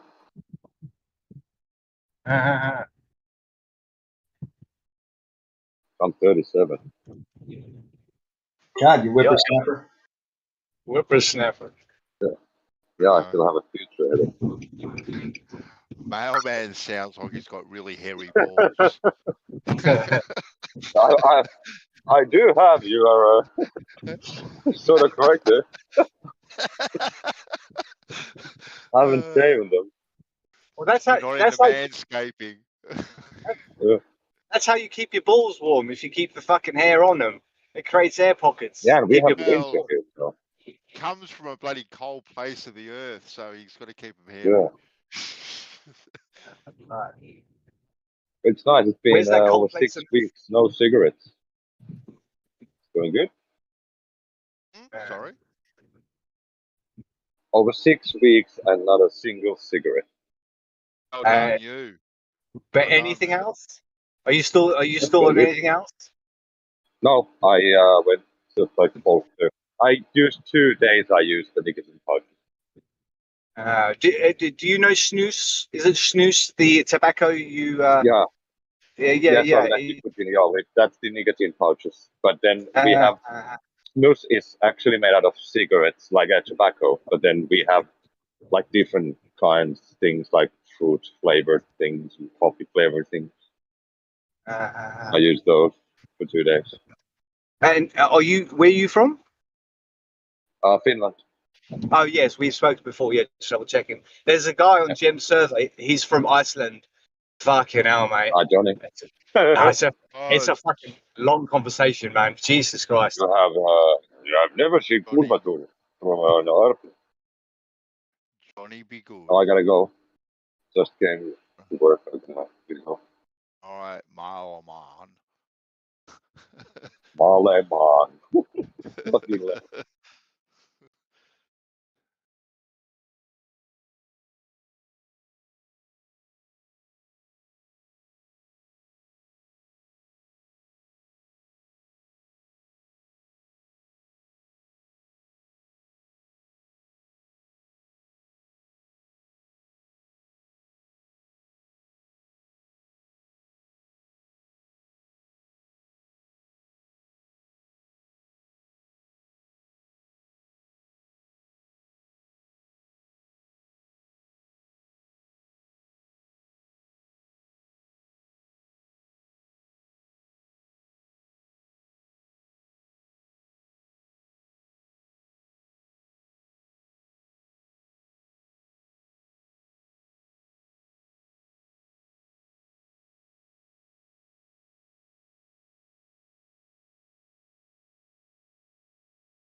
Anyone there? Nobody to hear but us chickens.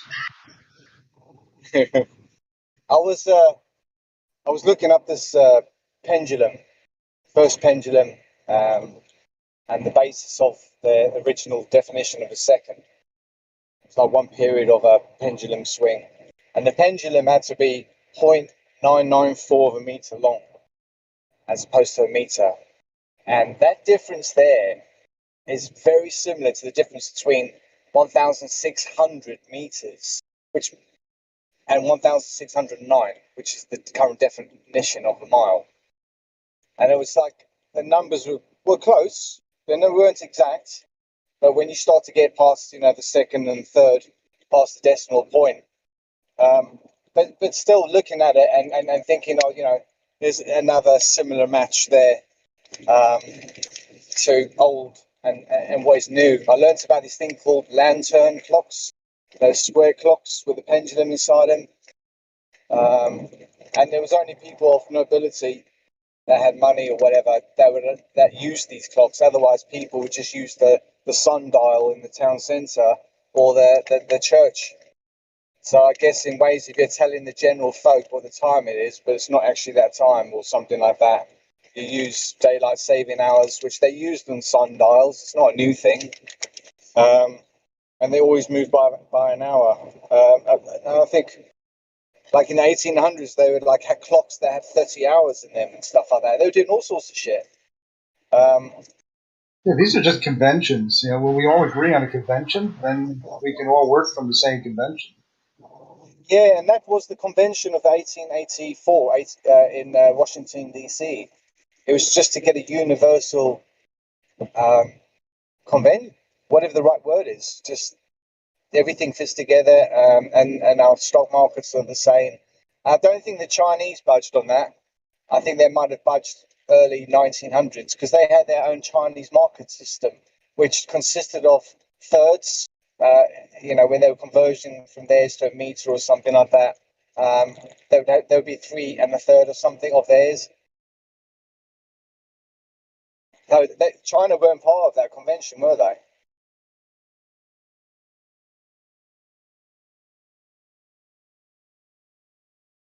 No. Looks like 1918 is when America adopted daylight savings time.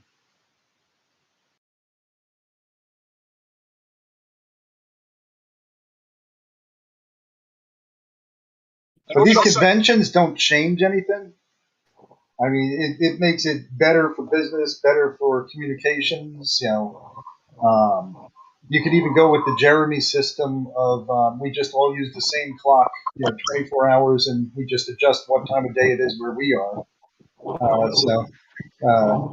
Starting in England, we'd be like 5 p.m. here, but it would still be not 5 p.m. Shit. 3 p.m. And it would be still just wake up time in the U.S. Of course, that would be a big pain in the ass. I can understand why we have conventions of local time.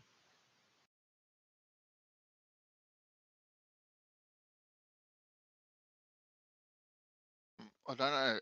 I can't understand how using the one clock would work. You'd still have to move that clock depending on where you are. Right. You would wake up at 5.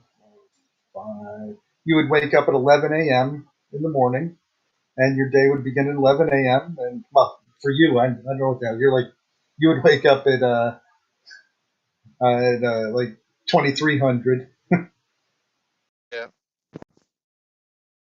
So just all use the one clock, but our night would be, say, in the middle of the afternoon or the morning or whatever. Right. Everyone's on the same clock. Oh, okay then. Yeah. You could do it. I don't like it. Yeah, it wouldn't make much sense though, would it? Really? It would also mean that I would think minute for minute. You might still have time zones, but if you wanted to use like a solar clock, then everybody's minutes would be different. It's funny how You'd have to wake up at 5:15 to wake up at at a given time. It is funny how time zones work though. Even here in Australia, like we have a line, our border. You can be on one side of the line and it's 11 o'clock. Be on the other side of the line and it's 11:30. Right? Well, it'd be an hour. Well, no. It's only Really? half an hour. Yeah. Between between Victoria and South Australia, it's only half an hour. That's weird. Yeah, which is weird, right? And you've moved 5 centimeters. That's all you've moved. It's 11 o'clock. It's 11:30. It's 11 o'clock. It's 11:30. It's 11 o'clock. It's Pretty 11:30. much. Moving your head back and forth. But that's like, even when you get to the border of a state, it's like, okay, I'm in 4 states all at one time. When you get to the 4 corners. It's a funny thing how animals don't give a damn about what time it is. They just use the sun. That's it.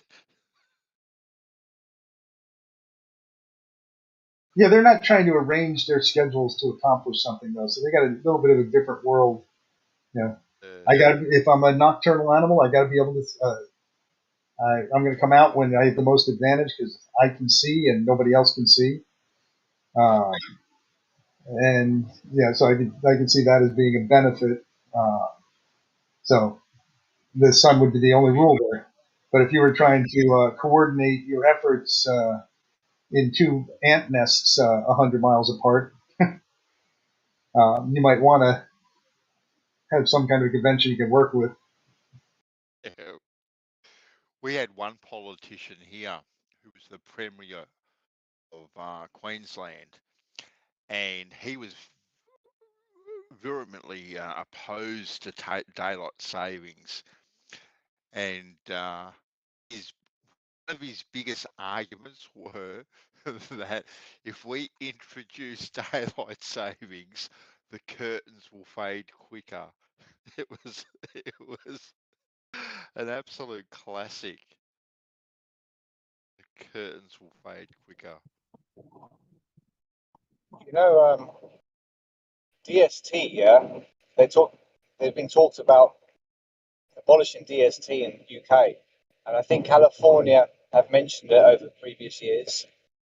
I know we can predict in the heliocentric or geocentric model or whatever why this is happening. There's a precession, there's that and the other, but there must also be a solar precession, not just. There's 2 precessions, and it kind of goes against each other because we should only see one movement. But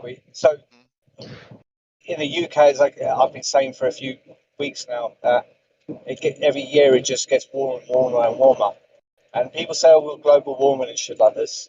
Yeah, we created CFC gases and petroleum in the late 1800s, and we've been using that for a century, and it's getting warmer and stuff. But maybe that's not the case at all, because our Earth naturally, we're burning the Earth, but naturally it's going to go back to the Earth. So it's never really going to be a harmful effect as long as we don't abuse it.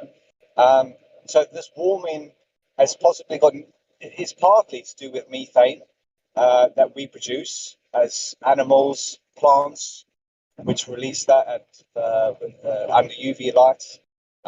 Animals, all this shit like that. So as we've overpopulated the world, we've created these gases. But I think their effects are small and more local, like a blanket of cloud, that sort of thing there. But generally speaking, something else is happening. And people are saying, oh, we don't need DST anymore. And eventually we're going to go to a time where no one uses DST, possibly. But it's going to tell a different story,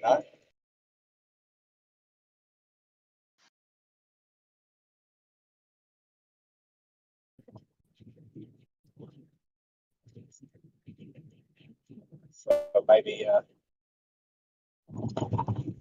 maybe anyone in this room experiencing weather differences, patterns in the clouds. You've seen patterns in the clouds. They all line up like the back of a ship as it's sailing away. Strips all aligned. So the clouds align in the sky. And it's an indication that the sun and the moon are sort of near each other, or that's it. Seems to happen when, like, if you go to timeanddate.com, you can see when the sun and the moon are going to be close to each other, and then those every 29.5 days, they line up at some location on this map, timeandday.com, and you start to see anomalies with the clouds. That's the place where I don't know. I'm not going to say it doesn't happen, but I've never seen clouds following a pattern that was moon-driven, sun and moon-driven. See, because I think we only announced that there's only 2 eclipses, but if you type in the exact words "sun and moon" world map into Google, the first entry will always be the map I'm talking about, and I'll show you the position on a Mercator where the sun is and where the moon is at that time, and you can adjust it by 10 seconds. Right, but now you got to now show me the correlation between that and cloud formations. Well, their conjunctions are notified in physical, observable eclipses, because we only announced that we're going to have 2 eclipses a year or 4 eclipses a year. But in some cases, like last year, I would have said we had more than that, because I noticed I was observing on timeofday.com like January through to about August. And I started noticing the changes in the clouds 4 days before the conjunction and 4 days after. You don't know or how do you know that's not confirmation bias? Like, you've only got your small world that you're looking at. Do you have anybody else corroborating this that would help you form a conclusion? Yeah, there's people on YouTube that film the skies, anomaly clouds and stuff like that. Get their locations, dates, and time.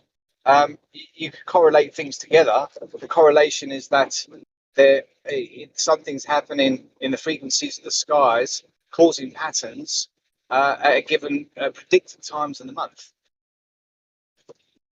But also we'll have America was supposed to see an eclipse last September, October, I think it was last year, and the guys I was talking to in America at the time said they didn't see it because of cloud cover.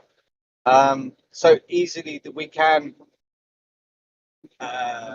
if the conjunction, well, I feel that the conjunctions were observable from the UK last year, because I was seeing a few conjunctions where if you look very closely, you could see the moon just clipping the sun, but it wasn't meant to be an eclipse that, on that day of that period. I guess what I would want to see with that, and I think you can do this. You can look at time and date and compare the satellite images of Earth, whether they're taken from balloons or whatever.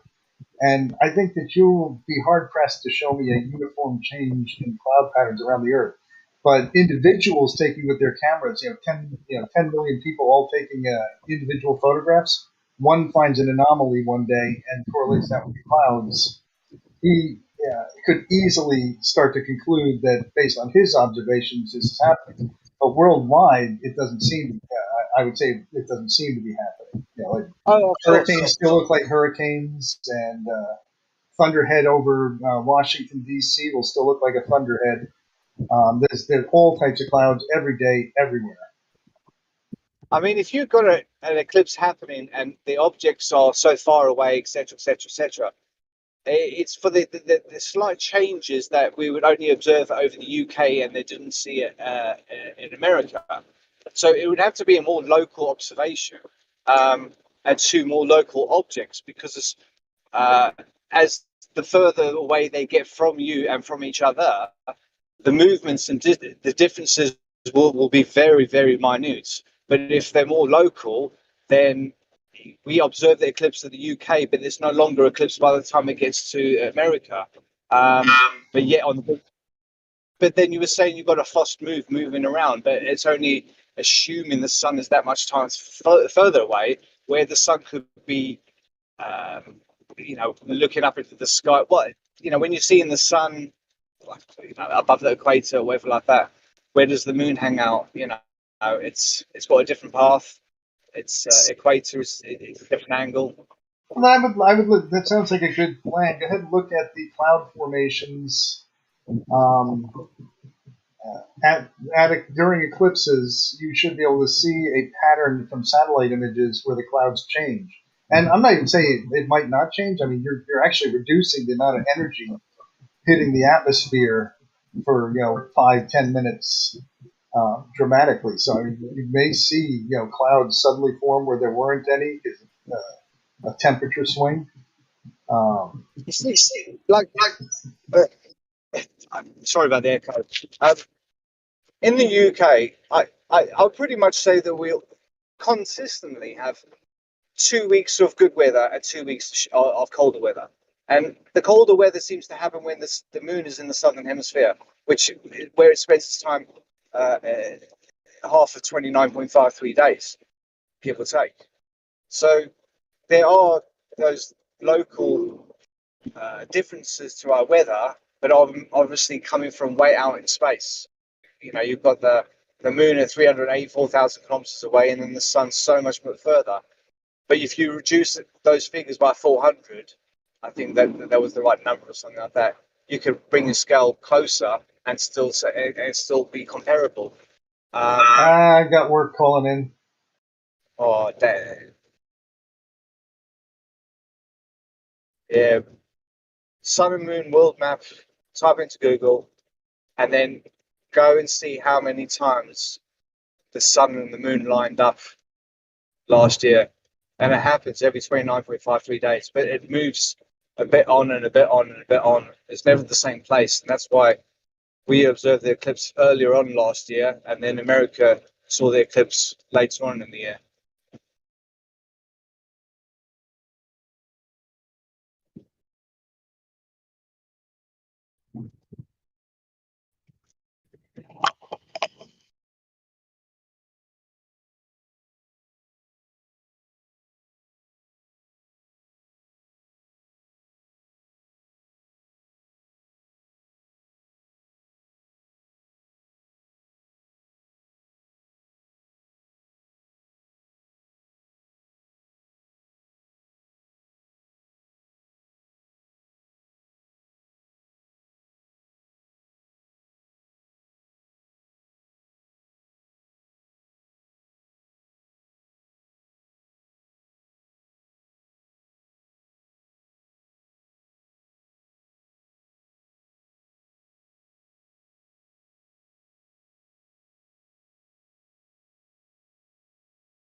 Hands up if you think Jim's server is shit.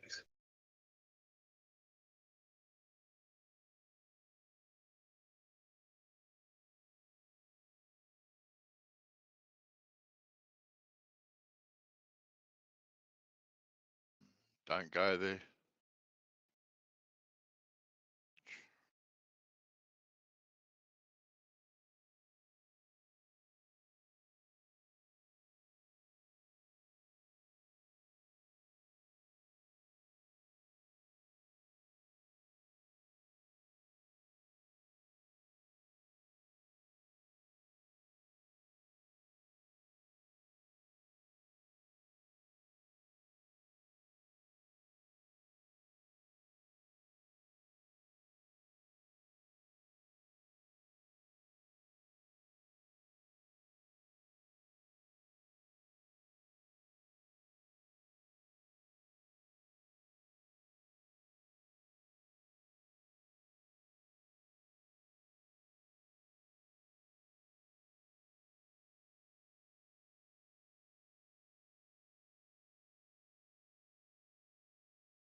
Hey, Chemo.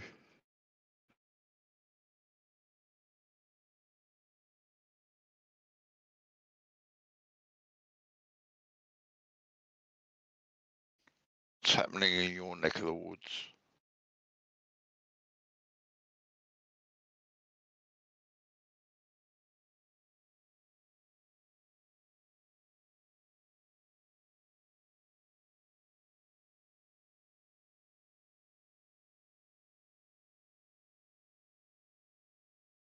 Hi. What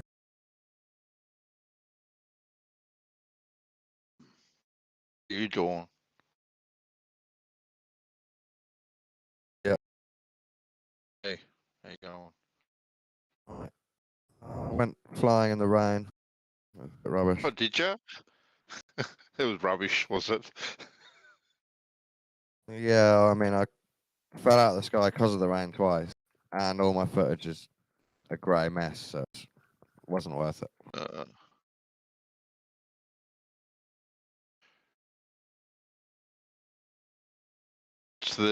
What's the drama with flying in the rain? Just the vision itself, or the rain itself has an effect on the drone? Yeah, it goes on the. If you fly for too long, it goes on the little lens, so big splodges where you can't see through the camera anymore. It also gets lots of drops on the big GoPro lens, so that ruins the recording footage. But also, if you don't put waterproof coating on the electronics, a splash can just cause the drone just to power off and fall out of the sky until you power it back on. It's handy. Yeah, you can get coating. You can put all your electronics inside like little bags, but I haven't done that yet. Do you compete with your? I was watching on YouTube, I think the other day, where they have like competitions, like crazy competitions for the drone flying. Do you Like compete in that races. sort of stuff? Yeah, the races. Yeah, yeah. No, I don't. It is fun though. I got into it more for the GoPro recording. So finding a nice sunset and a nice tree or a nice building, and then putting your drone upside down next to it. Get some cool shots. Yeah. But for racing, you'd need more batteries and a few backup drones, and then you have to go and meet all the nerds at the field. But it would be fun, I bet. Oh, one of the circuits I was watching the other day, my son sent me some footage, and it was hectic, Dawn, absolutely hectic. And what they can do with these drones and how they maneuver them so tightly and with so much precision is just like that footage that I watched of yours about a week ago, where you were going through the excavators and all around the Oh, building yeah. site and whatnot. Yeah, that was pretty crazy. But It's quite this slow, took the that is. well, this took the craziness to a whole different level, type of thing. It was, yeah. Yeah, and they have to.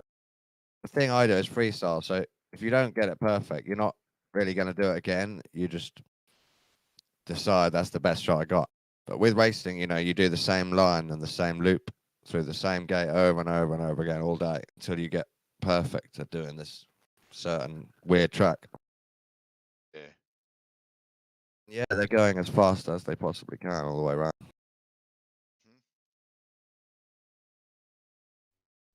I think they need like battle droids. You know what I mean?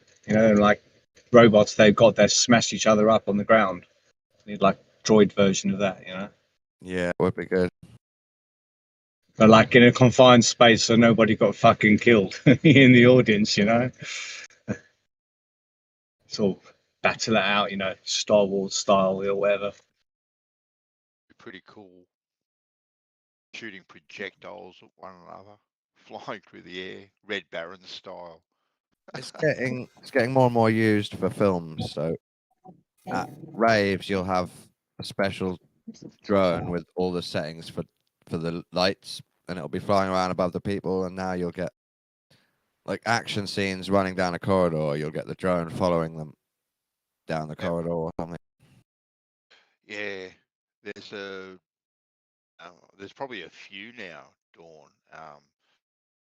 Companies, they're like, well, they're drone like fireworks. They have hundreds of drones Yeah, yeah. with lights on them, and the images that they can produce in the sky with all these drones and the way they morph from one picture into another and words and everything, it's crazy stuff to see. They're all on one like special program, aren't they? And they sense each other. Yeah, it kind And of they make seems these that shape, way. make these mad shapes. Yeah. I watched one where it must have been, I'm going to say 150 drones, maybe. It looked like at least 150. I'll have to maybe find even you one more. because there's some good videos of that display going on, and then someone flying a freestyle drone up to it and between the picture, around the picture in the sky. Oh, okay, then yeah. And you see all the drones all on the ground, right? And then they all kind of just all take off at the same time, and all of a sudden, bang! Before your eyes, they're all in a different position, doing different things, and it's yeah, it's the new fireworks. They are incredible.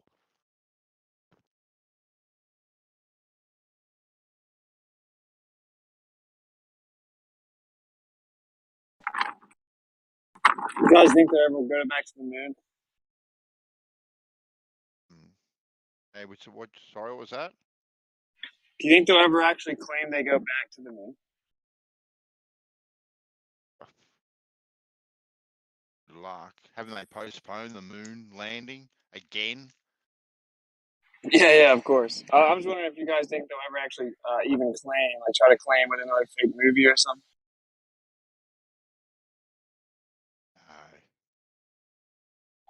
I don't think so. I don't think so. Like I did when I was a kid. Obviously, I think we all thought that, didn't we? Well, my question, I guess, like, okay, the moon landing is obviously super dumb and fake and lame, but some people believe it, I guess. I guess I'm just wondering, for the people that believe it, right, do they think that they'll actually go back? And then for the people that know it was fake, do you think that they'll try to fake another one?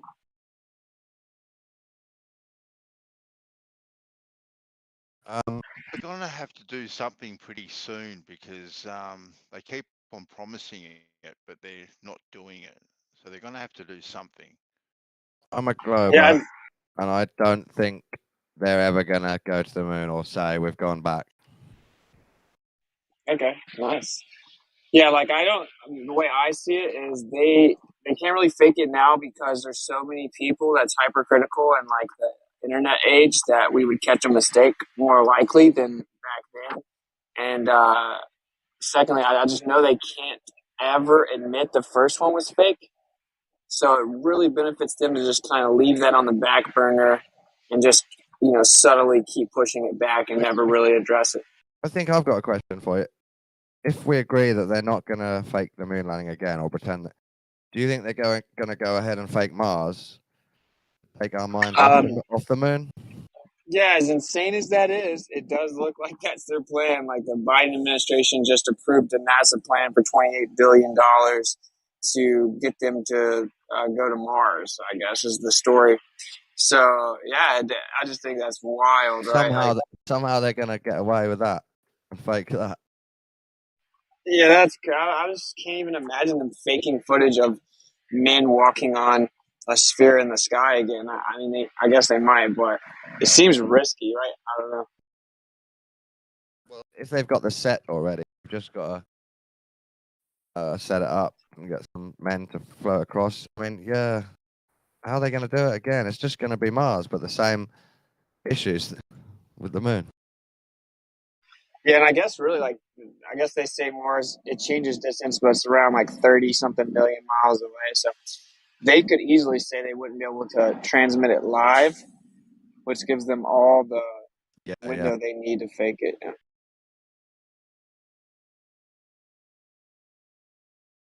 We'll see, man. Jaren's theory is they may say some crazy like catastrophe happens, and that space exploration is just too dangerous when we could just send AI instead.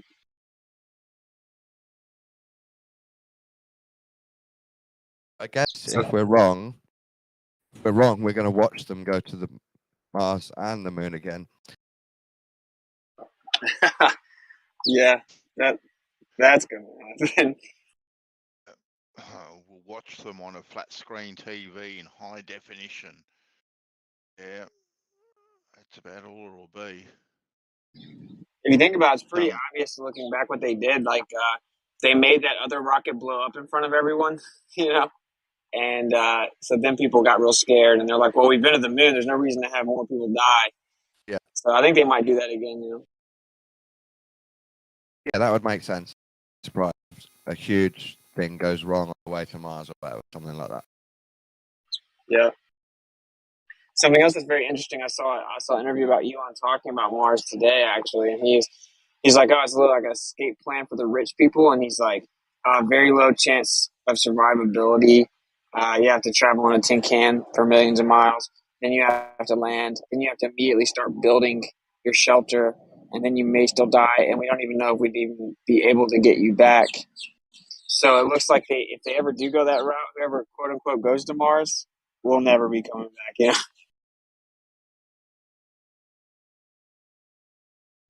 So I don't know. It's like they're building it up, you know, but I don't really. I think that now they just have to tell you a story to entertain you. They don't actually do anything.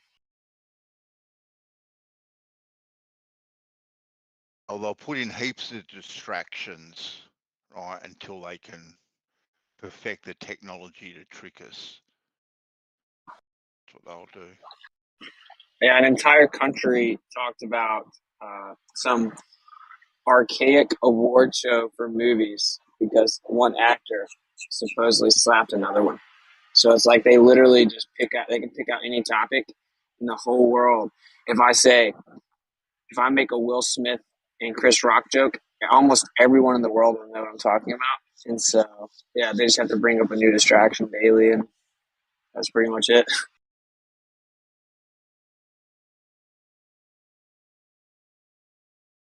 They get the truthers too. I was talking about this because we have to kind of keep up with Clown World to kind of see what's going on to an extent. So it's like truthers get the news from other truthers, and we just find out what they're lying about, but we still address whatever they bring up. So they even got the truthers, responding to the psyops in a way.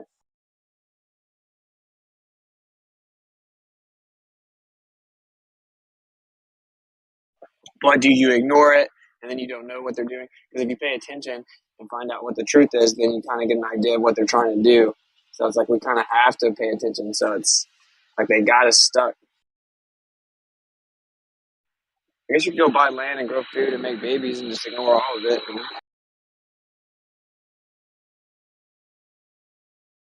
Yeah, make lots of them is my suggestion. Do you Done think? my bit. Do you reckon, Witsit, they could do such a good show with Mars and the Moon that you'd change your mind and say, actually, now I believe they actually are there? Nah. Like a story that NASA says about going to space will never make me decide one way or the other. It's automatically too fraudulent. Yeah, like I just imagine yourself 30 years in the future. You don't care as much about being a freedom fighter and a truther because you're getting old. They're on the Moon and Mars, and it's both on TV and on the NASA channel, and there's other agencies. And deep inside, you feel like it's really real now. Would you still be stubborn and say, no, I don't believe it? I wouldn't just blindly start believing stories of space from NASA. I think I could be 80 on the front porch in a rocking chair, like telling the grandchildren that NASA lies about everything. I think maybe I'm asking you, would you admit it if you changed your mind? Oh, yeah. I don't like to lie. I think it's really bad for your spirit. Yeah, that's cool. Like to lie to yourself is like really bad. I think that's why people get sick. That's just my opinion, though, dude. Obviously. You could say I've watched the footage. I've seen 15 hours of them on Mars, and now I believe it, guys. I'm sorry. Yeah, I would never believe it, so I wouldn't be lying to myself because I know, dude. 30 years from now, dude, they could probably make you feel like you were there.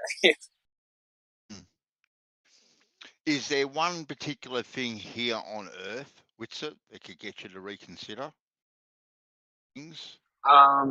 Yeah, like physical measurement of curvature. Let's discuss what physical means to you. Yeah, I would actually need something physical. Like I would need a really strong laser shooting out at very, very low heights and physically measure it. Like a super strong laser. You believing the laser's doing well at its job is a physical measurement? Yeah, absolutely. Like if you get the really strong laser, like the military uses 150 kilowatt lasers to strike down drones from miles away. Yeah, like very physical. It blows the drone up, and it has to be a direct straight line. So it's so coherent. Yeah, like so something that strong, which is of course illegal to have. You know, a lot of flat earthers would not agree. They would say that's not physical, that's optical because it's using light. Would it be okay to do? There's one problem with your measurement that I heard, and I just wondered if you'd be okay with doing this at a mountaintop or at relatively good elevation, several hundred feet. That would seem like a better thing because it gets you out of that noisy environment that we have down by the water, which we all can agree exists. My man, if the laser hits the target and physically damages it, it doesn't matter what fairy tale you come up with about how it's actually optically curving and all this stuff. None of that matters. The physicality of the laser would prove it. That's why you would have to have a really strong one. It would literally hit the target. You could. I'm not talking about strength. I'm asking you if you'd be okay with doing this at elevation to avoid the complication of atmospheric conditions. No, that makes no sense to go to the top of a mountain if I'm trying to physically hit the curve of the earth. Right? Like that makes no sense. I'm trying to physically hit the. Well, why wouldn't it be acceptable? Because I mean, they don't do laser shots at missiles on the ground. So I mean, they're shooting 150 kilowatt lasers on ships. Yes, aiming up. A few feet above the water. Yeah. Aiming up. Okay, what's your? So, are you saying if they aimed across, the laser couldn't hit its target? Yes, it's going to move around because of refraction. That's not true. Oh, okay. We see it happen. I mean, we look at things, we see them moving. So obviously, things move in refraction. 150 kilowatt laser, bro. Yes. What does the kilowatts do to refraction? The refraction doesn't mean that laser is not going to shoot. Like, yeah, the atmosphere will eventually not let it go as far. You can go further, but if you can get a certain distance, you still physically will hit your target. No, it'll be wiggling all over the place. Just like the objects are wiggling, the laser will be wiggling. Can you please cite some information about the military's lasers that are 150 kilowatts, not like wiggling at low elevations? So like they'll just be burning everyone up. You'd have to cite a example that lasers are independent of refraction. Okay. See, so just to make my point, right? When someone asked me what they'd have to do, I said physical measurement of curvature, and I just like to point out that this guy would watch someone shoot a 150 kilowatt laser over the water, shoot it 3 miles, hit a target, destroy the target, and then say it was refraction. That's called well, if you got 150 miles, I'd be impressed with that. That would be somewhat telling. But I don't need 150 miles. I don't need that much. So I'm going to go right above the water. I'm going to shoot the laser. The Earth's curvature should block the laser, but instead it's going to hit the target and destroy it.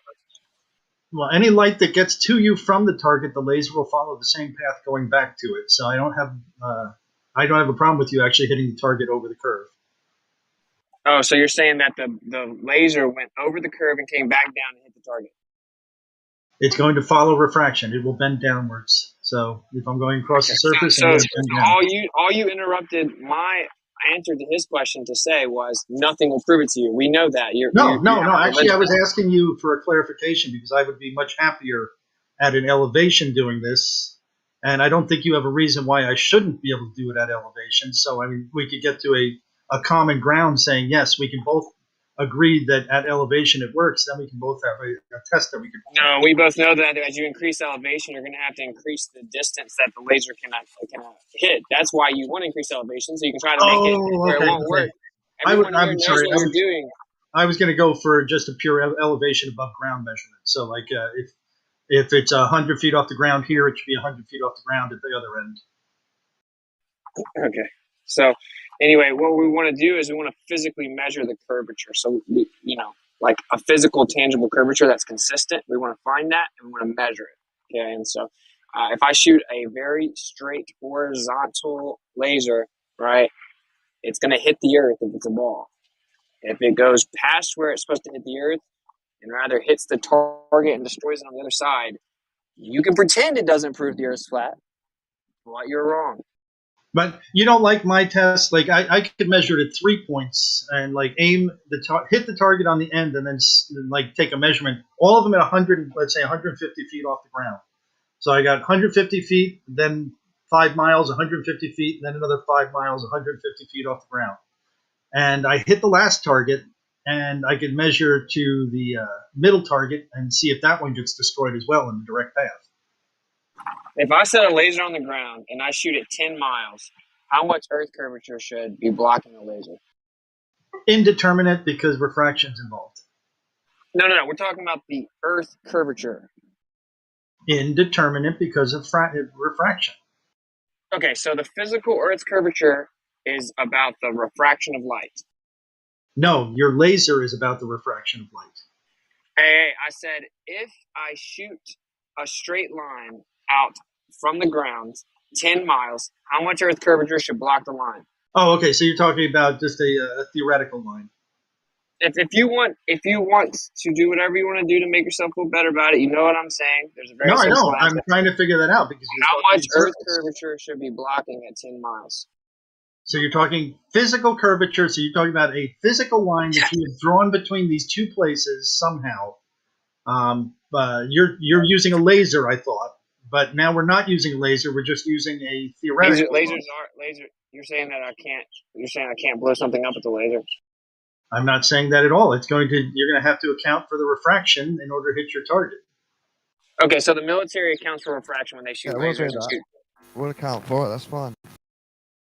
Well, no, I just want you to cite where the military accounts for refraction when they shoot lasers as weapons, because I happen to know that's 100% not true. I'm agreeing with you. It's if we want to use Moya, we want to use a laser, we will account for refraction. It'll be fine. Yeah. Okay, Moyak. I'm just saying, if you would like to cite that, I looked into this. So don't we think we should pump the brakes? Don't you know I normally come in here with questions that I know I set the Globers up every time, and they fall for it every time. Okay. Okay, I looked into this, bro. Okay, so they don't account for. You looked into this, bro. So how do they target with the laser? A straight line. How do they target it? You can't just draw a straight line into space. You have to have something as a reference. What is your reference? How are you acquiring the target? The Earth is horizontal. That's your reference. You got a horizontal. No. How are you acquiring the target? I've got a laser beam. I've got to aim it somewhere on Earth. How do I aim it? Optically. Optically. Okay, so optically already has refraction baked into it. Oh, so when we look at something and we see it, we're going to say, okay, we need to aim 10 feet lower because that's being refracted and lifted up over the curve. You aim right at what you're seeing because it's already refracted. What you see is what you get. Okay, so if I'm shooting a laser, though, okay? Yes. Hey, buddy, it can't be the same if it's in different locations, okay? So we're trying to do target acquirement. So we're going to hit the target. So if I see the target in the distance and it's refracted up 10 feet, if I was going to account for refraction before I took the shot, I would have to aim down 10 feet. No. You're already doing that by looking. You're already looking. You're aiming at it directly because you are aiming through the same refractive conditions. So that laser will essentially go to the same spot that you're seeing it. Oh, so the laser is going to be affected the same way as the atmospheric light. Yes, within a couple of arc seconds for the fact that it's a different frequency. It's only one frequency. Okay, so if I have a really coherent laser, it's refracted the same as something that isn't coherent? Yes. No, it's not. Okay. Okay. So you're just making stuff up. No, it refracts. Refraction affects light. Period. Okay, and so does different strength, magnitude, and coherency of that light have Sure. anything to do with how? Oh, okay, so now you're saying the opposite of what you just said because you're making stuff up. No, because you're too stupid to understand it. Now you're self-projecting your lack of intelligence. Okay, so we're going to move on. If I shoot a laser, that would be a good idea of a physical measurement. It would have to be really strong, though, because we would want to physically damage the sign or the target, whatever, on the other side. So people like this guy would have nothing to say. Now, rest assured, they'll still say something, but they don't actually have anything that they Well, can the say fact about that you're fundamentally wrong and not understanding that laser refracts just like light does of that frequency. Any red light will bend the same as a red laser. Okay, so the coherent light source of the laser will bend at the same rate as the atmospheric light. Essentially, with the caveat that we're still speaking of one frequency, so the refraction will affect it as refraction affects X frequency. Well, see, essentially it doesn't work when you shoot powerful lasers that will kill people if you miss. So let's try again. What? Essentially doesn't really work when you're shooting a laser that would kill someone if you missed. Well, essentially would work if I have a laser beam that's 4 inches in diameter and I'm only off by a millimeter. Then it will still work, won't it? Did you feel good about that response? So did all the Did you feel good about your response? I'm the only one person's getting triggered, man. Like, Hey. so do all the... What's up? Sorry, I was just going to say, the problem would be is like if you're on a convex Earth and you miss, it's just going to go off into space. If you're on a flat Earth, yes, you might kill someone. And if you're in a concave situation, you definitely have got to be doing a lot more damage. Just Well, a joke. if you're going to shoot a laser on a ball Earth, right, and so you're like, oh, this is getting refracted because we shouldn't be able to see it, right? So would you aim down? No, you're going to aim up in the air, he says. It's the same thing. You can trust that the laser that clearly won't bend at the same rate will magically bend at the same rate, and you'll hit your target. You can treat it like you're seeing what's really there. If you shoot into space, it's still obviously dangerous, right, because you have planes and stuff flying around. You're shooting a laser up in the air. So you can't do that in real life. That's why they don't do it in real life. And when they see the target, guess what they do? They lock on the target and then they shoot it. They do not in any way pretend that, well, since the curvature of the Earth says I shouldn't see this, then actually I need to duck my laser down 10 feet. Just because they don't have to duck their laser down. They aim right at the target because refraction affects both the same. They don't affect them the same, though. Well, they do. So you're just wrong. You're just wrong. Okay, are you saying that the coherency of light Coherency has to do with the width of the beam, not the straightness of the beam. Coherency has nothing to do with width. It has to do with the width of the beam. It is getting it all lined up in one direction. That's what coherency means, yeah. But I can still bend it through mirrors, and I can put it through lenses, and I can spread it out, and the refraction is going to happen to it. When I send it through a convex lens, it's going to spread out. When I send it through a concave lens, it's going to bend together. When I send it through a piece of Lexon that's horizontal, it'll bend down. And are you going to go all these things will all happen because laser light is affected by refraction. So you're going to go all the way down swinging. So laser is not affected the same as something that's less coherent. This is just objective. The same is a very nebulous term. They will both bend in the same direction based if they don't upon bend the at the same refraction. rate, you wouldn't hit your targets. It would bend. It would exactly hit the target. Is everything? Yeah. This is crazy. Okay, if the laser doesn't bend at the exact same rate as the surrounding light, then you would miss your target. It will bend at essentially the same rate. Close enough is good enough, dude. No, it's not. We're talking about taking shots in the military. Yeah, we're talking about taking shots in the military and off a couple of fractions of an inch because red light is slightly off from blue light. Hey, you're just talking about ambiguous terms, right? There's a different spectrum within red and blue light. There's a different spectrum of coherency that results in red light. So you're just saying nonsense things, dude. All right, what is the difference between the top end of the red spectrum and the bottom end of the red spectrum as far as refraction goes? It's going to be minuscule, won't it? Okay, but will it change relative to coherency? Coherency is to do with the alignment of the light, not the bending of it or the refraction of it. Properly at first, and then you got it right because it's about the same direction. Coherency it has nothing to do with width. Right. So lasers are lasers. You know what a laser is? It's a much more coherent light source. It's a point source coherent light. That's what a laser is. Okay, I'm sorry. I've been taking coherency and mixing that with what is it? Collimation. Sorry. Pseudoscience, maybe. Why don't we use the sunlight like we do through a magnifying glass to burn something? Why don't we use the sunlight as our laser? Well, the magnifying glass is what hones it into a very specific coherent light source. So, well, magnifying glass you would have to control for a couple of variables like the distance to the object to get that focal point at one location, and then to get like a megawatt of light all aligning at that one location, you'd need a pretty damn big lens. Yeah, to get a megawatt of power 100 or say 30 miles away on a missile. It'd be a challenge, I would think. I saw one thing where the guy had a plastic transparent sheet, and then he pinned it, and then he made it into a bowl shape, and then he put water in it, and then he uses the sunlight to do the exact same thing, but possibly not in the same intensity, I don't think. But definitely. Yeah. You can do that. Yeah, that works fine. Yeah, because you're taking that light and you're making it in like a concentrated, coherent path, right? So that's when you get the most energy out of it.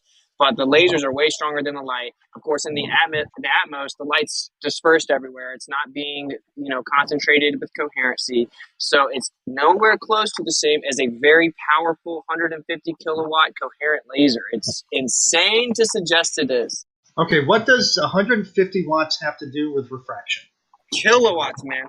Dude. What does a megawatt laser have to do with refraction?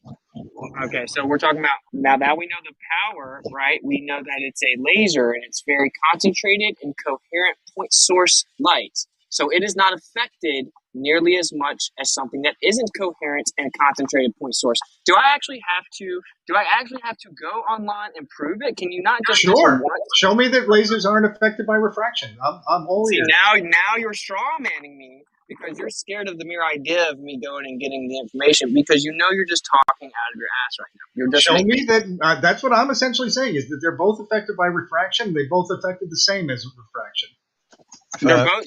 So you change it. Now they're both affected the same. Okay. So when I go cite it and prove that's not true, you'll admit you're wrong, right?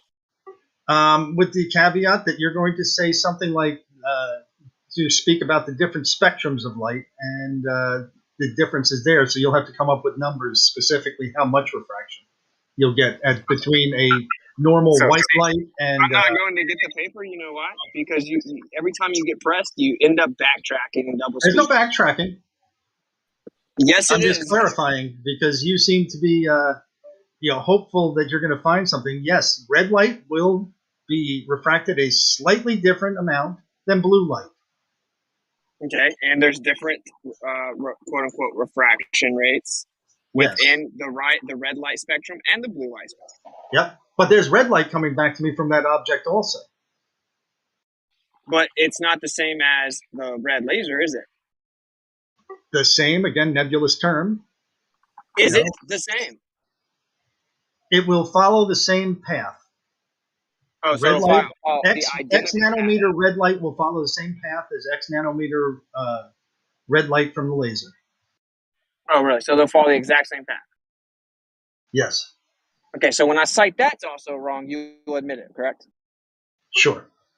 Okay, so I'm going to show you that there's a different spectrum of the effect on light within red light, and I'm going to show you 600 nanometers.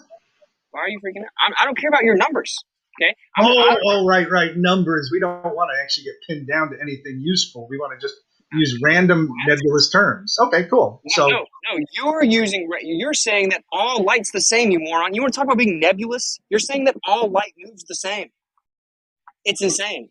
Talk about being nebulous. Light will bend down. A lot, dude. You don't even realize it. Light will bend down from an object that is going through a gradient. So if you shot it out horizontally, that light will bend down. Look, I guess you got what you want by jumping in, and the dude just asked me a question. I answered it, and everyone you just want to chat with the. No, I'm actually gonna get out of here because I'm not gonna keep being interrupted by anyone else. Right, you just want the echo chamber. Okay, I'll leave. Have fun. No, it has nothing to do with being an echo. Have fun in your echo chamber.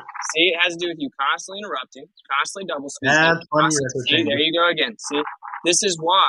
See, look what we're dealing with, dude. What's going on? Can I help you too, guys? What's going to happen, Moyak, is if anyone cares... Oh, Moyak's gone. So let me just help you with it. It's all good. If anyone cares, and they're not sure what Earth is, and they can afford the best laser, and they do it indoors over water, it'll be perfect. There'll be hardly any refraction, and they'll get an instant result. It's just no one cares enough to do it properly. Yeah, so like any light can be affected by quote unquote refraction, and refraction in Snell's law technically is a differential between two mediums, like the change in trajectory or optical appearance between two mediums. But then the Globers say, well, there's a differential in the medium, so you have a differential equation, and so it's not Snell's law. It's like 7/6R terrestrial refraction is not Snell's law. In fact, in the paper that's proposed for it originally, it specifically says in there, this is not Snell's law, right? So, but for intents and purposes, use the word for refraction. You're talking about how the light looks like it moves around in the atmosphere. So yeah, I make observations all the time. It does that. If you have a very coherent light source, it's much less affected. This is just very basic, rudimentary understanding of the light. And most people don't, I mean, honestly, the mainstream doesn't understand light at all, but you don't even have to. More coherent light sources are not affected. It's very simple. Of course, it's stronger. It's more coherent, straight to the point. It's point source. It's a concentrated, coherent light source. That's why it can burn you. That's why there are lasers you can buy that will literally burn through someone, right? So I don't understand how that's not automatically understood. The only reason it wouldn't be is because you have a bias, right? You have a preemptive bias trying to shut down where that thought process may lead. But I'm not interested in those conversations anymore. I'm trying to rise above it. I think that it's a waste of time.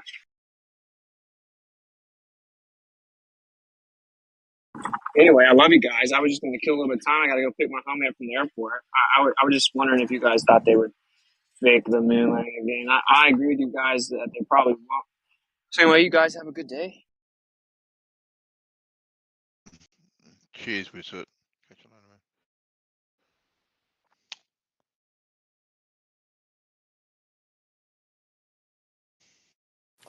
later, man. Barely just caught that last few sentences. Damn, missed them. You guys talking about fake moon landings and the sun burning you?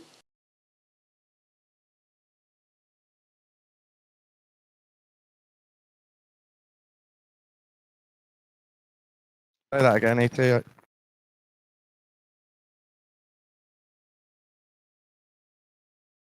Did we talk about something on the sun?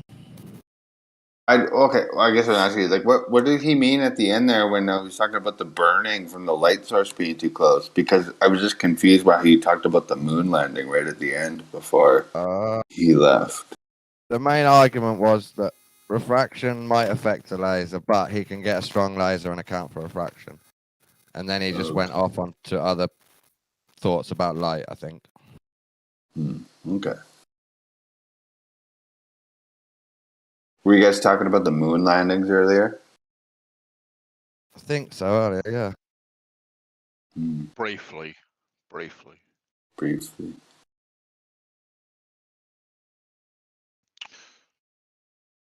The lack of moon landings. That what's impressive about that drone footage that you dropped, Dawn? The drone is actually flying in between all the drones.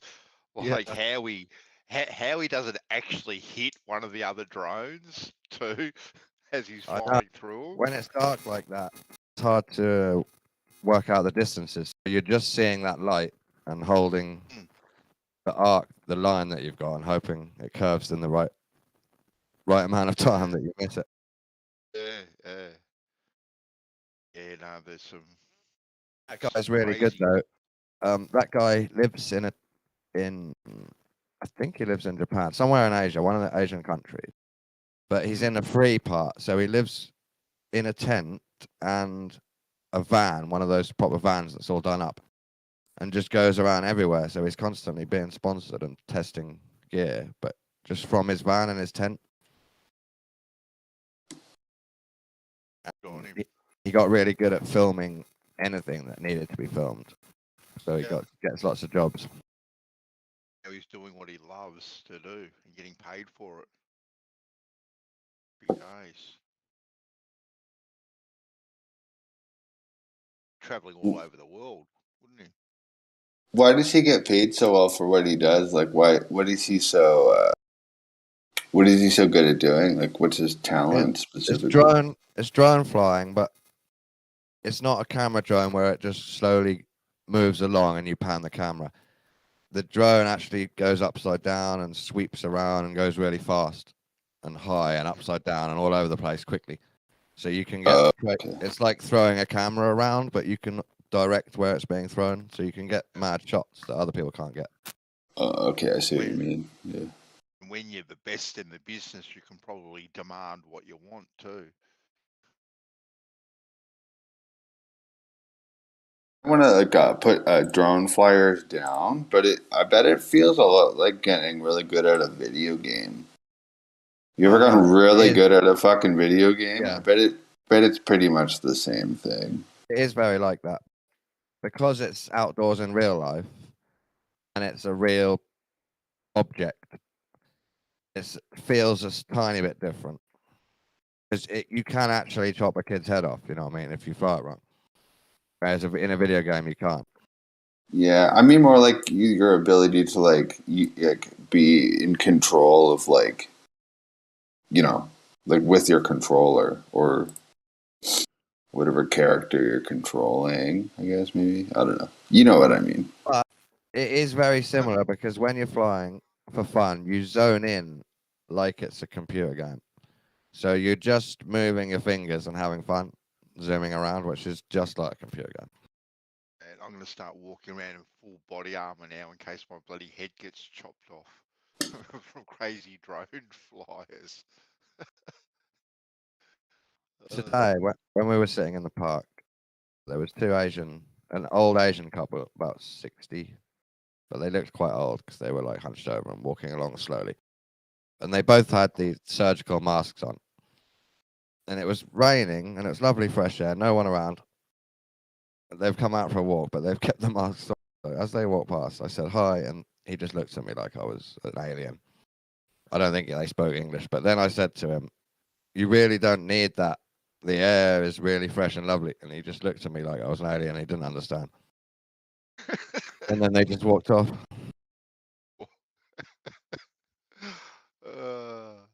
My mate tried to tell me it's unnecessary. You don't have to do that. You don't have to tell them. Just let them walk in masks. I said, no, I've made it my duty to remind some people when I see them that they don't need that. What do you think is going to happen in the near future, which I can't predict the future, but when it's very likely that they might come back and say, oh, there's a new variant, everyone's got to put their masks back on. How do you think people are going to react to that? Especially now that like so many people are aware of like all this stuff. I don't know. People will do what they're told to do. Well, my opinion. Like, I mean, I guess my question is, do you think we learned our lesson, or is it just like pretty much no, we did not? Well, it depends on how this distractionary fake war goes, right? If it gets distractionary enough and you could get all the little fucking gnats to forget what happened 2 minutes ago, then yeah, they'll be back to this shit real soon. You know? Mm-hmm. If you're talking about the Ukraine thing, it is pretty crazy how most people are like, yeah, I support Ukraine. Yeah, I mean, watch the hand trick, you know? Oh, look, vitamin D all of a sudden is like, we got this huge study out of Israel that showed that the bad outcomes from COVID were largely of people who were vitamin D deficient. When I say largely, I mean 98%. And so the vitamin deficient people were 1,400% more likely to have bad outcomes. 14 times more likely to have severe outcomes from COVID if they're vitamin D deficient.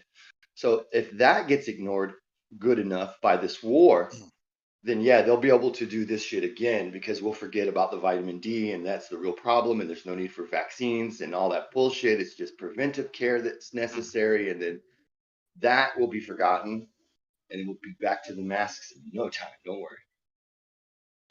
Just be careful, Grimmer. It is crazy. C words. Hold on, ET. Just be careful the C and the V words, guys, because the algorithms pick them up. Oh yeah, Kofifi. Oh yeah, the cowboy. Yeah, I meant Cowboy Kofifi is what I meant. My bad. Sorry. Oh, we just don't want the stream getting pulled. Oh yeah. Oh yeah, absolutely. Not for one conversation. Cowboy 19. But if you look at it, like everything that happened since 2020, and like 85% of the people got the vaccine. The left hook, pepper. The left hook, or the jab. The left hook or the jab. Yeah, the little. They ate the vaccine pepper. Like I don't know the exact numbers, but a good amount supposedly. I don't even know if I believe in those numbers, but supposedly it was Kool-Aid. the majority. The Kool-Aid. They took the Kool-Aid and They took the Kool-Aid, yeah. And then there's a bit of an uprising, or whatever, We're just talking about video games anyway. It doesn't matter, right? So, and then,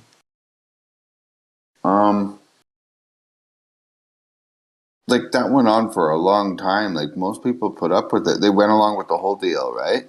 Like I don't know what's stopping them from doing it again, I guess is what my point is. Did you guys see that the fucking media outlet was pushing, I can't remember what media outlet again, but it was a regular media outlet from some country in Europe, and they were pushing that video game again as if it was war footage in Ukraine. That same video game that they were pushing other parts of Warhog or some shit. Yeah, it's crazy, isn't it? It's absolutely crazy. Why are they People doing buying that? it. Oh. How are we sitting here and then they're gonna steal our taxes, dude? That's theft. What they're doing right there to try and trick us into thinking that's literally theft. They're stealing because they got us thinking this thing is going down, and then they're pushing all this thing, so we put more money into it. They're stealing with a lie.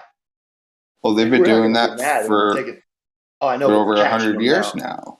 Yeah, but we caught them, dude, in a big way. They're so caught right now. It's ridiculous. Once again, Grim, it's the sleight of hand trick, isn't it? It's look over here. Russia is the bad guy, and because of what's happening over there, snowball effect will happen. Fuel prices are rising, everything's rising because in transport, our goods, our food, our taxes, mortgages are going up as a result of what is going on over there in Ukraine at the moment, right? And we have to have a bad guy. We have to have a bad guy to point the finger at, right? Russia's a bad guy, right? So they have to paint this narrative, right? And the whole economy is going to go to complete shit, right? And yeah, no, I agree. I agree, right? I agree. But I'm not falling for their trap that Putin actually isn't a bad guy, though, just because they're saying he is. No. I'm not going to believe that he isn't. I think they all are in on it together. Exactly. Unison. They're all as in friends. on it. They're all part of the same. I don't know. I don't necessarily believe that. Well, you're not supposed to. You're not supposed to believe that. That's not what they want you to believe. See, that's the issue. No, but that's to me. That's an easy way out because before like back in the Obama days or even the Bush and the Clinton days, people like they didn't even believe in some kind of conspiracy like that could possibly even exist. And then over the Bush days after 9/11, and then 2 terms of, well, yeah, a lot of smart people did.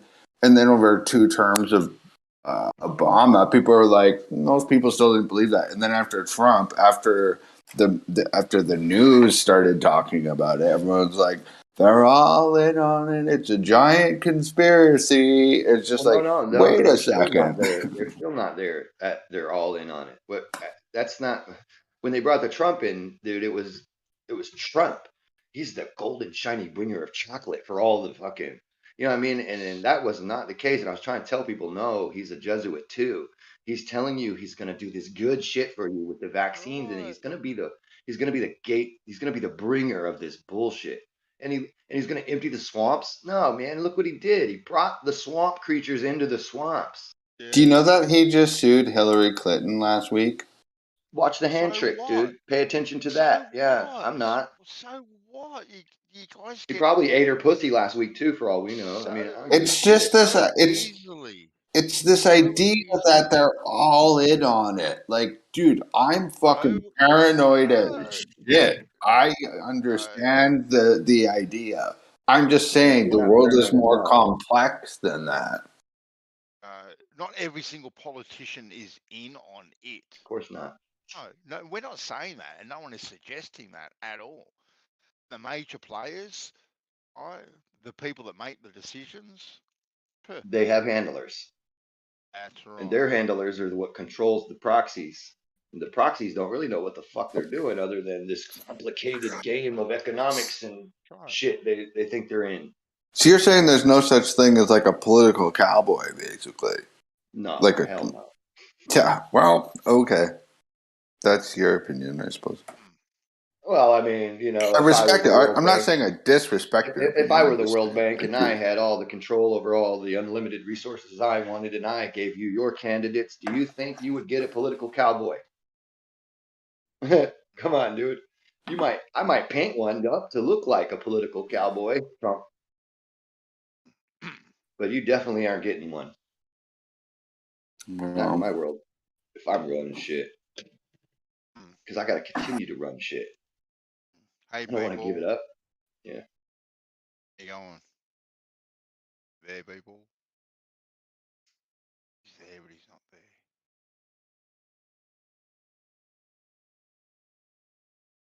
I just look back in history and you hear all this, you know how the elite would rape and put their bloodlines into every single important area that there is. You know, that's not a new thing. When they didn't just start doing that in England or something, you know. The Pharaoh used to do that. And the Pharaoh were thousands of years before that. I'm just saying 1,000 years before that or better. And I'm saying even before that, that was a known thing to do. I think these elite have bred into all the bloodlines. They're the Chinese. They're the Spanish. They look like anybody. They're a part of all of the races. So they use races against us. But they themselves, that's why we don't see that, because we think, oh, how are the Chinese working with this? You know what I mean? Because they're brothers. That's why. They're fucking 1,000-year-old lineages of families together. That's why. They got a plan, a big plan, a long plan, a thing that we don't understand. We don't understand long games, 50-year plans, 100-year plans. That's ridiculous. We've got a 5-year plan, tops. You know, guys. And they have books written personally about just every think the volume world of is a little more chaotic than that. I think I've been reading David Icke books since I was like a kid. And I know about that whole like royal lineage from like possibly even as back to like the Egyptian days and all that. Like I get the concept. I just think so many things have changed since then. That I don't think it's that cut and dry. What has changed since then? There's still a 1% and there's still a 99%. That 1% is controlled by 0.00001%. Yeah.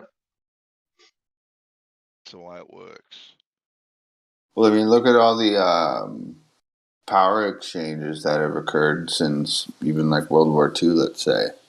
You know, there's one example.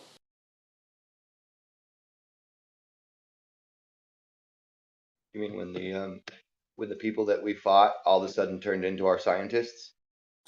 Yeah, good point, man. Yeah, I know. I hear what you're saying, but I mean, they're not completely in control of the world, or else we wouldn't have all these wars in the first place. Really? Holy shit! What do you think about what you war just is? said. War, it's just a diversion. That's all it is. You actually think that all it is And a it's not bad for diversion. culling populations either. Well, obviously, Yikes. yeah, but I mean, I just mean though that they haven't accomplished all their goals yet. I guess I should say. There's one way to You put know it. why? Because they've been writing about this and they've been waiting for it. A technological advantage is what they say in their writings 100 years ago. I They know, didn't but want yeah, here I yet. They were know. waiting for this technological advantage, which is the internet and all of the things that they've now got. And now they need to continue the conditioning for the minds to tell people that it's so crazy and chaotic out here that your governments are no good. There needs to be a babysitter, a centralized babysitter to babysit all of your bad governments.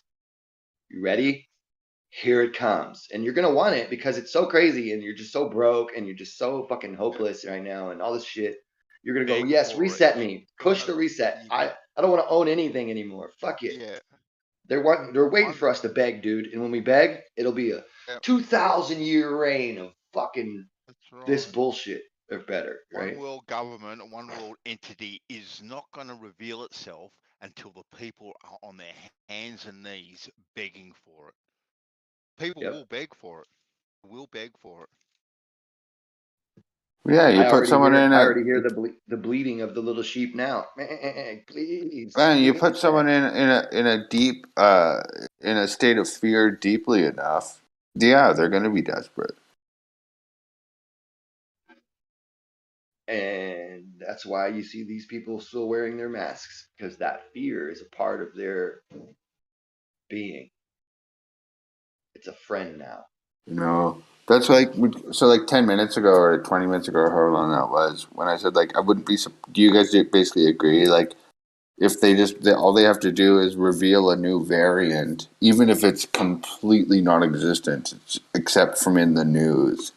Do you think that most people would like mask back up and start taking vaccines again? And by most, what percentage are we talking here? That's just crazy. It's just speculation at this point. We couldn't be sure, but by the way things just went, and how they didn't just go away on their own, man. They distracted us because they saw that they were getting caught up in something, and we had a little momentum about the issue. So if we distract everybody, get at least 30% of the 10% that were focused on this issue away from it, right? Then we're just sitting there looking at much less people focused on that issue of the thing. It's just a perfect distraction. So yeah, they could probably bring another variant right along, and a lot of the sheep will follow right into it, and it might cause more problems because now the people like us, who haven't grown in numbers that much, except the people that they'll speak up. I agree, and it'll be in a much harsher tone this time, and it might cause some civil unrest here and there, because a lot of us are not going to allow that shit to start wanting to happen anymore. Mm-hmm. We're really going to put our shit down. That's what I would hope for. I mean, and you'd think. Like, look at what happened with that whole trucker convoy in Canada, and then that went global into like I don't even know how many countries, right? So like people aren't fucking completely retarded or asleep. It's just that there's a lot of stupid people out there. It seems. Yeah, but it got snuffed out pretty quickly though. What's that, Bandy? I said it got snuffed out pretty quickly. Which makes them look even worse. Well, it kind of did, but then right there was like some things did happen that it seemed like they were going to happen anyway, to be honest. But I think it might have pushed forward. Pockets here, Grim. We had pockets, but they were so small and that insignificant, and they didn't get any airtime whatsoever. So they didn't get any momentum. Stuff was censored when they tried to create numbers, get support. Whether it was Instagram, Snapchat, Facebook, YouTube, these channels were shut down and censored, so it couldn't get any momentum. Momentum is key. Good word to use right now. Like, But if you don't have the platform to get that momentum, like, what do you use ET? Like, you can't really use courier pigeons to get momentum. Like, you need the platform mass behind emailer program or something. I mean, come on. Yeah. But see, even through that, if the authorities get a sniff of it, they can also too shut down that form of communication too, quite easily with a click of a button. It doesn't take much to turn someone's email. It worries me, right? Or an email. Like, remember what happened with the bank accounts, like in Canada during the convoy, the people's bank accounts, even like people, innocent people who had nothing to even do with it. People's like bank accounts were getting fucking robbed.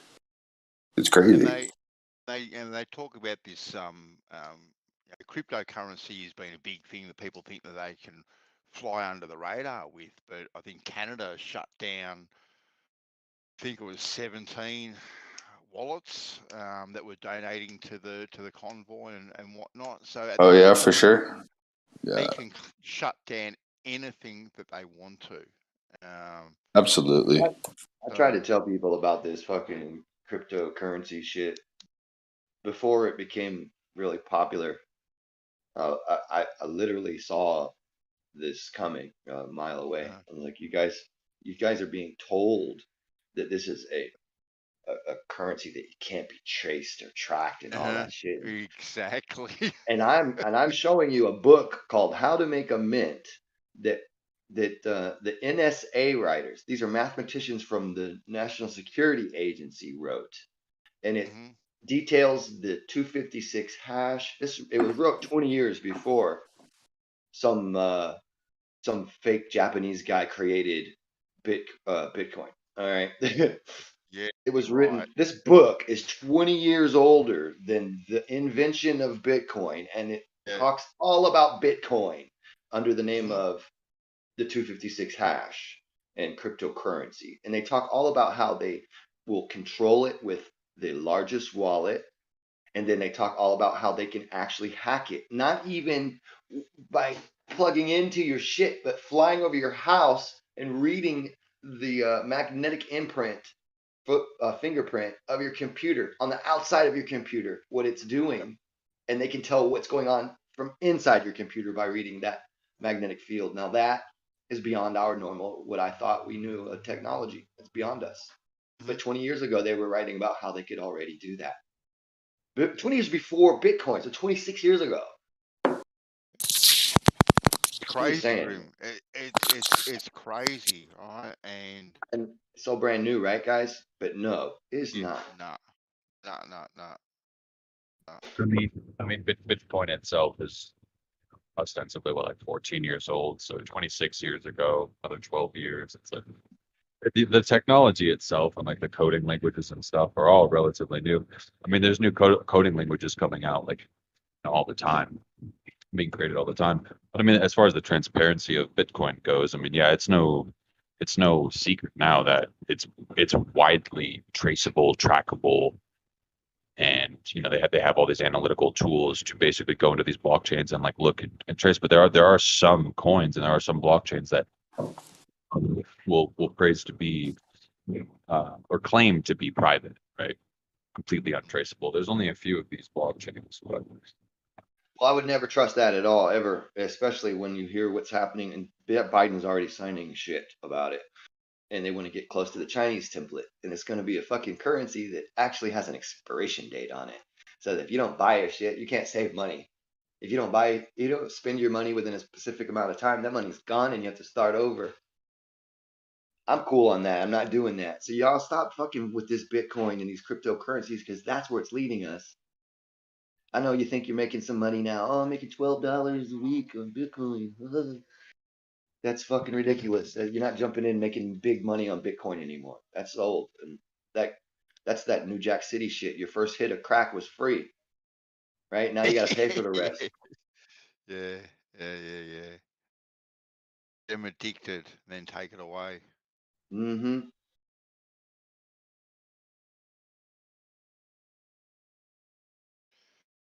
That's why you have a garden and you grow your own carrots. Yeah, that's right. Grow everything that starts with a C.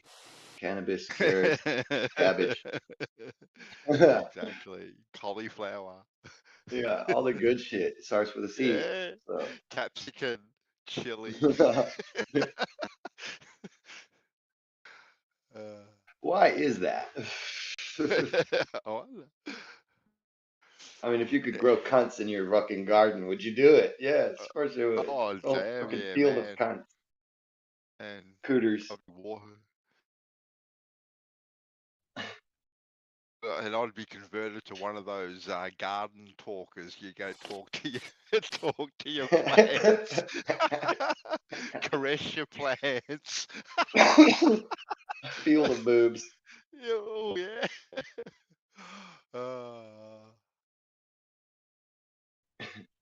Some comedian was talking about that, like a field of boobies, and he would just roll around on them. The shit had me laughing.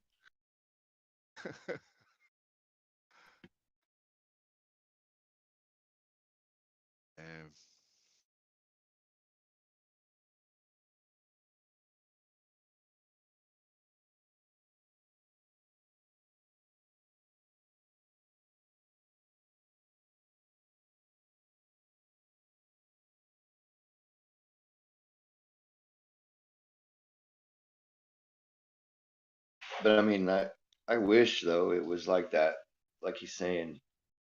Oh, is he gone?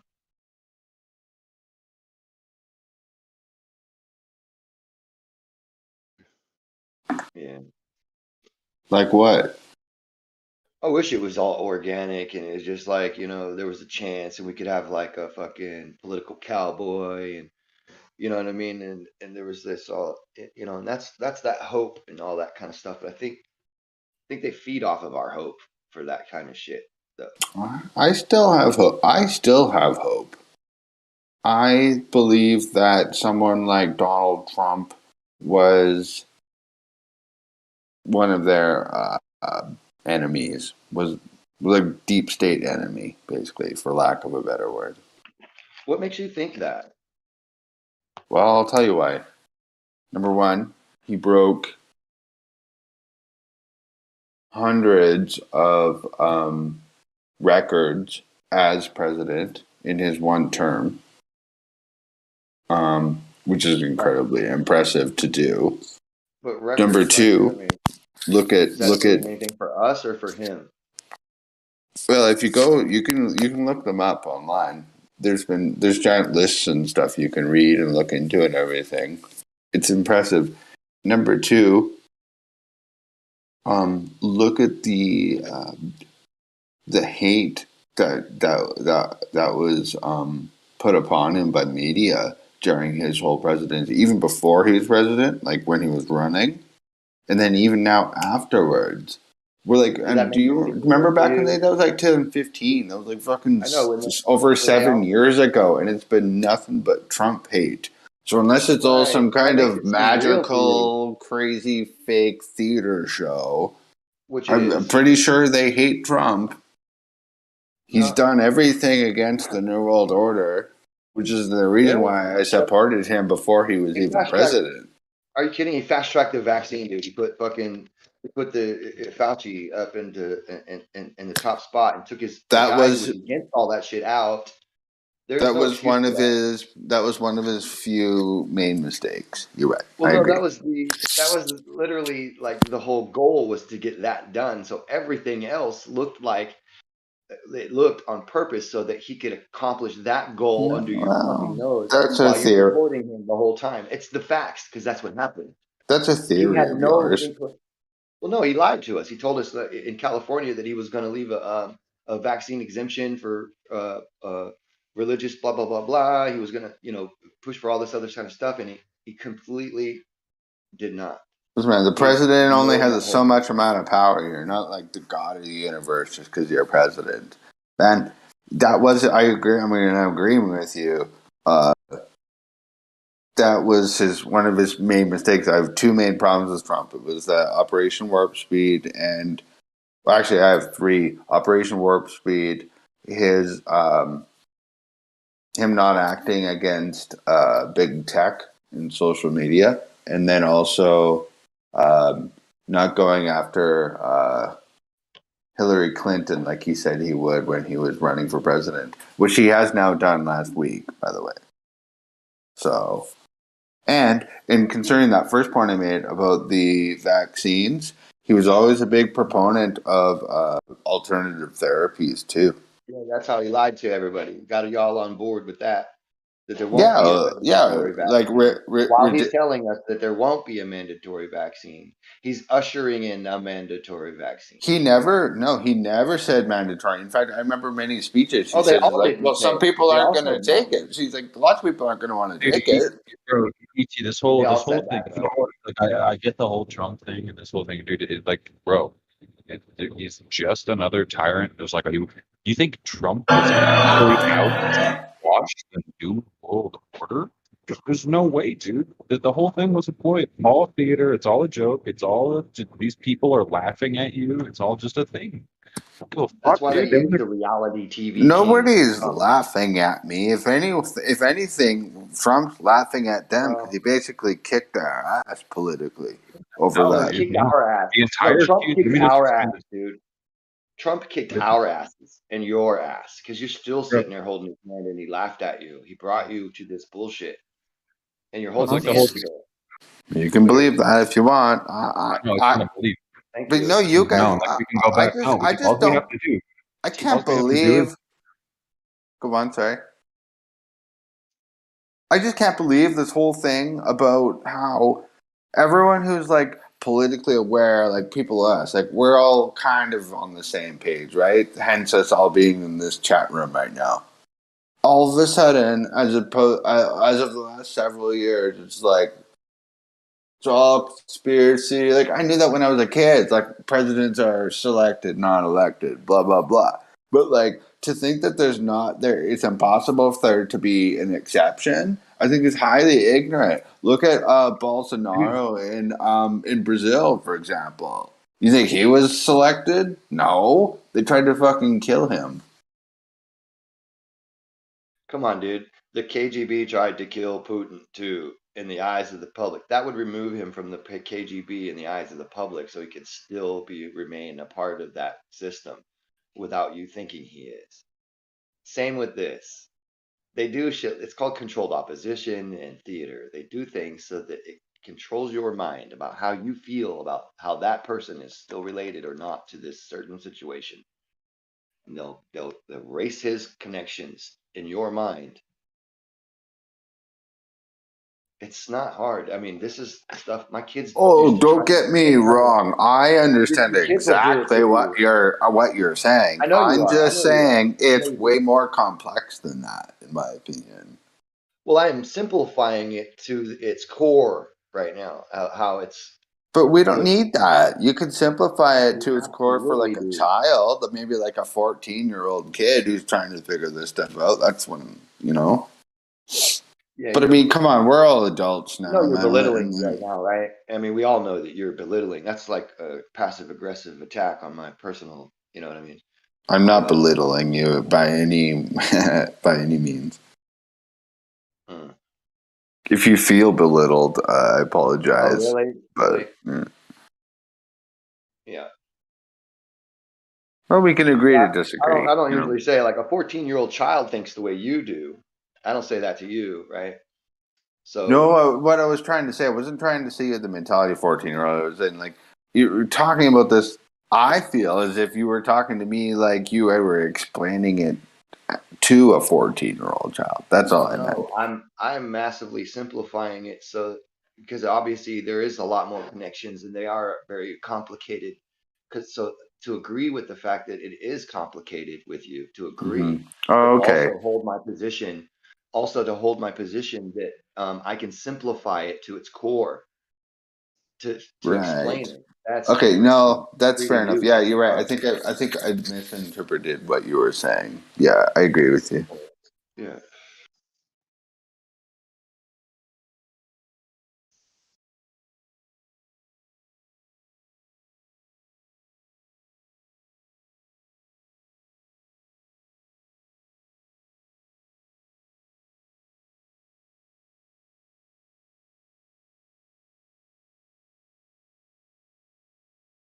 Who remembers that that Swiss?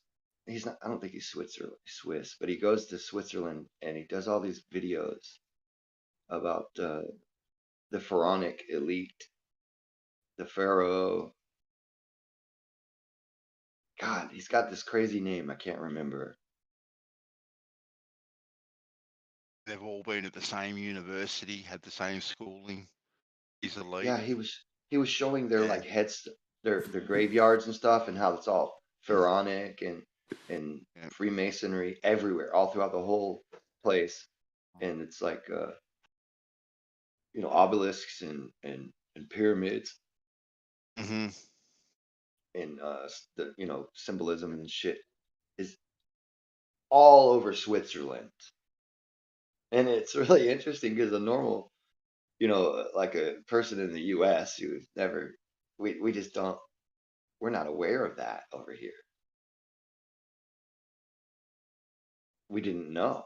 You know what I mean? It's not something that it's pointed at. Put it that way. God, what's his fucking name? Frats or some shit, or used to be really popular on YouTube.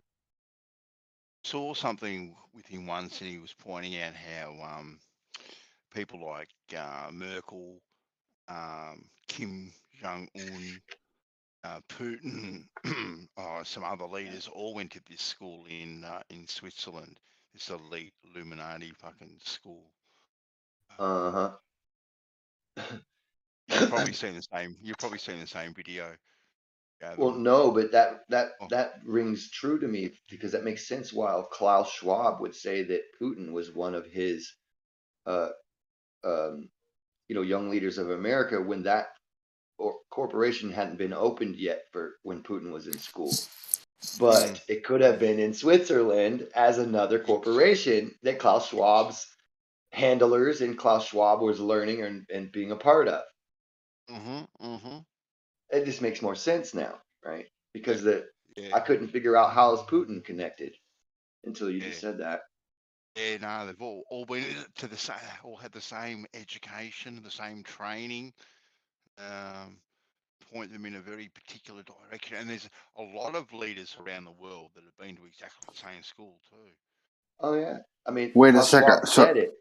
He said it out loud. He said he had Justin Trudeau and some, Chinese dude. And but do you really trust everything that man says? And like, he's not trying to manipulate you. Like, how so was Putin supposedly a young global leader when all of a sudden he's being like globally ostracized now and removed from like these global organizations like the UN and NATO and yeah, that watch the hand trick thing really works on you. That controlled opposition shit. It just doesn't make sense, man. Like, I really think you wouldn't have believed that if you didn't watch that video where Klaus Schwab was talking about Vladimir Putin. You probably never would have had that opinion had you not watched that video.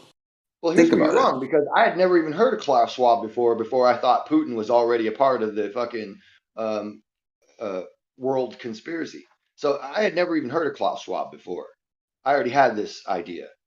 So right now, while I tried to figure out how Putin had anything to do with the World Economic Forum in that aspect, or the excuse me, the what was it? The World Bank fucking young global leaders or whatever the fuck, because that corporation hadn't been opened while he was in school.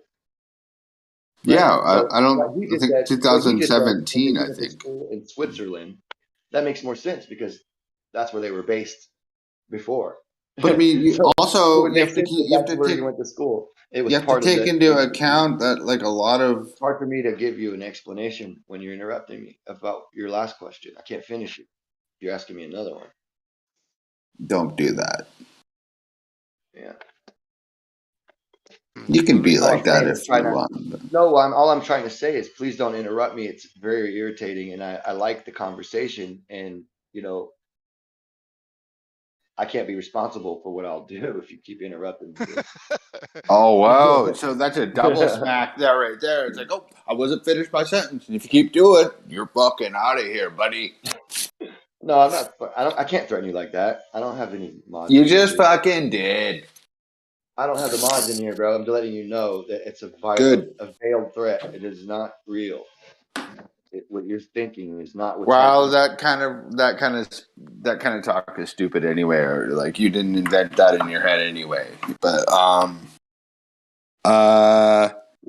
so man, all these global leaders, and I don't mean young global leaders. I mean like nation states all have like strong. Well, I don't know, maybe not strong, but like someone like Putin or something like that.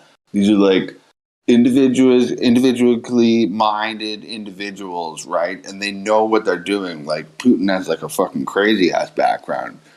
There's a reason why he's like the leader of Russia right now, right? And a lot what happens, it's called fucking what's that word? It starts with the N where countries get together and they negotiate. It's called diplomacy. It's normal for these organizations to exist where all these leaders of these different countries and regions and organizations, they come together and they discuss global matters. That doesn't mean that he worked for Klaus Schwab, even though he fucking tried to like parade that idea around in that video. And that's not all what's going on.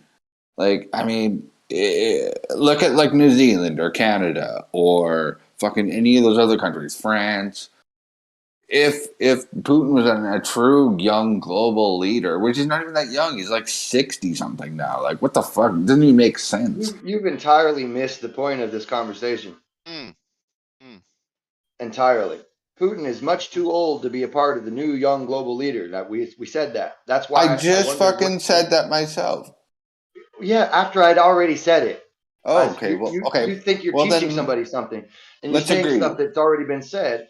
And the reason I'm Well, saying this is, excuse me, man. The whole reason behind this don't do conversation. that. That's fucking annoying when you do that. Well, stop interrupting him. Yeah, I only say excuse me because you interrupted me. That means stop interrupting me. Go Having on. a long conversation about the interruption. All right. Go on. Thank you. You're welcome. So obviously, Putin is too old to be a part of the new corporation of the new global leaders, right? The young global leaders. Yeah, I was trying to find a connection to Klaus Schwab behind that, before that, and didn't know that if there was one, right? And it was just mentioned to me that he went to school with some other people who are connected to Klaus Schwab too in Switzerland. So maybe Switzerland is where, before the new global leaders, young global leaders corporation was started and opened, is where the old young global leader corporation was called something else and wasn't ready to be in the limelight yet. Right. Yeah. And now that they've conditioned folks into accepting this bullshit, they bring it out into the limelight as if it just started today. But it's already been going on. But see, now you're conditioned to accept it. So they can bring it out into the limelight. Once it's out into the limelight, it's real. And there's no reason to fight it. I'm in complete agreement with you. Totally. I think you're right. You nailed it. Yeah. Like, for example, you talk about Switzerland. Isn't that where Davos is held every year? Isn't that in Switzerland? Yeah. Or Davos, yeah. No, I mean, I just realized why Davos has his name Davos. It's just about connecting the dots. Right? And you get more dots, you make more connections. Mm-hmm. By the way, I didn't mean to have like petty little arguments without you about, or like maybe cutting you off or something. We're all on the same page here, and we're all trying to just connect those dots and figure it out, right? But I think we're all pretty much on the same page, and we pretty much know what's going on. Like we know what's up. Yes, well, Trump is an orangutan, and he's part of the trap as well. Mm. Well, just because, okay, I guess I know I need to go back there for 1 second. One here, we got to think about this. I still don't believe Putin is he's not a Trudeau. Same with Trump. They're just like, these are like these fucking wild cards. They may be. You know what would have made him different, right? You know what would have made him, what would have shown us that he wasn't a part of this? If he wouldn't have made his own fake vaccine and had it out at the same time everybody else's was. That's what have made him different. But see, he did. He was just like the rest of them, like clockwork, dude. But Not man, a goddamn shiny pennies of difference. Did you take the vaccine? Of course not. But was Okay, I called? Was I called and emailed 1,000 times to do it? Yes. Mm-hmm. Okay. But man, nobody knew. If I worked for someone else, they would have tried to make me. I would have lost my job. Okay. I'm going to assume you work for some kind of healthcare situation. Well, no, I'm my own company, fortunately. So I work for myself, and I work on a fucking farm. And by the way, I also work for the medical establishment. In a sense, since doctors prescribe cannabis, and this goes to dispensaries that patients go to get their prescriptions. Okay, well, all I'm saying, man, is I know. So you run a cannabis farm then, or something, dude. All I'm saying is that nobody knew how crazy this was gonna get about 2 years ago. Like when this whole crazy Kofifi thing started, nobody knew it was gonna happen. Like a year later, and then like 2 years later, and then now with like the outcome of it all, with all the death. Nobody saw that coming. Maybe some people did, but like most people I'll show you a didn't. video where I was saying, if we let them lock us down for 2 weeks, they are not going to unlock us. I'm talking about death from. I know. I'm talking about the death from the death vax. Yeah, I don't know. Nobody knew that was going to happen 2 years ago. Like most people, and so including Trump probably. And so, you can't use that against him. He doesn't seem to have known a lot about it. Although I don't think we know the full story. His son, Barron Trump, they say that they think that he was kind of screwed up developmentally because of the vaccine.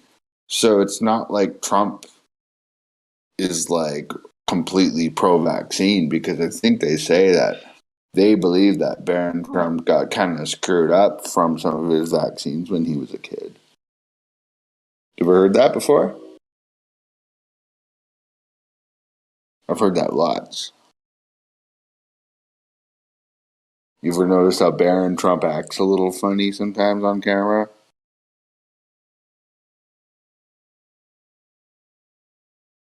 And he's like 6'3" or something like that. I hear you, bro. Sorry, I'm having a conversation on the side over here.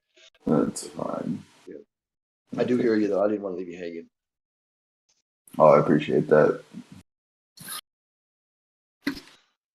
Sorry, what did you say about Barron?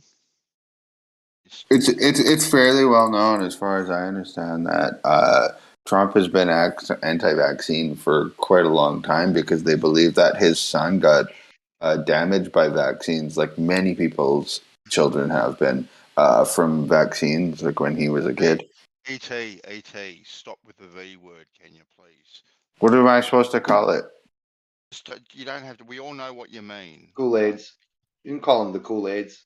Okay, yeah, he drank too much Kool-Aid, and it's been known for years that he's been slightly opposed to them. And to give them, the details, not all, but maybe some, depending on what the situation is with the Kool-Aid. So so the reason I say that is just to say that like Trump is just like part of this like cabal and is like trying to murder everyone with a bunch of Kool-Aid. It doesn't make any sense. That's a straw man, because I don't think anybody's saying that they're trying to murder everyone with the Kool-Aid. I mean, there might be some extremists that are saying that, but I think the longer thing is that it might be a longer game, that it's preventive, like preventing what happens to be hurting a lot, preventing babies to be born later. Oh, so it's still depopulation. So it's not killing everyone immediately. Right, it's just killing Murder would be everyone. to take the life that already exists, and it's just killing people slowly. Is all. Not a big deal. No. What I'm saying is, like, in a couple of generations from now, when this might actually express itself as what it might truly be, right? Since it is a genetic fucking issue here now. Mm-hmm. You know, it might not be that it's, you know, it might just make everyone sick. It might take, you know, a certain percentage of the people who have a genetic disposition to it, their ability to have children, or their children's ability to have children, maybe. Right? We're not sure. How could we even know? Because there hasn't been enough time for us to. Actually, no, we do know. We already know fertility rates have collapsed. It's caused a mass amount of death. It's got death written all over it, and unhealth. To say that, I agree. I meant for the one part, 2 generations down the line, we can't know what will be of our children 2 generations down the line. Let's say let's say someone gets a jab, right? And then they for some reason they're perfectly able to have a child afterwards. But maybe something will express itself in the next child. You know, I will tell you how this is going to be expressed.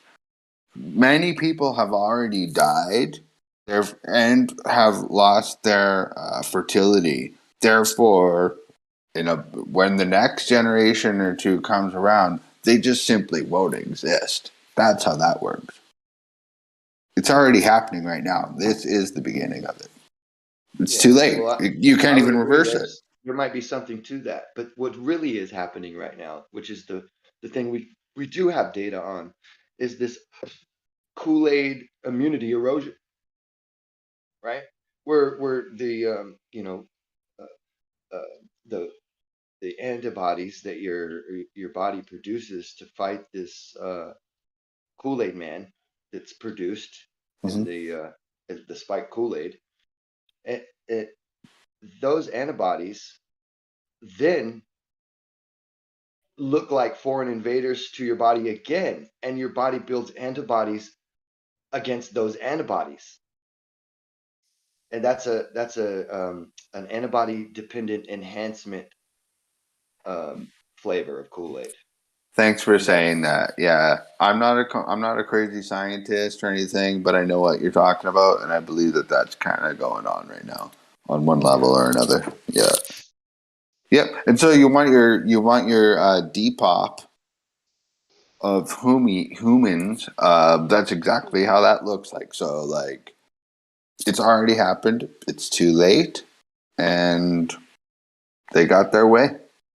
And this is the craziest thing that will probably ever happen in our lifetimes. It's that intense. If you can, people say there's no gay agenda. They act like any one of these issues, they act like, how are they going to run the world with this just one little issue? Ha, ha, ha. Their gay agenda is going to take over the world. No one's thinking that unless they're, foolish. But what I am saying is, in my opinion, is as long as they can get 2-3% with any of these little programs that they run on us to not procreate, it's a win. So they run the little gay program, they get 2, 3, 4, 5% extra, not going to procreate. Absolutely. Maybe 12. If they can get the gay community bigger, it'll be more people not procreating. So they want that gay community as big as they can get it. That'll be as less people procreating as possible. That too, yeah, that's a great example. I never thought about it quite like that before, but it's so true. No one does. Yeah. And when you add them up, all these little programs, it builds up to be quite an amount. And then especially when you fast forward 10 years in the future, That's quite an effect. So hold on. Now you can understand how a complex thing can be simplified down to its core, like we did earlier. And that's what I'm doing here. I'm showing you that with that frame of mind, through all that complicated language that we see on the outside, there's the fundamental centralistical line that connects them both, left and right. It's right up the middle, right there. They're not trying to wipe you all out with just the one gay thing, but each one of the little things that they give us. 10%, 3% with the vaccine, 12% with the gay community, 5% with the, glyphosate, 7% with the, you know what I mean? Little fluoride over here, a few little chemtrails over here. Yeah, and then they don't know. Then you don't know.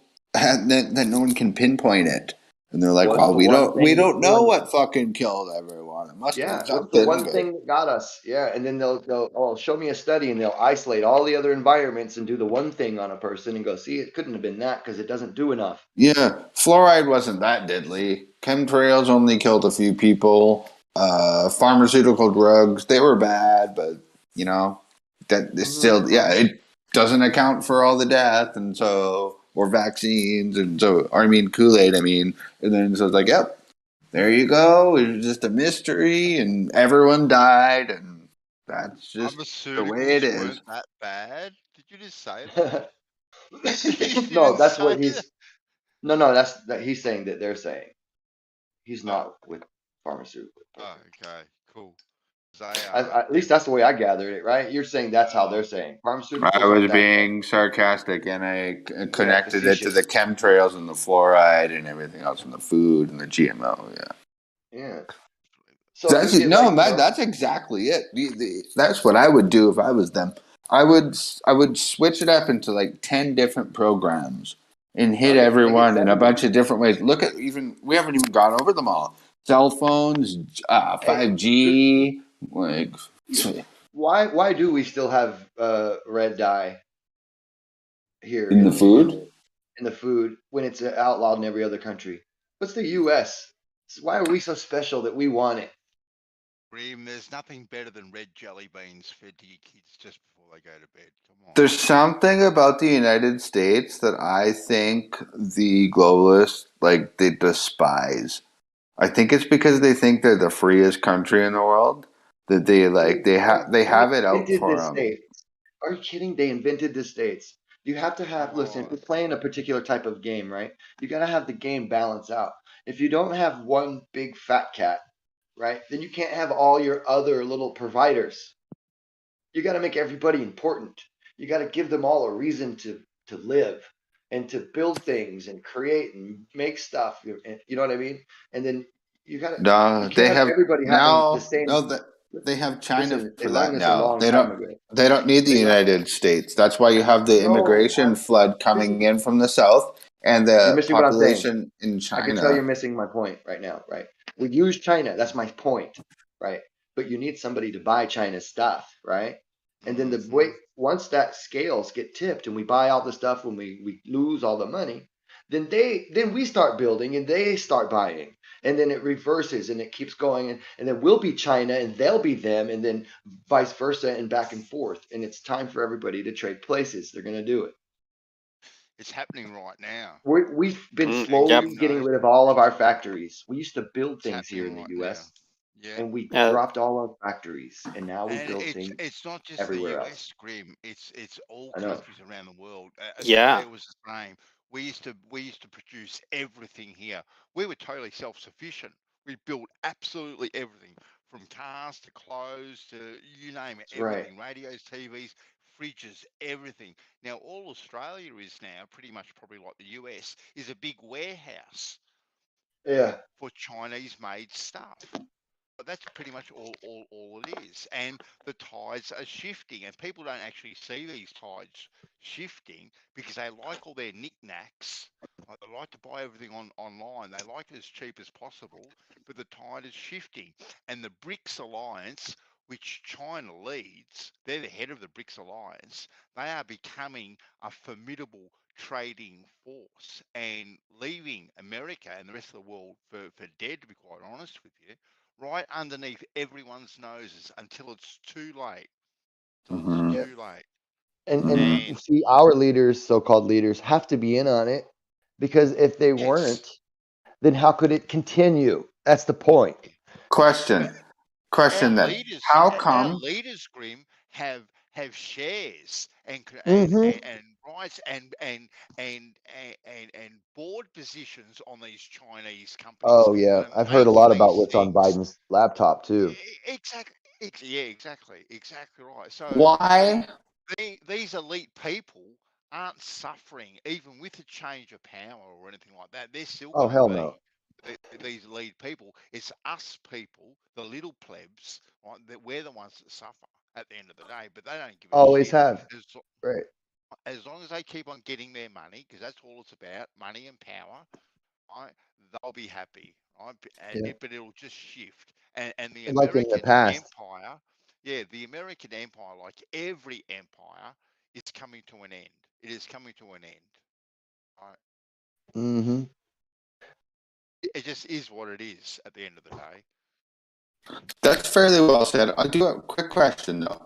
Under Trump, supposedly America became oil independent for the first time in many years. And by the way, under Biden, that went away. Yeah, that's what they call it, controlled opposition, right? So he can do something that they know as soon as Biden gets in, he can reverse. So it'll look like what you need it to look like so that you can believe and have faith in the system and continue voting for the next Jesuit they give you to vote for. Which Jesuit did you vote for this year? I take Trump, right? Trump is the Jesuit you voted for this year? Because you had two of them up there to vote from. They were both Jesuits. I get your point. I think it's a little paranoid, though. I think it Remember sounds the paranoid. Extreme Jesuit Oath? Have you read the Extreme Jesuit Oath? They'll flail your babies on the rocks. They'll pretend to be whatever they need to be in religion or political, covertly take over, do whatever they need to do in order I to. don't think Jesuits run the world. You're the heretic. I think that's a very myopic. Isn't it funny how that movie Dune, the witches are called Jesuits?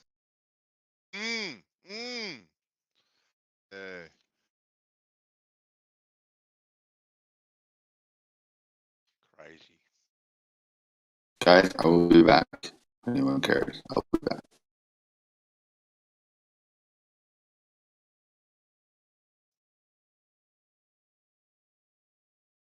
What strikes me as very alarming is how everyone, like every country in the world, is all on this together, this plan.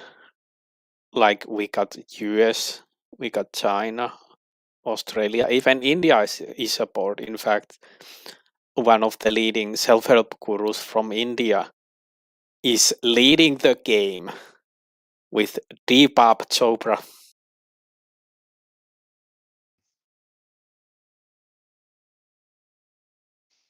Yeah.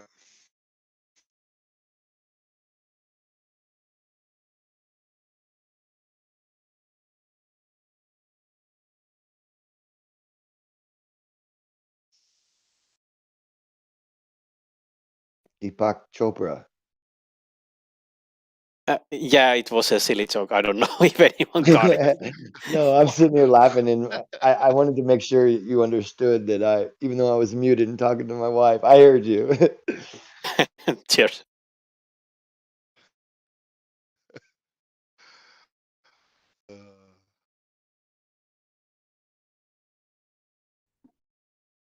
She chimes in with the, so you weren't listening to me then? Of course I was. Then what did I say? Will you repeat it? For some reason, I have no idea what you said, and I was listening. It's fucking crazy. No, she was showing me a video about a parrot that you know how people put their blankets up over themselves and they'll have their animal, like their dog, in front of them, and then they'll step aside to the corner and drop the blanket, and the dog freaks out a little bit. Oh, this guy did it to a fucking a macaw. Yeah. Nice. True, like he was really concerned and upset that this human had disappeared behind a blanket. He was looking all over the went up and started going. It was freaking out. But they're funny.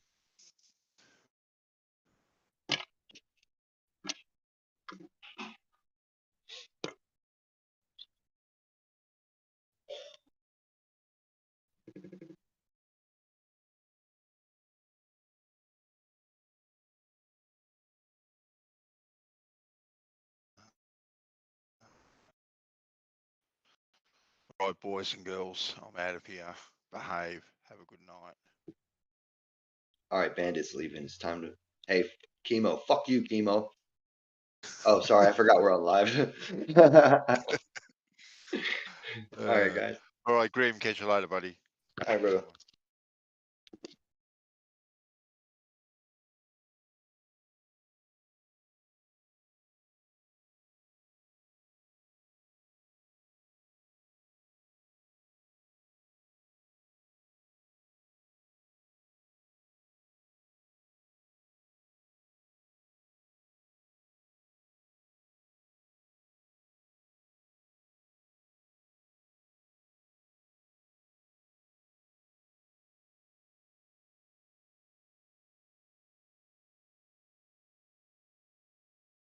Somebody gonna call Jeremy and get him in here. I need to figure out. Oh, Kosho, what's up? You in here?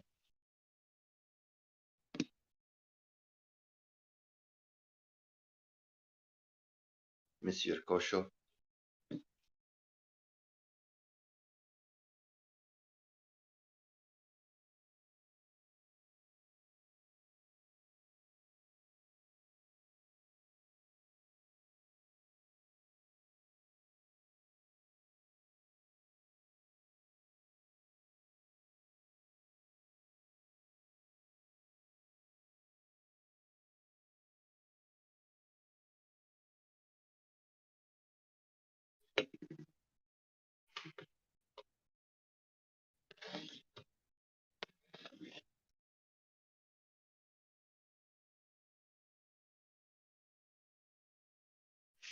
Well, I wanted to know if it was figured out amongst the Glober community whether or not throwing the ball from within the reference frame or throwing it, I mean, the inertial reference frame, or throwing it from outside over the observer in the inertial reference frame. If those are both Coriolis or if there's still division in the camp, one is and one isn't Coriolis.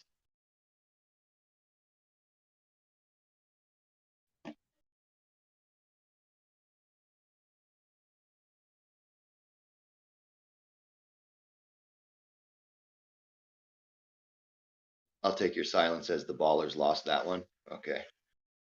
A win for Jeremy.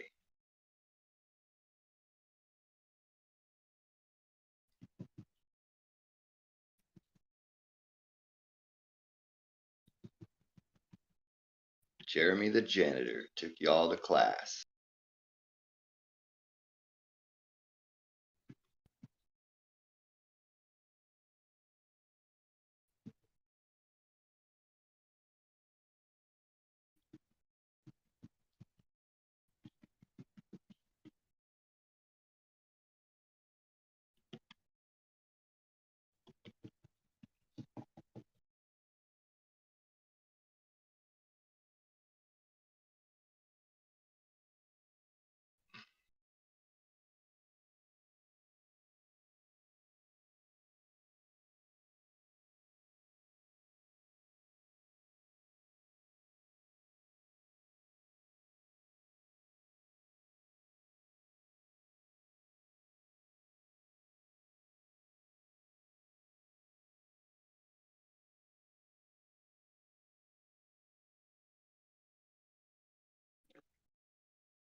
Test, you guys there?